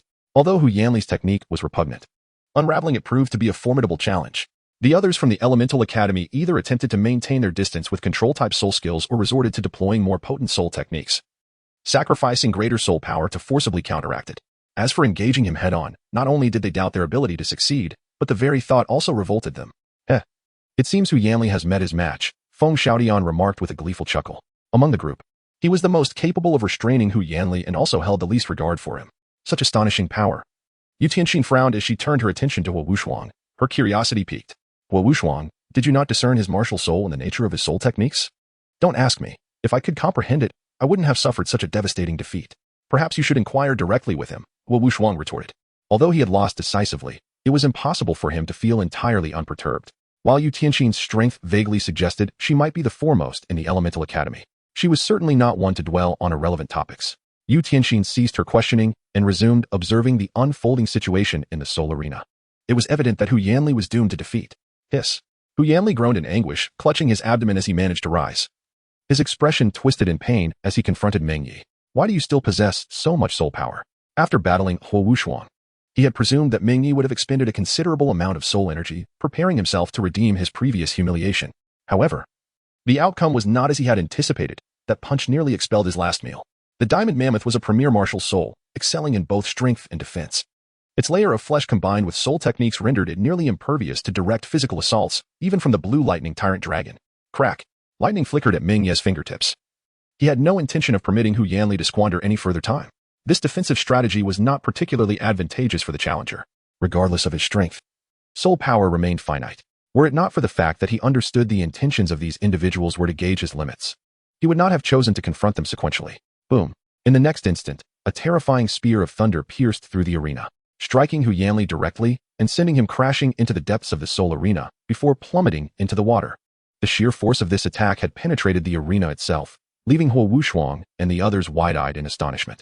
While they could easily damage portions of the granite arena, achieving a direct puncture with a single blow was simply beyond their capabilities. In their recollection, such destructive power was not something a soul master could wield. Even a soul king would likely only be capable of this level of might through sheer physical strength. Next, splash. Hu Yanli was retrieved, now unconscious, his head encased in a helmet-like soul bone that had shielded him. Otherwise, that strike would have certainly left him gravely injured, if not mortally wounded. Feng Xiaotian stepped onto the arena, his face perpetually adorned with a confident smile. Allow me to introduce myself. I apologize for my previous abruptness. I am Feng Xiaotian, hailing from the Divine Wind Academy. I am not particularly interested in your name. Shall we commence? Meng Ye had no intention of engaging with him. Feng Xiaotian belonged to the type that relished in self-importance. Although he appeared amiable on the surface, his pride was more pronounced than anyone else's. It should be I who asks you, he continued with a smile. After all, your soul power must have been considerably depleted. You may attempt it, came the response. Z. A flash of lightning re-emerged, and Feng Xiaotian felt the unyielding force that remained undiminished, causing his smile to falter. How is this possible? To employ a soul skill of such magnitude, your soul power should have been significantly consumed. Not only Feng Xiaotian, but everyone else also felt a sense of disbelief. Regardless of the martial spirit, the potency of soul skills was typically proportional to the consumption of soul power. Given the formidable strength and destructive power previously exhibited by Meng Ye, it is likely that the average soul master has already expended over 70% of their soul energy. Excellent. Feng Xiaotian, possessing considerable cunning, quickly regained his composure after a brief moment of astonishment and exclaimed with a hearty laugh. I shall engage you with my self-created technique. The 36 slashes of the swift wind demon wolf. Please, enlighten me. As he spoke, a cacophony of cracking bones resonated throughout his body, and his physique began to swell. His hair transformed into a vibrant azure, while a grotesque wolf head emerged from his left shoulder, exuding an aura of chilling menace. This was the mutated martial soul of the swift wind demon wolf, the twin-headed wolf of the swift wind. While the swift wind demon wolf is merely a standard martial soul, its mutation has granted Feng Xiaotian the innate capacity of full soul energy, elevating him to the ranks of the most elite martial souls. Commence. The steward glanced at both combatants, observed their readiness, and swiftly gestured with his hand before retreating to the periphery of the arena. Having learned from the previous encounter with Hu Yanli, Feng Xiaotian understood that Meng Ye struck with incredible speed, exceedingly rapid. Furthermore, the force behind his attacks was formidable. Consequently, he chose to showcase the advantages of his mutated martial soul, propelling himself toward Meng Ye while leaving a long azure afterimage in his wake. The twin-headed wolf of the swift wind excels in both speed and power, which is why it has ascended to the pinnacle of martial souls. With a swift motion of his palm, Dozens of sharp air currents converged into wind blades, directly sealing off Meng Ye's position. Swoosh! Meng Ye sidestepped, yet was still grazed by a blade of wind, leaving a faint trace of blood on his chest. His body lacked any petrification-like defensive capabilities, rendering him somewhat vulnerable to such sharp attacks. However, Wen Xiaotian's greatest folly was perhaps his reckless charge towards him. Boom! His figure vanished from sight. A speed even greater than before erupted, leaving no afterimage, yet in an instant, he appeared right before Wen Xiaotian. What? Bang! Uft! A punch landed, and Wen Xiaotian's haste became his gravest error, inadvertently amplifying the force of the blow. Blood splattered everywhere. Regaining his senses, Wen Xiaotian lay unconscious at the edge of the battle arena, his wolf head shattered. If you had a few more hairs, it would not matter. But having so many heads is rather pitiful. No wonder Huowu looks down on you. Wen Xiaotian paid the price for his arrogance. Had he employed his self-created soul technique from the outset, the outcome might not have been so dire, even if it wouldn't have changed the result entirely. The already defeated Huowu Shuang exchanged glances with the revived Hu Yanli, silently relieved that Meng Ye had not been excessively ruthless earlier. A shattered martial soul. This injury would take at least 10 days to heal. Chapter 54. Approaching the conclusion. Lei Xingyang. Your disciple is excessively brutal. ASNTE?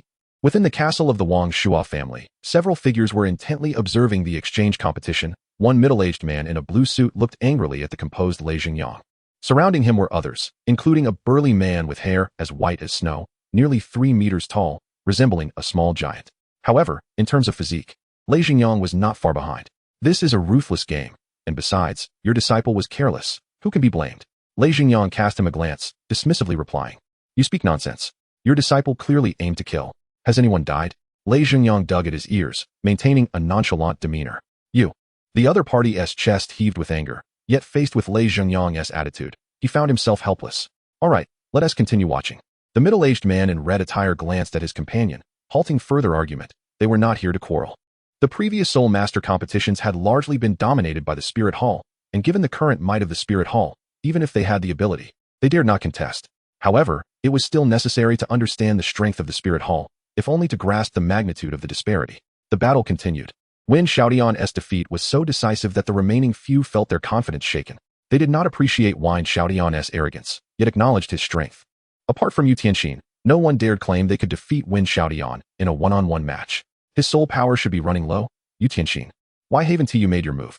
Huowu Shuang glanced at Yu Tianxin. Judging by the soul techniques employed, Meng Ye must be low on soul power. Casting a glance at him, Yu Tianxin, expressionless, approached the battle arena. He too sensed that Meng Ye's soul power should be depleted, and though it seemed somewhat unfair, the current priority was not whether they could win, but that they must win. They had come together from the Five Elements Academy. If they were all defeated, it would no longer be a matter of personal pride, but a dire issue to explain upon their return. Despicable. At that moment, Shui Yuer, who had been standing beside Shui Bing looked disdainfully at Huowu Shuang.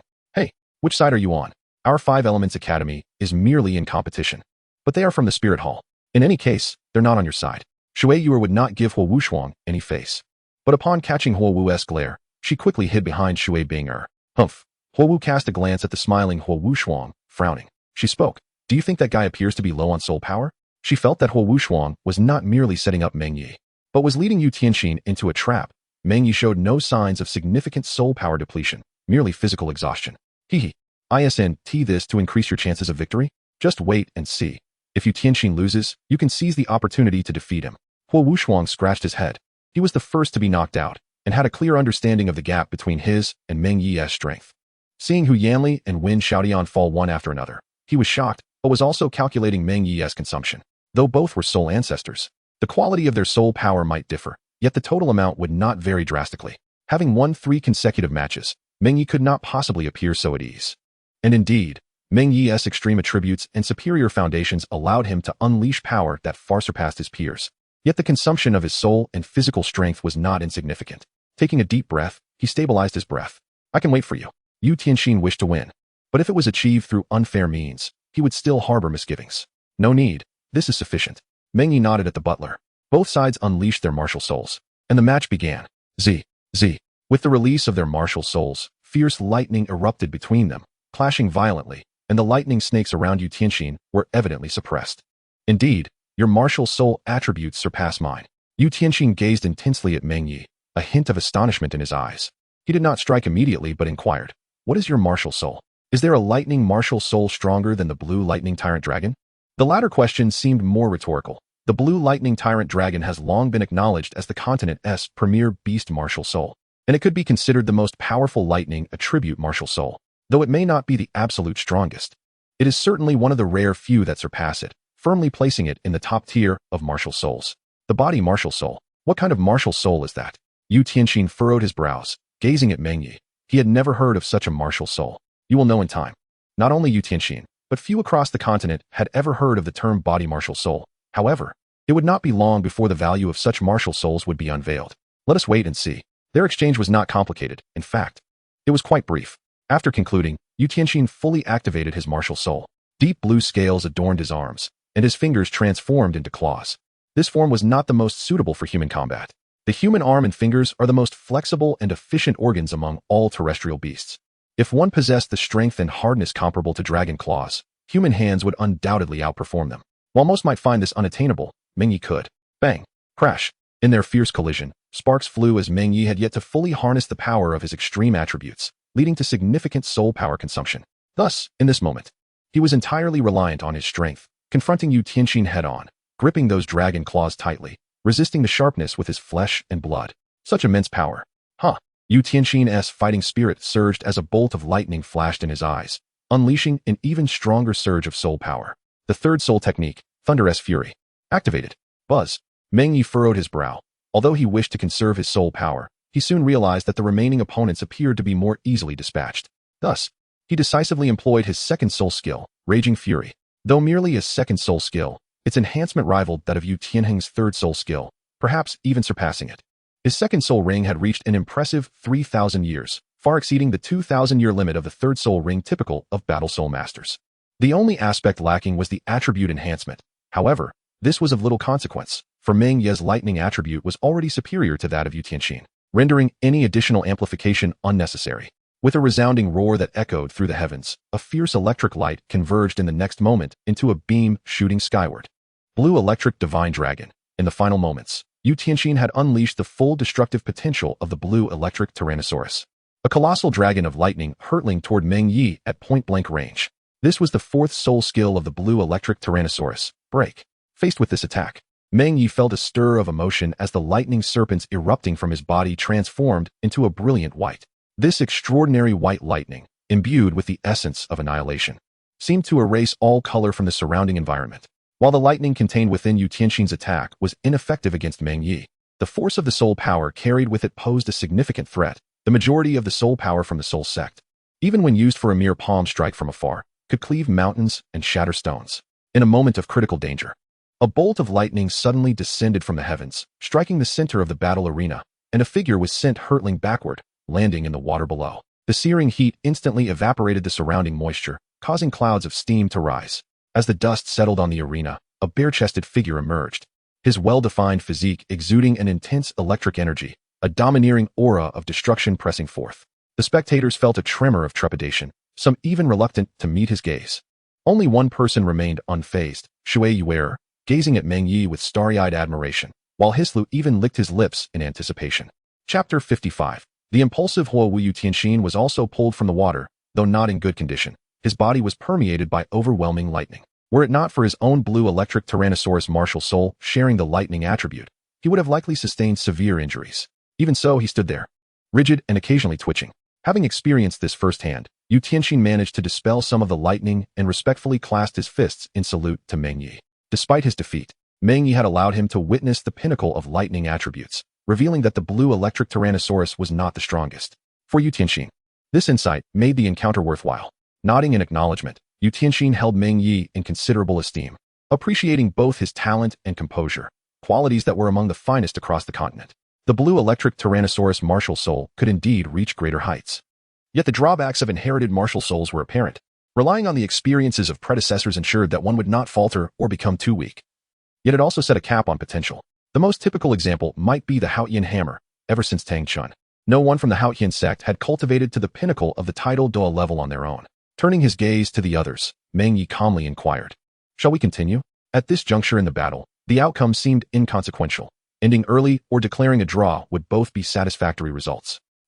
Why not continue? I am here to," Huo Wu declared as she gracefully stepped onto the battle arena, her flawless form creating a striking visual spectacle. Meng Ye furrowed his brow, realizing that the situation was becoming precarious. His soul power was dwindling, and while defeating Huo Wu was not an insurmountable challenge, it would likely require him to reveal some of his hidden cards, a risk that outweighed the benefit. The extent of his displayable strength was nearly exhausted, and suddenly, Meng Ye raised a hand. I concede. Huh. The others were taken aback, astonished by Meng Ye's unexpected declaration. Though this was merely an exchange rather than a critical competition, their years of rivalry had ingrained a profound sense of victory and defeat within them. Losing was acceptable, but conceding was out of the question. They believed Meng Ye should embody this sentiment as well. Stay right there.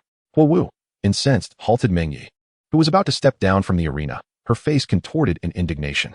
Do you look down on me? Not at all. It is simply that my soul power has dwindled to less than 10%. This is merely a friendly match, and there is no need for a life and death struggle.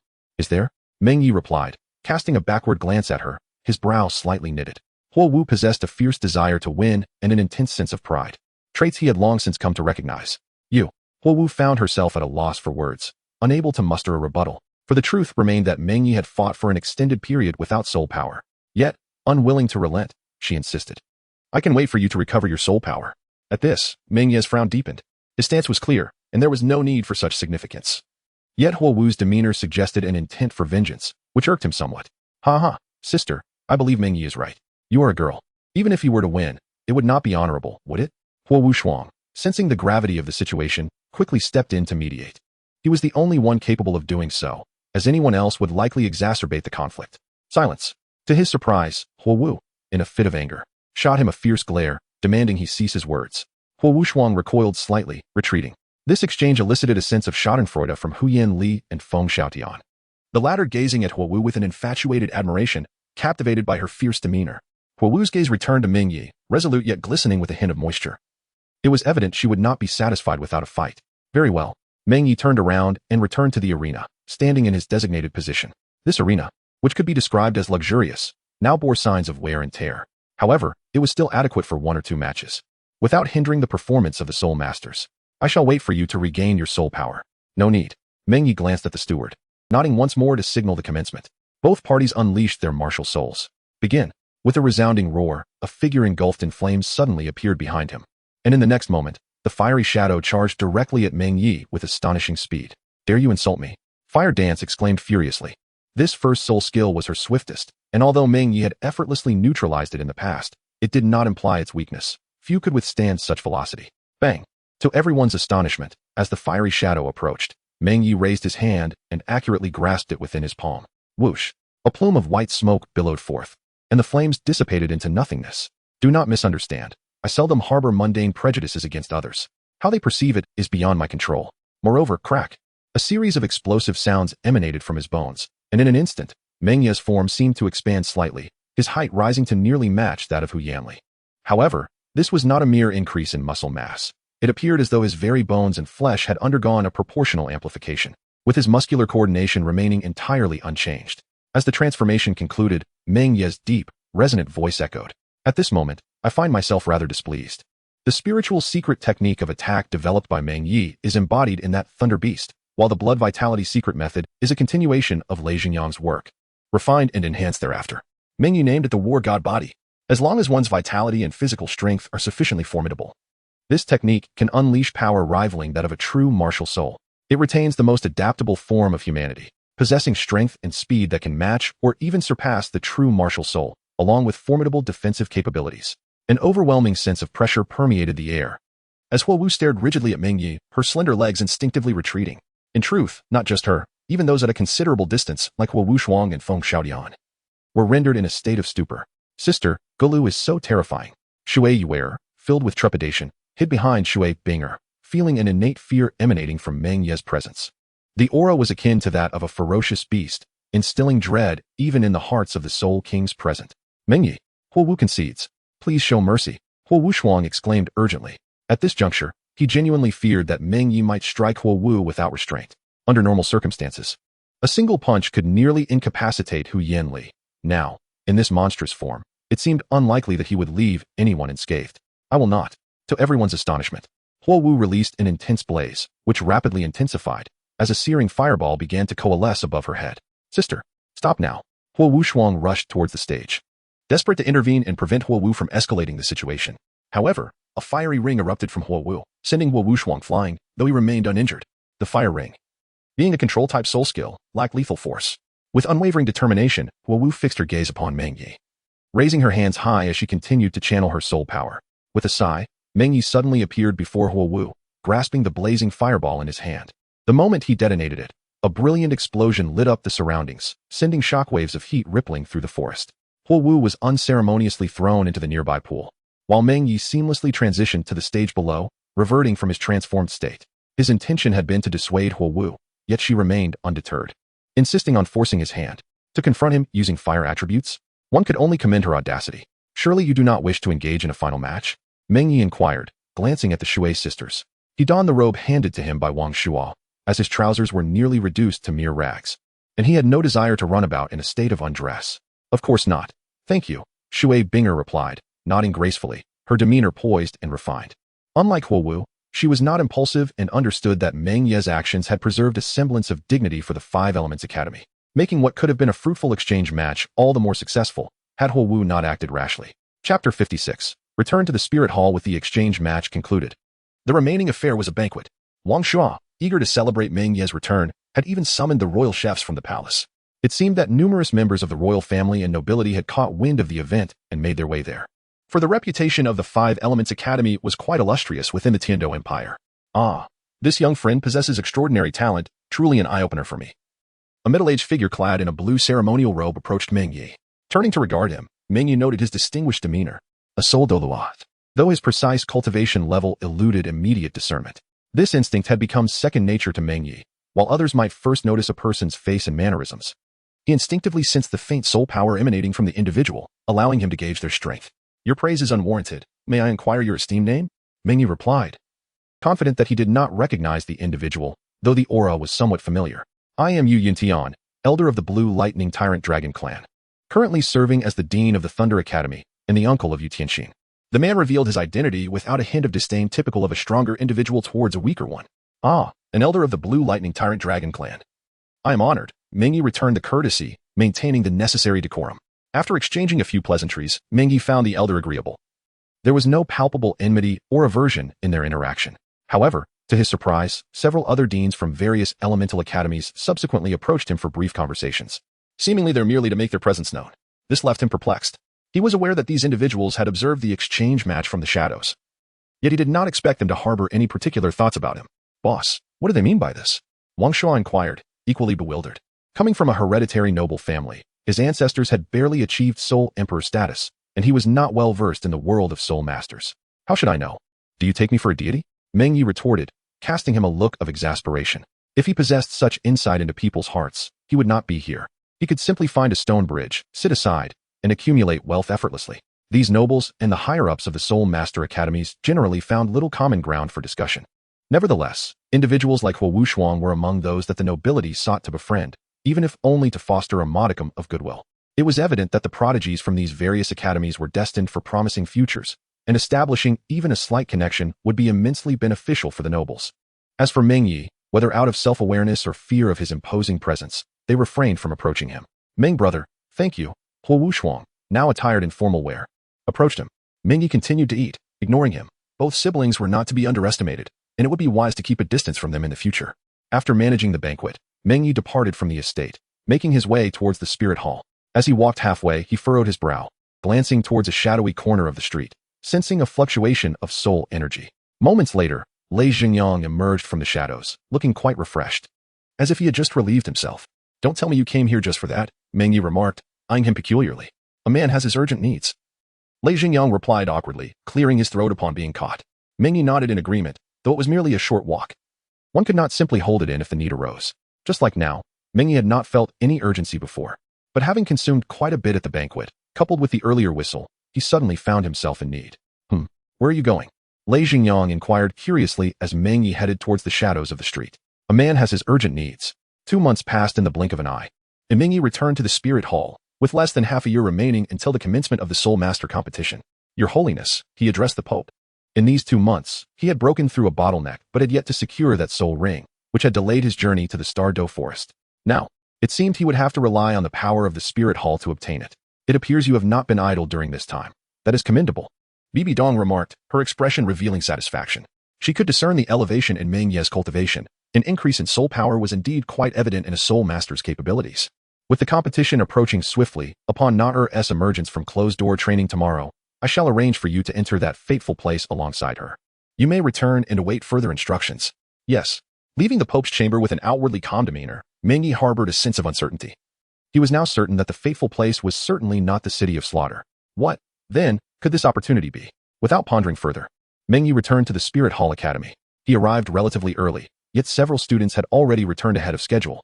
Upon entering the dormitory, he was greeted by a musty odor, despite his absence being brief. He opened the windows to let in fresh air, tidying up the room and allowing the sun to shine in. After a bout of cleaning, he spent half the day attending to his meal in the cafeteria before returning to his dormitory to meditate. He anticipated that the day would pass uneventfully, simply waiting for the next day to seek Bibi Dong. But unexpectedly, someone came knocking. Knock, knock, knock. It's you all. What brings you here? Upon opening the door, Meng Ye found the three siblings from the Lu family. Though 2 months had passed, he could still sense a subtle change in their demeanor. Of course, it might also be a distortion caused by the long absence. We heard you just returned and wanted to invite you to gather, and of course, we also invited Luo Xian. Lu Yu smiled as she spoke. The three of them were acquainted with quite a few people, especially Lu Meng, who could indeed be considered the darling of the academy. However, it seemed many were somewhat charmed by her. Is that so? Well then, I suppose I shall join. Meng Ye wished to decline. He longed for additional time to cultivate his skills. Yet, he felt that an overly deliberate pursuit of his training left him rather fatigued. Although outsiders perceived his progress as remarkably swift, akin to a meteoric rise, he did not share this view. Each increment of soul power enhancement, due to his intense focus, seemed to slow down to an excruciating crawl. The mental fatigue stemming from prolonged meditation was often more intense than the exertion from using soul skills, leaving even his willpower feeling somewhat tormented. Upon closing the door, the group ventured outside the academy. Along the way, the spirited girl Lu Meng grew restless and began to playfully tease. It seems like you've become even more handsome, little Yi, she remarked, beaming with a radiant smile as she sidled up to Meng Ye. Are you asking for a beating, Lu Meng? Lu Yu shot a disapproving glare at the girl. What kind of language is that? Oops, my bad. Lu Meng feigned innocence, closing her eyes and ducking behind Meng Ye as if to appear pitiful. While her outward charm was undeniable, her tongue was truly troublesome, leaving Meng Ye momentarily speechless. At his age, he was indeed younger than most, and there were few in the Wuhuan Temple Academy his age or younger. However, in terms of cultivation, there were not many who surpassed him. Strictly speaking, in the realm of soul masters, this girl could rightfully call him senior, which was somewhat impertinent.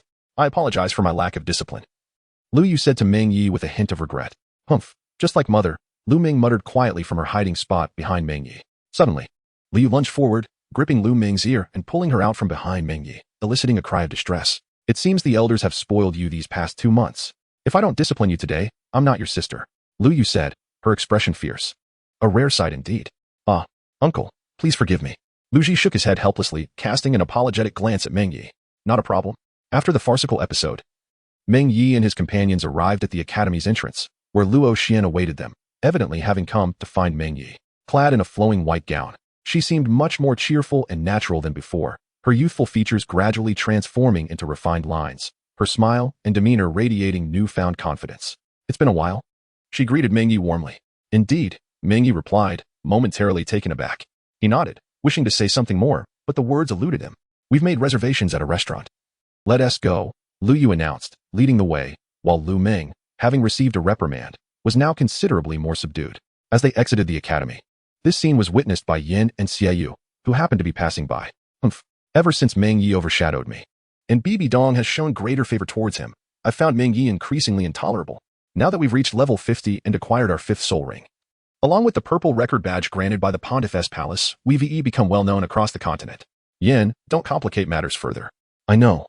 You needn't remind me, Yin retorted, a flicker of irritation crossing his face. After a moment of reflection, he inquired, that woman frequently seen beside Meng Ye, do you know her? I don't know her personally, but it appears she is Meng Ye's confidant. Confidant? Are you certain? Yan's eyes widened in disbelief, pressing for clarification. What are you implying? Xiaoyu's gaze sharpened, wary of Yan's reckless tendencies. They had come to understand Meng Ye's modus operandi. He was a man devoted to his training, and it was best to avoid provoking him. However, if one did provoke him, they could only hope his mood remained amiable. Do you think Na-Er is aware of this? Yin shot a sidelong glance at Xiaoyu, a cold smirk on his face. He understood that Bibi Dong valued Meng Ye more, and with Hu Lai Na spending more time with Meng Ye, He had been seeking opportunities to approach her over the past 2 months, but she remained indifferent to him. After much contemplation, he resolved that even if he could not have her, he must ensure that Meng Ye did not either. She probably doesn't know, though. Meng Ye was naturally oblivious to Yan's antics as he made his way to the restaurant. The journey was marked by silence. Though Lu Yu and the others subtly ensured that there was ample space left for Meng Ye and Luo Xian. When a group walks together, it is quite effortless to bring two individuals closer, yet one cannot simply intrude upon the intimate space of others. As the rest walked in tandem, it would be rather peculiar to shift oneself towards the periphery as if feigning ignorance. Nevertheless, the two remained reticent throughout, exchanging only a few commonplace remarks before continuing their way. Upon arrival, Luo Xian gestured with elegance and a hint of playfulness at the entrance, inviting them in. This establishment was a restaurant owned by her family, an embodiment of local hospitality, though she would have never dared to exhibit such behavior in the past. The hour was late, and the dining area was sparsely populated, having passed the mealtime rush. The group selected a private room, and as they stepped inside, Luo Chuan entered shortly thereafter, holding a menu. Esteemed guests, what would you like to order? Although it appeared he was merely there to take their orders, Meng Ye could distinctly sense that a substantial portion of Luo Chuan's attention was fixated upon him, his gaze nearly askew with intensity. You all may order. I have dined previously, Meng Ye remarked, passing the menu to the others. Luo Xian, you are more familiar with the offerings here. Perhaps you could select a few dishes. Li then handed the menu to Luo Xian. Thus, Luo Xian chose the dishes and handed the menu back to Luo Chuan. Noticing that he was still staring at Meng Ye, she playfully pinched Luo Chuan's hand from outside the other's line of sight. Ouch. What is the matter? The distortion of Luo Chuan's expression startled the group. Meng Ye noticed, but remained silent. Nothing. Please wait a moment. I shall fetch your meals, Luo Chuan replied.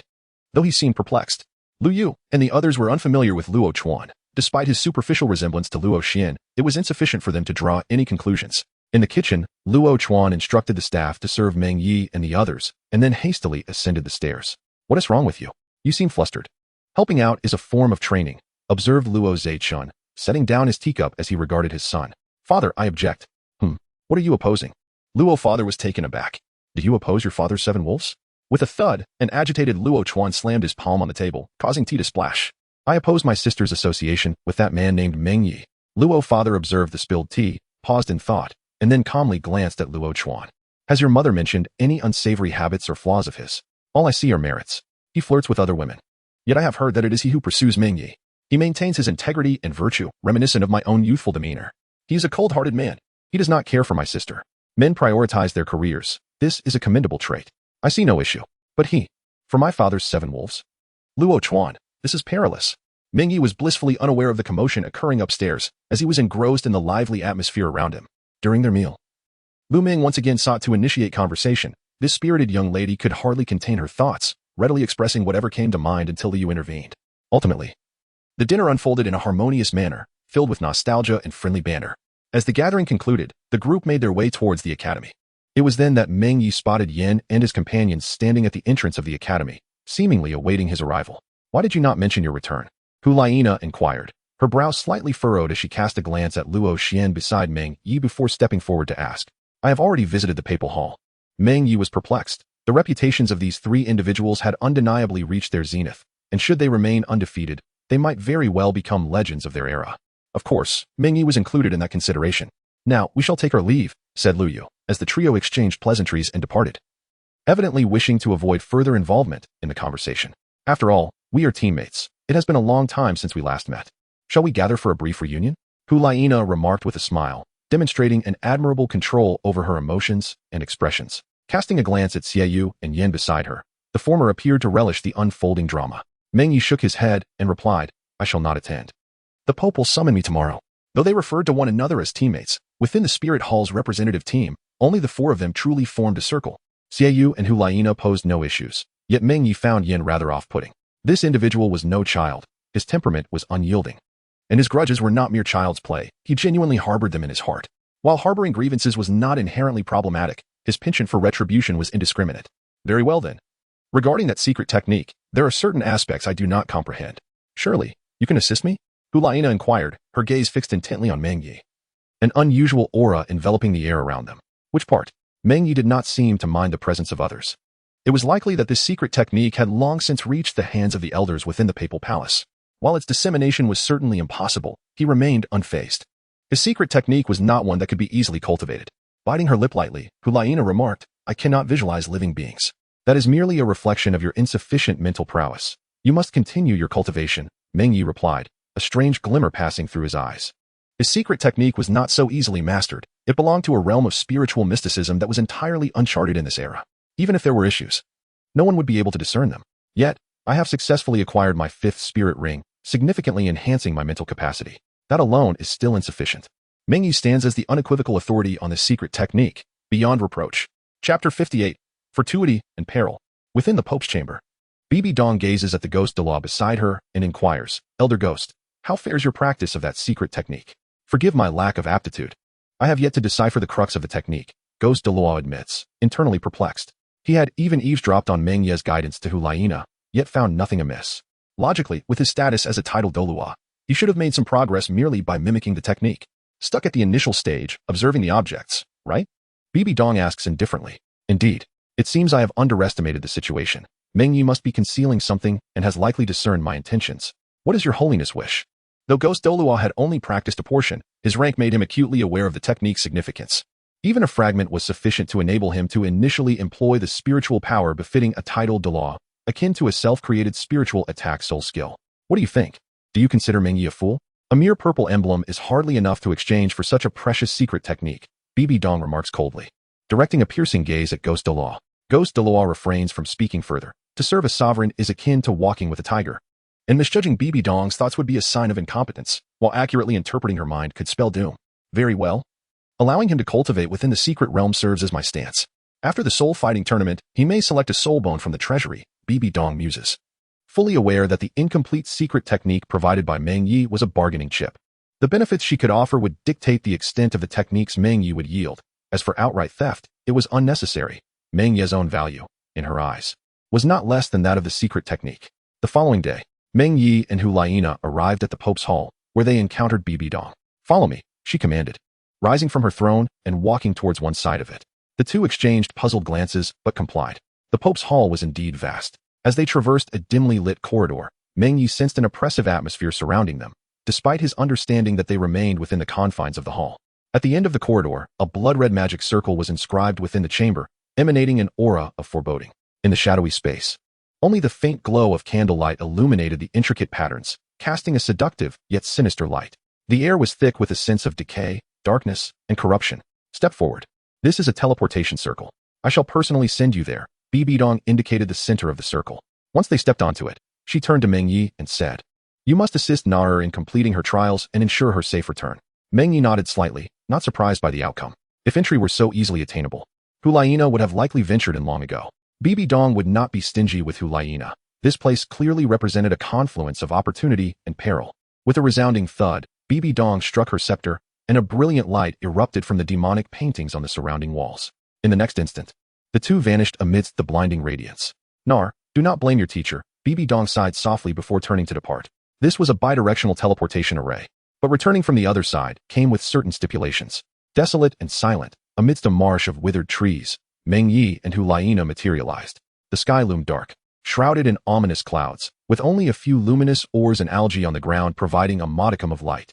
As they recovered from the disorientation caused by the spatial shift, both displayed expressions of vigilance, scanning their surroundings. The Pope did not inform you of the opportunities here? Meng Ye inquired, brow furrowed. My teacher mentioned that the opportunity here involves a spirit essence, akin to soul beasts, which, once absorbed, can enhance the lifespan of soul rings. However, we will be forcibly extracted from this place in 3 days, Hulaina replied, clearly possessing more knowledge than Meng Ye. As Bibi Dong had divulged not a word of this to him. Only 10 years? Meng Ye expressed his dissatisfaction, promptly turning to explore the surroundings. Are you not going to absorb it? Hulaina was evidently taken aback by Meng Ye's decision.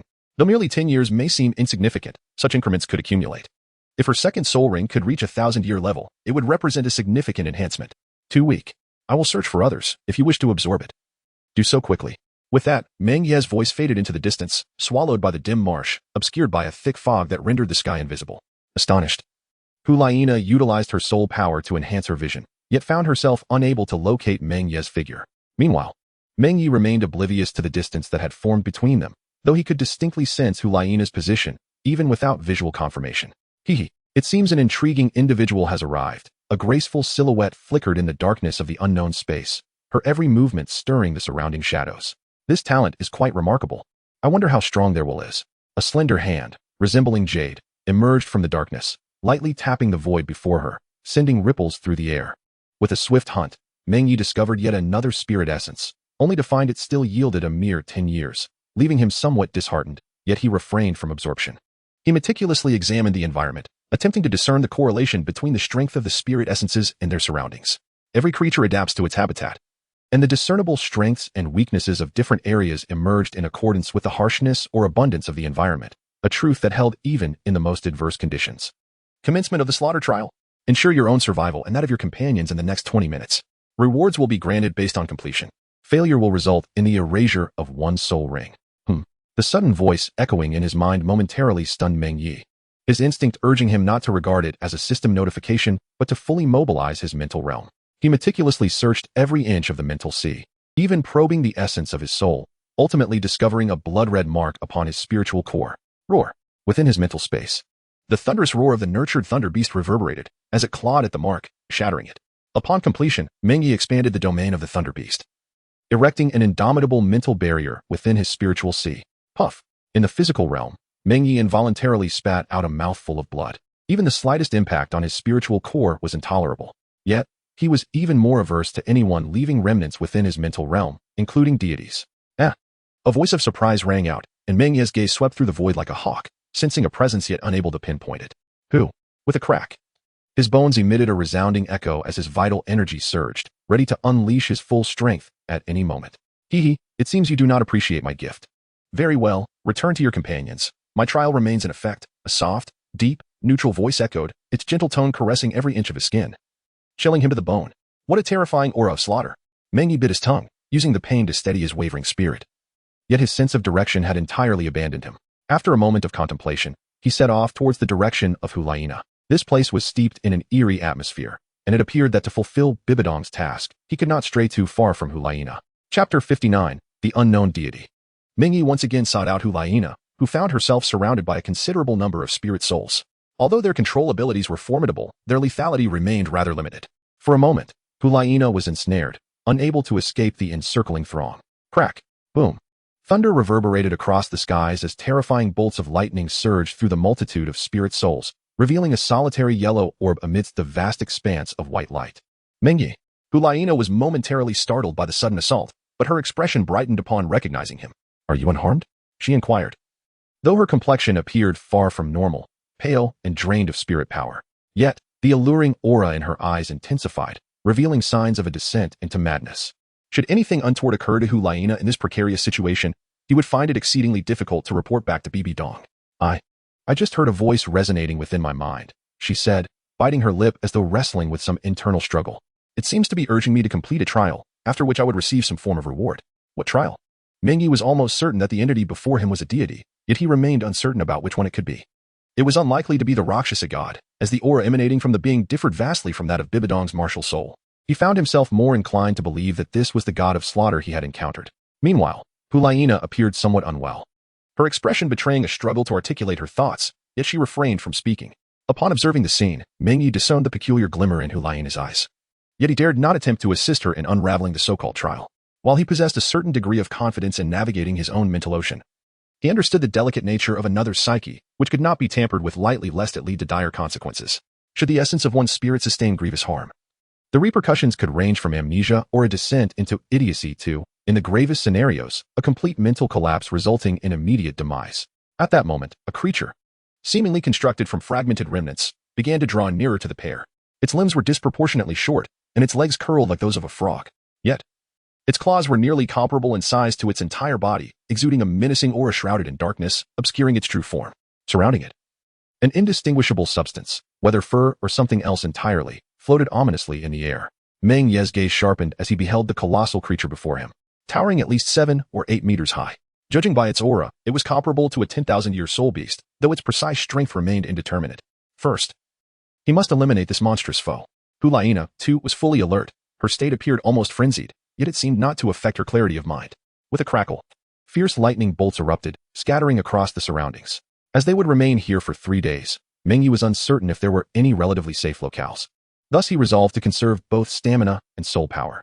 A nearly 2-meter-long spear of thunder materialized in his grasp, yet he refrained from hurling it. This third soul technique, The Thunderstrike spear was a manifestation of lightning, perfectly capable of channeling his strength. Thus, its range was formidable, but its true application lay in close combat. Go ahead and absorb that spirit soul. I shall deal with him.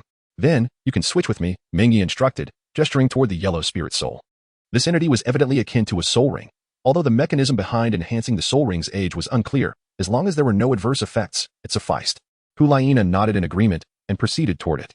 Unbeknownst to Meng Ye, a strange crimson glow flickered in Hulayina's eyes as she turned her back to him. Clang! Thunderstrike's spear tore through the earth around them. In an effort to conserve soul power, it had not yet reached its utmost thunderous potential. Yet the spear still rent the ground asunder. With a rapid, explosive burst, it resembled a thunderclap slicing through the void.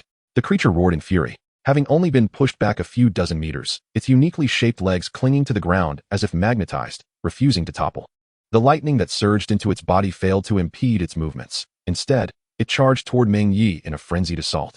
With a resounding clash, its razor-sharp claws, gleaming with a metallic sheen, proved equally formidable, rivaling the Thunderstrike spear, perhaps even surpassing it. With another strike, Meng Ye was forced to lean back, his body bending like a bow, and he unleashed his full strength in a throw. As he released the spear, the contact with the lightning ignited a thunderous explosion, and the sound barrier shattered. In an instant, an attack more fearsome than the lightning itself pierced through the creature, pinning it to the ground, with the dispersing lightning binding it firmly in place. Boom! In the next moment, a brilliant white light erupted from Meng Ye's fingertips, giving rise to a small mushroom cloud. The destructive nature of the ultimate thunder was unleashed to its zenith. Should this strike connect, unless the opponent were a pure defensive soul master, even a soul emperor would meet their demise here. The battle unfolded in less than 10 seconds, during which a rapid succession of assaults showcased the advantages of both his physique and martial soul. A circle of purple light emerged from within the beast, hovering silently in the void. 1,000 years? Meng Ye appeared dissatisfied with this outcome. The creature should have undoubtedly possessed the strength of a 10,000-year soul beast.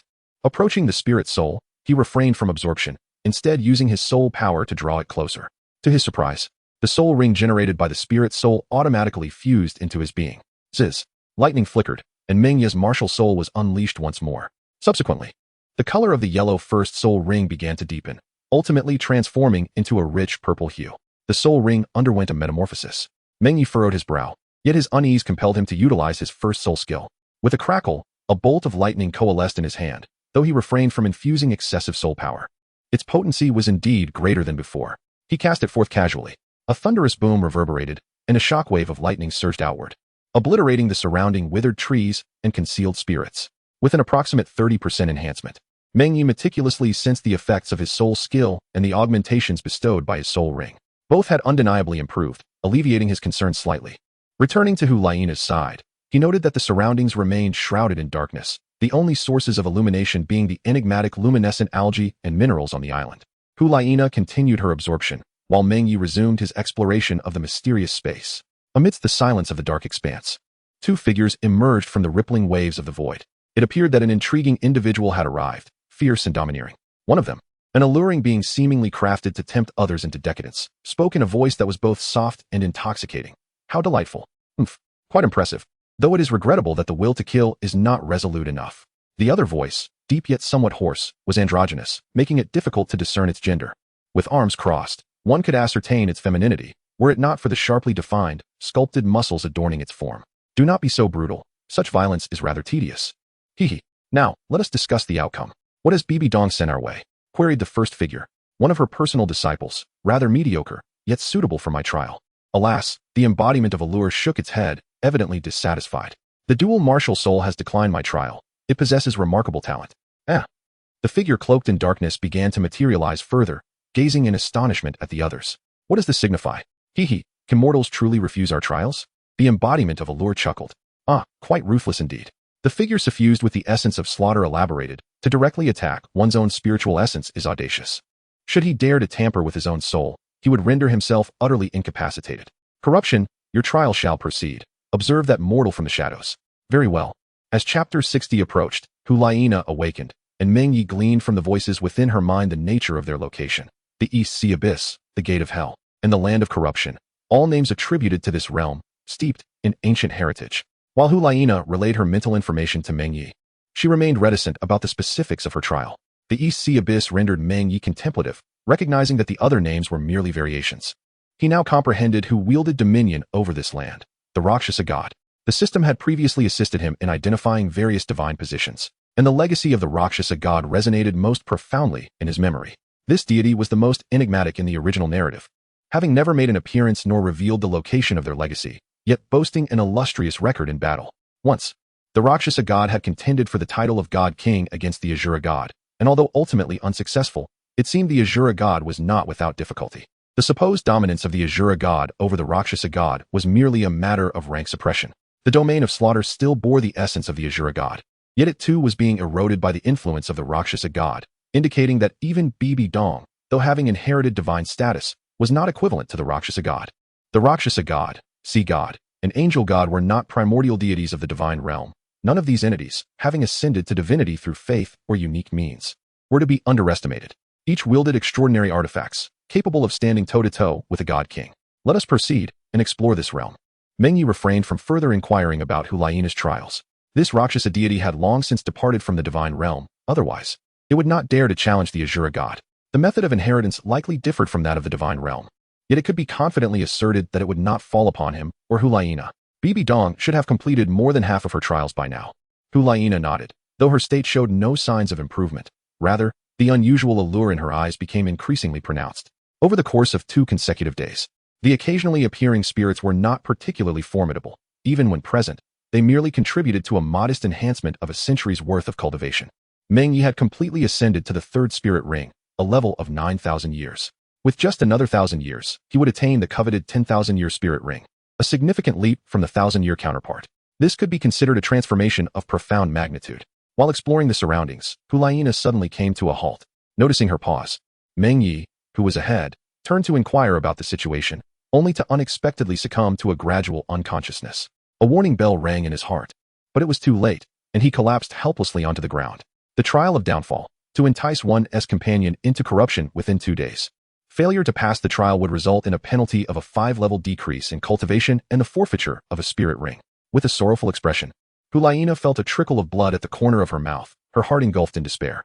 Her innate talent was indeed remarkable, yet the elevation of her cultivation to its current state had demanded countless efforts. Now, being inexplicably stripped of 5 levels, and even a spirit ring, the loss transcended mere cultivation. It was a grievous wound to her spirit. She realized that her life as potential was essentially obliterated. The second phase of the trial of downfall, to engage in a union with one's companion to gain their entire cultivation and talent, with the reward being the transformation of their martial soul into a 9-tailed celestial fox. To forego this would mean an eternal inability to surpass level 50 through one's own efforts. The sudden influx of this information left Hulaina in a state of shock, her gaze falling upon the unconscious Meng Ye as she knelt beside him. Her expression, one of profound sorrow. Why must you be so heartless? It seemed she was asking Meng Ye, yet he remained oblivious to her plight.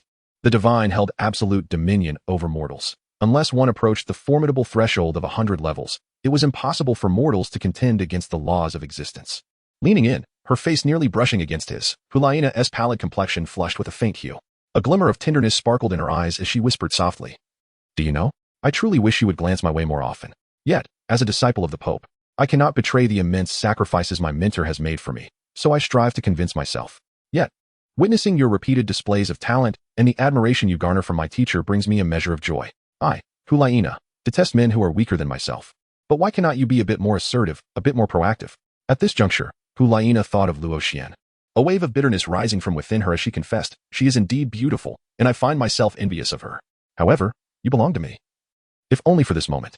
Her bashful visage drew closer, lips meeting his, her heartbeat quickening. The faintly enchanting sweetness and the warm, soft caress stirred every nerve within her. The heated breath enveloping her, accompanied by the overwhelming sensation of warmth. The fabric of her clothing slipped away. Detailed narrative omitted for brevity. Ding. The synchronization of data with the hostess consciousness has been completed. What is happening? Meng Ye appeared on the previously mentioned grassland.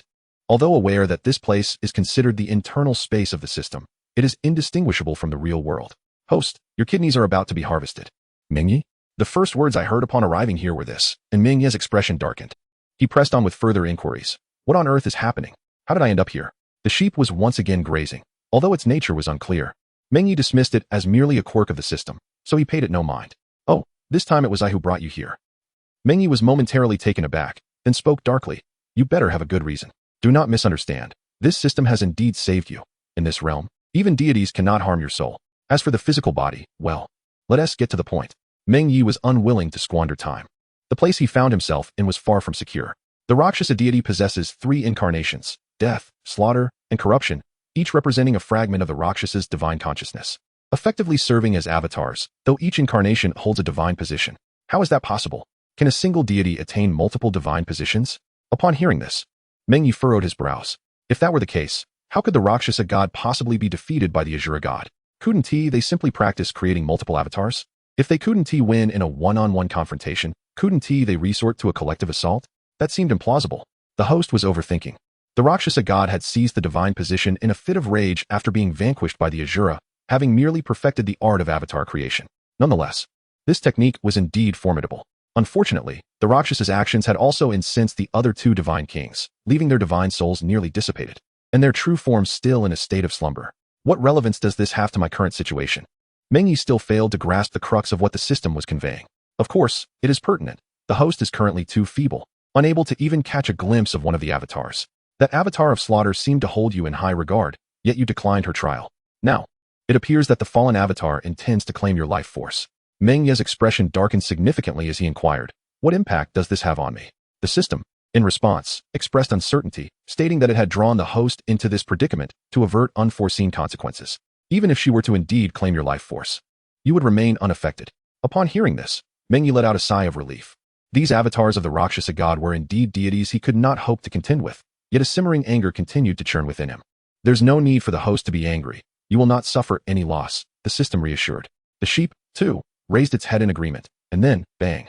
Meng Ye decisively kicked him out, feeling much better afterward. My sheep. Host, you will face retribution. Retribution? Meng Ye naturally dismissed such notions, as he rebelled against fate. However, before he could finish speaking, his consciousness was forcefully expelled from this space. Now, as his entire being was a manifestation of consciousness, he was squeezed through a narrow passage. Although he felt no pain, the experience was quite uncomfortable. Imagine being a rag twisted into a spiral. See, retribution has come. Chapter 61, Hunting the 5th Soul Ring. Upon reopening his eyes, Meng Ye immediately examined his body and found nothing unusual. You are awake. Hulaina stood a short distance away, the peculiar look in her eyes having vanished. A faint, sweet fragrance lingered in the air, but Meng Ye paid it no mind. Focusing instead on checking his soul power, vitality, and mental C, all of which appeared normal, allowing him to breathe a sigh of relief. What time is it now? You can leave now, the exit is over there. Hulaina pointed in a direction, seemingly toward the place they had arrived. By the way, she continued, retrieving a piece of black crystal from her storage soul guide, which resembled the surrounding rocks. That senior said this is your reward, and I was asked to pass it on. Although he had rejected the trial of the embodiment of slaughter, it seemed that a promise had been kept, granting him a reward nonetheless.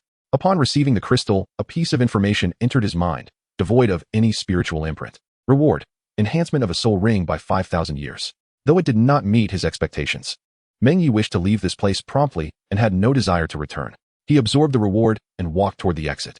After the 2 departed, 2 figures silently emerged from the void. What is happening? It seems to have failed. He possesses a force that protects his essence, making it impossible to inherit your divine position. You wouldn't be doing this on purpose, would you? The embodiment of slaughter crossed its arms, glaring at the other. Do not say that. I actually admire that young girl. She would rather destroy her own cultivation than harm another. If her talent were a bit better, I might consider passing my legacy to her. Let's see what opportunities she encounters in the future. Meng Ye was oblivious to the presence of the 2 incarnations. Upon returning to his original position, he utilized the teleportation array to rejoin the spirit hall. Throughout the corridor, Hulaina remained uncharacteristically silent, refraining from speech until they arrived at the papal hall, where she encountered Bibi Dong once more. Your Holiness, teacher, Hulaina murmured, her gaze cast downward, unable to meet Bibi Dong's penetrating stare. Noticing Hulaina's unusual demeanor, Bibi Dong inquired, Nair, what troubles you? I have failed to meet your expectations, Hulaina confessed. Upon hearing this, Bibi Dong's brow furrowed in concern. She immediately rose and approached Hulaina, channeling her soul power into her, meticulously sensing the changes within her. After a brief moment, Bibi Dong calmly withdrew her hand and assisted Hulaina to her feet. Nair, although your cultivation has declined, your soul power has become more refined, and it seems your martial spirit has undergone a transformation. This is a positive development. There is no need for worry. You shall regain your strength through diligent practice. Teacher, I am acutely aware of the great hopes you have placed upon me, Hulaina responded, her heart heavy with guilt. Enough said, focus on your training. I will not hold this against you, Bibi Dong reassured Hulaina, concealing any disappointment she may have felt. Meng Ye remained silent. Yet he had a rough idea of what Hulaina had done, letting out a deep sigh. Your Majesty the Pope, I have obtained a rare treasure in that fortuitous place, which may prove to be of some utility. Standing to the side, Meng Ye retrieved a jade box from his storage soul guidance device and presented it. Oh, Bibi Dong turned her gaze towards the jade box, while Hulayina looked on with a hint of confusion. Although they had spent 3 days in the depths of the East Sea, they had not been apart for long. Meng Ye's solo exploration had lasted less than an hour, and she had not witnessed him discovering any opportunities along the way. This item, known as the Chiloa tulip, could be utilized by absorbing its medicinal essence from the flower's stamens. It was not meant for consumption. It possessed the ability to enhance soul power and solidify one's foundation. Without elaborating on its value, Bibi Dong could discern its significance, and as for Hulayina, even if she were to refuse it, Bibi Dong would find a way to assist her in absorbing it. This item is indeed remarkable. Nar, do express your gratitude to Meng Ye, Bibi Dong said, reaching out to take the jade box, not allowing Hulayina the chance to decline. As Hulayina's mentor, she maintained a distinction between her own disciples. Thank you, Hulayina said, biting her lip. Her delicate lips glistened faintly as she revealed a charming smile. Nodding, Meng Ye chose not to speak further. He had already reaped considerable rewards from this journey. As for the celestial herb, he had already consumed the Wangchuan Xiushui dew and saw no need to partake again. If the sole purpose was to enhance his soul power, a trip to the ice and fire Yinyang well would prove more effective than consuming the celestial herb. His soul power was now gradually converging with his mental prowess, and any further haste would only create a disparity between his physical form and spiritual cultivation, jeopardizing his foundation. What he truly required was a period of consolidation, and the enhancement of his soul rings was a pleasant surprise. With a ratio of purple, purple, black, black. This was a formidable configuration of soul rings for a soul sect. After a moment, Meng Ye departed from the Pope's palace, leaving Hulayina behind, who was retained by Bibi Dong. Nar, I shall not inquire into the matter at hand. Simply tell me, does it pertain to him? Bibi Dong asked earnestly, gazing intently at Hulayina. Hulayina's expression faltered, and she quickly responded, Teacher, this matter has nothing to do with him. It is solely my own decision. Very well. Bibi Dong waved her hand, and then gently stroked Hulayina's head, sighing, You are indeed very much like me. I have no intention of making things difficult for him today. Even if he did not present this celestial treasure, I would not have troubled him. Yet I cannot allow him to leave unscathed. Nar, all men are fickle-hearted. If you hold affection for him, I could arrange a marriage for you. But do not expect him to offer you his true heart. Do you understand? Biting her lip, Hulayina's cheeks flushed crimson, but she replied, I understand, teacher. What do you comprehend? Bibi Dong released her hand and handed the celestial herb to Hulayina, speaking softly, If it were not for this treasure, I would have bound him to you today. He may wait, but your youth cannot afford to. Teacher, I. Hulayina was taken aback to discover this fiercely protective side of her typically noble mentor, making her face grow even redder as she stammered, unable to articulate her thoughts. Enough, follow me. I shall assist you in absorbing this treasure to prevent any unforeseen circumstances. Hulayina finally regained her composure and followed Bibi Dong into the Pope's palace. Meanwhile, Meng Ye returned to the Academy's dormitory and entered a state of meditation. A faint arc of electricity emanated from his brow. To avoid the interference of divine consciousness, he had refrained from lifting the seal on his spiritual sea and simultaneously suppressed the injuries to his mental essence. With a sudden spurt of blood, he felt considerably better. While his spiritual sea still throbbed with pain, it was gradually recovering and had not sustained any fundamental damage.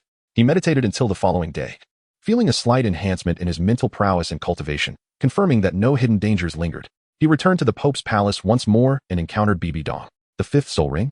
Yes, I have broken through the bottleneck and discovered the trace of a suitable soul beast. Bibi Dong did not respond immediately. Instead, she waved her hand, and a shadow materialized beside her. Elder Ghost will accompany you. The Soul Master competition approaches, and you must return within a month. Nar will join you as well. Hulayina's 5th soul ring had been removed, and she now needed to reacquire it. But the celestial herb would sufficiently compensate for her loss, perhaps even surpassing her previous gains. Seeing Meng Ye remain silent, Bibi Dong inquired, Do you have any other requests? I wish to hunt a mutated beast emperor, a level 50,000 soul beast. Relying solely on Elder Ghost may pose certain risks. Meng Ye had long since broken through. Yet he had delayed in acquiring his soul ring for this very reason. Even with Lei Xingyang's assistance, it would not suffice. The dangers in that region were immense. Bibi Dong furrowed her brow upon hearing this, surprised that Meng Ye sought such a soul beast. However, considering Meng Ye's potential, a stronger soul ring would undoubtedly be advantageous. And given the current circumstances, she found it difficult to refuse. Waving her hand once more, a white figure appeared alongside Elder Ghost. The 2 elders will accompany you.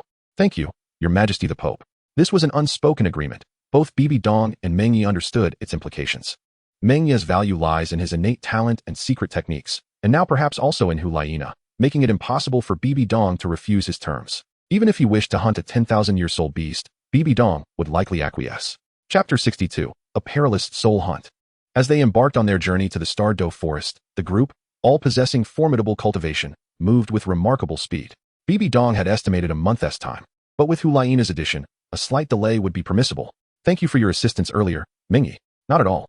Meng Ye cast a glance at the nearby Hulayina, having already surmised the circumstances. Otherwise, he would not have produced that celestial herb. However, some matters are better left unspoken, as revealing too much serves no one. Hee. It seems our Laina has matured. The soft, androgynous voice of Douluo reached him, sending a shiver down Meng Ye's spine as he instinctively leaned away. The two titled Douluos maintained their positions at the front, consistently outpacing Meng Ye and his companion. He preferred to stay closer to the ghost Douluo, for the Douluo, who truly lived up to his title, exuding an unsettling aura both inside and out. Elder Gui, I must trouble you again on this journey. Hulayina clearly had a good rapport with the two esteemed titled Douluos. As Bibi Dong's right hand, they understood her importance and treated Hulayina with great care despite their own high status. You girl, why are you being so formal with us? By the way, why has your soul power diminished? Is regaining it now detrimental to your foundation? Douluo inquired with genuine concern. Bibi Dong would not divulge these details, nor would Hulayina volunteer the information. Just encountered a minor setback. My foundation has been restored, so you needn't worry, elders. That is good to hear. We shall find you a superior soul ring on this excursion. Yes, Hulayina nodded with a smile. In her previous hunt, she had secured a 10,000-year red-tailed fox. This time, she aimed to seek a variant soul beast. Elder Ju, how about we look for a mutated soul beast this time? If the two titled Douluos took the initiative, the chances of finding a suitable soul beast were significantly increased. Hulayina cast a glance at Meng Ye, hesitating as if she wanted to say something. Elders, I suggest we search for a spirit-type soul beast around 20,000 years or a fox-type soul beast. There is no need for a specific kind, Meng Ye proposed. Douluo paused, unfamiliar with Meng Ye, though he had gleaned some insights from the ghost Douluo. He was perplexed. Just as he was about to speak, the ghost Douluo interjected, giving Meng Ye a discerning look before stating, follow his suggestion, he has a plan. The ghost Douluo had witnessed Meng Ye employ the soul dispersion secret technique, which allowed him to absorb soul rings at a higher level by sacrificing a portion of the soul power contained within the soul ring itself. However, this technique was shrouded in mystery. While the ghost Douluo understood its principles, attempts to replicate its success had always ended in failure when reported to Bibi Dong. Compared to that mental technique, the soul dispersion method appeared to yield more immediate results, seemingly simpler as well. Very well. As they ventured closer to the inner regions, the two titled Douluos took turns searching, one safeguarding Hulayina and Meng Ye while the other scoured the surroundings. The ghost Douluo moved swiftly, capable of covering a radius of 10 miles in mere minutes. During their search, they encountered several beasts, red-tailed foxes, demon-eyed foxes, crimson flame foxes, and even a three-tailed fox. Yet none were suitable. After several hours, the trio waited in a clearing for the ghost Douluo, while Meng Ye pondered. You lad, none of these are suitable. What exactly are you looking for? The ones Laina has obtained in the past were most fitting. Douluo grew impatient after an extended search. Meng Ye's thoughts were interrupted by Douluo's query, and he calmly replied, among those, the strongest bloodline belongs to the three-tailed fox. Yet it does not align with the mental attribute. The red-eyed fox merely possesses an appealing appearance, lacking any mental properties, enhancing only speed and strength. Are you suggesting we let the demon fox martial spirit charge in for a frontal assault? Douluo's anger flared, but upon reflection, he found himself unable to counter Meng Ye's reasoning. Hulayina's martial spirit was fundamentally one of control, which, while necessitating some combat capability, remained primarily supportive. Control was the essence. The potency of captivating soul techniques hinged not only on the strength of the martial spirit, but also significantly on mental fortitude. Suddenly, the ghost Douluo's silhouette zipped back from a distance, a mere shadow in motion, and in an instant, he stood before them. How about this one? The ghost Douluo presented a small monkey, its translucent white fur glistening under the light, with striking azure eyes. Though no larger than a cat, Meng Ye sensed a powerful surge of mental energy emanating from it, clearly identifying it as a true spirit-type soul beast. Azure Sea Spirit Monkey. Old ghost, how did you manage to catch this little creature? Douluo expressed his surprise. This creature was notoriously difficult to capture, though diminutive, as a spirit-type soul beast. Its attacking power was formidable. A single mental shock could severely injure even a typical soul sage if caught unawares. Additionally, its small size rendered it incredibly swift, capable of vanishing in the blink of an eye. Humph. The ghost Douluo snorted, dismissing Douluo's astonishment. Being a sensitive attack type himself, he could rival even 10,000-year soul beasts in speed. This is indeed a commendable choice, approximately 18,000 years old, quite suitable. Meng Ye nodded, recognizing that this soul beast's mental properties were undoubtedly among the elite, though it possessed a mental attack soul skill. The advantage of spirit-type martial spirits was that as one's mental strength increased, the effectiveness of all other soul skills would naturally rise as well. What is the matter? The two titled Douluos and Hulaina noticed a change in Meng Ye's expression, suspecting he had sensed something amiss. Let us move. Meng Ye's expression suddenly shifted dramatically.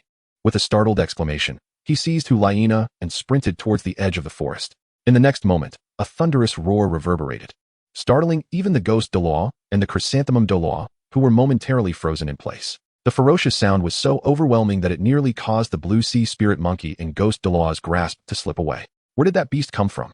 Chrysanthemum Douluo exclaimed in fury, charging towards the soul beast. Tremendous ancient trees were uprooted in its wake, revealing a terrifying figure towering over 20 meters tall, a cyclopean giant cloaked in a hue of bluish-gray. With a cultivation level exceeding 50,000 years, Chrysanthemum Douluo, in his wrath, was undeterred and struck fiercely, golden light bursting forth in brilliance. Stop, elder. That soul beast is accompanied by a 100,000-year-old soul beast. Meng Ye's voice echoed from afar, the violent sound waves causing the surrounding woods to tremble with desolation. Chrysanthemum Douluo paused, but the ghost Douluo, ever quick to react, vanished from sight, pursuing the direction of Meng Ye's retreat. Who dares disturb the auspicious beast? Face your demise. A thunderous roar bellowed. Old ghost, wait for me. Amidst the colossal roar, a fire dragon, coalescing from dark red flames, surged into the sky. The energy fluctuations from Chrysanthemum Douluo ultimately provoked the soul beast that hunted the cyclopean giant. Consequently, the guardian beast retaliated, an entity of at least 100,000 years, having endured 2 tribulations. Chapter 63. The enhancements brought by the spiritual soul ring. After fleeing an indeterminate distance, the group finally came to a halt, panting heavily. Meng Ye and Hulaina were indeed exhausted, given their formidable cultivation.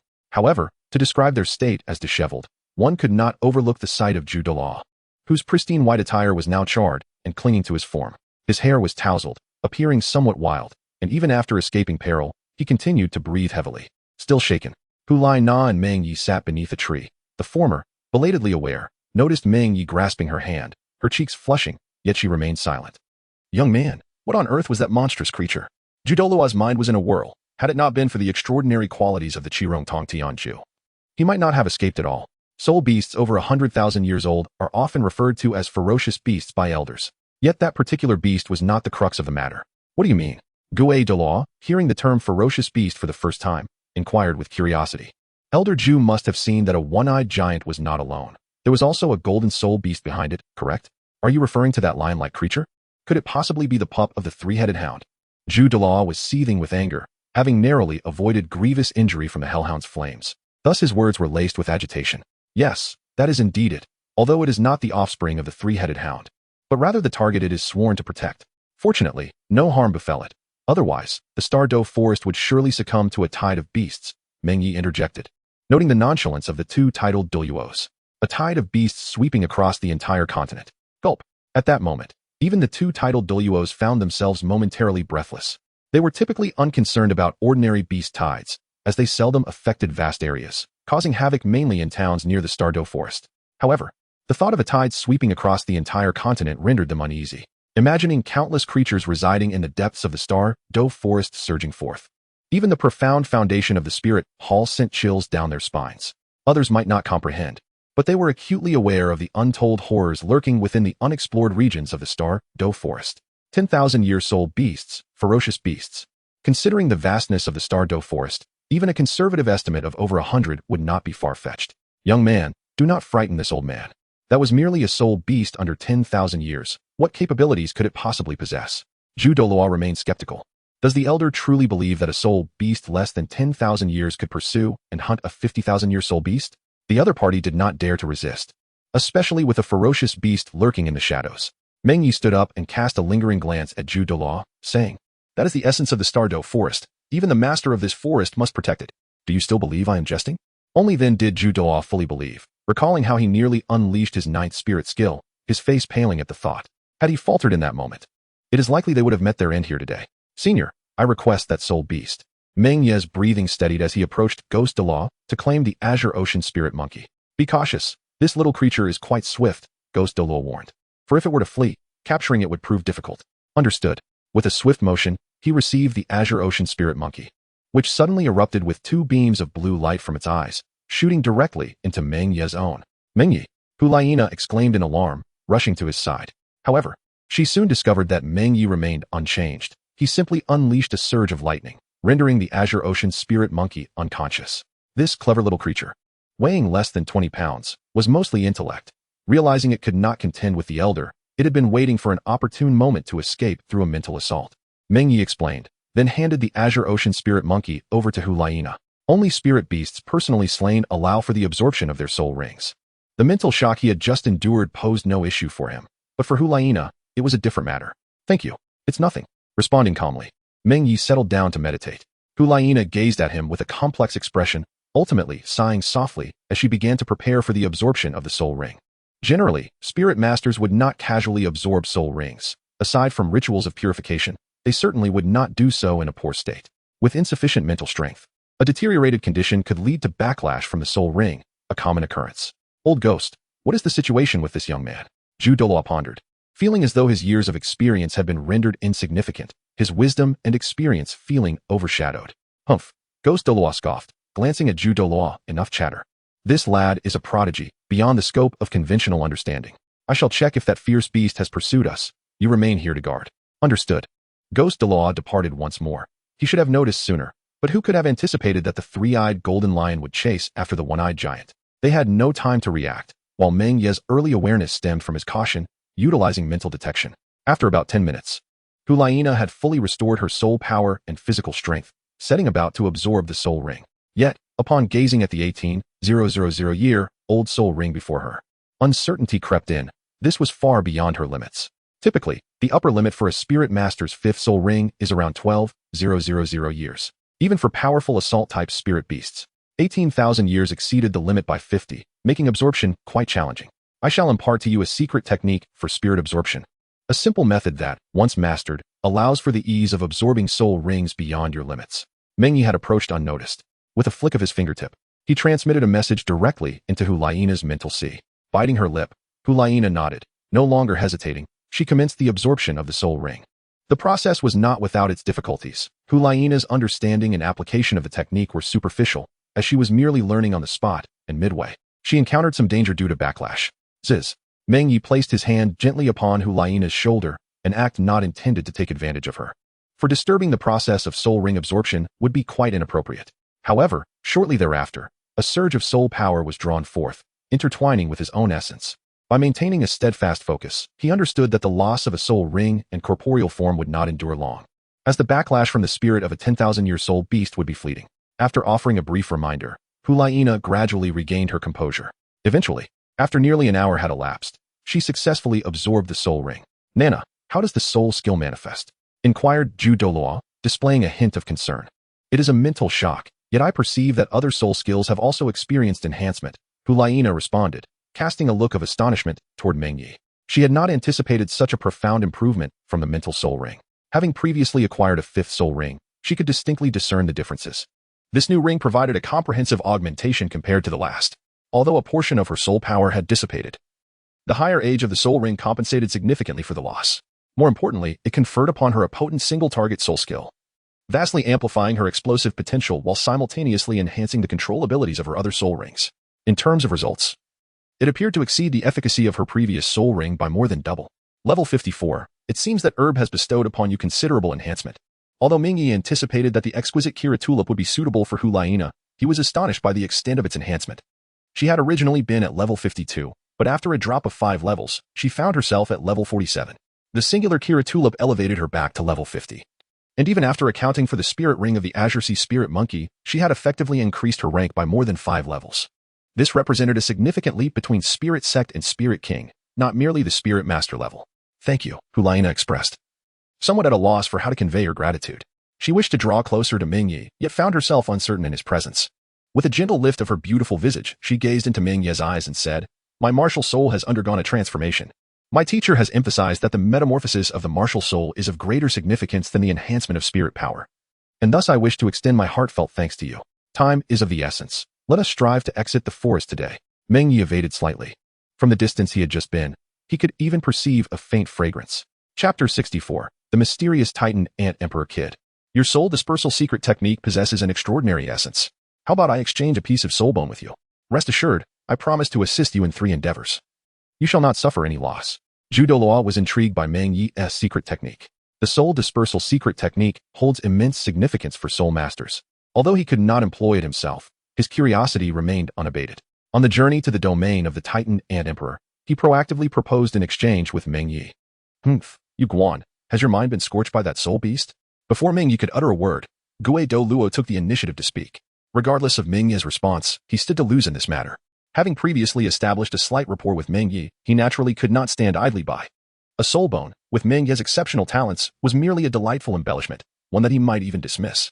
However, the secret technique was invaluable to any soul master. The higher their cultivation, the more they would recognize its significance.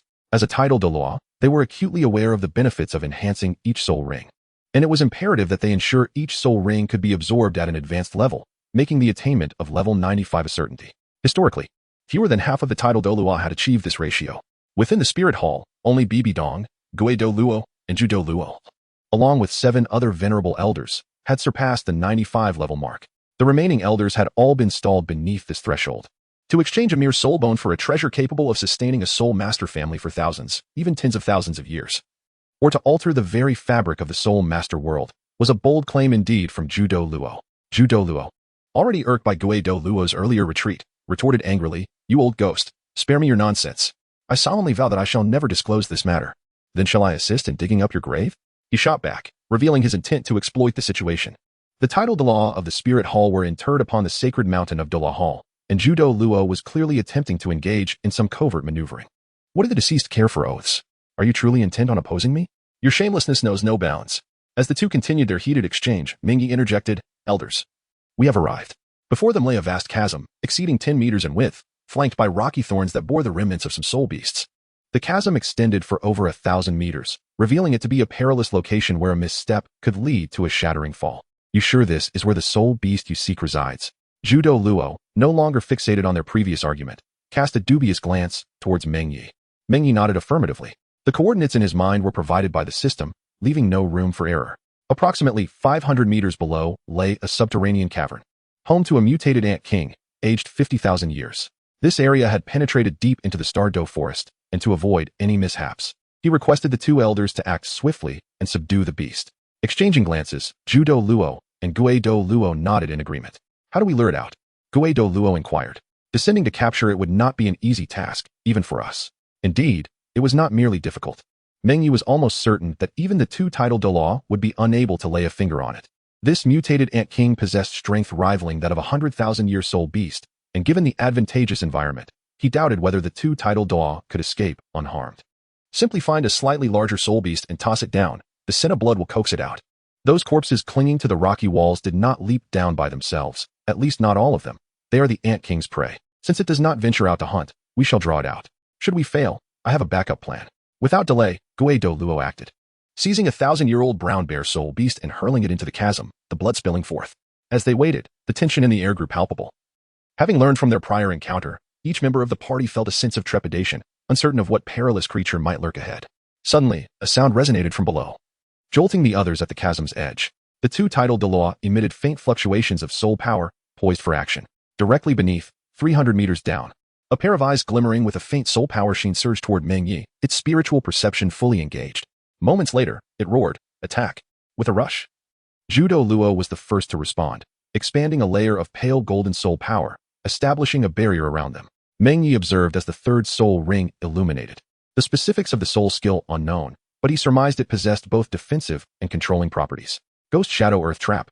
With a resounding crash, Douluo summoned a gigantic ghostly hand, launching it from below the chasm to seize the dark golden mutated ant king. With a metallic roar, Meng Ye felt a wave of discomfort wash over him, taking a few steps back, while Hulaina beside him also recoiled in dismay. The 2 title Douluo were formidable, yet they could not easily contend with the soul beast. Generally, Meng Ye could consider engaging with a 50,000-year soul beast, and if necessary, retreat unscathed. But this one posed a significant threat. After being propelled into the air, Douluo's figure followed closely behind, releasing a swarm of ghostly figures that enveloped the ant king, trapping it in midair. "Old ghost, do try not to kill it," Douluo cautioned, concerned that Douluo's forceful attack might slay the soul beast, rendering their efforts futile. However, after a full minute had passed, the black mist in the sky showed no signs of dissipating, prompting Douluo to sense something amiss. He soared into the air. With a thud, He caught sight of a figure being expelled from the black mist and swiftly caught it. Old ghost, are you unharmed? Enough with the chatter, this beast is extraordinary. Let us combine our efforts for a swift resolution. Douluo's voice was low and hoarse, the surrounding ghostly energy dispersing slightly. Earlier, when Meng Ye had suggested they collaborate, both had dismissed the notion, considering it merely a 50,000-year soul beast. As titled Douluo, particularly at level 95. They were accustomed to facing 100,000-year soul beasts. Even without their domains, they were not easily overcome. It could be said that as long as it was not a 100,000-year beast, they regarded any soul beast with disdain. Very well. Watch closely. Though Douluo's demeanor was somewhat effeminate, he was an undeniably powerful offensive titled Douluo. In response to the wind, the extraordinary mushroom-like flower in his hand blossomed into a colossal form. With the activation of his sixth soul ring, countless blade-like petals coalesced into a tornado, hurtling towards the Ant King still ensnared in the ghostly grip above. Boom, boom, boom. Among the petals, several of Douluo's clones approached, creating explosive sounds that echoed through the skies. Be cautious, do not kill it. Douluo warned as he observed Douluo's onslaught. Just you wait and see. Before his words could fully escape, a burst of golden light erupted from his soul skill, prompting the quick-thinking Douluo to summon his martial soul's true form to shield against the strike. The massive flower enveloped the golden light, showcasing the incredible versatility of his extraordinary mushroom-like flower. Though a weapon-type martial soul, it could attack, control, and defend. This beast is capable of breaking free from my soul skill. It truly possesses some prowess. How unfortunate. Douluo, startled, wiped the sweat from his brow. Careful, elder. Meng Ye's alarmed voice rang out. The extraordinary mushroom-like flower did not ensnare the Ant King. Huh? Douluo, finally realizing. Since the tremor in his martial soul's true form, his pupils constricting in alarm. Crack. A slight fissure appeared in the surface of his soul power barrier. And that small crack sent Douluo into a panic, as if he had stepped on a snake's tail. What on earth is happening with this creature? Cold sweat trickled down as Douluo directly unleashed his martial soul's true form, releasing a brilliant beam of golden light. The 8th soul skill, Gate of Holy Light. The 65th chapter, 5th soul ring. Hiss. The 1,000-gene Ant Emperor, despite its extreme attributes, could not withstand the onslaught from two titled Douluos and plummeted from the sky, leaving a faint trail of golden blood in its wake. Bang. Nevertheless, the uniquely shaped massive foot at the forefront crashed onto the ground, causing the earth to tremble. A faint golden glow enveloped its body, resisting Douluo's 8th soul skill, and even without exerting full strength, its aura remained undiminished, a testament to its terrifying vitality. Humph. Such formidable jaws from this beast nearly overwhelmed my martial soul. Douluo was genuinely infuriated.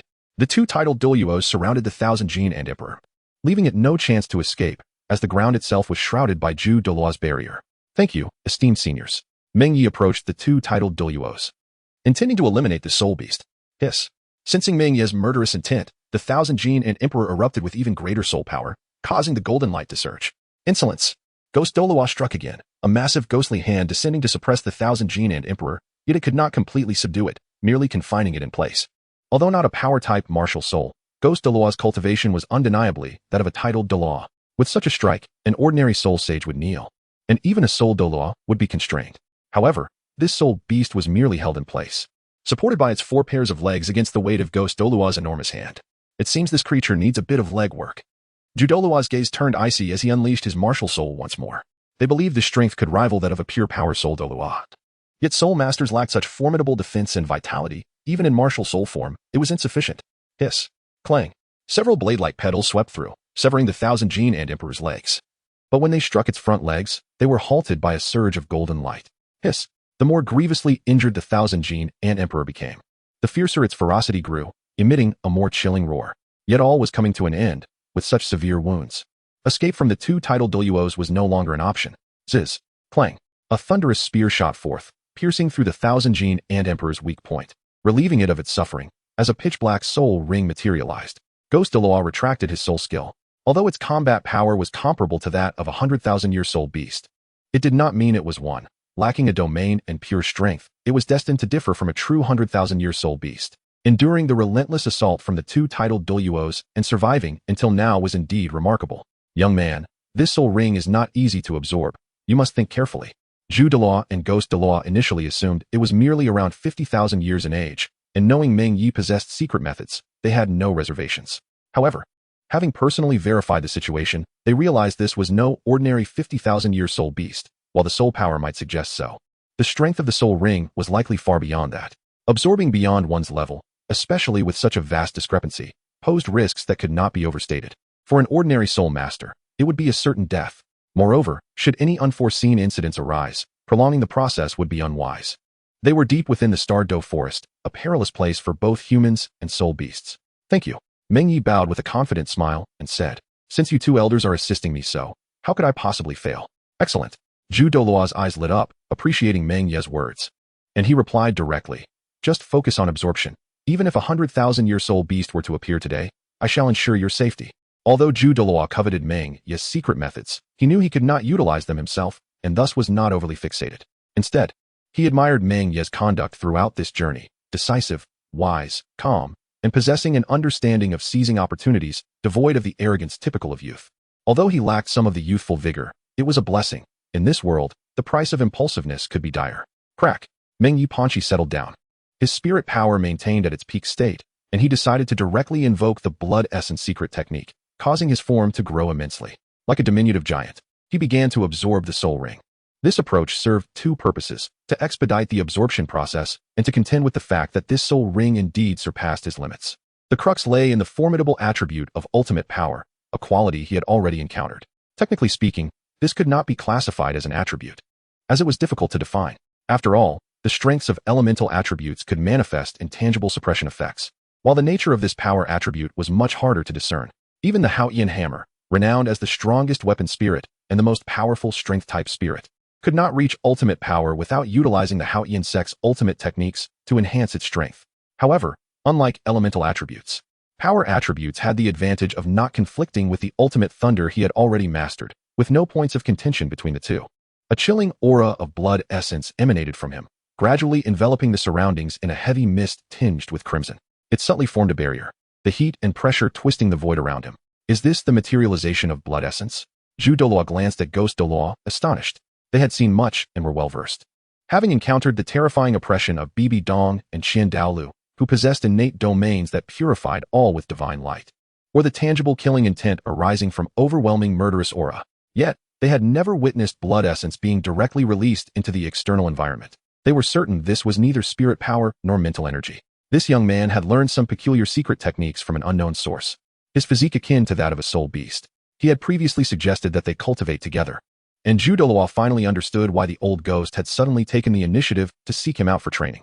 Silence. Ghost Douluo was silenced by a delicate gesture from Douluo, who spoke in a low tone. Clearly, despite their long-standing relationship, he found the effeminate tone of Douluo somewhat distasteful, yet their bond remained strong. Humph. Little Meng Ye, turning your back on friends. You weren't so dismissive before. Say that again. Ghost Douluo's eyes flickered with a crimson light, a reflection of his murderous intent, as he glared at Douluo and warned, try me. The atmosphere fell into a profound silence as the two titled Douluos resumed their patrol, acting as guardians. Hulaina remained by Meng Ye's side, gazing at him with an air of infatuation, lost in her thoughts. Time passed, and rather than diminishing, the terrifying aura of blood essence emanating from Meng Ye intensified. Expanding from a diameter of 3 meters to 5, the barrier he created even caused the ground beneath to sink slightly. Suddenly, he opened his eyes wide, and the uncontrollable blood essence surged outward, the materialized shockwave sending grass and leaves flying. With a series of cracking sounds, his body gradually returned to its normal size, his shirt torn to reveal a perfectly chiseled physique. However, having learned from previous experience, he had tailored a pair of exceptionally resilient trousers to prevent any potential embarrassment. Is this truly successful? Douluo marveled for what felt like the umpteenth time. He would have been unsurprised if Meng Ye had failed to absorb this soul ring. Yet only half an hour had passed, and he had succeeded. This speed was only marginally slower than that of an ordinary soul king absorbing a typical 10,000-year soul ring.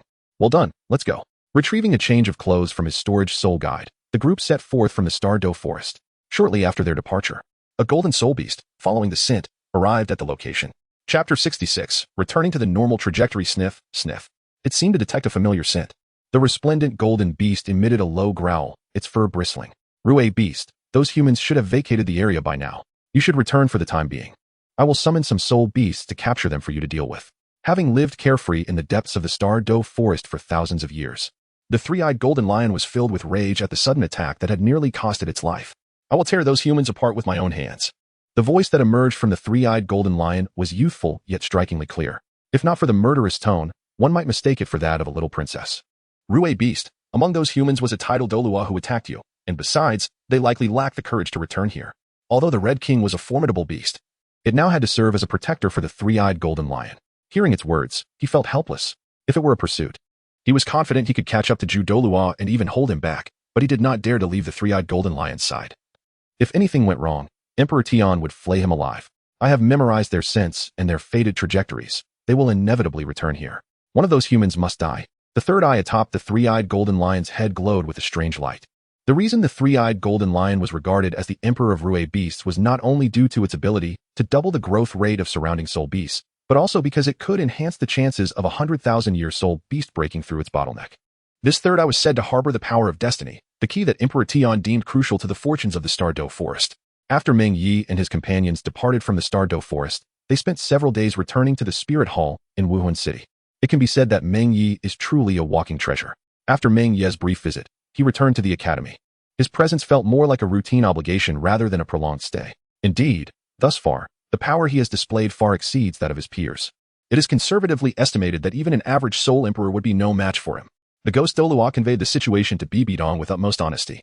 For a long time, he has served as her eyes, assisting her in navigating the entire continent and gathering intelligence.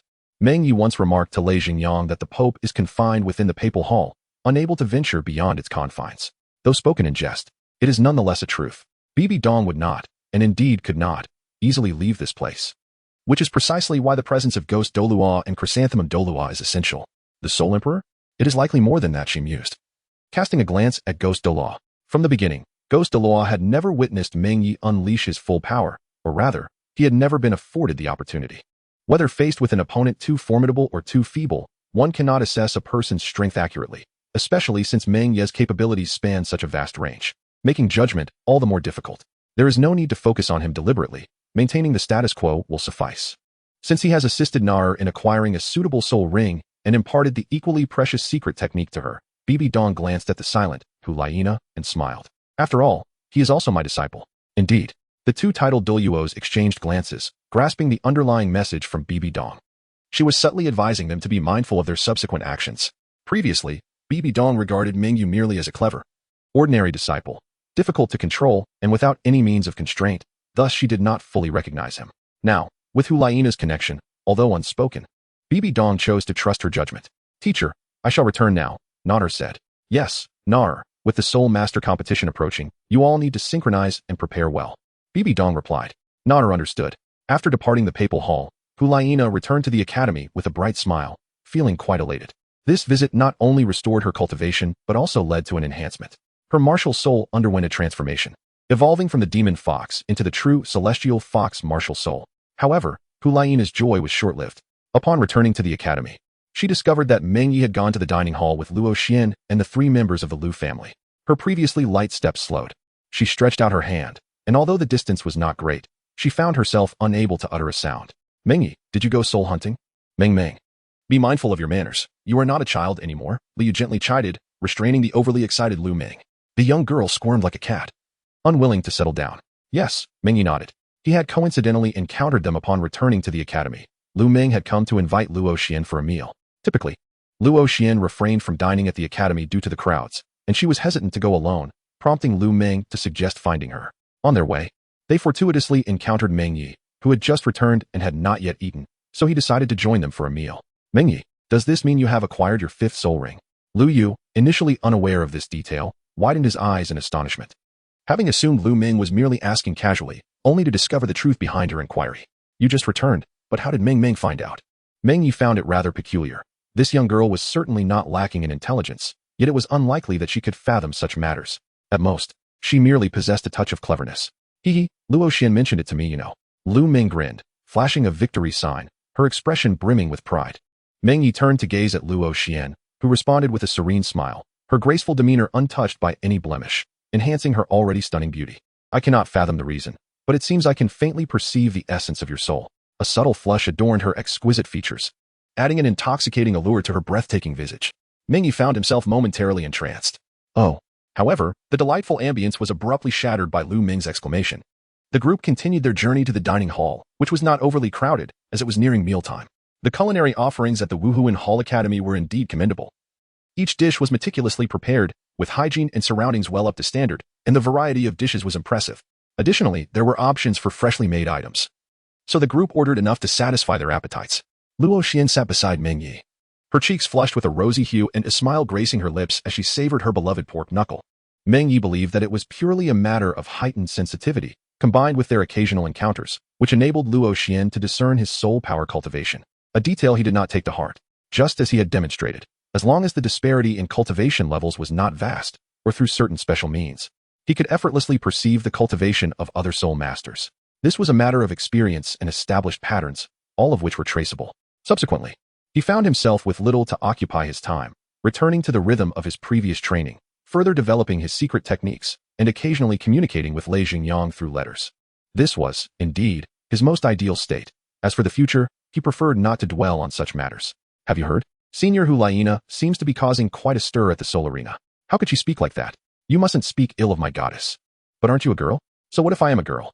Although Hulaina's appearance was not particularly striking, nor was her figure so extraordinary as to evoke an immediate instinctual reaction, she possessed a beguiling charm that penetrated the very bone. The amalgamation of her ordinary features rendered her allure distinct from mere superficial beauty. What is going on?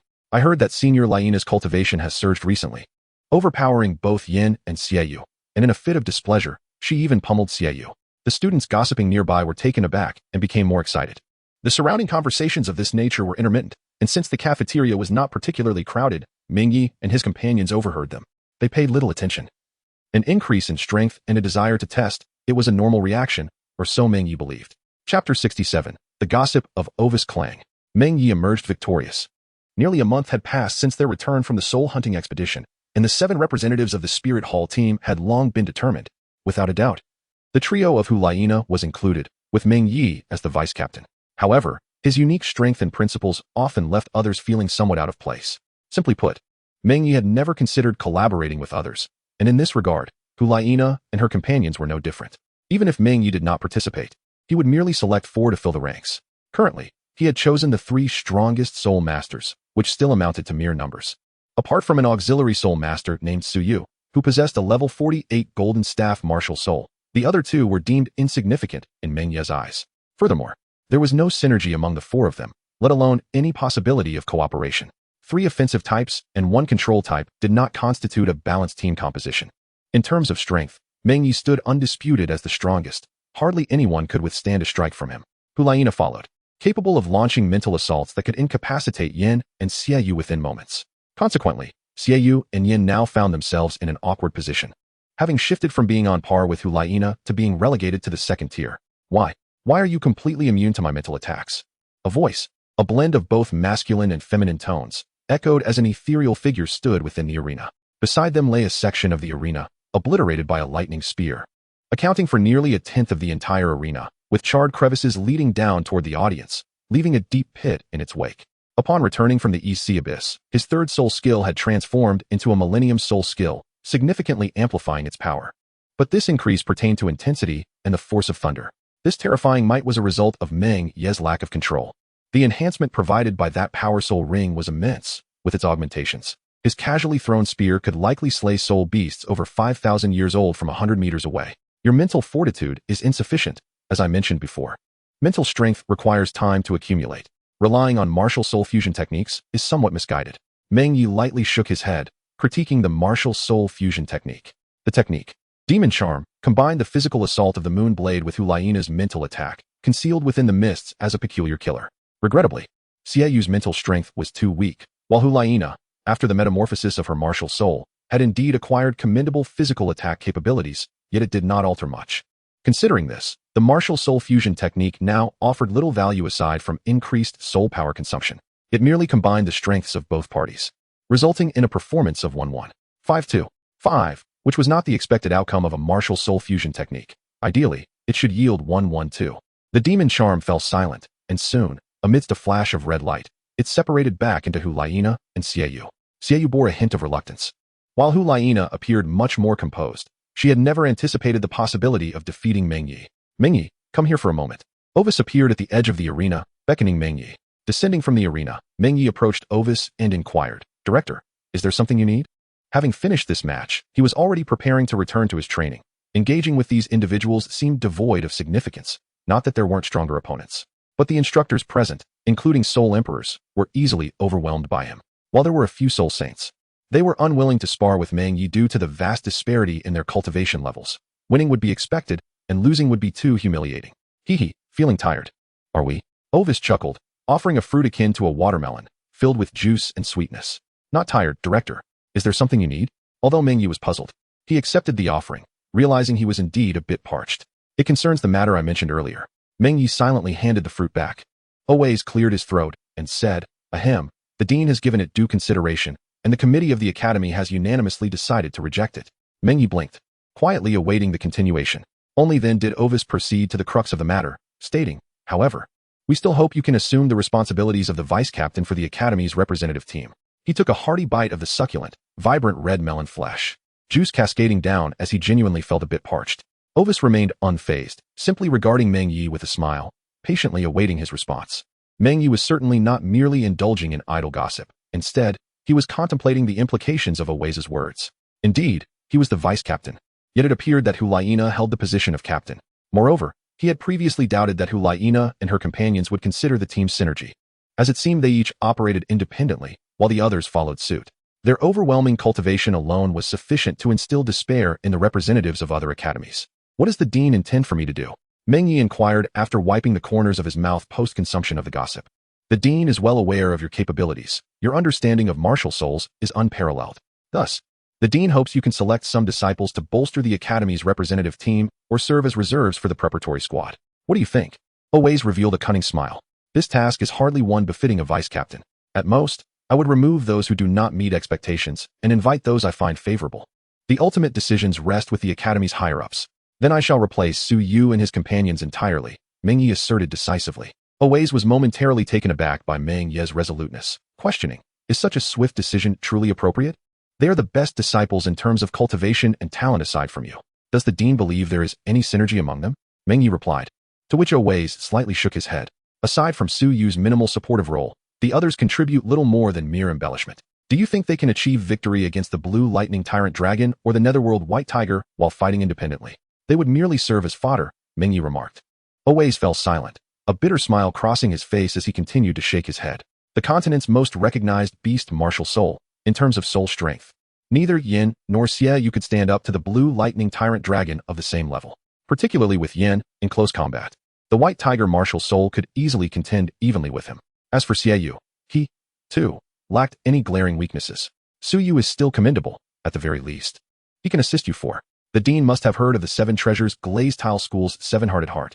As a support-type soul master, relying solely on soul skills yields relatively limited effectiveness. The enhancements provided by the Seven Treasures Glazed Tile School are singular, rather than a collective boost akin to an aura, which accounts for their formidable enhancement ratios.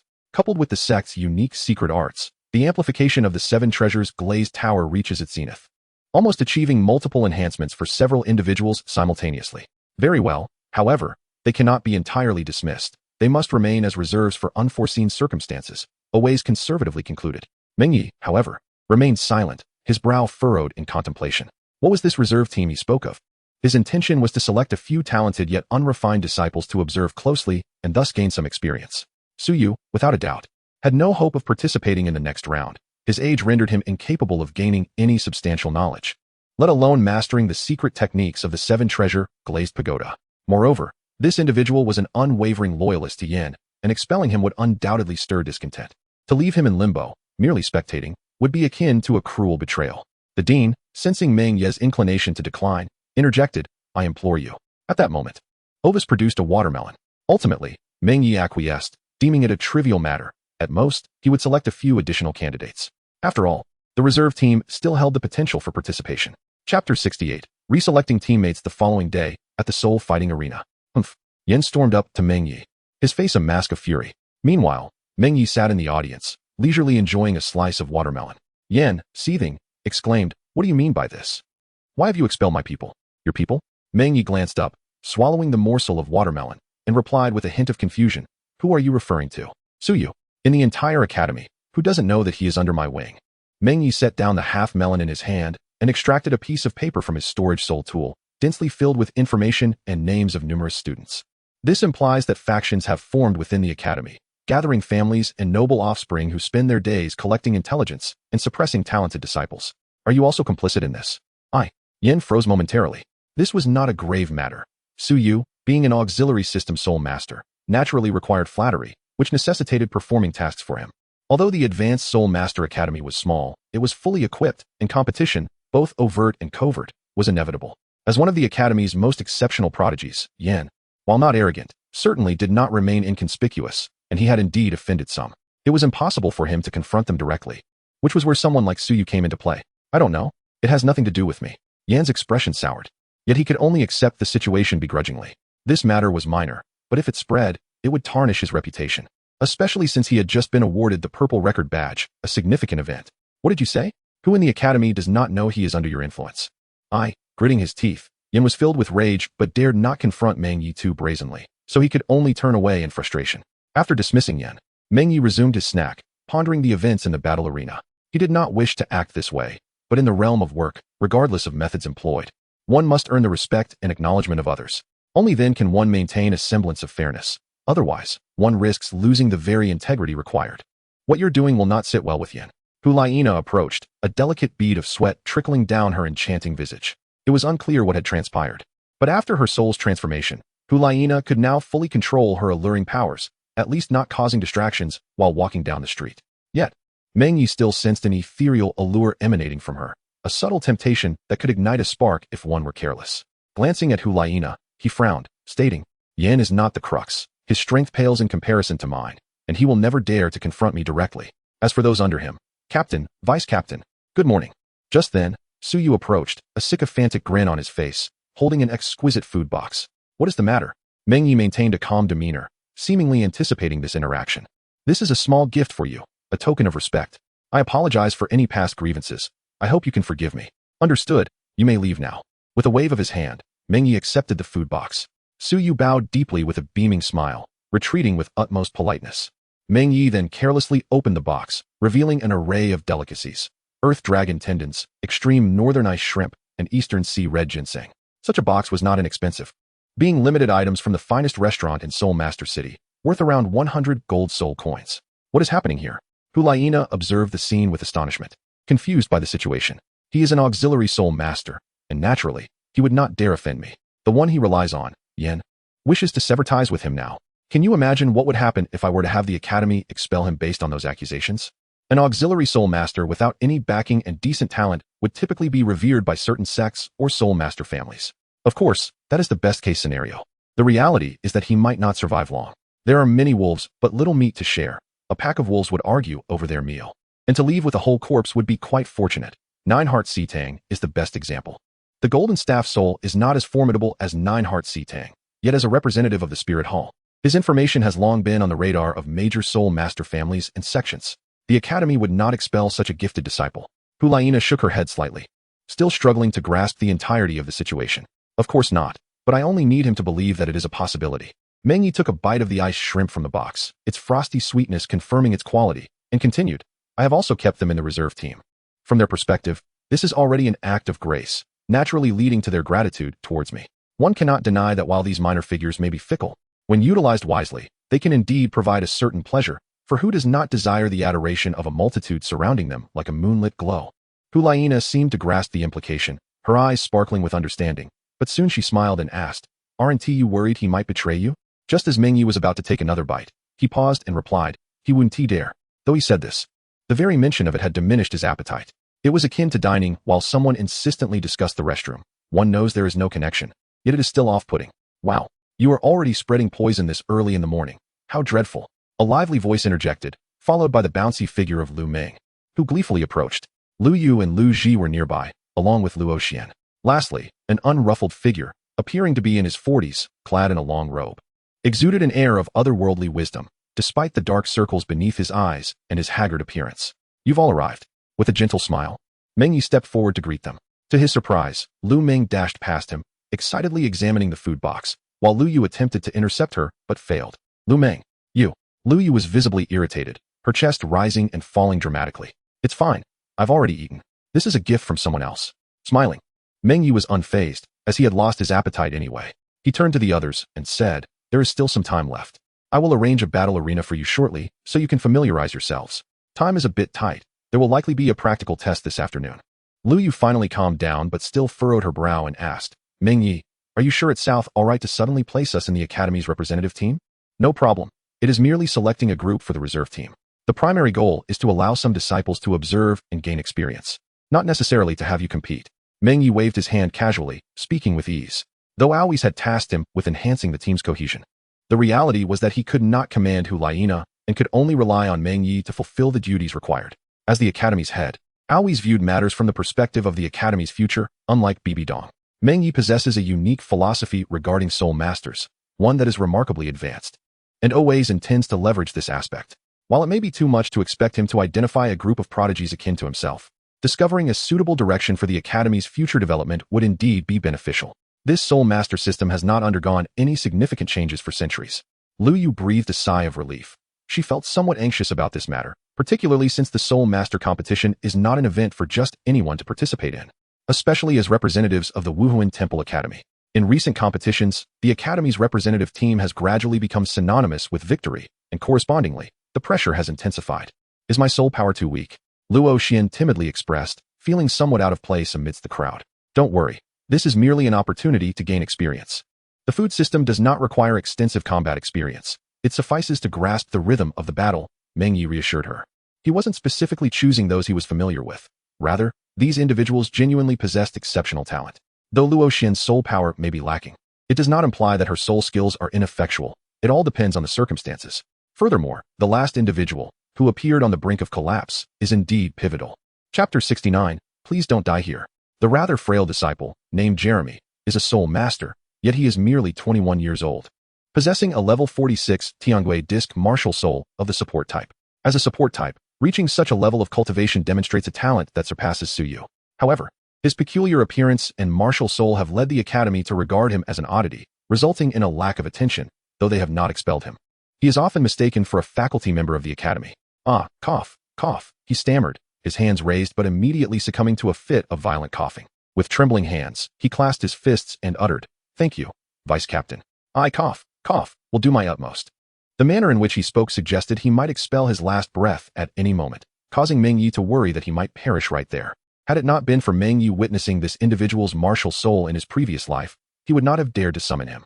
"Sister, is this person really not going to die here? Is he truly our age?" After consuming Meng Ye's food, Lu Ming leaned closer to her elder sister, inquiring in a hushed tone.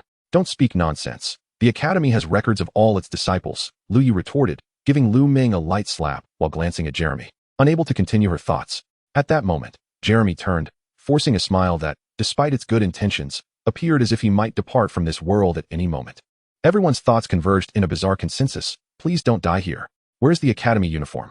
Meng Ye lamented, feeling exasperated.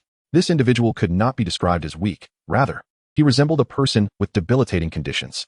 Cough. My limbs are uncooperative. Please forgive me. Cough. Each cough sent a jolt through Meng Ye, his eyelids twitching with concern.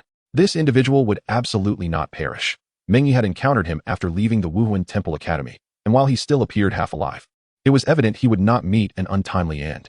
Enough, Meng Ye interjected, halting Jeremy's reckless gestures. You need only listen to the arrangements from here on. There's no need for complex responses. If you truly cannot endure, simply lie down. Do you understand? Jeremy attempted to speak, but his excitement caused his face to flush crimson. With a sudden thud, he collapsed to the ground, his frail body convulsing. Lu Ming screamed in shock, covering her eyes with her hands, yet peeking through her fingers out of curiosity. Meng Ye's face darkened. "I told you to lie down, not to truly perish." He pressed firmly against Jeremy's back, channeling a tremendous amount of soul power directly into him. A flash of electricity surged through, stabilizing his breath. After a brief convulsion, Jeremy's consciousness steadied, and Meng Ye refrained from further provoking him, allowing him to remain seated in the audience area. This fellow possessed a rather unique soul skill, requiring neither extensive experience nor a grasp of the battlefield. At critical moments, he simply needed to heed commands and unleash his soul skill, enabling him to lie down effortlessly. Subsequently, a few more individuals arrived. Meng Ye, naturally, had no time for extensive guidance, yet he could sift through their capabilities and offer them a general direction. This was precisely what always desired him to accomplish, such as identifying the type of soul rings to hunt and suggesting methods to assist in their training. He could discern these matters at a glance. Yet even this level of qualification was not universally accessible. A modicum of talent was required, and the preliminary soul rings, whether by luck or skill, needed to be satisfactorily claimed. Regrettably, most of these individuals were disciples from influential families. These family disciples would ultimately graduate from the Spirit Hall Academy, rarely remaining within the Spirit Hall itself, which led to the teacher's lack of regard for them. Hulayina stood beside Meng Ye, finding herself with little to do. The tasks Meng Ye was undertaking were originally hers. However, the disparity between her and Meng Ye was too great, and even she was still in the process of receiving guidance from him. Thus, I invited them to gain some experience for the ordinary disciples. Meng Ye does not consider himself omnipotent. He is adept at leveraging circumstances. In his perspective, those soul master families with a rich heritage possess, at the very least, a sound foundational understanding of soul rings and cultivation paths during the initial stages. Crafting a comprehensive and systematic tutorial would require considerable time, yet having access to established resources changes the equation entirely. Are you implying? Hulayina sensed she was on the cusp of understanding the crux of the matter, though uncertainty lingered. If I am not mistaken, your soul skills encompass charm, foxtail needle, enhancement of strength and speed, as well as amplification of charm and illusion, totaling 5, correct? How does it feel now that your 5th soul skill has transformed into mental impact? Meng Ye cast a glance at her and directly articulated her soul skill. Although he had not inquired, a modicum of attention would allow one to deduce it with considerable accuracy. Hulayina, however, appeared somewhat astonished. While these elements seemed straightforward when spoken, discerning them from an outsider's perspective is no simple feat if they are not explicitly revealed. It was evident that he possessed considerable strength. Yet, had one possessed even a rudimentary understanding of mental prowess or observed the soul ring configurations of other soul master families, they would not have chosen the 2nd and 3rd soul skills in such a manner. A mere 2 soul rings do not confer substantial physical lethality, and the fox spirit, which is not purely of the mental attribute, had its initial mental strength elevated to a level comparable to that of a formidable attack type soul master due to these 2 rings. Typically, soul master families do not make such missteps. After all, their survival until today is not without reason, and failure to perpetuate their lineage is a consequence of their own making. The teacher permitted me to consider your advice when absorbing soul rings.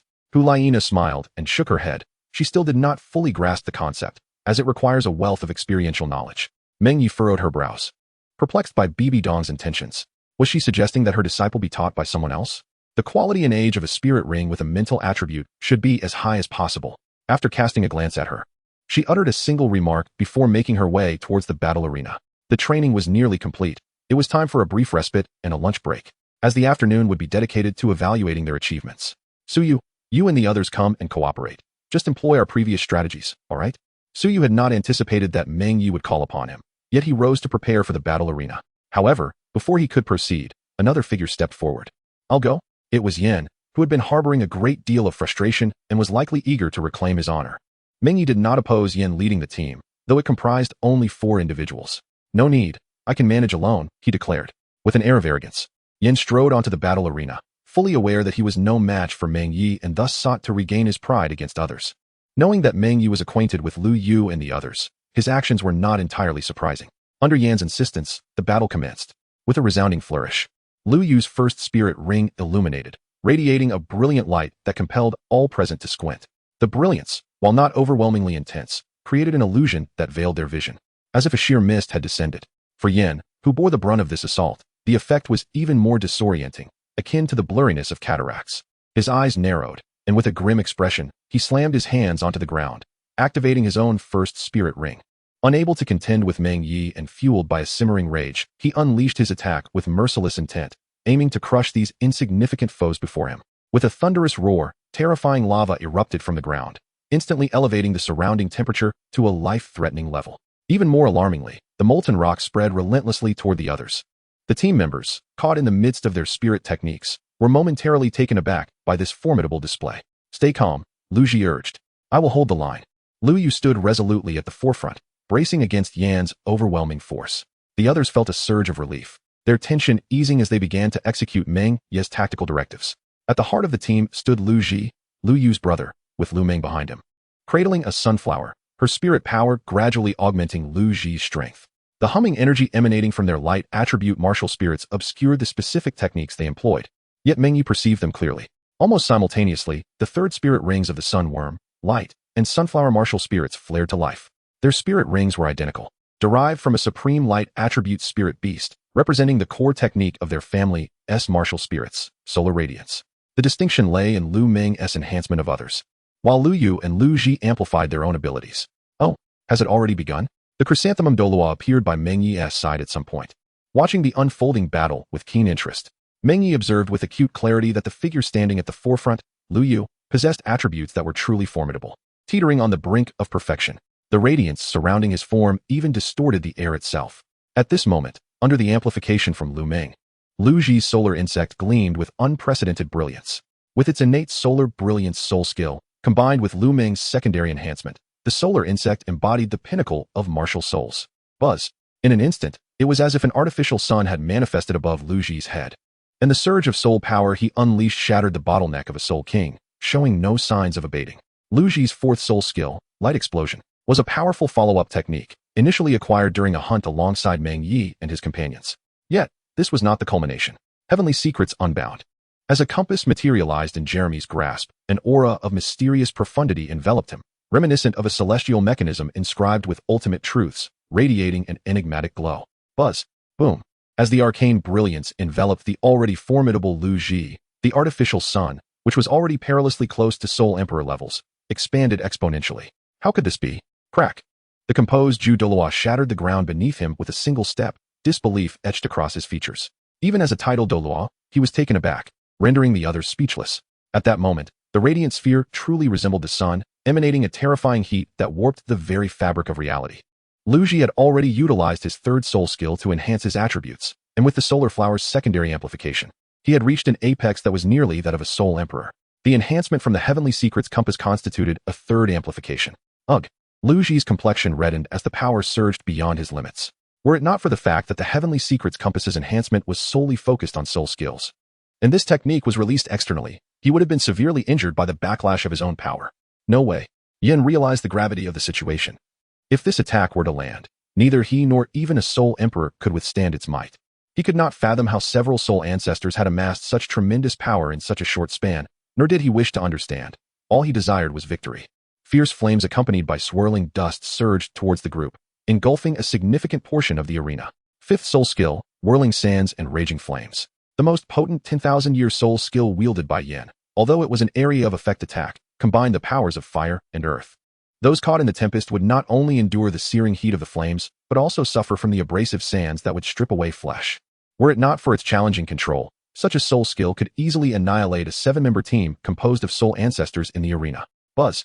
Meanwhile, facing Yan's reckless soul skill assault, the 5 individuals paled. Even Lu Ji, the main attacker, found himself momentarily distracted, struggling to maintain control over his soul skill.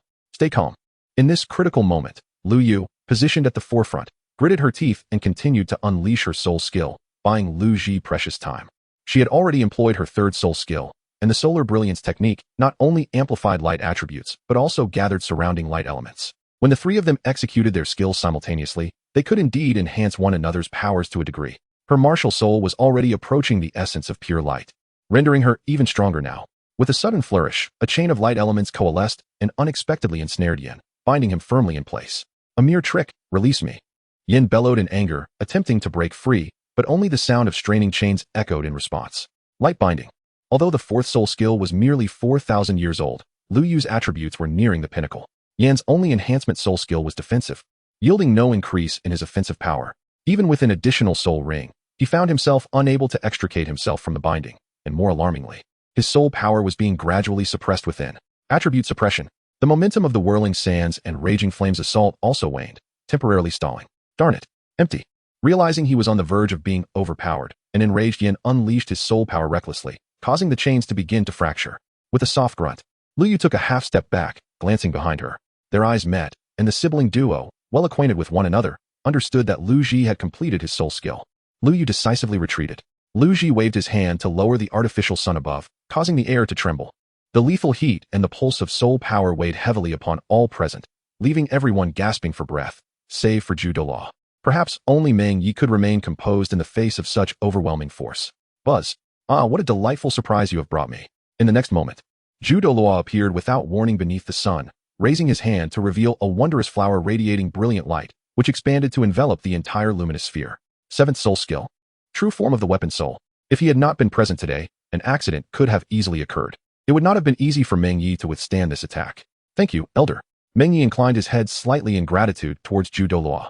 No need for thanks. With a smile upon his face, Douluo regarded Meng Ye with interest. Whether his presence here was mere coincidence or not mattered little. He was evidently more intrigued by the coordination displayed by Lu Ji and the others. How did you come across these young individuals? Douluo paused upon seeing Jeremy. Their martial souls were inherently related, facilitating seamless cooperation. And as for the heavenly secrets compass, even his disciple was somewhat taken aback. Meng Ye glanced toward Jeremy, who lay sprawled on the ground after using his soul skill, with Lu Ming curiously observing to see if he had perished. The heavenly secrets compass's sole effect was to amplify soul skills, capable of directly doubling any known soul skill. Of course, the stronger the soul skill, the greater the soul power consumed for amplification. It seemed that this extraordinary capability was so formidable that Jeremy appeared as if he might collapse at any moment. Indeed, a most unexpected delight. His Holiness the Pope has summoned you in Nar. Are you finished here? Douluo nodded, finally addressing the matter at hand. Meng Ye glanced at Douluo and remarked, I shall make my way there shortly. Do as you please, Douluo replied with a smile, seemingly unconcerned. Before turning to leave, for ordinary disciples, even if summoned by Bibi Dong, the elders would not dare to delay for a moment. However, Meng Ye and Hulaina were exceptions, and Bibi Dong would not mind. That will be all for today. You may return and await further notice. Tomorrow, the official and reserve team rosters will be announced. Dismissed. Most of the disciples began to disperse gradually, and Lu Yu approached with two others. Meng Ye, it seems that fellow is on the verge of trouble. Lu Ming pointed at Jeremy and said. Meng Ye glanced at Jeremy, who was barely hanging on to life.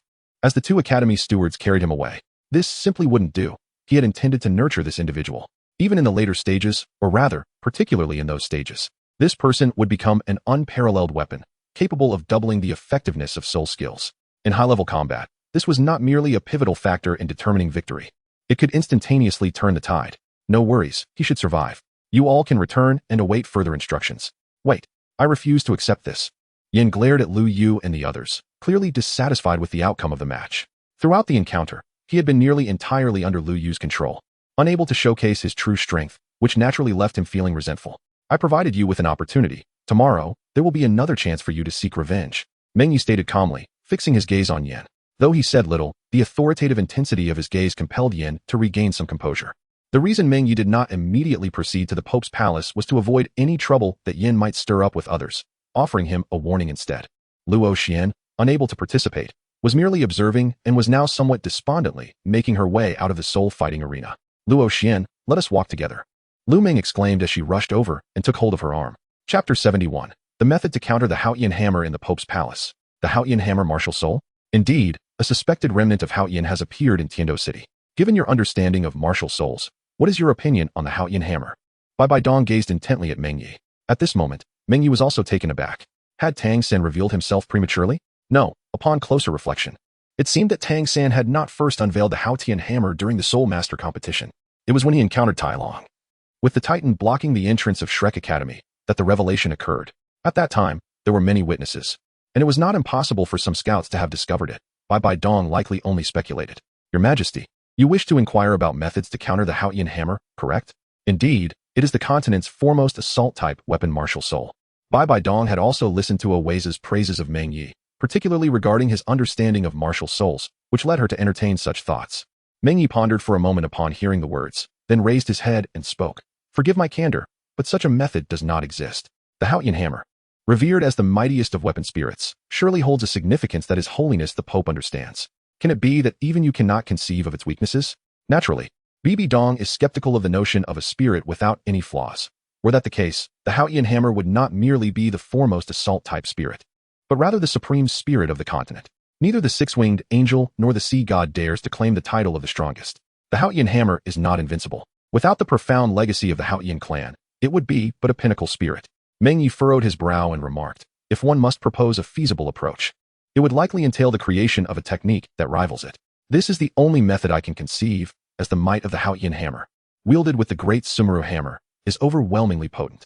It possesses a force so formidable that even with an understanding of its principles, I find it exceedingly difficult to replicate such a divine skill. Indeed, Tang Chun is an extraordinary talent. Bibi Dong fell into a brief silence upon hearing this. Her apprehension towards the Haotian sect fundamentally stems from this very reason. Otherwise, she would hardly regard a few ancient titled Douluos with any respect. As Meng Ye stated, the Haotian hammer is merely a supreme martial spirit and has not ascended to the realm of deification. Suddenly, Bibi Dong cast a deep glance at Meng Ye, contemplating the secret techniques he mastered, yet she chose not to pursue the matter further. The remnants of Haotian and my spirit hall share an irreconcilable enmity. Should we encounter them in the future, Remember to eliminate them without mercy. Understood, the disciple replied, nodding his head, unperturbed in his heart. Had it not been for the inevitable opposition with Tang San, what relevance would the Haoyan sect hold for him? You have performed admirably at the academy. Should you require anything, simply communicate directly with Oways. He will cooperate with you. After offering a few words of encouragement, Bibidong stated, you may return now. Very well. Meng Ye departed from the Pope's palace, immersed in contemplation. Bibidong's words served as a timely reminder. He would inevitably confront Tang San, and it was prudent to devise strategies in advance, particularly methods of restraint. He had contemplated severing Tang San's opportunities directly, yet hesitated to be overt, as the concept of fate is profoundly enigmatic, and he could not ascertain whether such actions might yield counterproductive results. For instance, the 8 spider spears and the celestial herbs. He awaited a definitive outcome, whether Tang San would regain those opportunities through serendipitous events, grow even stronger, or face imminent downfall. These uncertainties represented a trial of fate that he was yet unable to decipher. Lord Meng Ye, here is a letter for you. Upon returning to the academy, the steward presented him with an envelope. Thank you. Upon receiving the correspondence, he noticed it was signed by Wang Shua, who occasionally wrote to him. In this era, delivering a letter was no small feat, boss. I've arrived in Tiando City and will be exchanging at the Tiando Royal Academy for a year. It's utterly torturous. What are you up to? With your charm, you must be surrounded by beauties. Ah, had I known, I would have infiltrated the Wuhuan Temple Academy too. I envy you immensely. By the way, things have been a bit tumultuous in Do City lately. Just the other day, a madman smashed the ground, creating a massive pit, quite terrifying. Chuckling, Meng Ye noted that Wang Shua's letters were typically styled in this manner, written every so often, which explained his lack of distant demeanor during his last visit. Their friendship had always been strong, akin to that of close companions. Considering Wang Shua's presence in Tiando City, Meng Ye conceived a few ideas. He took up his pen to compose a letter, entrusting the steward to deliver it. The journey from Wuhuan City to Tiando City would conservatively take about half a month, with expedited delivery through specialized channels and stations considerably hastening the process. The next day, after concluding his meditation, Meng Ye arrived at the academy's battle arena. Yin, unwilling to concede, insisted on continuing to compete. However, this time, he faced even more dire defeat. Originally, with Su Yu and 2 other primary team members, all of whom were formidable attackers, the odds seemed favorable. Yet, with Yin, a Soul King, on their side, the outcome was unexpected. This time, Lu Ming amplified Lu Yu, whose martial soul was inherently stronger than Lu Ji's, approaching an optimal state. With Lu Ming's amplification, her power surged dramatically. Together with Lu Ming's other auxiliary soul skills, the duo managed to suppress Yin and his 3 companions for nearly a minute with a single technique. The light lock. Lu Ji's light explosion grew stronger with the accumulation of light elements. After a minute of charging, it reached its zenith, and with Jeremy's amplification, even a Soul Emperor would bow in defeat. Boom. Following previous incidents, Ovis had arranged for 2 Soul Saint-level instructors to safeguard the area, ensuring no mishaps occurred. That will suffice, Ming Ming, Lu Yu. You 2 may rest now. Jeremy, you should also take a break. Hooray. Lu Ming cheered. For while she and Lu Yu had managed to restrain Yan's team, they had completely exhausted their soul power. Thus, Meng Ye instructed them to rest, as lacking soul power rendered them unable to contribute further. Meng Ye continued, subsequently, we will arrange a series of 1v1 soul battles between similarly matched opponents, primarily to familiarize ourselves with each other's soul skills and combat styles. It won't be too intense. Lu Ji nodded in agreement, though he felt somewhat fatigued. He did not wish to squander this opportunity. Ultimately, Meng Ye decided that the 3 of them would serve as the main forces. Lu Ming's soul power was slightly weaker, but her healing and enhancement abilities were not inferior to those of the brilliant Golden Scepter. More importantly, her presence allowed either Lu Ji or Lu Yu to reach the level of a Soul King in combat prowess. The synergy with Lu Yu was optimal, enabling them to potentially annihilate their opponents through collective control. Jeremy would serve as a substitute, to be called upon when necessary as a trump card, while Su Yu and his companions were assigned to the reserve team. As for Luo Xian, follow me, Meng Ye instructed. After organizing their training, he led Luo Xian to a soul battle arena. At that moment, a teacher had been waiting on the opposite side for quite some time. It was Shi Cheng, who had previously accompanied them and the ghost Douluo on their soul hunting expedition. Thank you for your assistance. Meng Ye nodded towards Shi Cheng.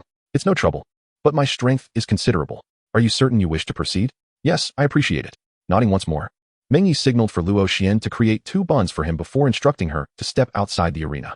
With a crackle, 5 soul rings manifested around him. Purple, purple, black, black, black. Since departing from the EC Abyss, he had achieved a qualitative transformation of his 1st and 3rd soul rings through the acquisition of refined soul essences. Utilizing the reward from the 5,000-year soul ring enhancement on his 3rd soul skill, he had already mastered Ultimate Thunder, having long envisioned enhancing his strength with the 5th soul ring, thus necessitating an increase in the power of the Thunder Spear. All right, be cautious, Shi Cheng bellowed. his entire body swelling and bursting forth. Among the 7 optimally paired soul rings, the final one ignited. Barbarian Bear Martial Soul, true form. His colossal form loomed nearly 5 meters tall, the oppressive soul power of a soul sage crashing down upon them. Meng Ye consumed 2 steamed buns directly, representing Luo Xian's 2nd and 3rd soul skills. The 3rd soul skill, Purification, grants immunity to soul power, attributes, and suppression effects for a duration of 5 minutes. The 2nd soul skill, Amplification, enhances strength by 30 for 10 minutes. Although the oppressive soul power of a soul saint and its ultimate attributes cannot be entirely disregarded, with the aid of these 2 enhancements, Meng Ye could unleash his full potential. Chapter 72, Victory. Roar. The barbarian bear martial spirit unleashed its battle roar, becoming ferocious as it charged forward with a signature set of skills, emanating a terrifying aura that made the entire arena tremble. Crackle. Clash. With Luo Xian's amplification, Meng Ye's already formidable power surged to a new level. The Thunderstrike spear in his hand resembled a divine weapon as it met the massive claws of the barbarian bear, their disparity in size strikingly exaggerated. Boom. Amidst the tumultuous explosion, Meng Ye was forcefully pushed back to the edge of the arena. Taking a deep breath, he underwent a transformation, his figure expanding to over 3 meters, radiating a brilliant silver light. The true form of his martial spirit underwent its 2nd awakening, enhanced by the blood secret technique. Embodying the war god physique, Meng Ye found himself in a position where he scarcely required the assistance of amplifying soul skills. For further enhancement would render his physique incapable of bearing the strain. Merely these 2 aspects were sufficient to elevate his combat prowess to its zenith. The 2nd soul ring subsequently illuminated, and then, with a resounding thud, the arena trembled beneath him. Meng Ye's velocity surpassed the limits of human perception. A fearsome thunder enveloping Shi Chong, launching a relentless barrage of assaults. The already terrifying force, combined with this extraordinary eruption, pushed Shi Chong, even while activating the formidable defense of his martial spirit, into a state of retreat. Attempting to break through with a bear-like charge, he was instead repelled by a fist accompanied by the crackle of thunder.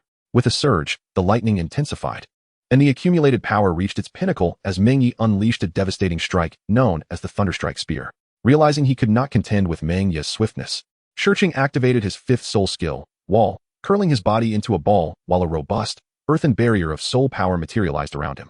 As a martial spirit that balanced both strength and defense, this maneuver was formidable enough to withstand the full force of an assault from a soul saint of equivalent rank. The air erupted with a thunderous boom. Meng Ye's combat style is characterized by one word: explosiveness, sheer explosiveness. Once initiated, it is exceedingly difficult to halt until the battle concludes. The terrifying power of thunder crashed forcefully against Shi Chong's defensive soul technique, even without utilizing the ultimate thunder. The attribute suppression alone shattered the soul power barrier in an instant. Despite the physical defense afforded by his martial soul manifestation, Shi Chong was still propelled backward several dozen meters.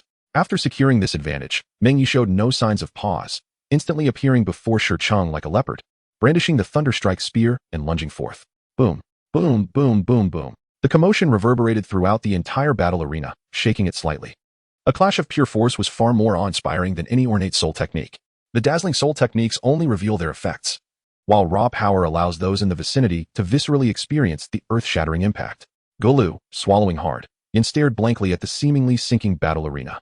Initially harboring a modicum of hostility toward Meng Ye, he now felt utterly relieved. What kind of monster have I offended? While there are soul emperors capable of contending with soul saints, few can engage with a soul saint utilizing their martial soul manifestation and emerge unscathed. The martial soul manifestation signifies a qualitative leap, rendering soul saints nearly invincible against opponents who have not reached this echelon. Not to mention, the disparity brought by a soul ring is sufficiently vast, and Meng Ye possesses 2. Although both possess 3 10,000-year soul rings, Meng Ye's ability to unleash power rivaling that of a soul saint left everyone in a state of profound astonishment. He maintained the upper hand throughout the encounter. Bang! Boom! What is happening? Oways was also stirred. The entire battle arena trembled, and the commotion affected the entire academy. The principal, sure. Teacher Shi Chong is engaged in combat with Meng Ye. A trembling soul emperor teacher pointed toward the arena, where the battle was nearing its climax, forcing Shi Chong to the edge of the arena. The battle arena is not a place for life and death. Falling from the stage constitutes a loss, and thus, the fight need not continue. With wide eyes and bristling white beard, he exclaimed furiously, "Nonsense!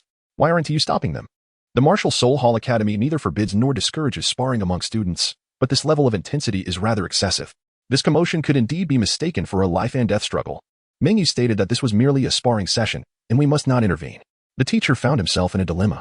Although they could intervene since Meng Ye bore the purple badge, once he displayed the Elder's Order, they had to weigh whether to heed Oways or him. "You all!" Oways gasped in anger, observing the escalating terrifying battle, hesitating to intervene. Although he held the title of Soul Douluo, his age had taken its toll, and his martial soul did not embody a power attribute, so he feared becoming collateral damage. How lively. What is happening here? The figure of Zhu Douluo appeared behind Oways without warning, gazing in astonishment at the battle arena. Elder, I do not know. I implore you to take action, Oways. After his initial surprise, could only request Zhu Douluo's intervention. No need. Isn't at a fierce battle? Why must we stop it? Zhu Douluo observed the duel with a smile, speaking in a gentle tone. What Oways perceived as a terrifying battle, Zhu Douluo regarded as merely a sparring session. Yet, such a confrontation between a soul saint and a soul king was undoubtedly astonishing in his heart. He had merely been passing through, drawn by the commotion, and was not expecting to witness this scene. A flicker of an inscrutable expression crossed his eyes as he scrutinized Meng Ye's battle tactics. The soul techniques were domineering. The transformation secret method even more so, and the suite of movements and attacks were as swift as thunder, yet executed with pinpoint precision. Just how many hidden techniques does this young man possess? The abilities employed by Meng Ye were largely unfamiliar to him, merely able to categorize them as self-created soul techniques. However, relying solely on these self-crafted techniques could not bridge the foundational chasm between a soul king and a soul sage. The disparity in soul power was not to be overlooked. With a difference of over 20 levels, the variations in strength, speed, and defense were immeasurable. The impact of a 20th level soul power and 2 soul rings could not be quantified. Nevertheless, Meng Ye, through repeated instances of absorbing soul rings beyond his level, managed to obliterate this gap through an array of means. A thunderous roar resonated as Shirqing teetered on the brink of falling from the arena, his body wounded by the power of thunder. In a moment of desperation, he summoned a flicker of true fire and forcefully unleashed his 6th soul skill, the Savage Bear Shockwave. This formidable 10,000-year soul skill, derived from an Earth Dragon soul beast, coalesced into a terrifying orange-yellow energy that erupted forth. In the state of his martial spirit's true form, this technique was unleashed at close range towards Meng Ye. At this instant, even the formidable Zhu Douluo felt a twinge of anxiety, his soul power surging dramatically. Outside the battle arena, Luo Xian stood in a daze, her mind blank. With a resounding crash, the entire arena trembled violently, and a shadow was violently expelled from the fighting stage, crashing into the ground below. Gasping heavily at the edge of the arena, Meng Ye had returned to his original size. Having exhausted his soul power to the extent that even his martial spirit had reverted back into his body, he had truly reached his limit. However, in contrast, his achievements shone brilliantly. Shirqing was severely injured, and after narrowly evading that last strike, he was ultimately rendered unconscious by a bolt of lightning. With the cultivation of a soul king, Meng Ye had triumphed over a soul sage, not a mere pawn, but rather a genuine expert among the soul sages. This feat was undeniably remarkable, even within the annals of Douluo continent's history. Chapter 73, Untitled, in simple terms. The author could not think of a title and settled for a random one. The soul sage, a power-type soul sage, was indeed defeated in a direct confrontation. It was an unintentional encounter for the subordinate who witnessed the entire event. Unsurprisingly, Zhu Douluo promptly reported the situation to Bibi Dong. A look of incredulity flickered in Bibi Dong's eyes. She had not anticipated any means by which a soul king could vanquish a soul sage. Unless one possessed twin martial spirits, with both spirits simultaneously affixed with soul rings, it could potentially bridge that vast chasm. However, no twin martial spirit would dare to do so. Casually affixing a soul ring to a second martial spirit before attaining the title of Title Douluo was not only wasteful but also a path to ruin. No one knew better than her the rigorous path of cultivating twin martial spirits. Had the second martial spirit gone unnoticed? Bibi Dong had once speculated that Meng Ye might possess a second martial spirit, but it was mere conjecture without any basis. Given that even her level of cultivation could not unveil it, she had abandoned that hypothesis. No, his combat style was distinctly his own. And the explosive power of his secret technique was astonishing, likely not inferior to that of his martial spirit's true form. At this juncture, Zhu Douluo could only voice his judgment. Meng Ye's soul power aura had remained unchanged throughout, thus it was impossible for him to utilize a second martial spirit. Secret technique. Bibi Dong frowned, pausing in silence before stating, "Let it be. Allow Ovis to act according to his own thoughts." Understood. Bibi Dong could not fathom his intentions. Yet it was evident that Meng Ye's actions were deliberate and methodical. She harbored no concerns about him squandering his talent. Furthermore, regarding whether this matter required no need, suppress it. Understood. Generally speaking, such an event could significantly elevate one's fame, especially a soul king triumphing over a soul sage. This was no trivial matter, and even Bibi Dong felt a sense of astonishment. The martial spirit fusion technique of Xiaoyu and Hulaina had previously defeated a soul emperor, and this event was publicized alongside the issuance of the Purple Record Badge, naturally aimed at furthering their prominence. Defeating the stronger opponent is inherently shocking to anyone. Bibi Dong's decision to suppress this matter was simple. The taller the tree, the harder the wind blows. Hulayina and her companions had likewise received the purple record badge. If Meng Ye's achievements shine too brightly, they are likely to overshadow the brilliance of the trio, particularly Hulayina, when the disparity is too great. Even if she desires to pass on the position of Pope to Hulayina, it may prove quite challenging. Meanwhile, Meng Ye is recuperating his soul power, rapidly recovering with the dual assistance of Luo Xian and Lu Meng. "I can't go on," he exclaimed, collapsing. "Stop fooling around," Liu admonished, lightly tapping the playful Lu Meng. Her Sunflower Martial Spirit's second soul skill facilitates soul power recovery. Although it is a single target skill, its effects are remarkably pronounced. Simply put, with her soul rank, as long as she maintains the enhancement on one individual, she can potentially channel the soul power equivalent to 3 soul ranks. Her contribution was invaluable in previously suppressing Yin and his trio alongside Lu Yu. Lu Meng pouted, continuing to release soul power. Luo Xian, standing to the side, suddenly pressed her lips together. Her first soul skill also recovers soul power and injuries, and she directly bestowed all her soul power upon Meng Ye. However, as her cultivation was only at the soul sovereign level, it did not enable Meng Ye to recover his soul power instantaneously. After a few more minutes, Meng Ye finally restored his soul power, and the injuries sustained during battle had also healed considerably. Exhaling a breath of stale air, his soul power became even more vigorous. "You are awake." The first sight that greeted him was the exquisite visage of Luo Xian. Meng Ye paused momentarily before nodding. Rising to his feet, he retrieved a verdant leaf from his storage soul guide, its faint medicinal aroma wafting through the air. Summoning a steward, he instructed, "Administer this to teacher Shicheng. It will aid in his recovery." After all, it was he who had invited Shicheng to test his strength. And although both parties had restrained themselves during that final move, Shicheng had sustained considerable injuries. Without this dragon mushroom leaf, healing through a treatment-type soul master would take a significant amount of time, not to mention the backlash from the manifestation of their martial spirit. "Understood," the steward replied, a hint of reverence in his eyes as he accepted the dragon mushroom leaf and departed. "What is this?" Lu Meng inquired, her eyes sparkling with curiosity as she leaned closer. "It is a medicinal herb that can stabilize the foundation and enhance vitality.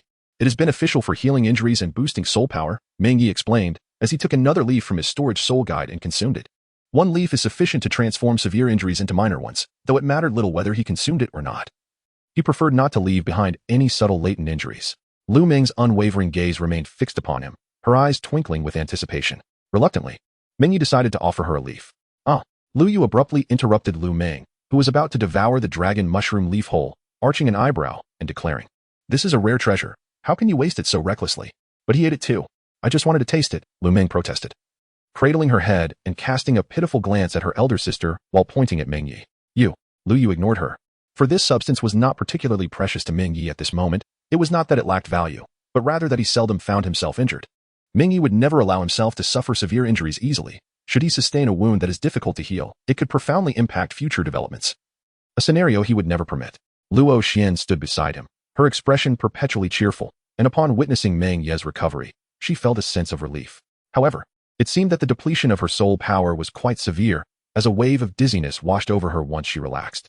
Her body uncontrollably tilted to the side, and as consciousness flickered, she realized her entire being was achingly weak, compelling her to close her eyes and await the anticipated pain.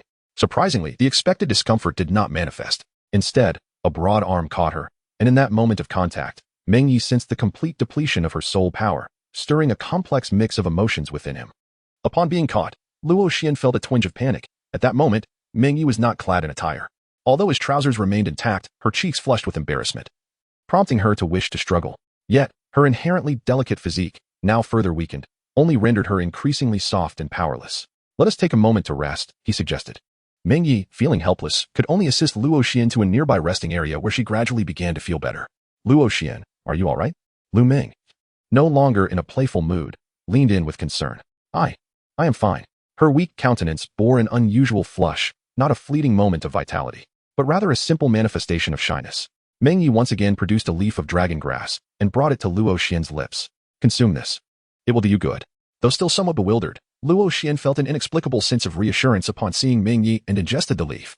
It is a common affliction among support-type soul masters that their physical constitution is generally lacking, while beast or weapon soul masters, even when deprived of soul power, remain significantly stronger than ordinary individuals. Support-type masters, upon losing their soul power, become nearly indistinguishable from the average person. Unless they encounter fortuitous circumstances or undergo rigorous training to enhance their strength, there is little hope for them to exhibit any combat prowess. However, Meng Ye was somewhat astonished by Luo Xian's level of soul power. Just over half a year ago, She had acquired her third soul ring, and now she had already reached level 35. If this pace of advancement were to continue, she would likely approach level 40 by the conclusion of the Soul Master competition. Such a rate of improvement is nothing short of remarkable, especially considering that Luo Xian is actually a few years younger than Lu Meng. Meng Ye. The training here has concluded. Hulayina approached at this moment, as the others had already been dismissed and were departing the combat arena in succession. With a smile directed at Luo Xian, she greeted, "Hello." Chapter 74, Wang Shua's Task Wuhan Temple Academy, Cafeteria, second floor private room. Meng Ye and his companions were dining together, a seemingly innocuous occasion to replenish their energy after training. However, Hulayina also arrived, followed closely by Xiaoyu and Yan. Xiaoyu, being Hulayina's brother, joined in, while Yan merely sought to fit in. Amidst a table laden with dishes, it was only Meng Ye who genuinely indulged in the meal, as the others appeared somewhat restrained. Meng Ye felt rather indifferent. After all, they were all peers and dining did not require such formality. Hulayina appeared to be quite curious about Luo Xian, engaging in lively conversation and laughter. "Oh, Luo Xian, are you in the same class as Meng Ye?" "Yes." It was unclear whether it was Hulayina's androgynous charm or some other reason, but Luo Xian exhibited no discomfort. The two even began discussing their personal preferences, presenting themselves as close friends who shared everything, though to the eyes of others, their camaraderie seemed rather peculiar. Xiaoyu understood Hulayina well and recognized that his sister would not be so amiably close to someone without reason, yet he could not pinpoint what felt amiss. Yan, on the other hand, fixated on Meng Ye, rapidly consuming the food before him, seemingly attempting to prove that he could match Meng Ye in appetite. Lu Yu and the others hesitated to speak, as the 4 individuals from the Spirit Hall Academy who had received the purple record badge were present. Although they had a good relationship with Meng Ye, an inexplicable sense of oppression lingered in the air. Only Lu Mengdong was restless, glancing around and unable to settle down. "Are you really able to eat like this?" He finally turned his gaze towards Jeremy, who was seated alone, having also been invited. Meng Ye placed great importance on his soul skills, and always had significantly elevated his treatment. However, despite his apparent condition, hands trembling as if he might drop his food at any moment, it was perplexing that he had not exhausted much soul power. Whether enhancing Lu Ji or providing support to Lu Meng mid-battle, he remained unspended soul energy, yet his body could not endure, leading him to collapse before the fight concluded. Furthermore, it was rather unusual that his enhancement could benefit auxiliary soul skills, as typically, auxiliary systems cannot amplify one another without risking backlash. Even food-type skills, which are also considered auxiliary, fall under this rule. Upon reflection, it became clear that if 2 auxiliary types continuously enhanced each other, it could lead to complications. Jeremy's unique situation led Meng Ye to speculate that he was not amplifying the Soul Master himself, but rather the soul skill directly, thus circumventing this issue. As the meal concluded, everyone gradually departed. Lu Yu and her companions left, while Jeremy was escorted away. "Thank you," he murmured, apprehensive about the journey ahead. Luo Xian headed home, making her way toward the academy gates, while Hulayina proceeded to the Pope's Hall. Xiaoyu typically accompanied Hulayina, but was halted by her glance, preventing him from following. "What is your 5th soul ring?" Yin inquired, oddly refraining from provoking Meng Ye further. With a frown, Meng Ye replied calmly, "It is at the 50,000-year level. There is no need for you to dwell on it." Yan's forehead was marked by visible veins, clearly still dissatisfied, yet in the realm of soul masters, strength reigns supreme, leaving little room for rebuttal. In a display of discontent, Yin decided not to linger any longer and turned to leave, followed by Xiaoyu. Thus, a month passed in relative silence. The Wuhuan Temple Academy was fervently preparing for the Soul Master competition, with merchants arriving in Wuhuan City from across the continent, bringing news that numerous talented soul masters from various academies had gathered in the imperial cities of the 2 great empires. Several months prior, the Wuhuan Temple had formalized an agreement with the 2 empires regarding the competition. Both the preliminary and advancement rounds were to be held within the 2 empires, each granting a direct admission slot, while the top 15 from the advancement rounds would proceed to Wuhuan City for the finals, including the 2 empires' representative teams. 33 teams would compete, though the outcome would likely see the royal teams of the 2 empires face off against the Wuhuan Temple representative. "Boss, I have gathered some information. It seems there was a brawl on the street that day involving a soul king and a soul sovereign. The commotion was quite significant.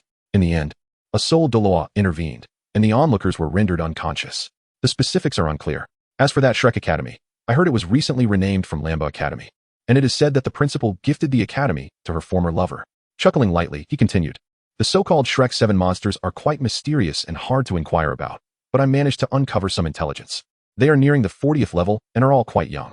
The Soul Sovereign who took action was one of the Shrek 7 monsters. Do you know them, boss?" Wang Shua. Reading Wang Shua's letter, Meng Ye's gaze sharpened. Indeed, it was as he suspected. He had intercepted the celestial herb.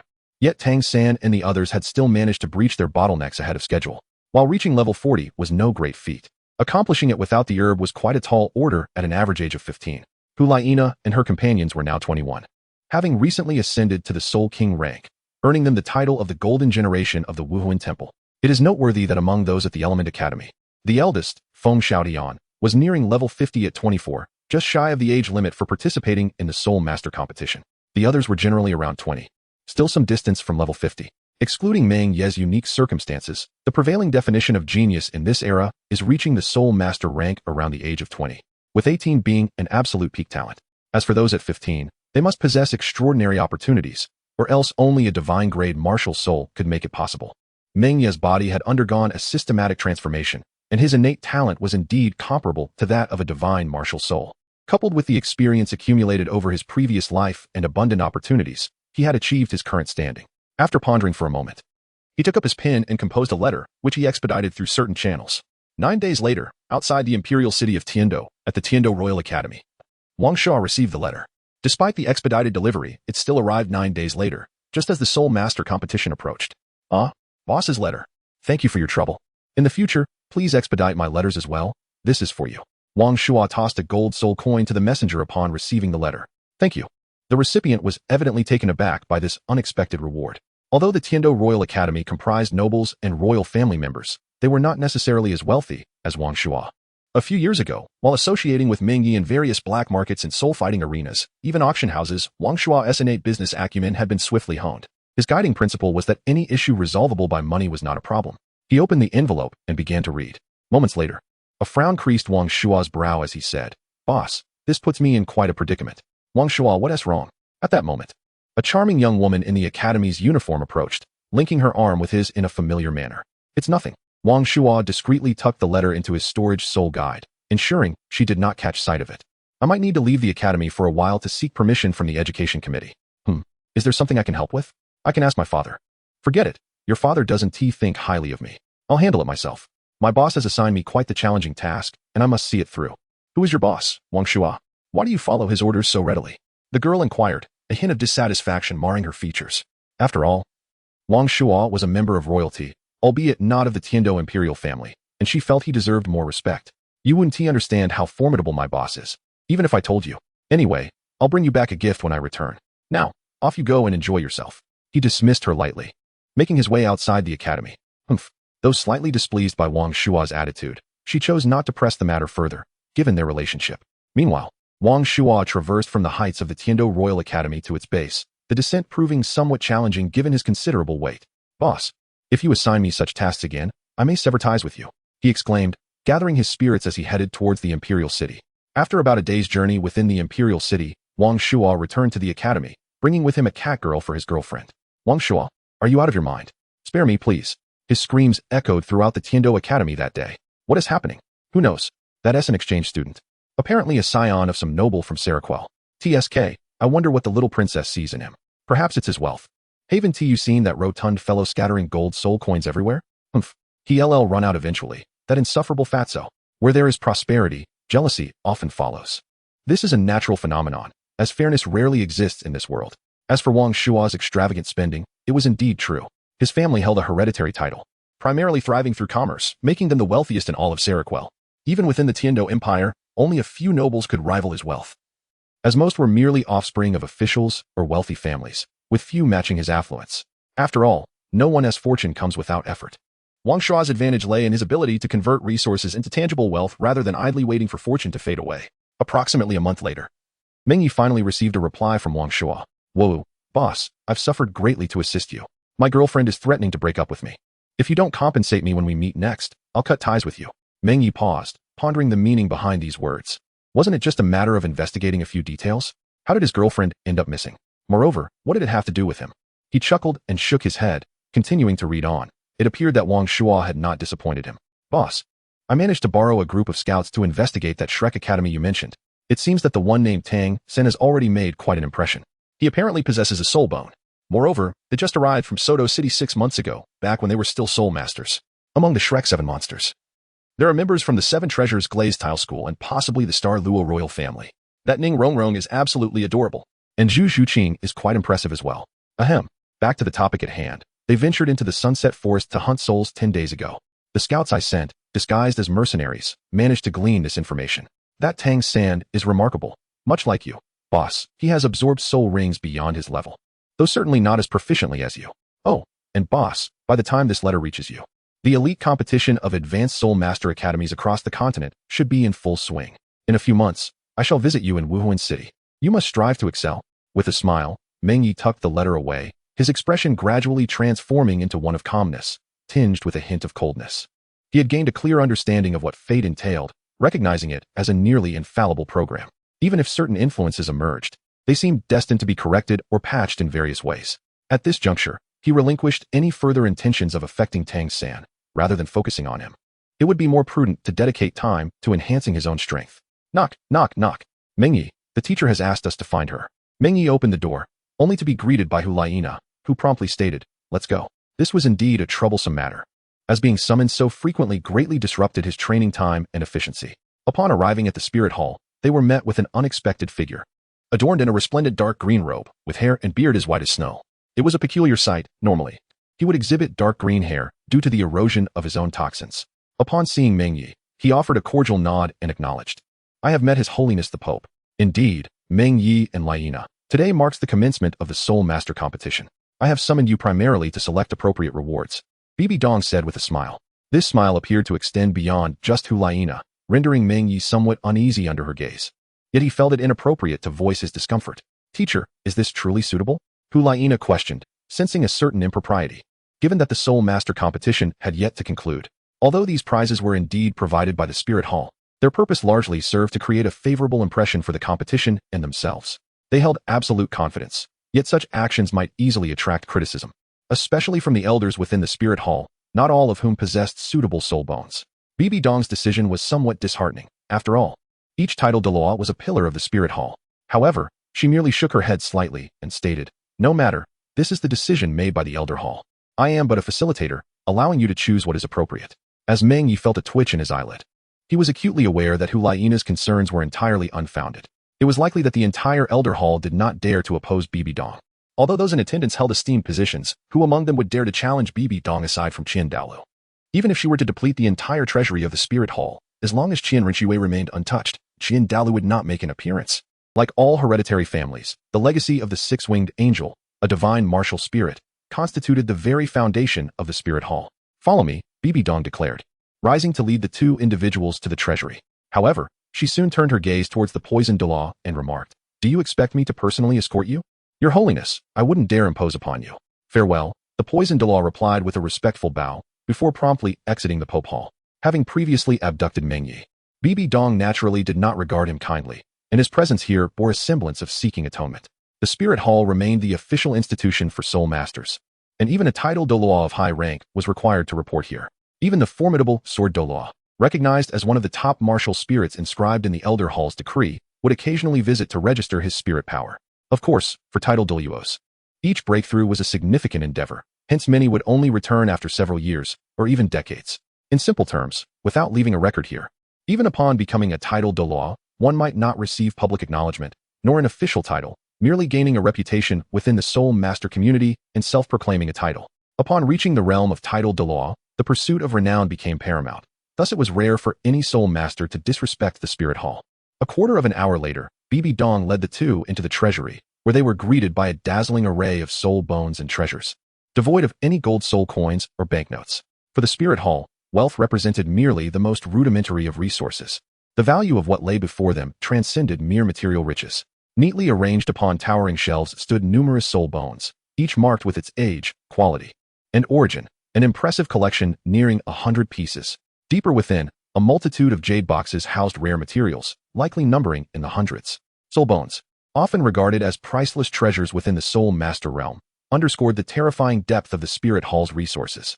In addition, there existed various types of soul guides, secret techniques of the Soul Master community, and extraordinary rarities. Meng Ye's attention was drawn to a corner housing a soul guide, fixated on a tattered book. Chapter 76, Soul Guide Diagrams. You may freely select suitable soul bones. Yan and Xiaoyu. I have already chosen 2 of commendable quality for them. Thank you, Master. Hulaina expressed as she moved to the center of the shelves to begin her selection. Soul bones could generally be categorized into 6 types, with head and torso soul bones being the most precious, followed closely by those of the limbs, excluding external soul bones.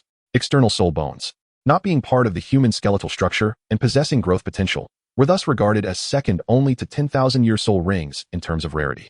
Meng Ye approached the corner and picked up the book, nearly half of which was in ruins. Upon merely glancing at the subsequent content, he felt a twinge of headache. Intricate lines outlined a plethora of runes and patterns, interwoven with one another. Not only could he not comprehend it, but he also found himself incapable of deciphering their meanings even when examined individually. Furthermore, as he delved deeper into the pages, the complexity escalated, rendering it nearly impossible to ascertain what the illustrations depicted. However, he did manage to surmise the nature of the object. It was a blueprint for a soul-guiding device. Although it was missing many parts, making the latter sections utterly indecipherable, it undoubtedly recorded the long-lost techniques of soul-guiding devices. In this era, the origins of the soul-guiding devices circulating in the market, as well as their decline and disappearance, have become a matter of speculation. Yet, from the existing fragments of soul-guiding devices, one can discern that there once existed a glorious age for these devices, which ultimately fell into oblivion for reasons unknown. What? You can understand what is inscribed here? Bibi Dong appeared behind Meng Ye, wielding a scepter. I cannot comprehend it, but my disciple shows no interest in the soul bones. Might this object serve as a reward? Meng Ye directly seized the tattered book, a cloud of dust enveloping him, revealing that this object had likely accumulated dust for countless years in its resting place. Moreover, it seemed not to have been torn apart, though parts of it bore signs of scorching. Nonetheless, despite its presence here, it remained indecipherable to all, rendering it utterly meaningless. One could take it away. Yet the soul bone remained available for selection. Bibi Dong waved her hand, signaling Meng Ye to proceed with choosing a soul bone. As she had stated, this item was genuinely beyond comprehension, likely merely preserved as a relic. Thank you, Your Majesty. I shall select this piece, Meng Ye remarked casually, pointing to a soul bone without a second glance. 20,000-year-old left arm soul bone of the heavenly soul tree. Bibi Dong approached the shelf, initially expecting Meng Ye to choose something more remarkable, only to be taken aback by his selection. She frowned and remarked, "This soul bone appears to be an auxiliary soul skill of mediocre quality. I can allow you to choose again. No need. The other soul bones may not be suitable either." Meng Ye shook his head, dismissing the soul bones here. The finest among them barely exceeded 10 pieces aged over 50,000 years, with only a few reaching 80,000. However, in terms of true value, he had already scanned the area with his spiritual perception upon entering, finding not a single piece that met his stringent criteria. Most likely, the remnants were passed down from former titled Douluos, resulting in damage or a depletion of soul power, thus diminishing their quality. Nevertheless, the spirit hall's presentation of several soul bones as rewards was a mere publicity stunt, and he felt compelled to select one, otherwise he would have spurned these offerings entirely. Bibi Dong clearly recognized this as well and refrained from further commentary. "Teacher, I have made my choice." Hulaina approached, holding a piece of soul bone resembling blue crystal. It was the spirit head of wisdom, originating from a 60,000-year-old azure sea spirit ape. This particular piece was the best preserved and of top-notch quality, perfectly suited for Hulaina. Bibi Dong accepted it, simultaneously collecting the piece Meng Ye had casually chosen, smiling as she said, "I shall hold on to this for you. After the competition, it will belong to you. Let us go." "Indeed," Hulaina replied with a radiant smile. Bibi Dong treated her as her own, consistently providing her with the best. And this occasion was no exception. Upon exiting the Pope's hall, Meng Ye was lost in contemplation about the soul guide blueprints, rendering him silent. Suddenly, a dark green figure appeared before him, obstructing his path. Poison Douluo. Hulaina, who was accompanying him, tensed at the sight of the newcomer but quickly composed herself, respectfully inquiring, "Is there something you need, Your Excellency?" Despite being a distinguished disciple of the Pope, even the most formidable titled Douluos would not dare to disrespect her. Yet the requisite deference remained paramount. After all, titled Douluos commanded genuine strength. No amount of backing could substitute for personal prowess. "Ah, no need for formality. I am here to seek him," Douluo chuckled, lacking any pretentiousness. Among the titled Douluos, his reputation was arguably the least imposing, even though he was well known. "Senior." Hulaina stammered, wanting to say more, but Meng Ye raised his hand to halt her. "It's fine. I am acquainted with the senior." He signaled to Hulaina to relax, then turned to Douluo, smiling as he clasped his hands in greeting, "Seeing your spirits. It seems you are faring well these days. Congratulations. Haha. You are still as astute as ever, young one." "Indeed. I have come to register my rank and to reminisce with you." Douluo laughed heartily. "Then please, follow me, senior." Meng Ye smiled back, leading Douluo towards a tea house.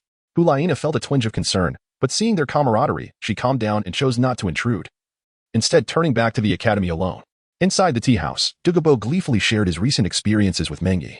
following Meng Ye's advice. He harnessed the power of the 8 spider lances, not only purging his own toxins but also significantly enhancing his cultivation. He had risen from level 92 to 93 and was now ambitiously striving for level 94, a result of years of suppressed toxins finally bursting forth. Have you encountered Tang-san? Douluo paused, teacup in hand, momentarily taken aback by the question. How did you know I met him? He asked, puzzled. It so happens that I have a good rapport with that Tang-san. Indeed, it stems from the ice and fire yin-yang eye, Meng Ye explained. Having heard about some happenings in the Sunset Forest, coupled with Tang-san's involvement with toxins, leading him to believe that Douluo must be acquainted with him. Correct. Douluo's eyes brightened with excitement. That lad exchanged some medicinal herbs with me for a volume on toxins. His alchemical skills are truly extraordinary. I wish I could keep him around. The volume on toxins, Meng Ye found himself somewhat speechless, although he could be considered a master of deception in a certain sense. Given that the 8 spider lances were not originally his, at least he had not deceived Douluo. The matter of the poison manual seemed rather absurd. It was merely a compulsory course for the outer disciples of the Tang sect, much like the myriad of concealed weapons. The crucial varieties of deadly toxins, such as the Yama's invitation, were even absent from the records of the myriad treasures found within the ice and fire duality eyes. What was amiss? Douluo, observing Meng Ye's reaction, paused momentarily. It's nothing, as long as the senior is happy. Meng Ye set down his teacup and remarked. Since the senior has resolved the issue of the green phosphor snake's venom, perhaps it is time to contemplate the cultivation of poison. How does one cultivate poison? Douluo did not grasp the implications of Meng Ye's words. Indeed, he had suffered a loss regarding that poison manual. Meng Ye shared his insights on the cultivation of martial souls, specifically the cultivation of the sinister martial soul, with Douluo, whose martial soul, the Emerald Phosphor Snake Emperor, was indeed of a nefarious nature. He did not, of course, suggest that Douluo resort to outright murder. If you are intrigued, esteemed elder, you might consider targeting some poisonous soul beasts. The Emerald Phosphor Snake Emperor's ability to absorb toxins could potentially enhance your own poisonous capabilities, he proposed. This notion struck Douluo as rather unique. Very well, I shall heed your advice and experiment upon my return. As he listened, Douluo's eyes sparkled with excitement. His understanding of poison had always been that it was most effective against formidable opponents, yet he had never contemplated the possibility of enhancing his own poison attributes. The notion that toxins could spread and be reabsorbed to amplify one's power hinted at the terrifying potential of Douluo's martial soul. Since Douluo owed him a favor, Meng Ye was more than willing to assist him in growing stronger. As for the prospect of Douluo aligning himself with the Tiandou Empire against Meng Ye in the future, Meng Ye simply wished for Douluo to remain neutral, which would be a fortuitous outcome for the entire continent. In Chapter 77, The Secrets of Visualization, Douluo was once again asked by Meng Ye about Tang-san before his departure. After a moment of contemplation, Douluo remarked, strangely enough, he possesses an external soul bone, just like me. It is indeed a remarkable occurrence. As he bid farewell to Douluo, Meng Ye found it difficult to feel joyous. This was not merely a curious event, but rather a situation that seemed theoretically impossible. It was not that similar soul beasts were exceedingly rare. The probability of high-ranking soul beasts producing soul bones was not negligible, and it was entirely possible for 2 identical soul bones to appear. However, the likelihood, both theoretically and practically, was pitifully small, akin to searching for a needle in a haystack. The existence of such a probability led him to ponder whether it could alter the outcome of the Soul Master competition, as it represented a significant confrontation that could influence the future landscape of the continent. It would not be an exaggeration to claim that without this competition, the war would not have accelerated as it did. The Spirit Hall would not have resorted to extreme soul-hunting plans, forcibly annihilating numerous sections. While the soul-hunting operations seemed to diminish potential threats, they were, in truth, a desperate strategy that would ultimately erode the Spirit Hall's support among the populace. Although the Spirit Hall controlled over 60% of the continent's Soul Master resources, in terms of sheer numbers, the population under its dominion paled in comparison to either of the 2 great empires. This was not even considering the actual populace under control, as the Spirit Hall relied on the numerical advantage of Soul Masters to suppress cities and draw upon military strength, facing 2 adversaries with insufficient forces. Even with a vast number of Soul Masters, the advantage would invariably lie with the top-tier experts. However, this was the extent of their advantage. The so-called momentum resided in the hearts of the people. The Spirit Hall was, in essence, acting against the natural order, resisting the prevailing tide, which would inevitably lead to adverse outcomes. Victory in war is not merely a matter of winning battles. A month passed, and once again, Wang Shua's letter arrived. Boss, the fighting here is incredibly intense. The preliminary rounds are like a frenzy. The academies we faced earlier are still the strongest. By the way, Shrek Academy is also impressive, having defeated several academies already, and their main force hasn't even fully participated yet. I've placed a hefty bet. This time, I should see a good return.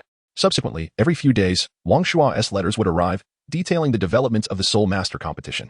Meng Ye gazed at the letters, possessing an understanding of the entire competition despite not witnessing it firsthand. Boss, it's a catastrophe. Shrek has defeated both the Heavenly Water Academy and the Elephant Armor Academy. It seems quite formidable. That Tang San's martial soul appears to be something other than blue silver grass. After approximately 2 months, Meng Ye paused briefly while holding the letter, then proceeded to compose a response, sending it back post-haste. Although Wang Shua's abilities were mediocre, his exposure had imparted considerable knowledge about martial souls, significantly surpassing that of an average soul master. He could not possibly be oblivious to the nature of the blue-silver grass martial soul. Having completed these tasks, Meng Ye made his way to the soul arena. The preparations for the past 2 months had been thorough, and everything was unfolding seamlessly. The main team, consisting of Lu Yu, Lu Ji, and Lu Meng, was functioning without any issues, their collaboration approaching perfection. Boom. Crackle. I concede.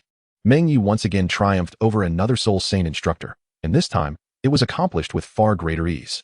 The significant enhancement in the lifespan of his soul rings had a profound impact. The amplification from his 5th soul ring was immense. Thus, his earlier confrontation with Shecheng had not seen him unleash his full potential.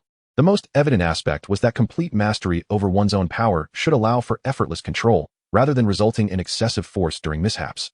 With a wry smile, the opponent cupped his fists in salute, not as recognition of Meng Ye's status, but rather in acknowledgement of his prowess. He remained a ghost leopard soul master. Even among soul saints, the rapid offensive techniques and the ability to create clones would pose a challenge, yet Meng Ye's astonishing explosive speed had neutralized that advantage. Not to mention his overwhelming strength. Meng Ye wisely withdrew, which allowed him to recognize the disparity in strength, accepting his defeat with grace. How about it? Hulaina approached, offering him a piece of fruit. That should suffice. The preparations for the competition are ample. Meng Ye nodded, taking a bite. His training was distinct from others.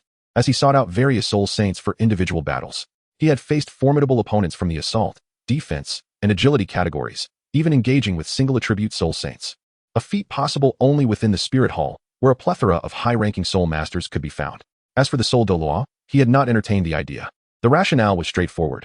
A soul king exhibiting the power of a soul saint in the assault category was nearly his limit, and he could not sustain it for long. Thus, his battles were characterized by swift resolutions. If a fight extended beyond 3 minutes, his condition would begin to deteriorate rapidly. Even if he could withstand the confrontation, the soul Douluo, relying solely on their soul power advantage, would remain invincible, leaving him with no chance of victory. At that moment, Luo Xian approached as well. She had been placed in the reserve team by Meng Ye, following his suggestion to a ways to pay closer attention to many talented disciples. Consequently, several soul venerates and those with innate full soul power had received additional resources. The Spirit Hall was abundant with soul masters, and naturally, many possessed talent. Although Lei Jingyang had not yet discovered the ultimate attribute, he had identified 3 innate, full soul power geniuses from several provinces. It was evident that the true potential of the Spirit Hall lay within this fresh blood, awaiting discovery. For instance, there was Jeremy, with his heavenly mechanism disc. Even if it merely retained its current properties without any growth, once elevated to a higher level, it would become a formidable weapon. It could directly double the effects of soul skills. Meng Ye had even encouraged him to attempt enhancing his 4th soul skill, the ultimate attribute amplification. Although Jeremy fainted from the exertion, it was indeed a success. The moment of ultimate attribute ascension was almost overwhelming for Meng Ye. Had the thunder not been restrained by the chrysanthemum Douluo, the arena would have been obliterated by the unleashed tempest. Thank you, he said, accepting the steamed bun from Luo Xian. The characteristic of food-type soul masters allowed for satiation and was more effective in replenishing physical strength than ordinary food. I believe my training may be flawed. There seems to be an issue with the visualization technique, Luo Xian remarked, her cheeks slightly flushed. Meng Ye had imparted the visualization method to her. As a food-type soul master, her combat prowess was considerably lacking, rendering physical approaches impossible. However, her mental aptitude was remarkably commendable. Meng Ye desired to empower her with a modicum of self-defense capabilities. Mastering this secret technique could rival even a spirit-type martial soul. Upon hearing this, Meng Ye raised his hand and gently tapped the center of Luo Xian's forehead, intending to erase any misguided visualization. However, the outcome took him by surprise. A distinct arc of electricity flashed by, and Meng Ye's hand was repelled by an unseen force. His pupils constricted as he sensed a potent fluctuation of mental energy, conservatively estimated to be close to the level of a soul emperor, capable of external manifestation. What have you envisioned? He inquired, hesitating to proceed further. It seems to be myself, she replied. Upon hearing this, Meng Ye furrowed his brows. The practice of visualization harbors significant risks, as it can easily stir elements buried deep within one's consciousness. For instance, when Hulaina visualized her martial spirit, she inadvertently exuded an aura of allure. This was not a loss of control. Rather, It was her subconscious invoking the innate abilities of her martial spirit, while her conscious mind struggled to rein it in. Thus, it is advisable to initially focus on inanimate objects to avoid any adverse effects on oneself. The transition from inanimate to animate is a profound transformation in mastering this secret art. Chapter 78. Another Luo Xian, do you not sense any discomfort? Meng Ye inquired earnestly, observing Luo Xian's delicate features. She seemed to avert her gaze, her cheeks flushing deeper. This was a natural response. At least it appeared that her awareness remained unaffected. No, I simply feel that the sequence in the secret art seems incorrect. Meng Ye remained silent, instead seizing her hand and channeling a surge of spiritual energy into it, meticulously examining whether there were any discrepancies in her soul force. This approach was certainly unconventional. The cultivation of visualization techniques was akin to the art of painting, where one outlines the rudimentary shapes with mental prowess before progressing to the intricate contours of more complex forms. Rarely does one begin with a detailed portrait. Without sufficient mental control, one might easily misinterpret the intended visualization, leading to a distortion of the cultivator's mind and consciousness. A misstep could result in a mere minor issue of losing one's way in cultivation. Yet Meng Ye had once stagnated at this juncture for several years in his previous life. Please relax. I will attempt to navigate into your consciousness space using my mental energy. Try not to let your thoughts wander, he suggested, noticing that Luo Xian's hand felt somewhat warm. Her face flushed to the roots of her ears. With a slight nod, Luo Xian endeavored to calm herself. The realm of the mind is an exceedingly private domain. Typically, individuals maintain a degree of vigilance against unknown entities encroaching within half a meter of their personal space. This distance is often where most wild animals would perceive a threat and react defensively. Engaging with the mental space is akin to a direct breach of this intimate barrier, and mere relaxation would not suffice to dispel such wariness. Generally speaking, unless one possesses overwhelming spiritual prowess or perceives the other as a partner in life and death, it is improbable to traverse the mental barriers without hindrance. Suddenly, a sharp crack echoed within Luo Xian's mind, causing her to instinctively shut her eyes in a moment of tension, yet she did not resist. Meng Ye furrowed his brow, finding the situation surprisingly smooth, beyond his expectations. Luo Xian's mental space was vast, exceeding his anticipations, encompassing a grassy expanse shrouded by the lake, with a diameter exceeding 100 meters. This magnitude rivaled that of many soul emperors, not because Luo Xian's spiritual power equaled that of a soul emperor, but rather due to the stability of her mental realm. Typically, the mental space ought to be an abyss of nothingness, devoid of anything but the essence of the spirit. It is only upon reaching the level of a soul emperor, as one's soul and spiritual power evolve, that an inner world begins to take shape, with the essence of the spirit concealed within. At this moment, Meng Ye's spiritual entity rested upon the meadow, beholding the manifestation conjured by Luo Xian. Her skin was flawlessly fair, unmarred by any blemish, and her breathtaking curves resembled elegant lines on a canvas. Clad in a flowing black gauze gown, even with her eyes firmly shut, she could not conceal her noble aura. Yet why was it thus? At this moment, Meng Ye's mind was in complete disarray. What he envisioned was no longer merely a perfected projection, but rather a flawless manifestation of a sentient being. The essence of temperament, intangible and elusive, was embodied in the thunderous beast he conjured. It appeared formidable, yet lacked the soulfulness inherent to living beings or spirit creatures. According to his deductions, if the visualization reached this stage, it transcended mere mental energy and became life itself. At that instant, a chill ran down Meng Ye's spine, a wave of coldness surging into his brain. A soft chuckle echoed, and Meng Ye's gaze fixed intently on the enigmatic Luo Xian. His voice low and grave. Who are you? This could not possibly be a creation of Luo Xian. She lacked the capacity for such power. At least not at this moment. Suddenly, the sky darkened ominously, plunging Luo Xian's mental realm into shadows, and Meng Ye, with his scant mental energy, instantly lost all awareness of his surroundings. However, he did not succumb to panic. This was merely a fragment of his consciousness, and even if extinguished, it would amount to little more than a fleeting stream of mental energy, leaving his true self unaffected. A warm breath brushed against his ear, and Meng Ye sensed the presence of something behind him, likely that peculiar Luo Xian. Without turning, he inquired, "What exactly are you?" In his previous life, he had only mastered the visualization technique to a significant degree. He had no comprehension of what a perfection beyond mastery might resemble. Or perhaps, it was never meant to exist. He merely sought to create an idealized avatar, not an entity with a truly independent consciousness. To possess such autonomy was no longer a mere secret art, it was creation. "Me?" came a languid, sultry voice. As Meng Ye caught a glimpse of the figure drawing near, almost nose to nose, the warmth palpable between them. "It was you who awakened me, and it was your secret art that gave me life." What does that mean? Meng Ye was bewildered. He had no recollection of any such act. Ah man. Suddenly, the environment shifted, restoring its prior state, with the enigmatic Luo Xian standing before him in her flowing gown, a familiar smile gracing her lips. "You may leave now. I will not harm her, nor should you attempt to destroy me." Otherwise, she will face dire consequences. Despite the multitude of questions swirling in his mind, he recognized that he was within Luo Xian's mental sea and dared not act recklessly. Thus, he chose to withdraw. After Meng Ye's spiritual entity vanished, Luo Xian languidly reclined upon the grass, murmuring in a dreamy haze, "Just a little more, and we shall meet again." As she succumbed to slumber, the sea of her spirit seemed to dim slightly, as if shrouded in a delicate veil. "There is no issue. It is a good thing. You may continue your cultivation." Meng Ye reassured her, opting not to disclose the true circumstances upon departing from Luo Xian's consciousness. Luo Xian nodded, choosing to trust Meng Ye. Her situation was indeed peculiar. Although Meng Ye harbored some suspicions, the enigmatic visualization entity remained somewhat beyond his comprehension. It was undoubtedly impossible to move. Once the form of the visualization method became fully solidified, its shattering would equate to a severe trauma to the essence of the spirit. The consequences could range from serious injury to a complete collapse of the spiritual sea. "Luo Xian, have you truly cultivated to that level?" Hulaina gazed at Luo Xian in astonishment, for she herself had barely just begun her journey. It was uncertain how much time and accumulation would be required to attain mastery. "I do not know," Luo Xian replied. Her relationship with Hulaina was quite amicable. Over the span of 2 months, no conflicts had arisen. Hulaina had even invited her for a shopping outing, marking them as good friends. "You haven't taught her anything else, have you?" Hulaina cast a dubious glance at Meng Ye, feeling that she should not be inferior to Luo Xian in any regard. "Nothing," Meng Ye answered succinctly, affirming that their situations were indeed the same. Hulaina remained somewhat skeptical, but chose not to pursue the matter further, instead leading Luo Xian aside to converse. Meng Ye was still contemplating the situation regarding Luo Xian. Indeed, the visualization secret technique was a creation of his own, designed to align perfectly with his essence. Others wishing to master it would ultimately have to embark on their own explorations. In essence, it bore resemblance to the cultivation of soul power. This secret technique also relied on innate talent.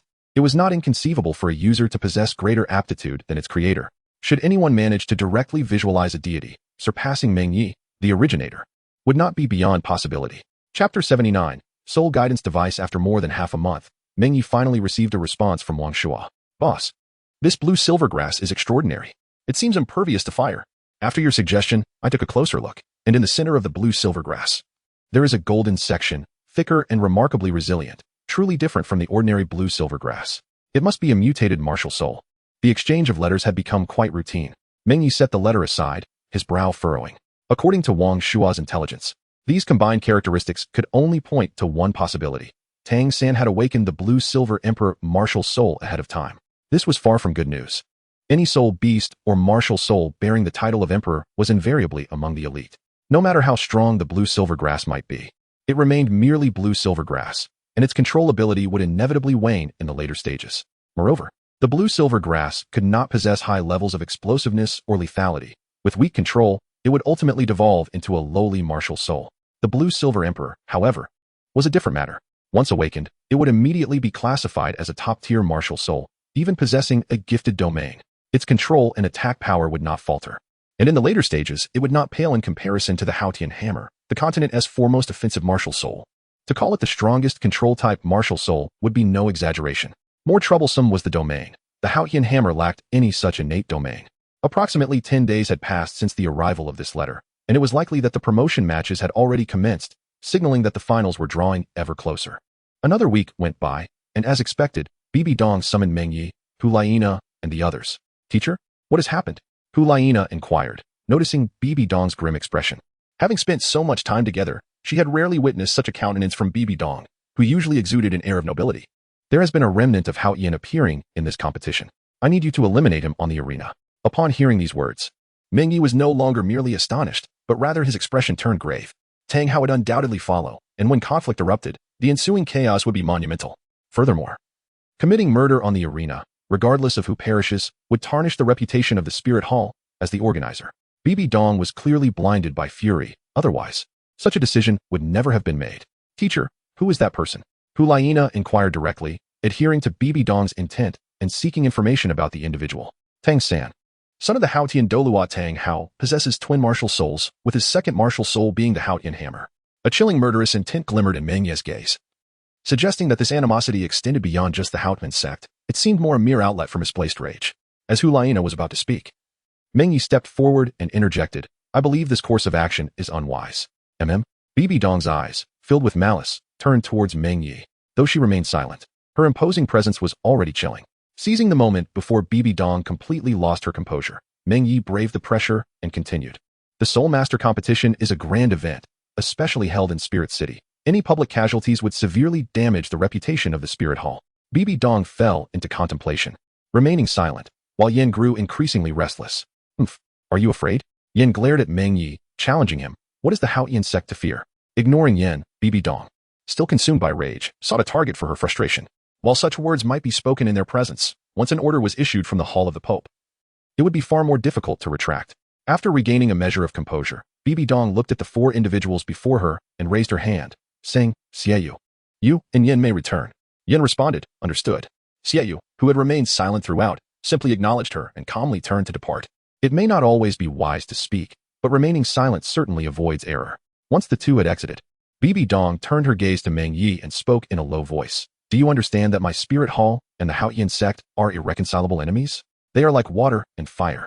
I understand, Master, Meng Ye replied, but this action cannot obliterate the Haotian sect. It may only provoke them to emerge sooner. Meng Ye was aware that Tang Hao and his son had long been abandoned by the Haotian sect. However, Bibi Dong was oblivious to this fact. His statement was merely a strategy to placate her.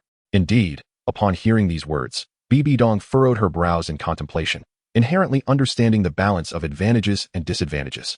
Moreover, her previous impulsiveness was largely provoked by Yu Xiaojiang, and it was a rarity for her to maintain her composure amid such provocation. You were correct, this time. I acted impulsively. With a deep gaze directed at Meng Ye, Bibi Dong realized she had underestimated his cunning. No one is infallible. Meng Ye shook his head. Acknowledging that stabilizing Bibi Dong was merely the initial step, the subsequent task was to address the actual issues at hand. He continued, furthermore, since Tang Hao's son is present for this competition, it stands to reason that he himself will not be absent. A sharp glimmer flashed in Bibi Dong's eyes. As she felt a sense of clarity emerge from the fog, her anger was primarily directed at Yu Xiaojiang, yet she had not entirely lost her wits. Meng Ye had already hinted, even explicitly suggested, that if she could not comprehend this, her position as Pope would be rendered meaningless. Nar. Bibi Dong turned her gaze towards Hulaina. Disciple, you may draw closer to Meng Ye from now on. Let today's events be forgotten, and proceed with the competition as usual, without any reservations. Bibi Dong regained her former nobility and serenity as she spoke to Hulaina. As you command, Hulaina replied. Her complexion slightly flushed as she bowed, seemingly lost in thought. You may return now. Yes. Departing from the Pope's hall, Meng Ye chose not to dwell further on the matter of Tang San, for it was nearly certain that he would not perish. Rather than plotting against him, it would be wiser to devise a way to retain Tang Hao. What is that, Meng Ye? Hulaina inquired curiously, observing the exquisite headpiece in his hands, as he meticulously carved something upon it with a delicate chisel. It's nothing, merely a trinket. A trinket, you say? Hulaina was skeptical. Recognizing that the crystalline object was evidently a soul bone, she simply could not fathom why Meng Ye would choose to carve upon it. The value of a soul bone is immeasurable. Wouldn't it be a pity to damage it? In truth, Meng Ye cared little. This soul bone was from a past year, which he had unexpectedly acquired after defeating its owner with a mental secret technique. It was a gem-like spiritual head soul bone of decent quality. Yet Meng Ye had no interest in its accompanying soul skill and could not conceive any practical application for it. Thus, he decided to use it for practice. While he could not comprehend the tome filled with numerous soul guide schematics, he had deciphered nearly all the independent runes contained within, albeit their specific meanings remained unclear. However, a lack of understanding did not preclude imitation, which is the first step of human learning. Ding! As he continued his carving, the soul bone suddenly emitted a dreamlike radiance, enveloping Meng Ye's hand. This was the manifestation of the soul power being released from within the soul bone, simultaneously activating its effects. Typically, this requires direct integration with the soul bone. Otherwise, even shattering it would be futile, as the soul power would dissipate, leaving behind a worthless fragment. It worked, Meng Ye exclaimed, his face alight with joy as he beheld his hand bathed in the luminous glow. What is happening? Hulaina gazed at the scene in astonishment, mistakenly believing Meng Ye had employed some soul skill. Chapter 8. Gathering at Soul Master City Buzz. The release of the soul power from the soul bone would inevitably impact its quality, resulting in some loss. Although it was somewhat regrettable, Meng Ye did not dwell on it too deeply. He simply had not found better materials for experimentation, as he deemed that piece of ice extreme divine crystal far more valuable than this soul bone. For now, he would have to abandon it, and see if he could seek out some suitable rare metals in places like Gengxin City in the future. He had memorized the unique pattern that had activated the soul power. It was likely a core formation for a soul guide device, essential for its creation. If he could fully decipher the core formations within that incomplete soul guide tome, he could restore the legacy of soul guides. Such knowledge might not significantly enhance his combat prowess, But even partial restoration of the techniques would have epic-making implications for warfare and the entire continent's dynamics. Let us proceed. From today onward, we shall ease the training pace, allowing others to adjust their states, Meng Ye declared as dusk approached, making his way toward the academy. Indeed. Hulaina nodded, following closely behind. Although Hulaina was the captain of the academy's representative team, Meng Ye still took the lead in most matters. A fact she accepted without objection. While Wang Shua's letter had yet to arrive, it was likely already en route to Seoul Master City, as Bibi Dawn's reaction suggested that the participating teams had been traveling for some time, accompanied by royal guards and a substantial number of individuals. Departing from Tiando City and Xinghua City, they would conservatively require 20 days to arrive. Continuing the previous high-pressure training during this period would be counterproductive. Everything that needed to be done had been accomplished, and Meng Ye sought to ensure that nothing was left to chance. This competition must not end in defeat. If this tournament proceeded smoothly, the Spirit Hall could leverage it to gradually expand and encroach upon the powers of the two empires, slowly forming a sweeping momentum across the world, rather than the original narrative where it recklessly opposed the tide, forcing most Seoul Master sects, families, and academies into opposition. In a hasty decision, they even proclaimed an emperor prematurely, providing the two empires with justification for military action. Though the reasons for war may sound appealing, they cannot disguise its brutality. Nonetheless, they are indispensable. Without a rationale, one risks losing momentum and the support of the people. 3 days later, in the early morning. Exhale. Breathe. As Meng Ye arrived at the entrance of the Seoul Land City, a carriage slowly approached and came to a halt before him. "Boss!" exclaimed Wang Shua, adorned in resplendent attire of white adorned with golden patterns, as he eagerly leaped from the carriage, launching himself forward in a spirited embrace. Bang!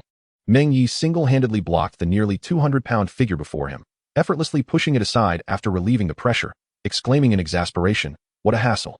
Your message arrived remarkably on time." Approximately an hour ago, Wang Shua's letter had reached him, indicating that they would soon arrive at the city gates and inquiring whether Meng Ye was surprised. Indeed, it was quite the surprise. "Haha, boss, you're still as formidable as ever, resembling a humanoid soul beast," Wang Shua chuckled, scratching his head, before suddenly calling out towards the direction of the carriage, "Shuer, come down, we've arrived." Meng Ye paused, as he refrained from using spiritual perception when meeting acquaintances, thus failing to notice that there were others within the carriage. The curtain of the carriage was drawn back, revealing a delicate, fair hand, followed by a petite figure clad in exquisite attire gracefully stepping out. With Wang Shua's assistance, she descended slowly, her demeanor elegant, slightly bowing to Meng Ye with the poise befitting royal etiquette. "Hello." Meng Ye nodded in return. Although surprised, he recalled that Wang Shua had mentioned he had a girlfriend, whom he had met in Tiando City, so it wasn't entirely unexpected. However, this young woman, despite her youth, exuded an air of sophistication that suggested a noteworthy background. "Haha, boss, this is Shui Ku, my girlfriend," Wang Shua introduced her candidly, a boastful expression on his face that bordered on irritating. "Shui, Your Highness the Princess?" Meng Ye was momentarily taken aback, his gaze shifting as he processed her surname. It dawned on him that she was none other than the little princess of the Snow Knight Emperor. Casting a curious glance at Wang Shua, he thought, "What on earth has this rotund fellow done? How impressive." Boss, you know." Wang Shua was equally astonished, not expecting Meng Ye to directly identify Shui Ku. He quickly leaned closer and whispered, "Boss, please don't expose me." It took considerable effort to bring Shuer here secretly. She mentioned she has never left the Imperial City and wanted to see the Soul Master competition. "You snuck out." Meng Ye's expression shifted from curiosity to shock as he regarded Wang Shua. How was this even possible? A princess of a nation sneaking out. This was no fairy tale. The guards at Tiando City could not afford to be lax, let alone the palace gates, which they would never bypass. The palace's personal guards were all Soul Masters, starting at least from the Soul Respect level, not to mention the Imperial guards patrolling constantly, with numerous Soul Emperors and Soul Saints among them. Meng Ye dared not claim certainty about quietly extracting a living person without permission, especially not from the territory of the Tiando Empire. "Shoo." Wang Shua's face contorted in distress as he hastily grabbed Meng Ye's arm. "Boss, please lower your voice. I beseech you. I will return Shuer afterward. She says this is her lifelong request, and it is mine as well." With one eye slightly closed, Meng Ye was not attempting to expose them. Instead, he stated, "I will keep your secret and arrange for someone to escort you back afterward. Just tell me how you managed this. Truly worthy of being my boss." It's settled. After discussing, Shueku could not remain in the open for long and returned to the carriage. At this hour in the Soul Master City, many Soul Masters from the two empires were present, and they might encounter someone who recognized Shueku, which could lead to exposure. Just as the three were preparing to depart, another carriage pulled up beside them. Before Meng Ye could board his own carriage, he suddenly halted, turning to the other carriage. His expression shifted with surprise. What a coincidence. A sweep of his spiritual sense revealed a familiar aura, which indicated that the visitor had already noticed him.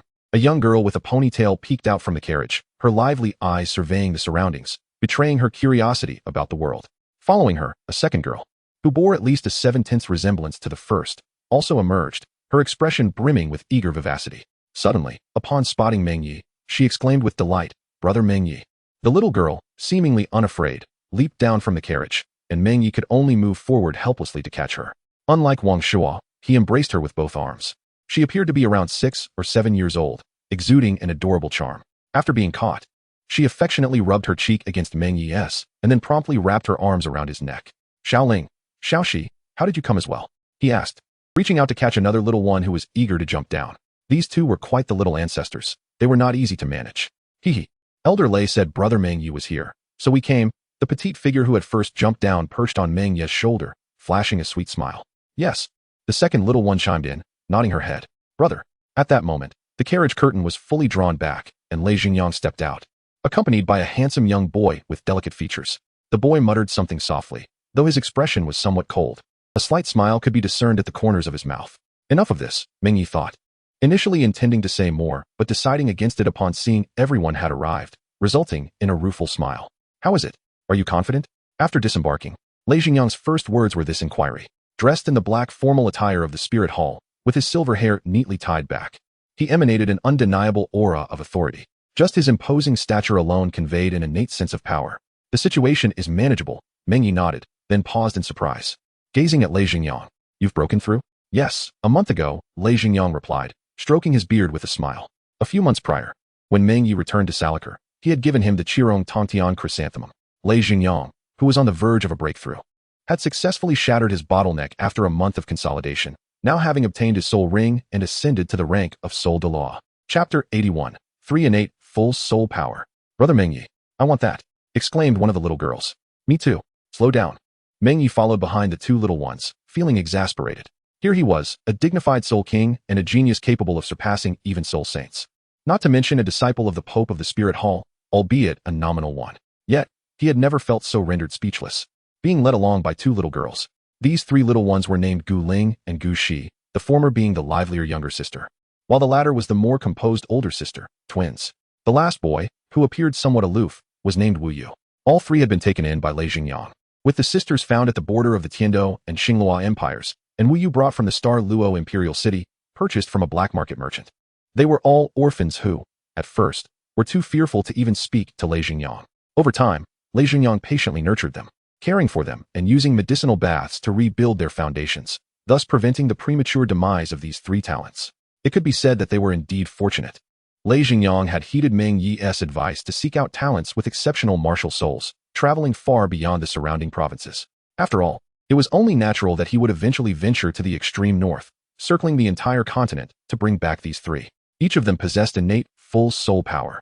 As for why they had remained unnoticed, the reason was simple. They had never even had the opportunity to awaken their martial souls. It was Lei Xingyang who, along their journey, had helped hundreds of children like them awaken their martial souls, eventually selecting these three.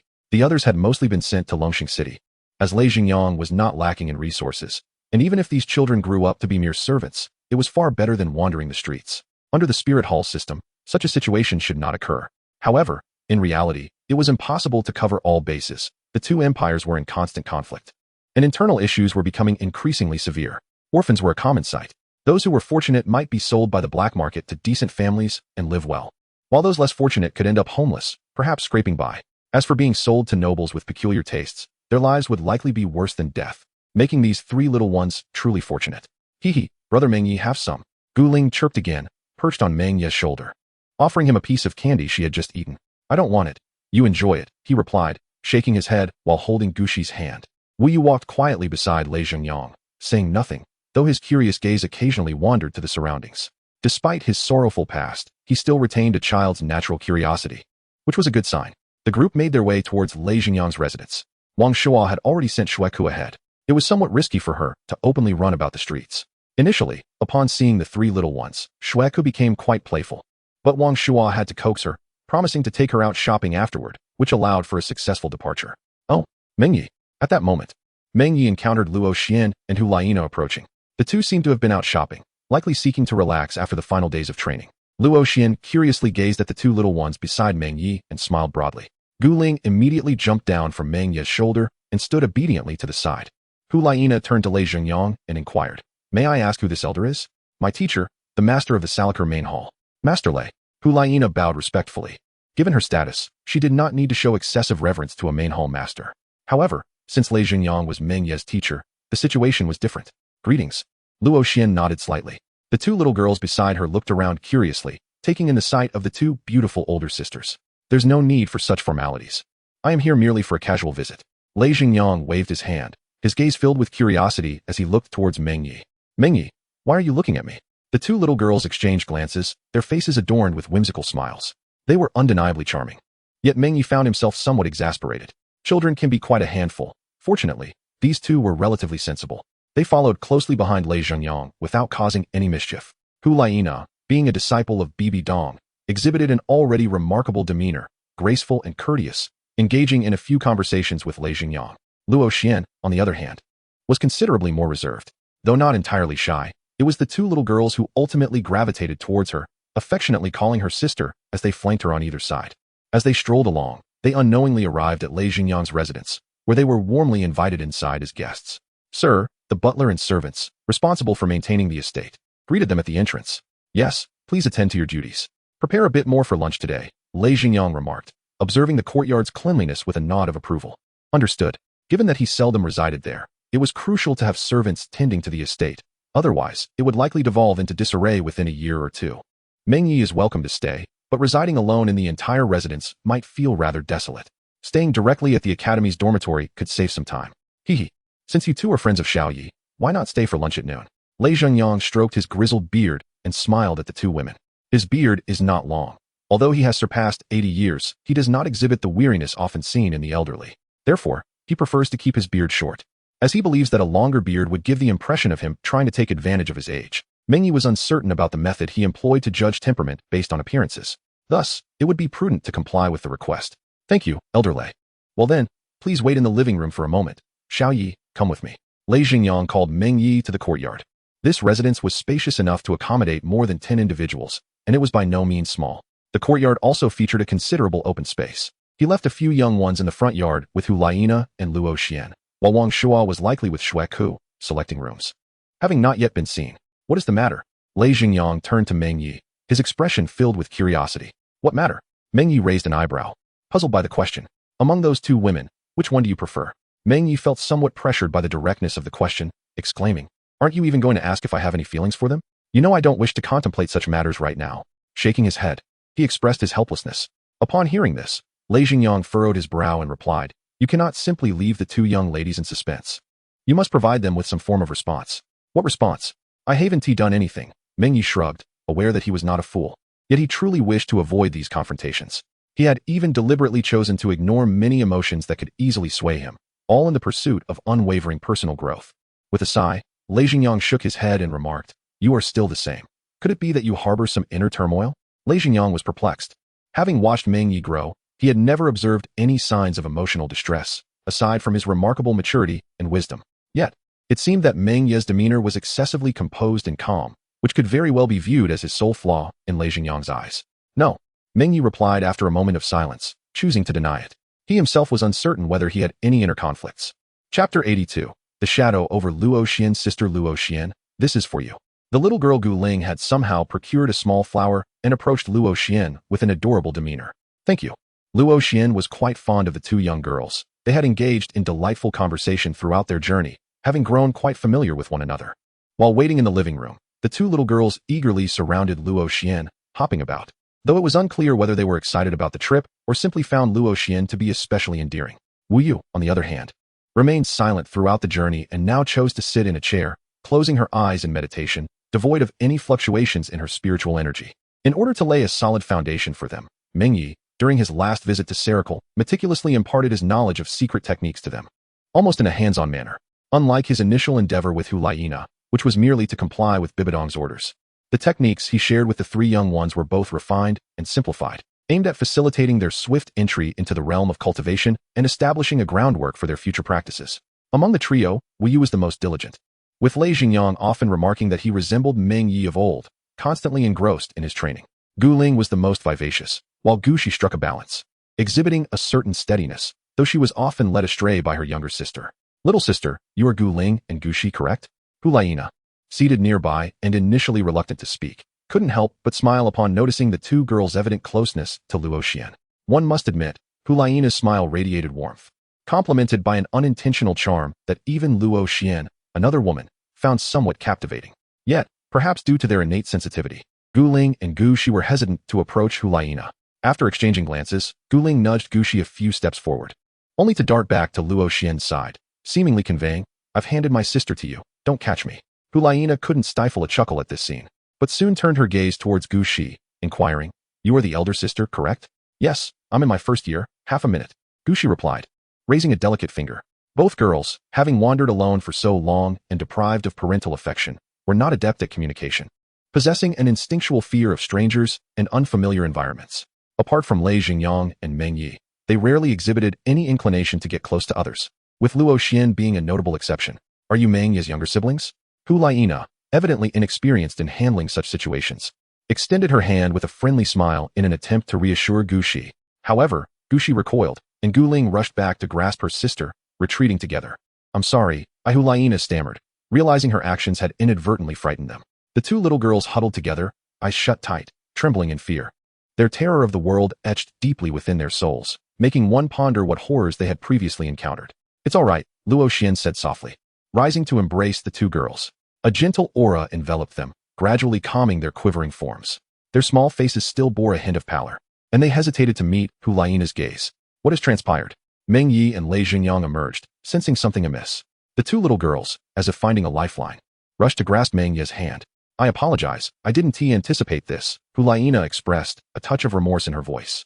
After soothing the two girls, Meng Ye surmised the situation, letting out a sigh. This is not your fault. Among the trio, Wu Yu was distinct from the rest. Having been reborn, he possessed clarity, devoting himself entirely to cultivation. Wu Yu's approach stemmed from a distrust of this world, opting to evade it in such a manner. The two little girls, however, still carried their apprehensions, perceiving the safest haven to be where Lei Xingyang or Meng Ye could be seen. Even in their mutual embrace, their existence was tinged with helplessness and fear towards the world outside. Meng Ye noted their lack of aversion to Luo Xian, allowing them to acclimate to this unfamiliar setting. Once calmed, the two girls gradually began to engage with Hulaina, though they still gravitated more towards Luo Xian. Meng Ye found this puzzling, yet it was undoubtedly a positive development. Brother, Wu Yu suddenly appeared in the corridor, seeking Meng Ye as he prepared lunch. Wu Yu, is there something on your mind? Meng Ye inquired. That sister named Luo Xian, she carries a shadow. Meng Ye furrowed her brow. Wu Yu's martial soul was quite unique, akin to the specter of a ghost Douluo, yet distinctly different, possessing greater combat prowess and heightened aggressiveness. The soul of the Nether Warrior, a peculiar martial soul that, despite being a ghost, harbored formidable strength and defense. Consequently, Wu Yu's eyes could perceive many things that eluded the ordinary. Meng Ye recalled the peculiar entity within Luo Xian's spiritual sea, a heavy sensation settling in his heart. Had it completely awakened? No, that was unlikely. It was merely Wu Yu's uniqueness that allowed her to sense that formidable power. It's nothing to worry about. Let's go, he reassured, leading Wu Yu back to the living room to invite everyone to dine. Lei Xingyang, typically unpretentious, felt compelled to maintain a semblance of decorum today due to the presence of the two young ladies. If not for their visit, he would have changed out of the uncomfortable black robe of the spirit hall that, while imposing, was quite restrictive. Dinner is served. Come on, Gu Shi, he called out. Gu Shi, caught by Gu Ling, dashed forward, nearly tripping over the threshold in her haste, her eagerness rendering her speechless. Oh, my little ancestor. You all need to slow down, Wang Shuo exclaimed, hurrying after them. He genuinely cared for these youngsters, treating them as if they were his younger siblings. Haha, Uncle Wang needs to lose some weight. Gu Ling laughed heartily, her antics unabashed. Hey, you little rascal, you call my big brother bro, yet here you refer to me as uncle? Have I spoiled you for nothing?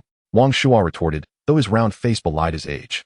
After the meal, unable to withstand Shueke's persistent pleas, Wang Shuo agreed to accompany her for a stroll, ultimately seeking Meng Ye's assistance. With no other choice, Meng Ye had to summon Shecheng to provide temporary protection for them. The regulations in Spirit Soul City are typically stringent, deterring any potential troublemakers. However, the arrival of numerous individuals from the two great empires has created a chaotic mix of people. Given Shueke's status, any incident occurring in Spirit Soul City could lead to significant complications. As for the guards brought by Wang Shuo, they are merely commonplace within this city. Ever since Shecheng was defeated and subsequently treated with the dragon grass leaf, he pledged his loyalty to Meng Ye, along with several other soul saints who are not lacking in intelligence. Meng Ye's future shines brightly, At this juncture, choosing a side offers them nothing but benefits. Although they are all within the Spirit Hall, the disparities in rank and treatment highlight the differences in factions. We wish to visit Brother Meng Ye's academy. Gu Ling and Gu Shi are equally unwilling to remain in the estate, clamoring instead for an outing. I am eager to witness the soul-fighting arena. To Meng Ye's surprise, Wu Yu also took the rare initiative to voice a request. Frankly speaking, Meng Ye feels more exhausted than when battling a soul sage. Children truly are a handful. Why was he not faced with such matters in the past? Let us take them out. There is still a week before the arrival of the two great empires, so there is no rush. At this moment, Lei Jingyang also wore a smile, indicating that he did not simply bring along three little ones without purpose. Exposing them to a new environment was part of his intention. Let us proceed. Meng Ye could only lead the way, as Hu Laiina and Luo Xian were also on their way back to the academy, making it a convenient journey together. Hooray! Chapter 83. Unable to conceive a title, simply flows. Meng Ye has now become a prominent figure at the Spirit Hall Academy. Adorned with the purple badge and serving as the vice-captain of the Spirit Hall representative team, rumored to have battled against Soul Saints. Thus, as he walks through the academy, he naturally garners considerable attention, especially while accompanied by three little ones. Who are those children? Someone inquires. I don't know. They came in with Meng Ye. Those two little girls are so adorable. I simply adore them. Gu Ling and Gu Shi, however, are now somewhat regretful. Initially, they were merely curious about visiting, but they soon realized the frightening gazes directed at them by those around. Clinging closely to Meng Ye, they dare not wander off. Come. Let me take you to the soul-fighting arena. There shouldn't be many people there now. Wu Yu's eyes light up, seemingly intrigued by the prospect of soul battles. However, being just over 7 years old, her body is still in the developmental stages, making it easy to sustain hidden injuries during combat. Consequently, Meng Ye and Lei Jingyang refrain from teaching them any combat techniques. Hu Laiina and Luo Xian, with nothing on their agenda, decide to join them. Upon their arrival at the arena, they find it indeed not crowded, though some individuals are engaged in combat. With the Soul Master Tournament approaching, there is an atmosphere that unconsciously stirs the desire to move and engage. Boom. The dazzling soul skills clash, erupting in a spectacle of light and imagery that captivates the heart and mind. This is the allure of soul battles. How impressive. Wu Yu watches intently, leaning forward in fascination. Ugh, Wu Yu, what is so interesting about them just fighting back and forth? Gu Ling retorts, swinging her legs from her seat beside Meng Ye. Gu Shi, sitting nearby, also gazes at the arena, though her interest pales in comparison to Wu Yu's. As they gradually adapt to their surroundings, their fear diminishes, mainly because Meng Ye is right beside them. We're too weak, which is why we get bullied, Wu Yu muses, glancing at her companions. Her bright eyes shimmering with determination as she fixates on the arena. I must become stronger than anyone else in the future. That's impossible. Lei Lao and Brother Meng Ye are the strongest, Gu Ling counters, unyielding in her dismissal. I mean in the future. Even then, Brother Meng Ye will still be stronger. Wu Yu's resolve falters. She had felt her fighting spirit igniting, only to have it extinguished. Watching the exchange between the two little ones, Hu Laiina and Luo Xian suppressed their laughter, feeling a wave of nostalgia for such camaraderie. Having been discovered by the Spirit Hall at an early age, Hu Laiina and Xie Yu's experiences were perhaps not as rich as those of these three children, yet they could still see reflections of themselves in them. Luo Xian, on the other hand, simply finds it amusing, as Luo Chuan lacks such ambition. Hee. Meng Ye chuckles. Having aspirations is a commendable thing, Wu Yu. Your talent is remarkable. There is no need to rush. He holds a favorable view of Wu Yu, recognizing that while she may not mirror his own potential, if she continues on her current path, she could indeed become the strongest in the next era. In this era, however, it seems unattainable. The six-winged angel, the Haotian hammer, and the blue-silver emperor, along with the dual martial spirits. It may take decades before such extraordinary talents converge, and with the interference of the divine realm, ordinary geniuses are destined to find no place. Brother, I understand. Wu Yu responds obediently, particularly attentive to Meng Ye's words. While she typically accepts Lei Jingyang's suggestions for rest or shows of concern, her focus remains on training.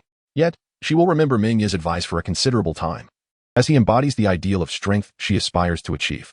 Lei Jingyang is indeed powerful, but who among children would envision themselves at 70 or 80 years of age? Gu Ling, perhaps genuinely disinterested, clutches Meng Ye's clothing, gradually drifting off to sleep beside him. Feeling drowsy after a hearty meal is a normal occurrence. Yet it leaves Meng Ye somewhat speechless, as she had previously been so lively. Gu Shi, too, begins to succumb to sleepiness, rubbing her eyes in a daze, swaying gently. Ultimately, both little girls fall asleep, and unable to disturb them, Meng Ye adjusts their positions and allows them to rest for a while. Wu Yu, however, remains spirited, thoroughly engrossed in the soul battles. Bang!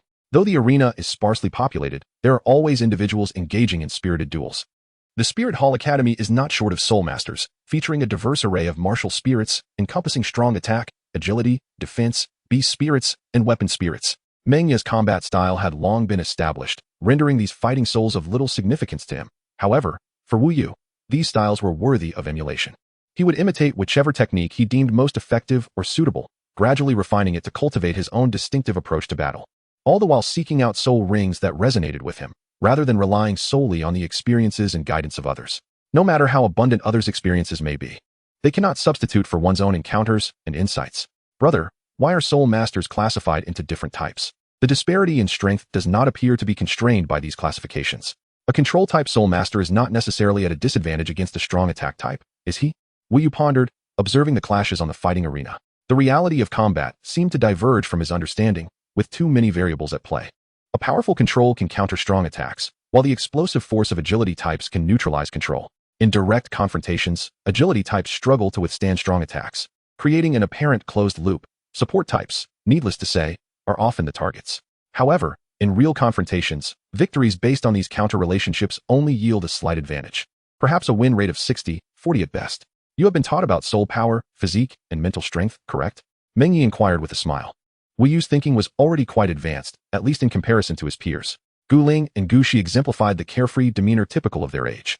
Wu Yu nodded, listening intently.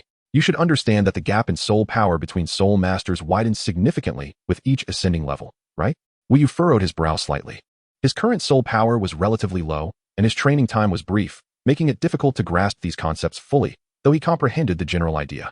Different martial souls exhibit varying increases in strength, speed, defense, and mental fortitude with each enhancement, but collectively, their impact on combat can surpass that of soul power alone. Wu Yu appeared contemplative, seemingly grasping a fragment of understanding. Meng Ye continued, given your talent, if you diligently seek out the first 3 soul rings and supplement them with the secret techniques I have shared, how significant do you think the gap will be between you and an ordinary soul Zune by the time you reach level 30? Wu Yu remained silent, his head bowed, occasionally furrowing his brow as if genuinely calculating the disparity. Meng Ye tapped him gently on the forehead, bringing him back to the present. Just have a general concept. These things cannot be understood purely through calculation. Wait a few years until you truly engage with combat souls, and then you'll comprehend. The human brain and body are the most efficient machines. What may require thousands of calculations and countless algorithms to deduce in simpler forms, a human can often replicate with just a few repetitions. Time is running short. The 2 little girls have awakened, Meng Ye remarked as he escorted them back. Chapter 84. Catching rabbits. A few days later, Meng Ye took the 3 youngsters on a tour of the Soul Master City.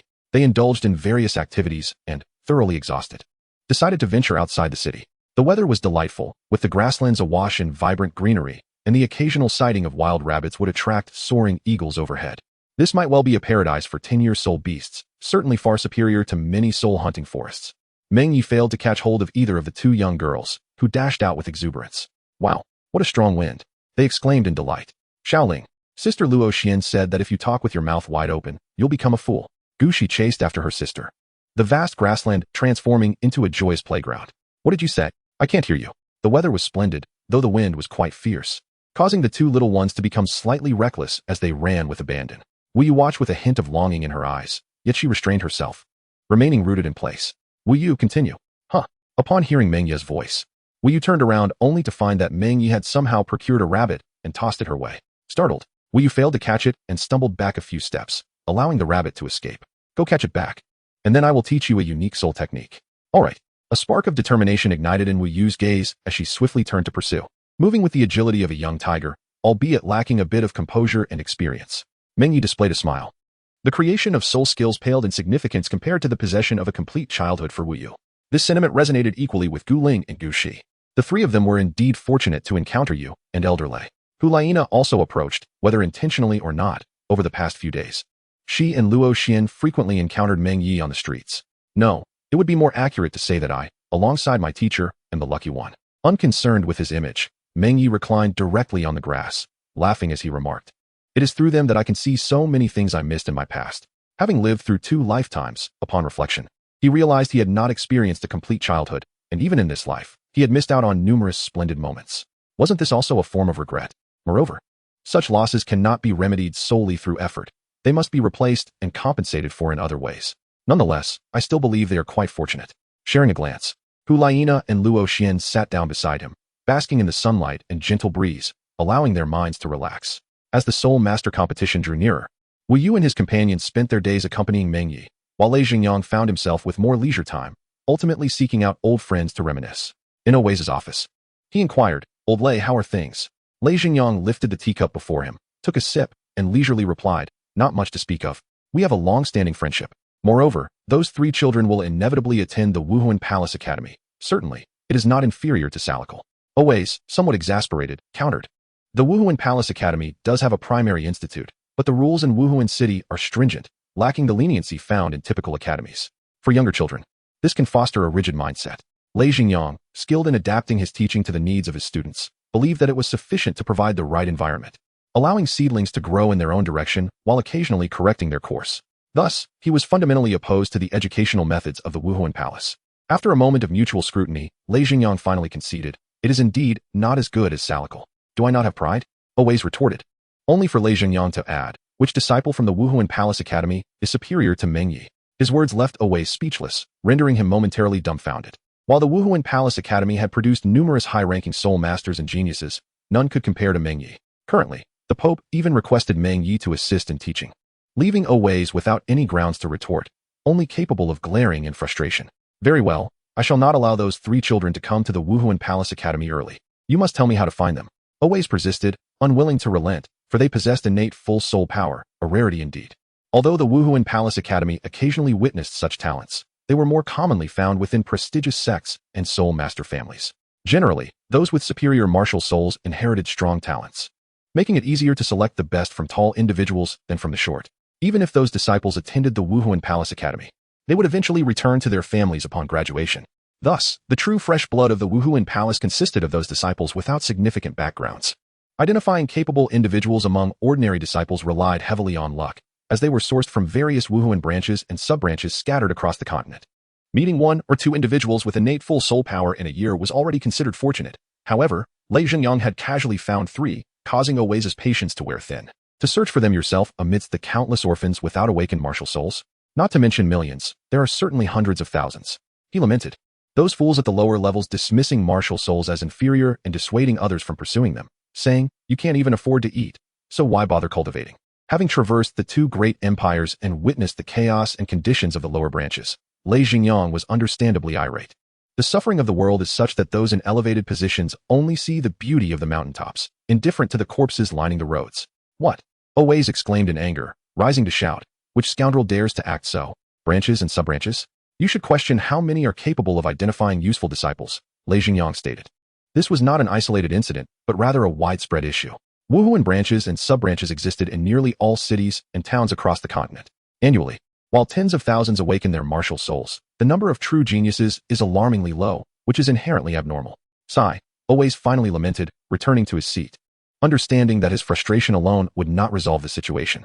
With so many Wuhuan branches, the distance from authority rendered it unlikely for even a papal decree to be fully executed, and the blame could not solely rest on those lower-tier members. The stewards of the branches and sub-branches were primarily grand soul masters and soul venerates. Had they the discernment to recognize true talent, they would not possess such meager abilities. Alas, this matter requires a long-term strategy. It shall be discussed later. Owei sighed. Lei Xingyang suddenly recalled some words Meng Ye had mentioned casually, saying, "In this world, unless someone undertakes action, all remains mere empty talk." Owei winced, unable to refute this undeniable truth. In the grasslands, Meng Ye accepted the rabbit handed to him by Wu Yu, running about until he was drenched in sweat, his hair tousled, yet excitement shone in his eyes. "Well done," Meng Ye praised, then turned to Gu Ling and Gu Shi nearby. Hee. Gu Ling beamed, holding up a rabbit, resembling a little flower cat, her ponytail now disheveled. Gu Shi, on the other hand, wore a remorseful expression, her dress slightly soiled. The 3 of them had ultimately gone rabbit hunting, with Gu Shi feeling somewhat downcast for not catching any.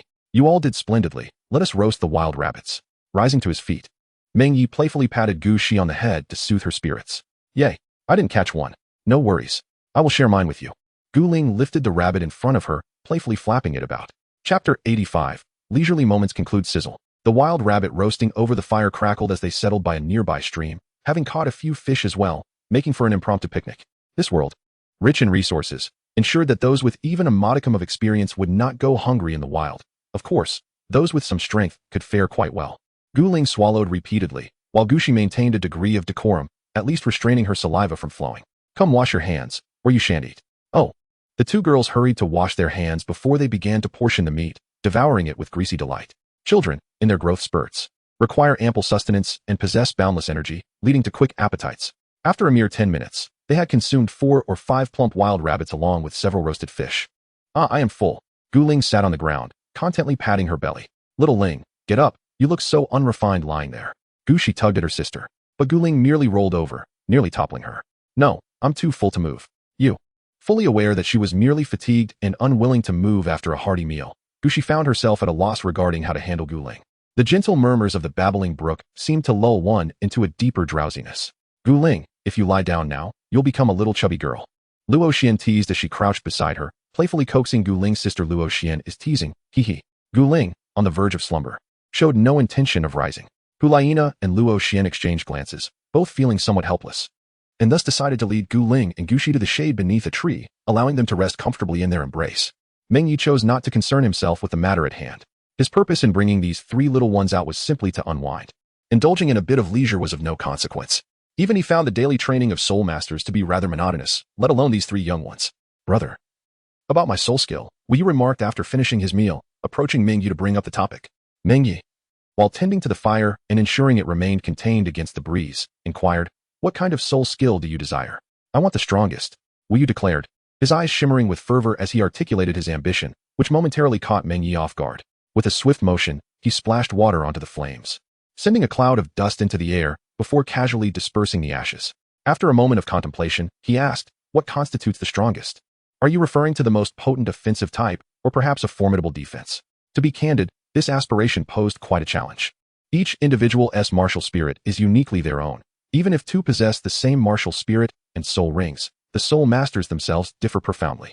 It's akin to a woman wielding the Haoyan hammer. Despite its might, she would struggle to maintain a substantial advantage in sheer strength. This brings into play the compatibility between the martial spirit and the soul master. Wu Yu's Soul of the Underworld Warrior is undoubtedly a powerful martial spirit, versatile in both offense and defense, and even capable of manifesting peculiar soul skills related to the soul. However, to forge a unique soul skill, one must possess a profound understanding of a martial spirit, alongside a thorough grasp of the conditions and capabilities of the soul master. Wu Yu found himself momentarily daunted, for he had previously interpreted Meng Ye's words to imply that as long as the soul master was strong, the type of soul skill was inconsequential. While this interpretation held some truth, it still reflected a certain naivety.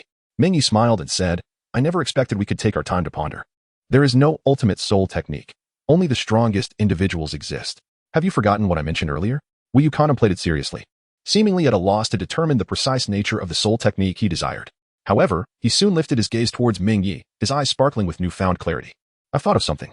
I no longer seek the most powerful soul technique. I wish to witness the mightiest soul technique of Brother Meng Ye. This young lad possessed considerable insight. In this world, the concept of the strongest soul technique is a fallacy. It is merely the soul master wielding it who is paramount. What Wu Yu lacked was accumulation.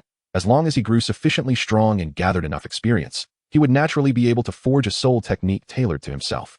You, young rascal, Meng Ye said, shaking his head in resignation while playfully ruffling Wu Yu's hair.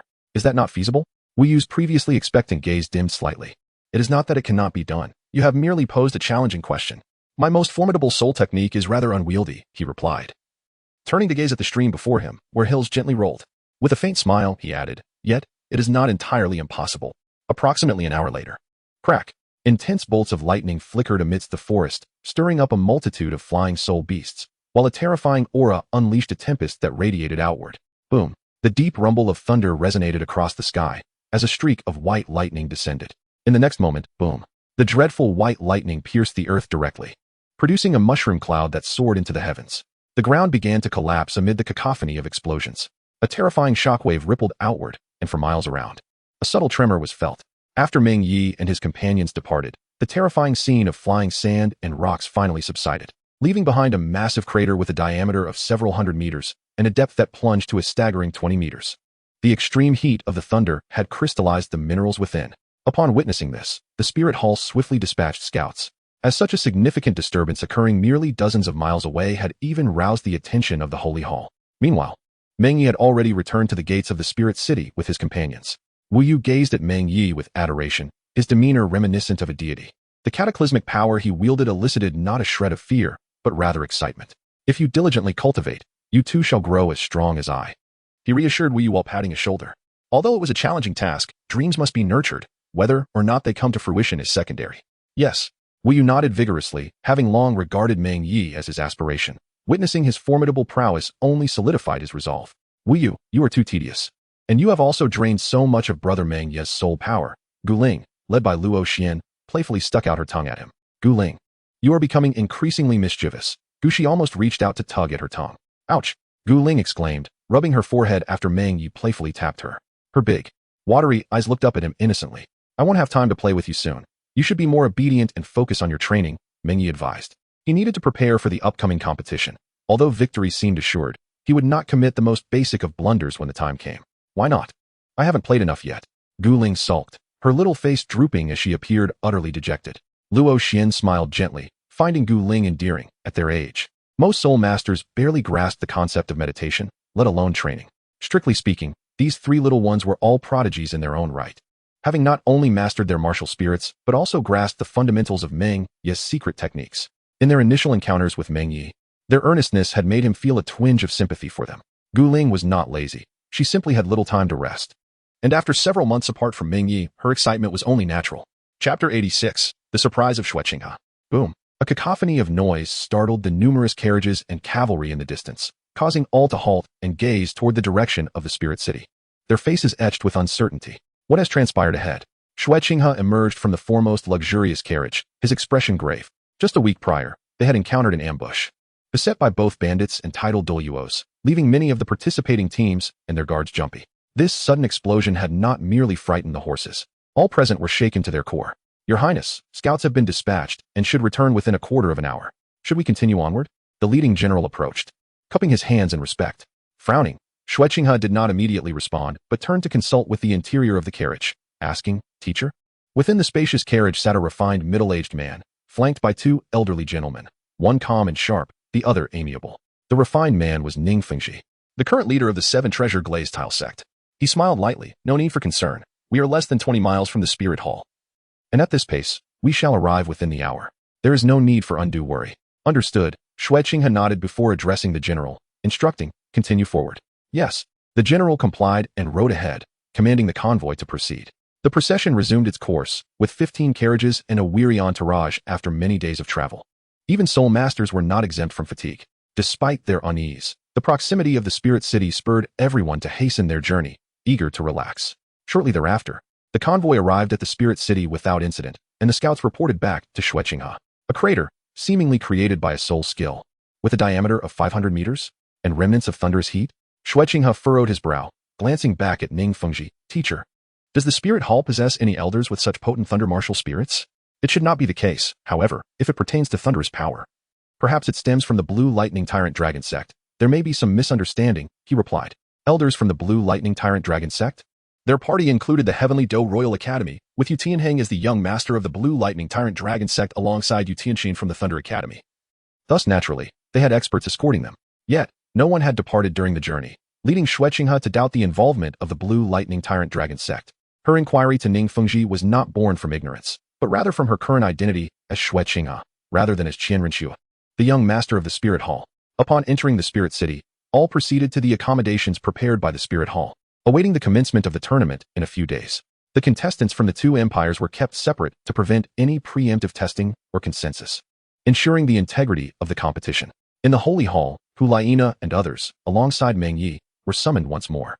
With the tournament approaching, Bibiong reiterated its significance and offered encouragement.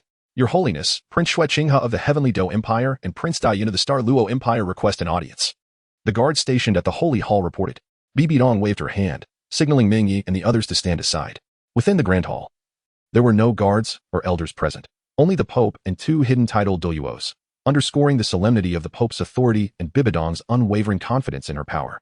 She ordered for the visitors to be admitted, recognizing them as emissaries from the two empires, clearly bearing their respective stances. Firstly, they expressed respect towards the Pope, presenting an imperial document alongside the list of participating teams. As the host, the Spirit Hall determined the committee's composition, and Xueqinghe would be included, but ultimately, the Spirit Hall held the final say. Your Holiness, these must be the prodigies of your esteemed academy.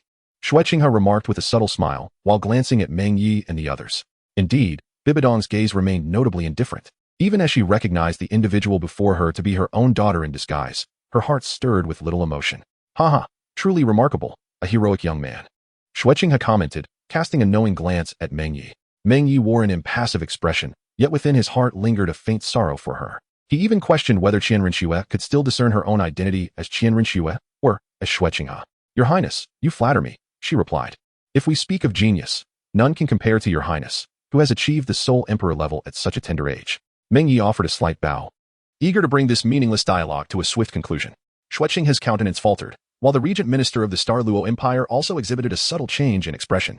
Bai Dong remained as inscrutable as ever, yet the pupils of Hu Laiina and the others contracted in surprise. In this world, many were aware of Xueqinghe's age, yet few truly understood her talent. She had long been laboring to conceal her identity, her cultivation level merely that of a soul master, a detail unbeknownst to all. However, Meng Ye's sudden remark carried immense weight for those unaware of the truth. To outsiders, this prince was still not yet 25.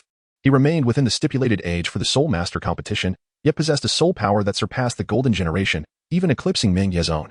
Such news was bound to incite wild speculation, particularly for the Douluo Empire, where it was nothing short of explosive. You jest. How could I possibly possess the soul emperor level of cultivation?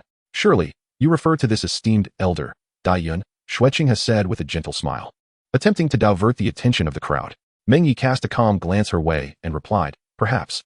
As anticipated, Xueqinghe relinquished her attempt to gauge Bai Dong's attitude and hastily took her leave, prompting Dai Yun to follow suit. After this brief interlude, Bai Dong refrained from further comments, instructing Hu Laiina and the others to depart while she remained alone with Meng Ye. What have you disowned? Bai Dong inquired, her gaze fixed on Meng Ye, who now appeared increasingly inscrutable to her. What does your majesty wish to know? He responded, Xueqinghe's cultivation level and her true identity. Bai Dong replied, her expression revealing no sign of approval or discontent, yet Meng Ye could distinctly sense a hint of pressure. Though she did not acknowledge Qian Rinxue as her daughter, she and Qian Douluo were the only ones privy to the so-called usurpation plan. The two elders sent to protect her were likely the only others in the know. The fewer individuals aware of this matter, the better. Ideally, it should remain a secret. Undoubtedly. She is a soul emperor, he continued, and I am relieved she did not participate in this competition. Bai Dong fell silent for a moment, fully aware that Meng Ye was not being forthright. Despite her inability to fully fathom him, she could recognize the falsity in his words. True to his character, Meng Ye would never shy away from a peer. On the contrary, you should relish the challenge. This matter must not be disclosed to anyone. Understood, Meng Ye affirmed. Indeed. She remains unable to let go. Bai Dong's reaction unsettled him. Those who aspire to greatness must avoid indecisiveness at all costs. Regardless of her outward demeanor of perfect authority, her heart still clung to unresolved matters. Such a mindset would render her ambitions of unifying the continent a mere farce. Though she may be a queen of iron will and strength, she is far from a competent ruler. At this moment, Meng Ye found himself in a state of hesitation. If he wished to defy the so-called fate, he feared that Bai Dong would not only fail to provide assistance, but her emotional rationality might even become a burden. Initially, he had no interest in the position of the Pope, yet if he chose not to contend for it, he genuinely worried that he would succumb to failure in the most humiliating manner. Chapter 87. The waiting before the grand competition. Meng Ye. Does that Xueqinghe possess the strength of a soul emperor? Are you certain? Yan and the others had not departed. Instead, they awaited Meng Ye's emergence from the Pope's hall, eagerly inquiring. Meng Ye cast a glance at the visibly displeased Yan and remarked, indeed, it is true. With a disdainful huff, Yan fell into a moment of silence before furiously turning away. The news was, in truth, a considerable blow to the three of them. Meng Ye's appearance loomed over them like a towering mountain, shattering their most cherished belief in their own talents. Yet now, they discovered that there was indeed a higher peak. And the immense psychological disparity was something they found difficult to bear. It was not just them. If Qian Rinxue refrained from engaging in any foolish treasonous schemes, and instead devoted herself to cultivation, she could very well dominate not just 2, but potentially 3 soul master tournaments. At that time, wielding the might of an invincible monarch, she might find it even easier to flatten the 2 great empires. It was akin to possessing at least 2 trump cards yet insisting on dismantling them, even tearing apart 2 in the process. Sister, Yu looked towards Hu Laiina, preparing to summon her back to the academy. However, Hu Laiina met him with a knowing glance, prompting Yu to follow Yan. This left only Hu Laiina and Meng Ye. The former smiled and said, shall we return together? I have a few matters to attend to. You may go back first. Meng Ye chose not to accompany Hu Laiina, instead making his way alone to the vicinity of the accommodations arranged for the Heaven Do Empire within the Spirit Hall. After some twists and turns, he finally located the person he sought within a restaurant. Ha ha ha, I knew you would find your way here. You truly are a man of unfathomable methods, Du Gu Bo exclaimed, seated by the window, laughing heartily. Meng Ye sat opposite, calmly stating, It appears that you have made considerable gains, senior, and your strength has significantly increased.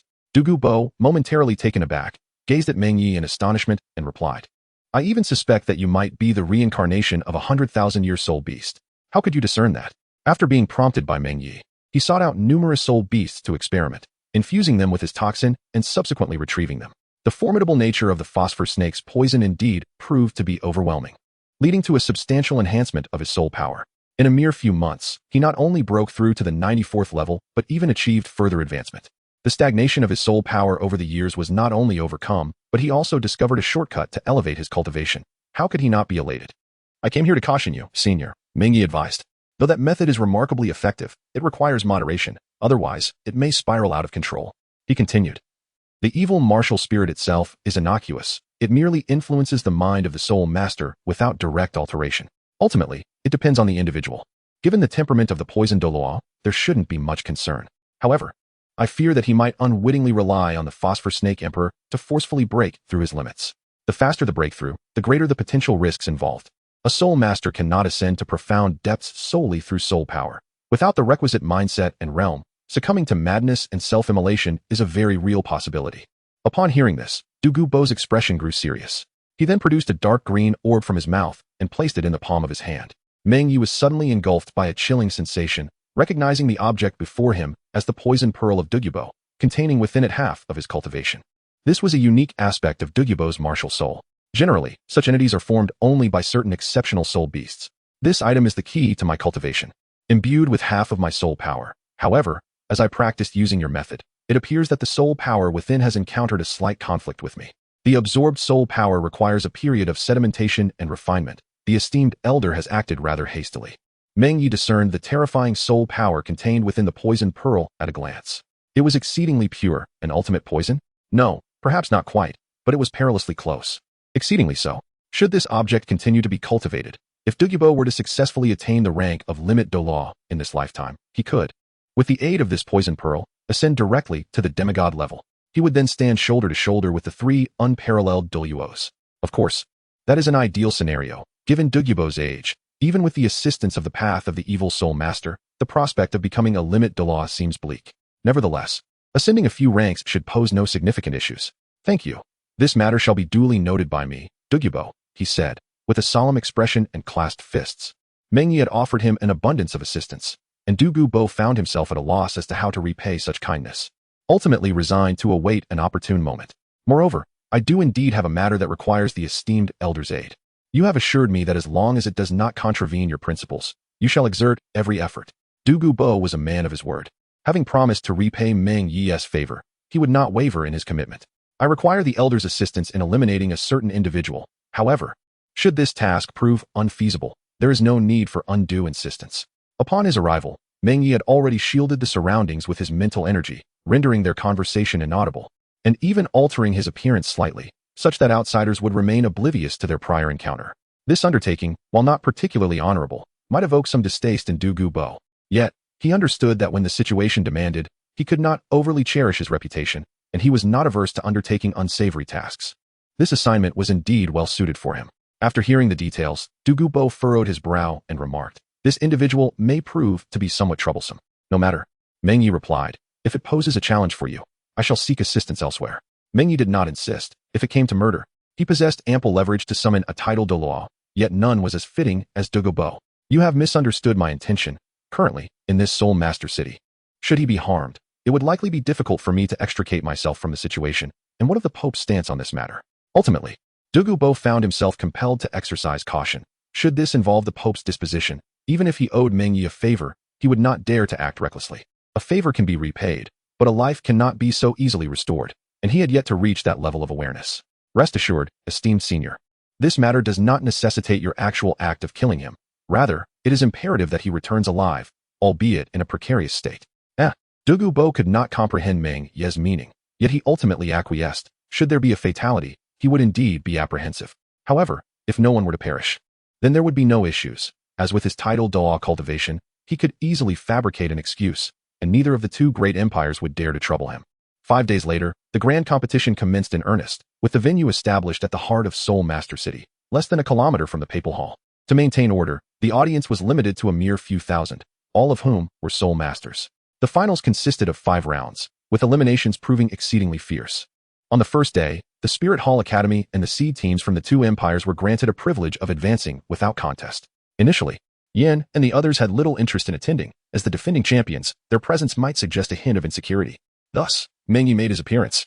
"It feels so solemn, and the cultivation levels of those present are formidable," Wu Yu remarked, standing beside Meng Ye as she observed the soul fighting arena. Indeed, the audience here comprises no commoners. While not everyone is an expert, they possess a discernible understanding of the subtleties at play. Meng Ye nodded, recognizing the solemn and tense atmosphere befitting a final match, starkly contrasting with the incessant clamor of the soul arena and the exuberant cheers of the audience. While the intensity of the environment did not diminish one's abilities, it had the potential to overshadow the true brilliance of the soul battles. This was a convergence of the continent's most exceptional talents, engaging in a fierce contest. Treating it as a mere ordinary battle would inevitably strip away the mystique and authority of the event. "Is there anything worth noting?" Lei Zhenyang inquired from beside him. He understood Meng Ye's temperament. He usually did not watch soul battles, as he required no experience, even in the grand finale of the Soul Master Tournament. Some matters needed to be confirmed beforehand. Chapter 88. The Premature Awakening of the Blue-Silver Emperor. In the first match, the Blaze Academy faced off against Shrek Academy. A confrontation that left Meng Ye somewhat perplexed. In the original narrative, Fire Dance was supposed to be unwilling to forego Blaze Academy's ranking opportunity, opting instead to merge with the Divine Wind Academy and directly challenge Tang San. Though her decision appeared foolish, it indeed unleashed formidable power and troubled Shrek Academy. "Boss, Blaze Academy has a serious grudge against Shrek. That fellow named Tang San ridiculed Fire Dance, nearly provoking her wrath," Wang Shuo remarked. Seated in the back row with Shui Ku, they had thoroughly enjoyed their time in the Soul Master City over the past few days. "Are you certain?" Meng Ye asked, skepticism lacing his tone. "Absolutely. I heard Fire Dance was nearly livid. A fire element cannot be easily overpowered by grass, especially when she has never faced it before." Wang Shuo replied. Indeed, the first round had already commenced, and Meng Ye had witnessed Tang San's peculiar blue-silver grass, unmistakably the blue-silver emperor. Ordinary blue-silver grass could hardly restrain a soul master of the same level, particularly one wielding a fire element. The blue-silver emperor was not only incredibly difficult to incinerate, but even the formidable power of Fire Wushuang was firmly contained, forcing him to unleash his most potent strike to break free from the blue-silver cage. However, utilizing his fourth soul skill significantly drained his soul power, leaving the remaining participants, including Fire Dance, struggling to escape. With the cooperation of Dai Mubai's White Tiger Meteor Shower, Tang San swiftly retracted the blue-silver cage, decisively crippling Blaze Academy and securing an effortless victory. Meng Ye observed that Tang San's martial soul was not utilized harmoniously. He turned to Wang Shuo and inquired, "Has his martial soul undergone a transformation?" "Transformation?" Wang Shuo scratched his head. Prior to his arrival, he had been assisting Meng Ye in gathering intelligence. It seemed he recalled something, snapping his fingers as he exclaimed, "I remember now. It certainly wasn't he like this at the beginning. During the battle with the Elephant Armor Academy, it appeared as ordinary blue-silver grass. Afterward, it changed. Even Tang San's hair color seemed to have altered. Indeed, it was evident that he had recently undergone a second awakening. It was likely that Tang Hao had visited him, or perhaps some other fortuitous opportunity had arisen. Otherwise, the awakening of the blue-silver emperor's bloodline would not be so easily achieved. To be precise, without special circumstances, he would never awaken in this lifetime. The blue-silver emperor is the aristocracy of the blue-silver grass. Without the acknowledgement of the blue-silver grass lineage, he does not belong. However, only spirit beasts, which prioritize bloodlines over species, would recognize him. Strictly speaking, Tang San cannot be considered a member of the blue-silver grass clan. "Let us go. There's nothing more worth observing," Meng Ye concluded. "Huh, boss, you guys go ahead. I'll stay here a bit longer with Shui Air." Wang Shuo replied upon noticing Meng Ye's intention to leave. "Be cautious. With the tournament underway, everyone's attention is primarily on the soul fighting arena. But there's no telling if someone might notice Shue's presence. That could lead to trouble." Meng Ye and Lei Zhenyang departed with the 3 little ones, while Hulaina and others were also present at the scene but had left after watching a few matches. Qian Renxue, seated among the organizing committee, had her attention fixed on Meng Ye. Upon seeing him rise, her gaze wandered to the surroundings, where she unexpectedly spotted a familiar figure seated behind her. After more than 20 years, she could hardly recall the acquaintances from the Spirit Hall, yet she was well versed in the affairs of the Tiando Empire. The appearance of her younger sister here left her astonished. "Your Highness, do you have any questions?" Dai Yun, noticing Shui Qinghe's unusual demeanor, inquired.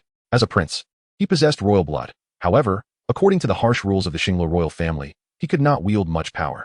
Ever since Meng Ye pointed out Shui Qinghe's cultivation level, Dai Yun had been keenly observing the hidden prince of the Tiando Empire, recognizing its significance for their Xingluo Empire. The heir apparent is intrinsically linked to the fortune of a nation. Currently, both empires were in precarious situations, teetering on the brink. Should a formidable ruler suddenly emerge from the Tiando Empire, it would spell trouble for the Xinhua Empire. While innate talent as a soul master may not equate to imperial capability, a high-level soul master would certainly have longevity, which was substantial enough. No worries. This soul battle is truly captivating. The prowess displayed by Shrek Academy likely surpasses that of our Tiando Royal Academy, Xueqing has said, smiling and deftly shifting the topic. Maintaining an air of calmness. Oh, Dai Yun was even more surprised upon hearing this. The competition between the two empires in this Soul Master tournament was indeed fierce, and with the Spirit Hall Academy's dominance, they naturally had a common enemy. However, if one side of the two empires were to suddenly grow strong, the alliance of offense and defense would not remain so solid. He glanced towards Shrek Academy, having already noticed Dai Mubai and Zhu Zhuqing's presence, his heart swelling with joy. In his view, the stronger Shrek Academy became, the better it was for their Xinhua Empire, akin to placing two bets, regardless of who achieved excellence. It would be a contest among the princes. As for competing with the Spirit Hall Academy, both empires had essentially abandoned such unrealistic notions. 2 days later, the second round of the competition commenced, with the top teams from the two major divisions receiving byes. Originally, each division had selected 15 strong teams to participate in the finals, and with the addition of 2 royal teams, a total of 32 teams competed. Including the Spirit Hall representative team, the total reached 33. The purpose of allowing the 3 seed teams to have a bye on the first day was to prevent capable teams from being eliminated prematurely due to early matchups. The second round also provided them with a measure of rest. The finals spanned 10 days, encompassing 5 rounds. And now the Spirit Hall Academy was about to take the stage. Boom! Thunder roared, engulfing the entire Soul Battle arena in a tempest of lightning. In the next moment, the team from the Xinhua Empire, facing off against the Spirit Hall Academy, was collectively blasted away by a terrifying shockwave. The first match of the second round concluded mere 5 seconds after it began. A profound silence enveloped the venue as all eyes fixated on the figure slowly exiting the arena, hearts trembling. In the contestants' resting area, Shrek Academy had secured the top position in the Tiando Empire's qualifying rounds, thus enjoying a bye for this match. However, out of caution, they had sent Dai Mubai and Tang San to the arena early for observation. Boss Dai, how is it? Has it begun? Ma Hongjun and the others had just arrived. Entering as the match commenced, only to find Dai Mubai and Tang San facing the arena with exceptionally grim expressions. It has already concluded, Dai Mubai said gravely, falling silent thereafter. The previous bout, though it had been a 1-against-7, had proven that the Spirit Hall team, whom many believed to be overconfident, barely regarded their opponents.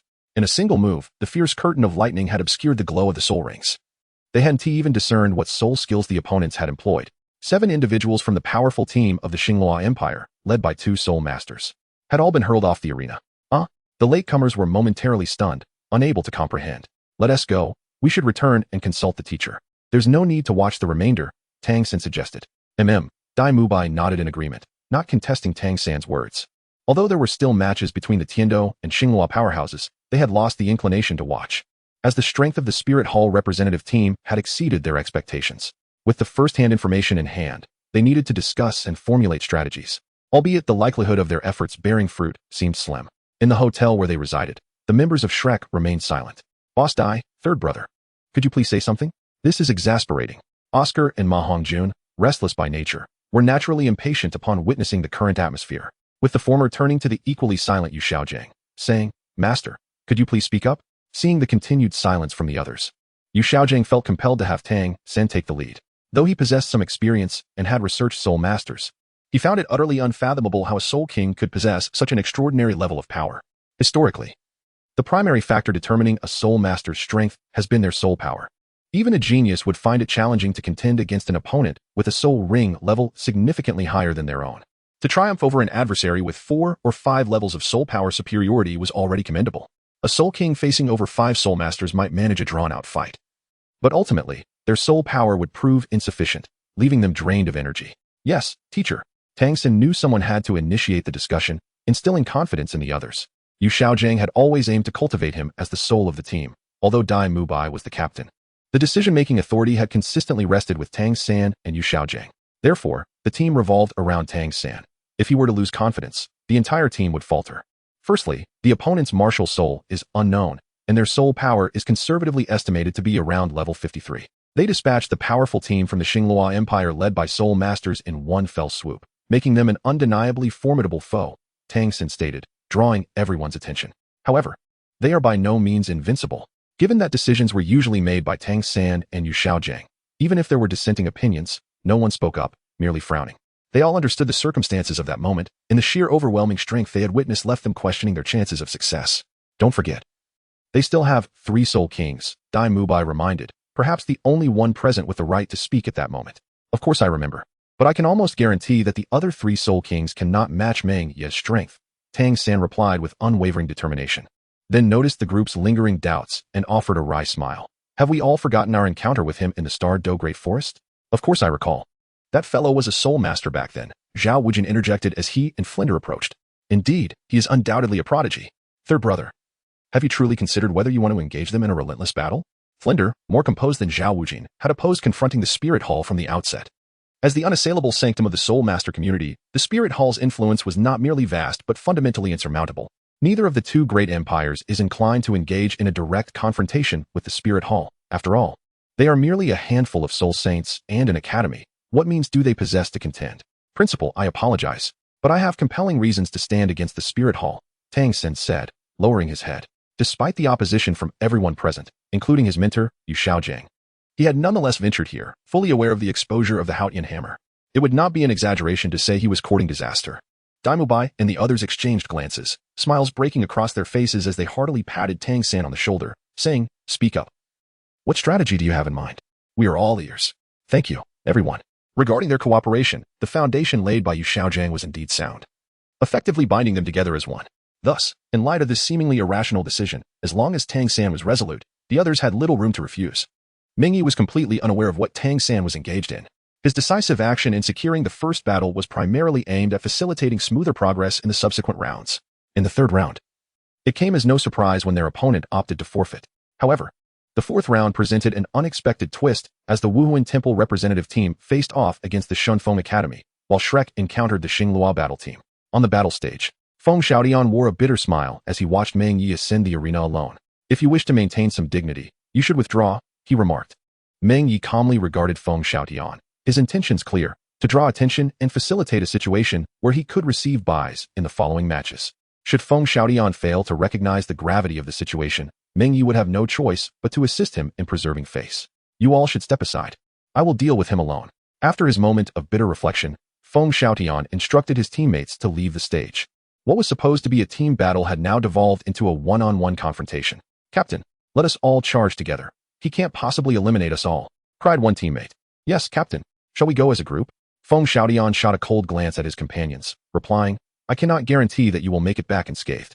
The members of Shunfeng Academy exchanged resolute glances, ultimately deciding to step forward. Captain, we will buy you some time. Feng Xiaodian's icy demeanor softened as he opened his arms, unleashing his martial spirit. But don't die on me. He understood that even if he surrendered now, no one would criticize him or look down upon him. Yet, he refused to capitulate. As a prodigy of Shunfeng Academy, his pride forbade him from yielding without a fight. Though he wished to spare his companions from harm, he recognized the limitations of his self-created soul skills. No one could stall Meng Ye. It was impossible for him to gather strength in Meng Ye's presence. Like last time, he feared being struck down by a single blow, with a fierce wind howling. The 7 of them unleashed their martial spirits, unleashing a tempest that engulfed the arena. Go. Buy me a minute. Feng Xiaodian, with bloodshot eyes, soared into the air, converting his diving momentum into a slicing wind blade. Understood. The other 6 utilized every ounce of their strength. The ferocious gusts not only enveloped the arena, but coalesced into a small tornado that ensnared Meng Ye completely. The audience erupted in astonished murmurs. Meng Ye had taken on an entire team single-handedly, a feat that had already astonished everyone, yet his opponents had yet to unleash their soul skills in retaliation. Now, with all 7 participants attacking together, the momentum was formidable, and all eyes were on Meng Ye to see how he would respond, or if his legend would meet its end. Impossible. The members of Shrek Academy, who were watching the unfolding duel, were transfixed, having previously faced off against Shunfeng Academy. They understood their capabilities. The last round had been a walkover for them, and they were the team that ranked just below Shrek in the Tiandu tournament. He should be able to showcase his full strength, Dai Mubai observed gravely from the sidelines. Indeed, Tang Sen echoed, his gaze filled with determination as he sought to discern Meng Ye's forthcoming soul skills. On the arena, the storm reached its zenith, and Feng Xiaodian accelerated his charge, each dive intensifying the winds exponentially. A mantis trying to stop a chariot. Crack! The thunderous clap of lightning erupted, shredding apart the storm conjured by the 6, and surged toward the edge of the arena, leaving charred marks in its wake. Look out! Quickly dodge! Feng Xiaodian shouted to his teammates, but it was too late. Boom! A bolt of white lightning descended from the heavens, striking directly into Meng Ye's hand. The second wave of the shockwave carried the wrath of annihilation, exploding instantaneously. The Shinfeng Academy, known for its speed, found themselves utterly dwarfed by the swiftness of the lightning. Fourth soul skill, Nine Heavens Thunderfall.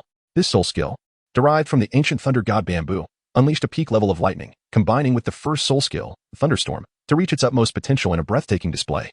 The outcome was inevitable. Feng Xiaotian's technique, the 36 cuts of the Gale Demon Wolf, was forcibly interrupted, along with his teammates being hurled from the arena. The extreme lightning represented unparalleled destructive force. To confront it head-on was tantamount to courting death, and Meng Ye had issued his warning. With a sigh of despair, Feng Xiaotian rose from the ground, surveying his scorched teammates sprawled around him. A wave of unprecedented hopelessness washed over him. The arena bore the terrifying marks of the lightning strike, and the figure that had caused it was already fading from his view, leaving him unable to even gaze upwards before he succumbed to unconsciousness due to his injuries. Medical team, come quickly. Assess the injuries. As the host, the Wuhan Temple dispatched healing soul masters to check on the casualties and ensure their safety. The Shrek team remained silent as they watched Feng Xiaotian being carried away. 2 soul skills had been deployed, the first being of the 1,000-year level, while the fourth skill's age and quality were indeterminable. Tang Sen perceived this information but chose to remain silent, aware that speaking would further dampen their already low morale. Everyone, prepare to take the stage. The next match will be a tough one. Hey, leave it to me, Daimubai, he declared. In the 4th round, Shrek faced off against the Xingluo Royal Battle Team, a contest that could potentially influence the future heir of the Xingluo Empire. Though harsh, it must be acknowledged that the Xingluo Empire's brutal elimination system benefited both its legitimate status and the stability of the empire. After all, compared to others, the emperor of the Xingluo Empire was at least long-lived and less prone to unforeseen incidents. Roar. The clash of the Nether White Tiger. 2 formidable beasts engaged in a fierce struggle, each side fighting with the ferocity of desperation due to the stakes involved. My dear brother, have you grown stronger? Humph.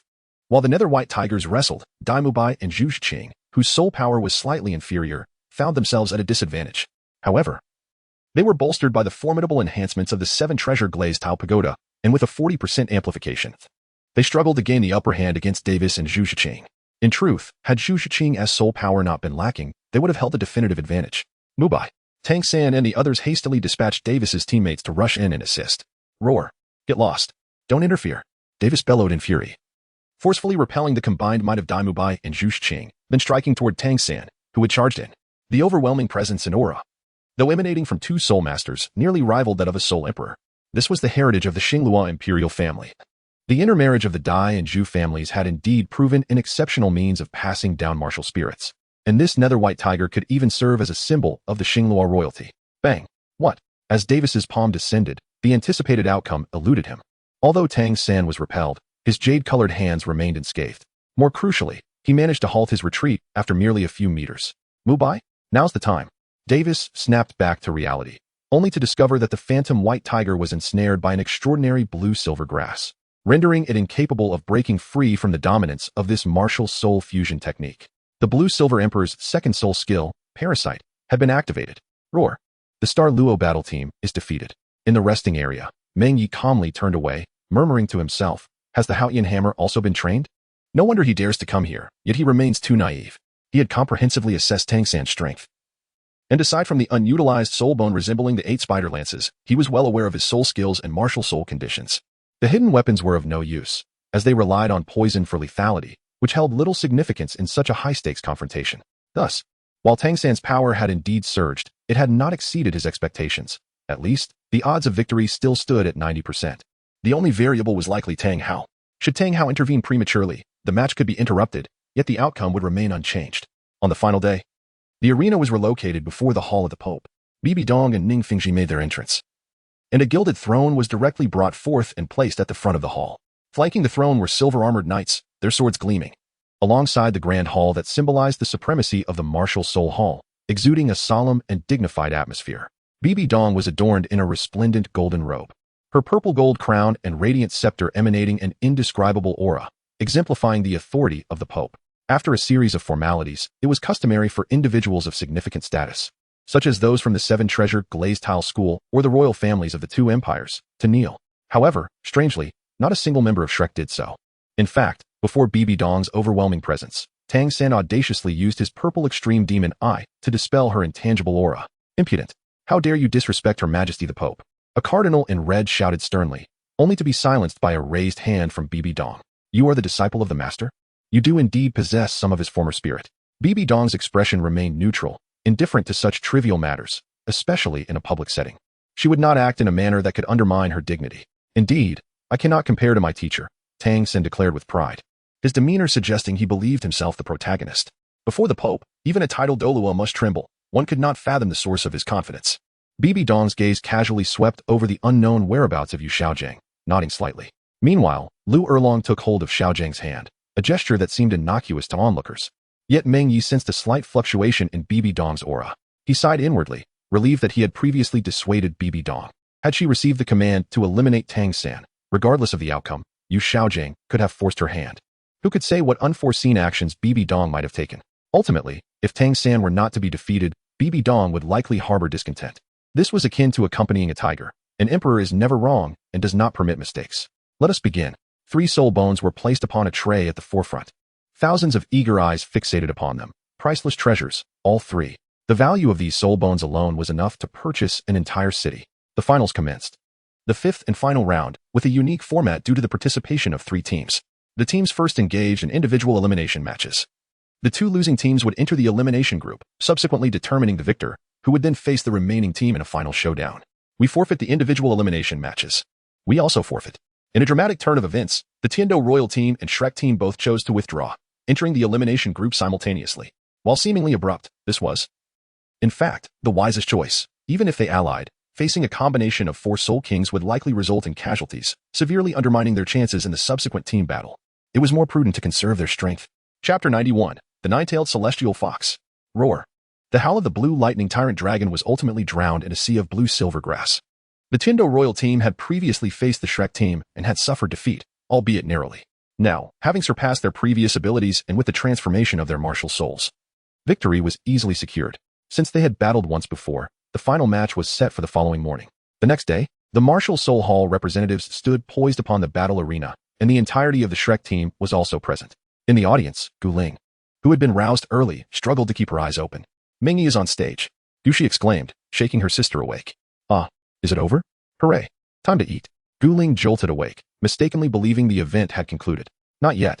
Gushi quickly pulled her back to her seat, while Lei Jingyang stood guard beside the younger ones. Is it still not over? I'm so hungry. Guling pouted, suddenly recalling something and turning to Luo Xian beside her. Sister Luo Xian, may I have a bun? Of course. Luo Xian smiled gently, her hands coming together to produce a bun. She needed no soul incantation to hasten the use of her soul skills. Her movements were casual, perhaps due to the simplicity of conjuring food. Serves you right for not eating breakfast, Gushi complained, feeling her sister was too mischievous. Guling munched on the bun, breaking off a piece to feed Gushi, who was momentarily silenced. Sister, don't speak. It seems to be really starting. Indeed, the battle had commenced on the arena, both sides unleashing their martial souls. Meng Ye stood at the forefront, an unparalleled aura of dominance erupting forth. Sky, purple, purple, black, black, black.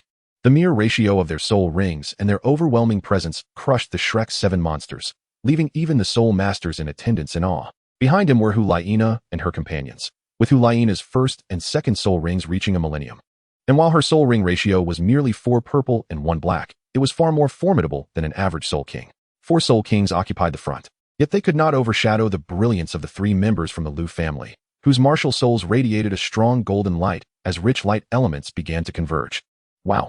Dai Mu Bai and Tang San faced this pressure head-on. The former bore a grave expression but managed a strained smile. Indeed, it packs a punch. If they were so hard-pressed, one could only imagine the plight of the others. Ning Rongrong and Oscar had already begun to visibly sweat. A faint light curtain expanded from Tang San, not forming a counterforce but effectively shielding those behind him. Blue-Silver Emperor's innate domain, Blue-Silver Domain. Relying on the pressure exerted by the field of confrontation is indeed effective, yet this is merely the beginning. And Tang Sen must bear an additional burden of soul power consumption. Even though the soul power expended by the Blue-Silver Domain is minimal, it is not the Stardow Forest, where he could operate with almost no consumption. The clash of momentum continues. And the domain released by Tang Sen astonishes Hulaina and the others. Not only them, but the expressions of several titled Douluo seated before the Papal Hall also shift dramatically. The domain. The Bone Douluo, standing beside Ning Fingji, exclaims, unable to conceal his astonishment. This ability, rumored to be the domain of titled Douluo's ninth spirit skill, is unexpectedly manifested by a mere youth. Ning Fingji, equally astounded. recognizes the overwhelming limitations of the 7-treasure glaze tile, regarding it as legendary. Neither the sword Douluo nor the bone Douluo possess such a domain. Truly remarkable. Bibi Dong maintains a calm facade, yet internally, she is far from tranquil. Previously, she had dispatched Ghost Douluo and Ju Douluo to ambush Tang San, only to have their plans thwarted by the 7-treasure glaze tile sect, making it difficult to strike again now. However, upon witnessing the domain, her murderous intent becomes challenging to suppress. Your Majesty, Ghost Douluo is equally startled, for they had not seen Tang San utilize a domain before. And Ju Douluo had an opportunity to eliminate him yet hesitated to act. No matter. At this point, Bibi Dong cannot openly command Ghost Douluo and Ju Douluo to act in such a public setting, and must seek another opportunity. Within the Soul Arena, the two opposing parties lock eyes. Meng Ye furrows his brow, sensing hostility, which does not surprise him, but the faint yet palpable murderous aura perplexes him. Though he has been focusing on Tang San lately, it seems their prior encounter was only once in the Stardow Forest, triggered by the man-faced demon spider's attempt to kill him. Tang San, taking the initiative. He is acutely aware of the rapid depletion of his soul power and the immense pressure he faces, compelling him to act preemptively. Suddenly, a plethora of peculiar blue-silver grass erupts from the ground, unpredictably manifesting beneath everyone's feet, enveloping Meng Ye and the others. The 4th soul skill. The mutated soul skill, blue-silver spike formation. Confronted by this sudden and bizarre soul skill, Lu Ming, lacking combat experience, is startled and retreats, only to have a sharp blue-silver grass shoot forth. Meng Ye snorts coldly, as everyone adopts defensive stances to counter this move. He lifts his foot and then brings it down with force. Boom. The entire soul arena trembles as a terrifying force cracks the ground, and an observable shockwave ripples outward. Like a distorted force field, it shatters the peculiar, resilient blue-silver grass in its path. The perfect mastery of power. Witnessing his 4th soul skill being so simply yet exquisitely neutralized, Tang San grows more solemn, yet he resolutely raises his hand. The 4th soul ring bursts forth with a dark glow. Puff, puff, puff. Unlike before, this time it does not manifest as an attack, but instead instantaneously releases numerous spikes, forming a prison that confines Meng Ye and the others in place. Mere weeds. Watch me burn you. Yen, seeing his previous attack dodged by Meng Ye, remains oblivious to the extraordinary nature of the blue-silver grass and unleashes his martial soul. His form grows taller, and terrifying crimson flames erupt from his hands. However, upon contact with the blue-silver grass, he finds himself unable to ignite it, even being restrained in place. What is happening?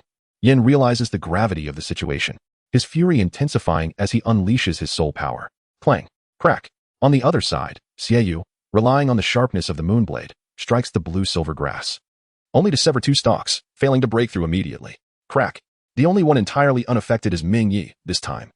The blue-silver grass is more abundant and fully activated, making it challenging for him to shatter it directly. However, relying solely on the blue-silver emperor to bind him, Tang San is still insufficient. With a swift motion, he shatters the resilient blue-silver grass, the remnants scattering to the ground as they dissipate. Roar. The moment he breaks free from the blue-silver prison, he is met head-on by the approaching nether-white tiger, its massive form extending over 5 meters. Bear.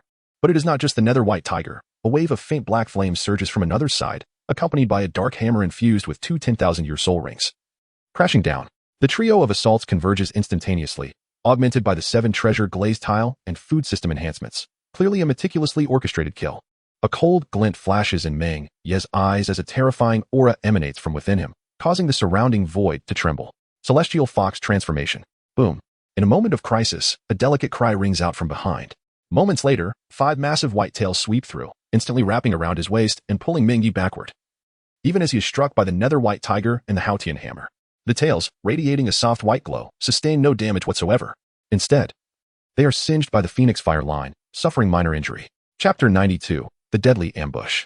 The Qiluo Yujingxiang, hailed as the king of celestial herbs, is said to encompass the essence of heaven and earth, the radiance of the sun and moon. It ranks slightly above other celestial herbs, except for the astringent heartbreak red. Though Hulaina did not pass the trial upon leaving the Eastern Sea Abyss, she was not punished, and her martial soul underwent a significant transformation. With the addition of this celestial herb, she completely evolved from the fox spirit martial soul into the 9-tailed celestial fox. The two are incomparable, if categorized by rank. The fox spirit martial soul barely qualifies as a top-tier martial soul, facing a similar predicament as the blue-silver grass due to insufficient mental power in the later stages. Control is lacking, and so is the eruption. The 9-tailed celestial fox signifies a substantial elevation of the fox spirit martial soul, propelling it into the ranks of the most elite martial souls. Her soul power has surged within a matter of months, reaching level 55, surpassing even Meng Ye's current level. You all, die? Upon witnessing Meng Ye under siege, Hulaina unleashes her full soul power in a furious outburst. 5 snow-white tails sweep outwards, not only fending off the nether-white tigress assault, but also proving challenging for the Haotian hammer to penetrate. Although she remains wary of Ma Hongjun's flames, the celestial fox martial soul's tails are entirely supple, yet they harbor vast reserves of soul power, rendering physical attacks nearly ineffective, while flames pose a significant threat. Moreover, although this evil fire phoenix possesses only a fraction of its bloodline, it is far more potent than ordinary flames, transcending the realm of mundane fire. Meng Ye was forcibly pulled aside but did not retaliate. As Hulaina was in a furious state, making it difficult for him to coordinate his actions, he raised his hand and gestured towards Tang San and the others behind him, indicating that their time spent preparing was not solely for training but had also fostered a basic understanding among them. Buzz. At that moment, 2 beams of blue light erupted from Hulaina's eyes, instantly traversing much of the soul arena towards Ning Rongrong and Oscar. The mental assault was nearly impossible to evade, especially since it was launched unexpectedly. Oh no, Tang San barely managed to react, but it was too late. He watched in chaos as the 2 mental attacks hurtled towards them.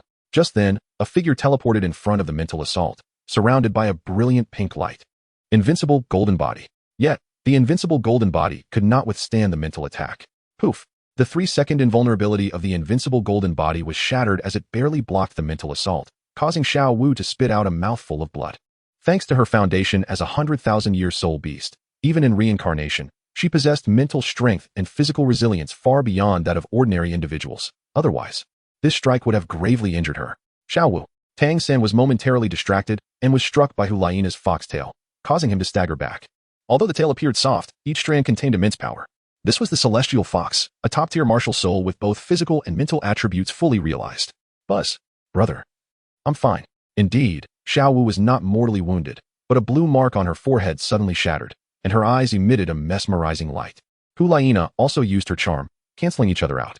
The drawback of such strong control soul skills meant that with a minor difference in mental strength, creating a one-sided suppression effect was challenging. In front of the Pope's Hall, several titled Douluo simultaneously changed their expressions, gazing incredulously at the figures on the soul arena, fearful of having misjudged something. The Bowen Douluo whispered to Ning Fengji, who also displayed astonishment. Discreetly glancing at the Pope beside him, a dense aura of malevolence was subtly emanating, suggesting that today's events would not end amicably. On the soul arena, Meng Ye squinted his eyes, having sensed a change in Xiao Wu's aura at that moment, yet he paid it no mind. With Shrek's offensive thwarted, it was now their turn to retaliate. The nether-white tiger could not retreat at this point. Martial soul fusion techniques were essentially soul skills with high explosive power. The greater the explosion, the more soul power consumed. Retreating would weaken their next onslaught. At that moment, the nether-white tiger was ensnared by Hulaina's foxtail, unable to extricate itself, unable to retreat. Buzz. Suddenly, a fierce golden light erupted on the soul arena. Crash. Chains materialized from light elements, instantly enveloping Tang San and the others. Lu Yu's group control, the light lock, was activated. Boom. Damn it. Get down. Yan, in a fit of rage, detonated his soul skill, managing to break free from a portion of the flames while successfully breaking through the blue-silver prison. The same went for Xiaoyu, who swung his moonblade, charging towards the rear of the Shrek group. Raging hot sands surged forth, enveloping the Shrek members bound by the light lock, except for the nether-white tiger, which broke a few chains, and Xiao Wu, who avoided the attack with her teleportation. Tang San and Ma Hongjun found it difficult to free themselves in time. Ning Rongrong and Oscar were too far away to be affected, but Xiaoyu was drawing closer, posing a danger to them as well. This is infuriating. What soul skill is this? Third brother. Ma Hongjuan's face turned pale. His phoenix flame, usually unstoppable, was now unable to contend with the chain's radiating golden light. Furthermore, he felt his martial soul being gradually suppressed back into his body. At this moment, Tang San managed to break free from the restraints using the power of the Haotian hammer, his heart heavy with dread. What is this soul skill? And what about that guy? He looked towards Meng Ye, realizing that until now, Meng Ye had not truly engaged in battle. What was he waiting for? From the outset, Tang San's strategy had revolved around eliminating Meng Ye first. If that failed, he had anticipated that Meng Ye would lash out irrationally in anger, allowing them to exploit Xiao Wu's invincible golden body to deplete Meng Ye's soul power. This was his plan, but at this moment, he realized the extent of his error. He had gravely underestimated Meng Ye and overlooked the capabilities of the other members of the Spirit Hall Academy. This feeling was all too familiar. In past battles, his opponents must have felt similarly, as if caught in an impenetrable web that slowly drove them to desperation. Yet now, it was he who was being cornered. Clang. Tang San's figure transformed into fleeting shadows, swiftly appearing next to Ma Hongjun. rescuing him with a strike of his hammer before swiftly turning to assist the nether white tiger. As for what lay behind him, he could not afford to concern himself with it. Xiaowu, relying on her invincible golden body and teleportation, was adept at stalling Xiaoyu with her explosive grappling techniques. Before soul power was exhausted, Xiaoyu would find it difficult to achieve anything significant. Sizzle. The surge of yellow sand was intercepted by a light blue domain, simultaneously diminishing the surrounding light elements. The blue-silver domain. Switching back to his blue-silver emperor martial soul, Tang San's heart sank. Domains were not casually employed. Typically, only a titled Douluo's ninth soul skill had a chance of manifesting them. The reason was that lower-ranked soul masters, even if they possessed a domain, lacked the soul power to sustain it for long. Buzz. Third brother. You must look. Ma Hongjun pointed towards the back of Meng Ye and the others, where a golden orb of light was slowly rising. Light explosion. This charged soul skill, even without the amplification of the heavenly mystery disk, could unleash destructive power equivalent to a full-force attack at the Soul Emperor level when charged to its limit. The situation was becoming increasingly precarious. Crackle. A bolt of lightning streaked across before them, and Meng Ye observed the Shrek members still stubbornly resisting. In a cold voice, he declared, "Surrender or perish." He had orchestrated matters to this extent. Shrek had no chance of victory now. Even if they had not lost any members yet, should they begin to falter, the scene before them would inevitably lead to their annihilation. Absolutely not. Tang San's eyes were bloodshot as he roared in anger, unleashing his remaining soul power. Roar. As Tang San erupted, the nether white tiger also unleashed its final strength. They were prepared to fight to the death. Chapter 93, God of Death Domain, Break. Sizzle. Boom. The violent lightning exploded across the soul arena, and amidst the haunting cries of the nether white tiger, two figures were flung out of the arena. Terrifying lava surged from the ground towards Tang San and Ma Hongjun. After forcing Xiaowu back, Xiaoyu decisively withdrew. His objectives had been largely achieved. Buzz. Meng Ye effortlessly eliminated the phantom white tiger with a single strike from the Thunderstrike gun, blinding golden light engulfing the entire soul arena. Accompanied by surging magma from the ground, a golden sphere, 10 meters in diameter, descended from the heavens. At this moment, Hulaina retracted her foxtail, having expended considerable soul power to hold back the phantom white tiger. Observing Tang San and the others isolated on the other side of the magma, Meng Ye's eyes revealed no sorrow or joy. They were left with two options: endure the impending explosion of light or concede defeat. Sanjia. Xiaowu appeared beside Tang San, her face etched with urgency. Her invincible golden body had been exhausted, and against the pressure from the evil moon, she could not withstand without it. Xiaowu, you all should retreat. This battle will be mine alone from here on. Tang San retracted the domain that was gradually being overwhelmed, realizing that even in his peak state, he could not weaken such a vast amount of light element with his current blue-silver domain. At this juncture, Lu Ji, amplified by Lu Ming, embodied the pinnacle of light attributes. No, brother, I will stay with you. And me too. Douluo, who had been knocked down, exclaimed. If I leap down, I would be chastised to death. Ma Hongjun, too, braving the pressure, stepped forward, slamming his hands to the ground as terrifying flames brewed beneath. And us.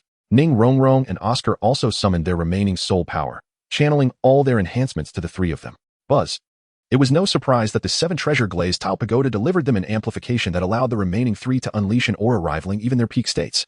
Phoenix crying to the sky. Rise. With a resonant phoenix cry, a flaming phoenix surged from the ground towards the sky, pushing aside the surrounding magma as it met the descending sphere of light. Boom. A violent explosion erupted above Tang San and the others, prematurely triggered, its power not reaching its peak.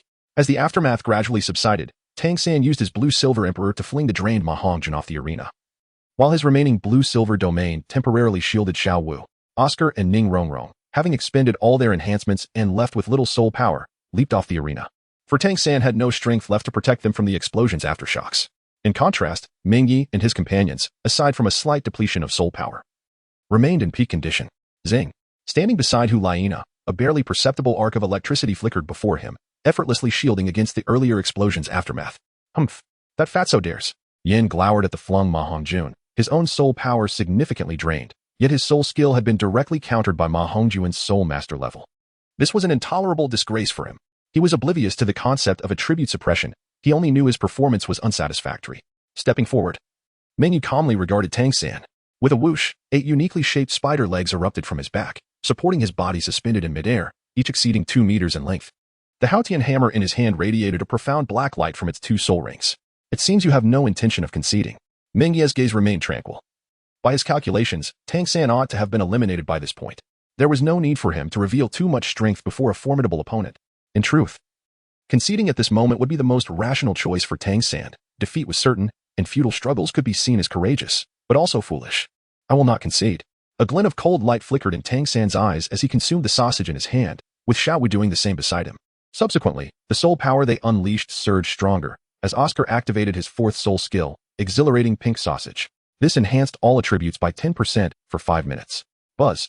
The two soul rings on the Haotian hammer illuminated simultaneously, causing the hammer, which was originally the size of a hand tool, to suddenly grow larger, becoming the standard size of a warhammer, half a meter in length. A layer of dark light enveloped it, casting an ominous pressure around. One ring should enhance strength. And the other. Clang. The sharp sound of the 8 spider lances striking the arena's surface echoed as Tang Xin swung the Haotian hammer in a circular motion. Building momentum. Haotian hammer, chaotic whirlwind. This technique, when fully charged, could unleash fearsome power that surpassed the utmost strength. Although Tang Xin was not yet capable of executing the 81st strike, Meng Ye would not allow him to succeed. Seeking death. Bang. Yin, witnessing Tang San's desperate resistance, slammed the ground, unleashing terrifying lava from below. Bang. However, Tang San seized the momentum to smash down with his hammer, creating a 1-meter-wide pit in the ground, thus nullifying Yan's first soul skill. With narrowed eyes, Hulaina and the others sensed the extraordinary nature of this move, their expressions shifting, yet they refrained from intervening, instead looking to Meng Ye before them. Crack. The sound of bones cracking echoed, yet Meng Ye remained motionless, his body unchanged. A bead of sweat trickled down his forehead, veins bulging as if he were exerting immense strength to withstand something. As Tang San gradually completed several accumulations of the Haotian hammer's power, Meng Ye still did not strike. In the audience, Lei Jingyang sensed something amiss, his expression altering as he scanned the surroundings with piercing eyes. What is Brother Meng Ye up to? Gu Ling, nestled in Luo Xian's arms, looked perplexed. Children are often sensitive and might have detected something. It seems someone is targeting him. Luo Xian's brows furrowed, sensing a wave of oppression in her heart, feeling uneasy and profoundly anxious. Little girl from the Luo family, keep an eye on them. I shall return shortly. Lei Jingyang abruptly rose, heading towards an inconspicuous corner of the audience, uncertain of what had transpired with Meng Ye, but understanding him well. Meng Ye may possess a sense of pride within, yet he remains rational, never jesting in matters of importance. He has also discerned an unusual aura of soul power. On the soul arena, the ground beneath Meng Ye suddenly collapsed. The abrupt turn of events caused Hulaina and the others to pale in shock, with Hulaina rushing towards him. Stay back, he bellowed, a terrifying wave of sound rippling through the entirety of the arena, lingering ominously. Meng Ye, what is happening to you? Hulaina exclaimed in distress. She had reached his side, only to find an invisible, frigid force enveloping him, preventing her from approaching. Hao Tian Douluo Tang Hao. With veins bulging at his forehead, Meng Ye gazed at Tang San, who was accumulating power for over 60 strikes. A trickle of blood slid down from the corner of his mouth as he suppressed his rage and shouted, very well. He was genuinely furious throughout this ordeal. He had not displayed any intent to kill, nor had he considered slaying the members of Shrek here. Yet Tang Hao, driven by personal vendetta, had directly attacked him, unleashing a murderous aura that formed an invisible force field. Tang Hao's God of Slaughter domain. The release of a God of Slaughter domain by a titled Douluo with a 100,000-year spirit ring was a matter of life and death. Before the papal hall, Bibi Dong's pupils constricted as she sensed something amiss, her brows furrowing as she surveyed the arena. Though she could intervene, the presence of the 7 treasure glazed tile school nearby restrained her from undermining the Pope's authority in full view of the crowd. Crack. As her hand brushed against the storage soul guide, a white object materialized in her grasp, which Meng Ye swallowed whole. Luo Xian, 3rd soul skill, purification. Dispel the oppressive aura. The tangible murderous force field wavered momentarily, and in that fleeting instant, Meng Ye's presence loomed over the entire soul arena like a primordial beast. Roar. Amidst a thunderous roar, a colossal beast formed of lightning materialized behind him, stretching over 10 meters long. God of Slaughter. Break. Chapter 94, The Earth-Shattering Battle. Z. Tang Sen had reached his limit, accumulating power for 72 strikes. This was an extraordinary display of his current physical prowess, aided by Ning Rongrong and Oscar. Though perplexed as to why Meng Ye had only now erupted in power, he had no intention of halting his assault. The Hao Tian hammer, radiating a terrifying dark glow, was hurled towards Meng Ye. 72 strikes. This was a blow that even a soul saint would hesitate to meet head-on. Roar. The thunder beast let out a deafening roar. Meng Ye was evidently consumed by genuine fury, his eyes betraying an unmistakable intent to kill, the chilling aura of malice surging like a tempestuous tide, rendering life in this domain akin to a fragile boat, poised to be shattered at any moment. With a crackle, white lightning coalesced in his palm, forming a spear of thunder. Towering in stature before the thunder beast, Meng Ye resembled a deity in this moment. Third brother, I am here to assist you. Xiao Wu suddenly appeared beside Tang San. Nodding slightly, a tacit understanding was forged between them in an instant. Swish. The instant teleportation was activated. Xiao Wu appeared behind Meng Ye, her scorpion braids swiftly entwining around his neck. With a nimble leap, she aimed for his back, bending at the waist to unleash a technique capable of doubling her strength. Yet, in this moment, she could not even budge Meng Ye by a fraction. Get away. Hulaiina's foxtail swept in with ferocity, the sheer force driving Xiao Wu back, but upon touching Meng Ye, it softened immeasurably. 5 massive foxtails danced beside the thunder beast, obstructing Xiao Wu's interference. With a crack, the spear of thunder was unleashed, hurtling towards Tang San's Haotian hammer. Clang! The resounding clash echoed like metal colliding, the terrifying explosion reverberating even to spectators hundreds of meters away, leaving them in a daze. The shockwave twisted the void, gradually fracturing the spear of thunder in Meng Ye's grasp, though it also diminished the dark aura enveloping the Haotian hammer. Their gazes locked, his violet eyes gleaming with lethal intent. To him, the power amassed in this strike had reached its zenith. Meng Ye's soul technique had been disrupted, and though the nature of the beast remained obscure, it was no longer capable of influencing the larger conflict. The Haotian hammer could shatter all. Crack! Unexpectedly, Meng Ye clenched his fist, the lightning in his eyes intensifying. His 5th soul ring erupted with profound darkness. This was the 2nd time he employed his 5th soul technique. The last was to demonstrate for Wu Yu, and this marked the first time he wielded it in actual combat. The mutated Ant Emperor, aged 50,000 years, possessed tremendous might. It bore an extreme power attribute, and the soul technique's effect was to unleash strength surpassing limits, roughly quintupled from Meng Ye's already formidable power. The quintessence of strength quintupled. Crack! The void groaned under the unbearable burden, the pale lightning transforming into a dim black hue at the moment Meng Ye's fist tightened. In the next instant, a punch was thrown, and the heavens dimmed. Boom! An even more terrifying collision ensued. Tang San barely had time to react as the Haotian hammer in his grasp began to disintegrate amidst an aura of annihilation. The continent's premier assault-type martial soul shattered. Brat! How dare you harm my son? A thunderous roar resonated through the void. Meng Ye's unparalleled power was momentarily stymied by a force field, sparing Tang San from direct impact. Yet, the force still grazed Tang San's right arm, which had been gripping the Haotian hammer, causing the power to diffuse. Uft! His arm shattered in an instant, crashing against his chest as if it had sunk within, and a spurt of blood erupted, only to be evaporated by the searing heat. Third brother, Xiao Wu, entangled by Hulaiina, teleported in front of Tang San, desperate to save him, only to be met with an irresistible force emanating from behind. Boom! In the explosion, Tang San's body was propelled through the edge of the battle arena, crashing to the ground, bloodied and unconscious. Silence enveloped the scene, save for the terrifying thunder beast, akin to a mythical creature, still radiating its formidable lightning power. Meng Ye raised his gaze to the heavens, where a middle-aged man, wielding the Haotian hammer and adorned with frost upon his visage, stood suspended in the air. 9 soul rings encircled the hammer, yellow, purple, black, black, black, black, and red. The immense power emanating from the final crimson soul ring seemed to cause the very fabric of the void around them to collapse. Except for the titled Douluo present. Everyone felt a shudder coursing through their bodies.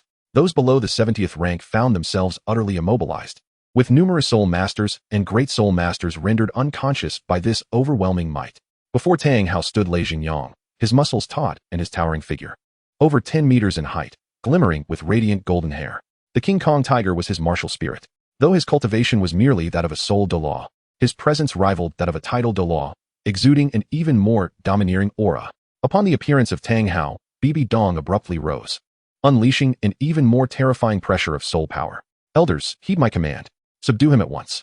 With a resounding hum, the Ghost Douluo and the Chrysanthemum Douluo surged forward, charging at Tang Hao, while a suppressed aura of soul power emanated from the Pope's palace behind them. The oppressive presence of the title Douluo was overwhelmingly fearsome.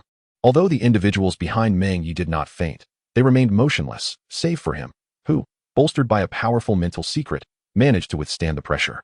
Hulaiina, standing nearby, was similarly unaffected. Please look after them, Meng Ye instructed, gesturing towards Luo Xian and the others in the audience. At that moment, a beautiful woman, evidently Luo Xian's mother and a support-type soul master, stood beside her, but she was insufficient to shield the 3 young ones and Luo Xian. Hulaiina nodded and darted towards them, her complete transformation into the Sky Fox martial spirit, allowing her to assist in countering the pressure without much difficulty. Having accomplished this, Meng Ye turned his attention to the unconscious Xiao Wu, whom he had subdued with his scorpion tail, and then proceeded towards Tang San's location. Flander and the others, sensing the precarious situation, had already safeguarded their group, consisting of 3 soul saints and 1 soul master capable of executing a martial spirit fusion technique. In the skies above, the battle was on the verge of erupting. Just a mere little ghost, a flower, and an old man. Lei Jingyang interrupted Tang Hao's preparation. appearing before him with alarming swiftness, his terrifying tiger paw crashing towards the hand that gripped the Haotian hammer. Boom. Tang Hao was taken aback, astonished by the remarkable strength emanating from Lei Xingyang, a mere soul Douluo. His poised attack was disrupted, causing the Haotian hammer to wobble slightly. Roar. The tiger, king of beasts, was a domain Lei Xingyang was well versed in. His assaults were rapid and overwhelming, intertwining soul techniques with a series of self-created martial arts. Each strike was infused with explosive, terrifying force. In contrast, Tang Hao found it exceedingly challenging to summon the full potential of the long-handled Haotian hammer in close quarters. While his strength surpassed that of Lei Xingyang, his combat style was entirely reliant on the hammer. Engaging in a contest of fists and feet, he was suppressed. As the eighth soul ring illuminated, Lei Xingyang concentrated, unleashing a tangible surge of soul power. A deafening roar resonated, causing blood to well up at the corner of Tang Hao's mouth, the sonic wave bypassing all defenses. Pain surged through his internal injuries, and he realized he could not hold on much longer. Casting his gaze downward, he exerted all his strength to twist his body and retaliate with a punch that forced Lei Xingyang back. However, this was a meticulously orchestrated ambush. An escape was far from easy. The Ghost Douluo and Chrysanthemum Douluo had already closed in during this brief respite. Ghostly Apparition, Holy Light Gate. The combined 8 soul techniques of the two titled Douluo, one dark and one radiant, hurtled toward Tang Hao. Their reluctance to employ more potent 9 soul techniques stemmed not from hesitation, but rather from the lack of time to gather their strength. Tang Hao, his internal injuries exacerbated, could not afford to linger, for he had noticed Meng Ye already engaged in combat with Flander and the others. Void. Forcing himself to counter the lethal strikes of the two titled Douluo with sheer soul power, the Haotian hammer suddenly expanded, transforming into an overwhelmingly massive warhammer. While the first 4 soul rings detonated before him, Great Sumera Hammer, Explosive Ring, the terrifying warhammer descended upon the Pope's palace. How dare you, Tang Hao? He understood that even if he could obliterate the Ghost Douluo or the Chrysanthemum Douluo in a head-on clash, he would have no opportunity to execute this technique again. Thus, he could only strike at the enemy's vital points. Upon unleashing this attack, Tang Hao himself endured a blow from both the Ghost Douluo and the Chrysanthemum Douluo, activating the domain of the god of death to intimidate the two. His figure vanished instantaneously from midair. Oh no! The two titled Douluo, looking down, realized Tang Hao's true target. Hand him over. Bang! With a powerful punch, Meng Ye struck down, sending Lu Erlong, who stood directly in front, reeling backward, her pupils trembling violently in disbelief. Behind her, Flander caught her, equally solemn as he gazed at the youth before them, who resembled a demonic deity. Erlong, are you all right? Yu Xiaojing inquired, his voice laced with concern as he stepped forward. I'm fine, she replied, shaking her head and flexing her arms, which had grown weak from absorbing that devastating blow. A flash of fiery red dragon scales erupted forth, forcefully coursing through her meridians, restoring her strength. This little brat possesses terrifying power. How dare he strike my goddaughter and my rival? With a fierce roar, Lu Erlong charged forward once more, her fire dragon spirit energy surging forth, a terrifying pressure emanating from her that would make even a soul saint tremble in fear. As a variant of the blue lightning tyrant dragon, her fire dragon martial spirit was neither wholly good nor bad. It represented a parallel mutation, on par with the blue lightning tyrant dragon itself. Meng Ye discerned that Lu Erlong's target was the girl he had captured, Xiao Wu. He had no intention of engaging further, coldly huffing as he shielded Xiao Wu with his arm. My patience is limited. You have 2 choices. Either I keep Tang San, and you leave, or Tang San escapes, and you all perish here. Initially, he had intended to let things be, to continue his cultivation in peace, having ample time to strategize. However, with Tang Hao and Tang San revealing their murderous intent towards him, this father-son duo could not leave unscathed today. Otherwise, he would find no solace in his rest. As for Shrek Academy, while Bibi Dong refrained from targeting Yu Xiaojing, he could not act against her will. Yet, what he was currently doing would leave Bibi Dong with no justification to intervene. Lu Erlong halted, her aura dissipating, gazing at the unconscious Xiao Wu in Meng Ye's grasp, her teeth clenched in rage. Yet she understood that in a confrontation between experts of equal standing, rescuing someone from the opponent's clutches was an unrealistic endeavor. What baffled her was how a soul king could possess strength that rivaled, or even suppressed, that of a soul saint. Flander discreetly glanced at Zhao Wujia, then nodded to Yu Xiaojing. The group quickly reached a tacit understanding, and Zhao Wujia turned to step outside the arena. Meanwhile, Yu Xiaojing and Flander subtly positioned themselves behind Lu Erlong. Crack! A sharp sound of shattering bone filled the air as Xiao Wu awoke with a pained scream, yet she found herself devoid of the strength to resist. The expressions of Yu Xiaojing and his companions shifted dramatically. It seems you did not fully grasp my words. One has departed. You may test whether I shall snap her neck first, or you will act first. Meng Ye's gaze grew icily cold as he regarded them, devoid of any compassion. Xiao Wu gritted her teeth, enduring the excruciating pain of her arm being crushed, turning to glare at him with hatred. As expected of a 100,000-year soul beast. This injury was severe, but likely not beyond her capacity to recover. Third brother. She cried out in despair upon witnessing Tang San's dire state. Her anguished scream piercing the air before another electric arc rendered her unconscious once more. Boom. Accompanied by the shockwaves of colliding soul powers. All eyes were drawn to the fierce clash above the Pope's palace, as a heavy pressure descended upon them. Meng Ye did not turn back. He was frozen in place. Be careful, came Lei Jingyang's furious shout from above. A terrifying pressure approached him in an instant, and Meng Ye's expression twisted into a snarl as he swiftly turned, hurling Xiao Wu behind him as if she were a mere rag doll. What a venomous little beast. Tang Hao's face contorted with shock and anger. He had detected Tang Hao's plan for a sneak attack. Should he lose focus or hesitate even for a moment, it would surely cost him his life. Now, the situation had reversed. As Xiao Wu appeared before him, Tang Hao's previously descending Haotian hammer was abruptly halted. The unparalleled force rebounded upon him, causing him to spit out another mouthful of blood. Already suffering from internal injuries, he was no longer the peak Haotian Douluo, but merely a wretched creature clinging to life. The remnants of Tang Chen's soul, aware of the bloodshed, would likely be enraged. The illustrious Haotian Douluo. A hum resonated as the terrifying force that distorted the void re-emerged, the pinnacle of power converging into a single punch. Simultaneously, he bellowed, to suppress a younger generation. Do you still have the audacity to utter such words? If the ancestors of the Haotian sect were to know, they would surely feel shame. His mind was in turmoil. And as the backlash from his soul skills surged, even Tang Hao revealed a flaw. With a resounding crash, a punch shattered the right arm of the once mighty Haotian Douluo, who had once commanded respect, now reduced to a state akin to a stray dog. Within that arm lay a soul bone. Had it not been for that, the entire arm would have surely been broken. The domain of the god of death. Tang Hao remained resolute, and despite suffering such grievous injury, a fierce glint accompanied by overwhelming murderous intent enveloped Meng Ye. It appeared as though he had severely injured Tang Hao.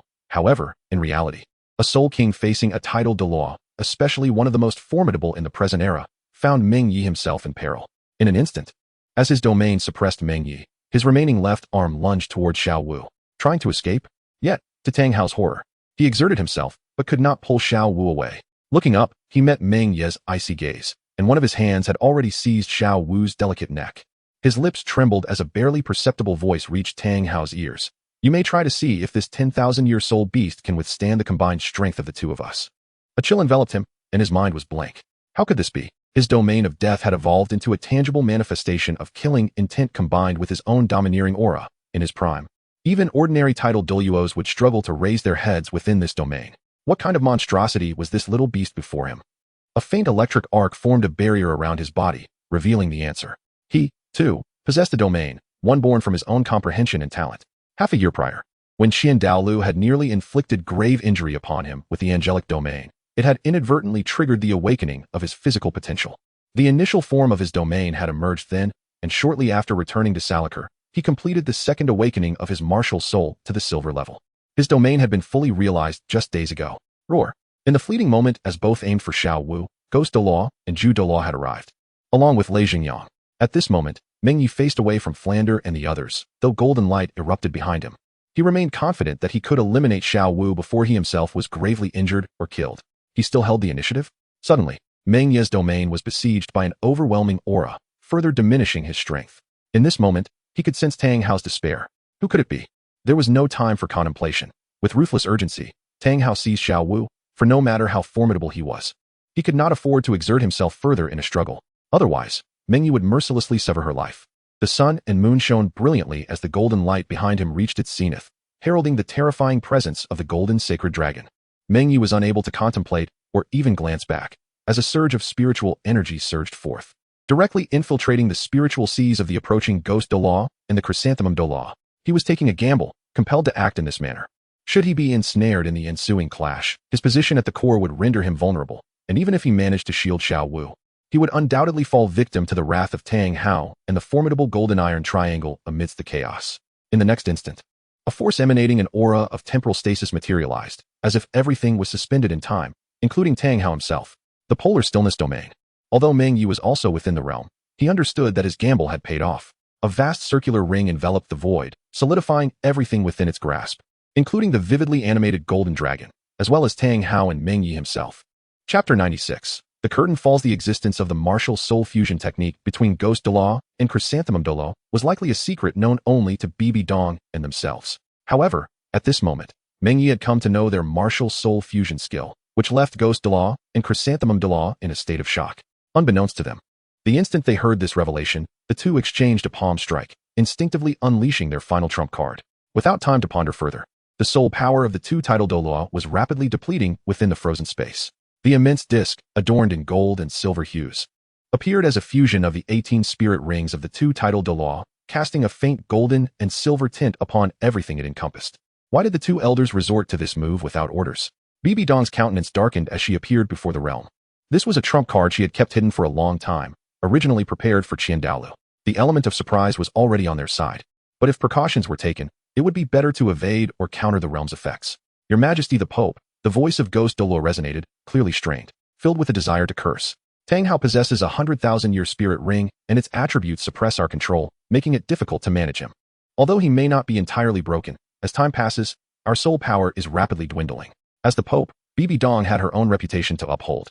Even now, she failed to seize Tang Hao immediately and instead chose to question them. Such behavior left even Chrysanthemum Douluo and Ghost Douluo, who had followed her for decades, feeling somewhat disheartened. Humph. Bibi Dong coldly snorted, raising her hand to unleash a soul skill. The two-titled Douluo understood her intent, parting the realm of their martial soul fusion technique. This maneuver was perilous, risking the weakening of their absolute suppression effect. A palpable aura of killing intent burst forth from within her, accompanied by a dark green glow. Bibi Dong intended to suppress Tang Hao without revealing her martial soul, which would severely tarnish the image and authority of the Pope. Your Majesty the Pope, came a voice from behind, causing Bibi Dong to momentarily freeze. Ning Fengji had unknowingly approached the two-titled Douluo, and whether intentionally or not, the sword Douluo and bone Douluo's auras subtly locked onto Bibi Dong. The seven-treasure glazed tile pagoda appeared in Ning Fengji's hand. What business do you have, Sectmaster Ning? He slightly bowed, expressing, my daughter is still below. May I request your permission to rescue her first? Bibi Dong's brow furrowed, sensing that the sword Douluo and bone Douluo were formidable opponents. And Ning Fengji's attitude clearly indicated a desire to protect Shrek Academy. With a cold gaze, she replied, I would naturally not allow anything to happen to Sect Master Ning's daughter. Do you suspect I would resort to underhanded tactics? Of course not. I merely hope your Majesty can understand. Rongrong is the next leader of my seven-treasure glazed tile clan. Ning Fengji insisted, his stance unyielding. As a sect leader and a father, his actions were not unreasonable. Yet given the current situation, it was hard not to suspect he wished to assist Tang Hao's escape. Bibi Dong regarded Ning Fengji closely, realizing that if a conflict arose here, it could severely undermine the prestige and reputation of the Spirit Hall, rendering the existence of this Soul Master tournament rather meaningless. This was something she could never allow. However, given the current situation, letting the tiger return to the mountain was also out of the question. Then let us act together. I hope Sect Master Ning will simply protect his daughter and refrain from actions that may lead to misunderstandings. Bibi Dong warned as she pressed the sword Douluo and bone Douluo back with her imposing presence. It was utterly impossible to engage in battle here. The elders had already paid a considerable price to protect the Pope's palace.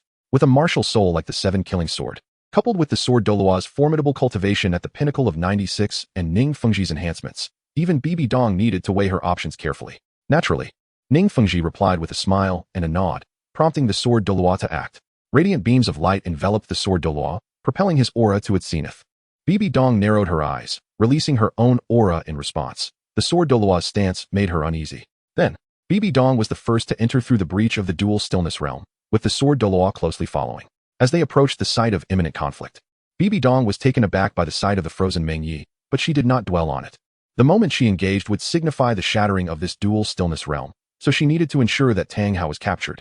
When the sword Douluo passed nearby, he too bore an expression of astonishment as a subtle aura imperceptibly melded into the surrounding void. Crack! In the next instant, the golden and silver hues surrounding Meng Ye shattered. Not good. Chen Xin, you seek death. Ghost Douluo's furious voice echoed through the skies. The balance of the dual stillness realm, once disrupted, signified its unraveling. They had failed to discern what had breached the absolute seal of the realm. But through process of elimination, the first suspect was undoubtedly the sword Douluo. Boom. The moment the realm fractured, Meng Ye cast a cold glance at Chen Xin before hurling Xiao Wu towards Bibi Dong. With a burst of speed, he transformed into a streak of lightning, racing towards the direction of the Pope's palace without a backward glance. A mental transmission echoed in Lei Xingyang's ear, do not engage, retreat. This time he had faltered, failing to secure Tang Hao and his son. The circumstances were such that without support from the Douluo palace, and the location being unsuitable for battle, The optimal moment had been disrupted by Ning Fengji's intervention. Heaven, earth, and man were no longer aligned with him. If this continued, whether Tang Hao and his son would survive remained uncertain, but Meng Ye was nearly certain the sword Douluo would strike. Had he not sensed a hint of a fatal crisis, he would not have resorted to the same tactic, forcefully shattering the suppression of the dual stillness realm with his own domain. The suppression of the dual stillness realm could be likened to a sturdy glass bottle. Once a single crack appeared, it would become exceedingly fragile, and at this moment, it was indeed at its most vulnerable. Meng Ye is merely a sharp weapon, capable of creating a slight opening against oppression. Clang! A sharp aura locked onto him, yet Meng Ye did not turn back. He recognized it as the sword Douluo. Roar! The Diamond Tiger, 8th Soul Skill, Tiger's Extreme Roar. The terrifying sound wave ignited the scene, signaling the imminent onset of battle. Lei Xingyang did not heed Meng Ye's initial warning to flee. Lei Xingyang's fierce and domineering aura emerged from the corner of the soul arena, alongside the recently freed Shrek members, shattering the most vulnerable link of the Golden Iron Triangle's recently completed soul skill. Standing beside a little girl, Lei Xingyang teasingly gazed upward. Addressing Ning Zhongzhu, "Has your daughter been forsaken?" "Thank you, Lord Lei, for protecting my little girl. I am immensely grateful." With a smile that did not reach his eyes, Ning Fengji shot a glance at the sword Douluo. As the aura lock dissipated, Meng Ye seized Tang Hao's severed arm during his escape, swiftly storing it in his soul guide. Bang! "Tang Hao, today marks your demise." "Humph! The vengeance for my slain wife shall not go unpunished." The clash of two titans enveloped the void in a thick tension, although Bibidong missed her prime opportunity to strike. In her peak condition and with her soul power suppression, she undoubtedly surpassed Tang Hao. Their fierce confrontation trembled the earth, culminating in the reappearance of the colossal Shumi hammer, which Tang Hao detonated by igniting his 100,000-year soul ring. Boom! The void was rent asunder, a dark fissure emerging, blood spilling onto the ground, leaving Bibidong grievously injured, her martial spirit shattered. Tang Hao, too, was gravely wounded and near death, yet he persisted in carrying away Tang San and Xiao Wu, their fates uncertain. Chapter 97, Strategizing the World. The elite competition of the advanced Soul Master Academies across the continent transformed from a contest of prodigious talents into a clash of the most formidable beings. A development that took the entire continent by surprise. The Haotian hammer resurfaced, and the Pope sustained grave injuries. Such news, whether orchestrated by the two great empires or arising from other circumstances, swiftly spread throughout the continent. A week past the turmoil, all returned to their original paths. Yet Bibidong's wounds still throbbed with pain. Boom! An ominous and terrifying aura permeated the Pope's hall, as Bibidong cast a frosty gaze upon the two kneeling titled Douluo. Did you not find him? Indeed, on that day, Tang Hao was severely injured, yet he managed to suppress his wounds and escape at the cost of burning his cultivation. I too suffered grave injuries that day. Is Elder Ghost suggesting that Tang Hao sprouted wings and flew away? Her complexion showed no sign of improvement, and Bibidong's stunning visage now radiated an aura devoid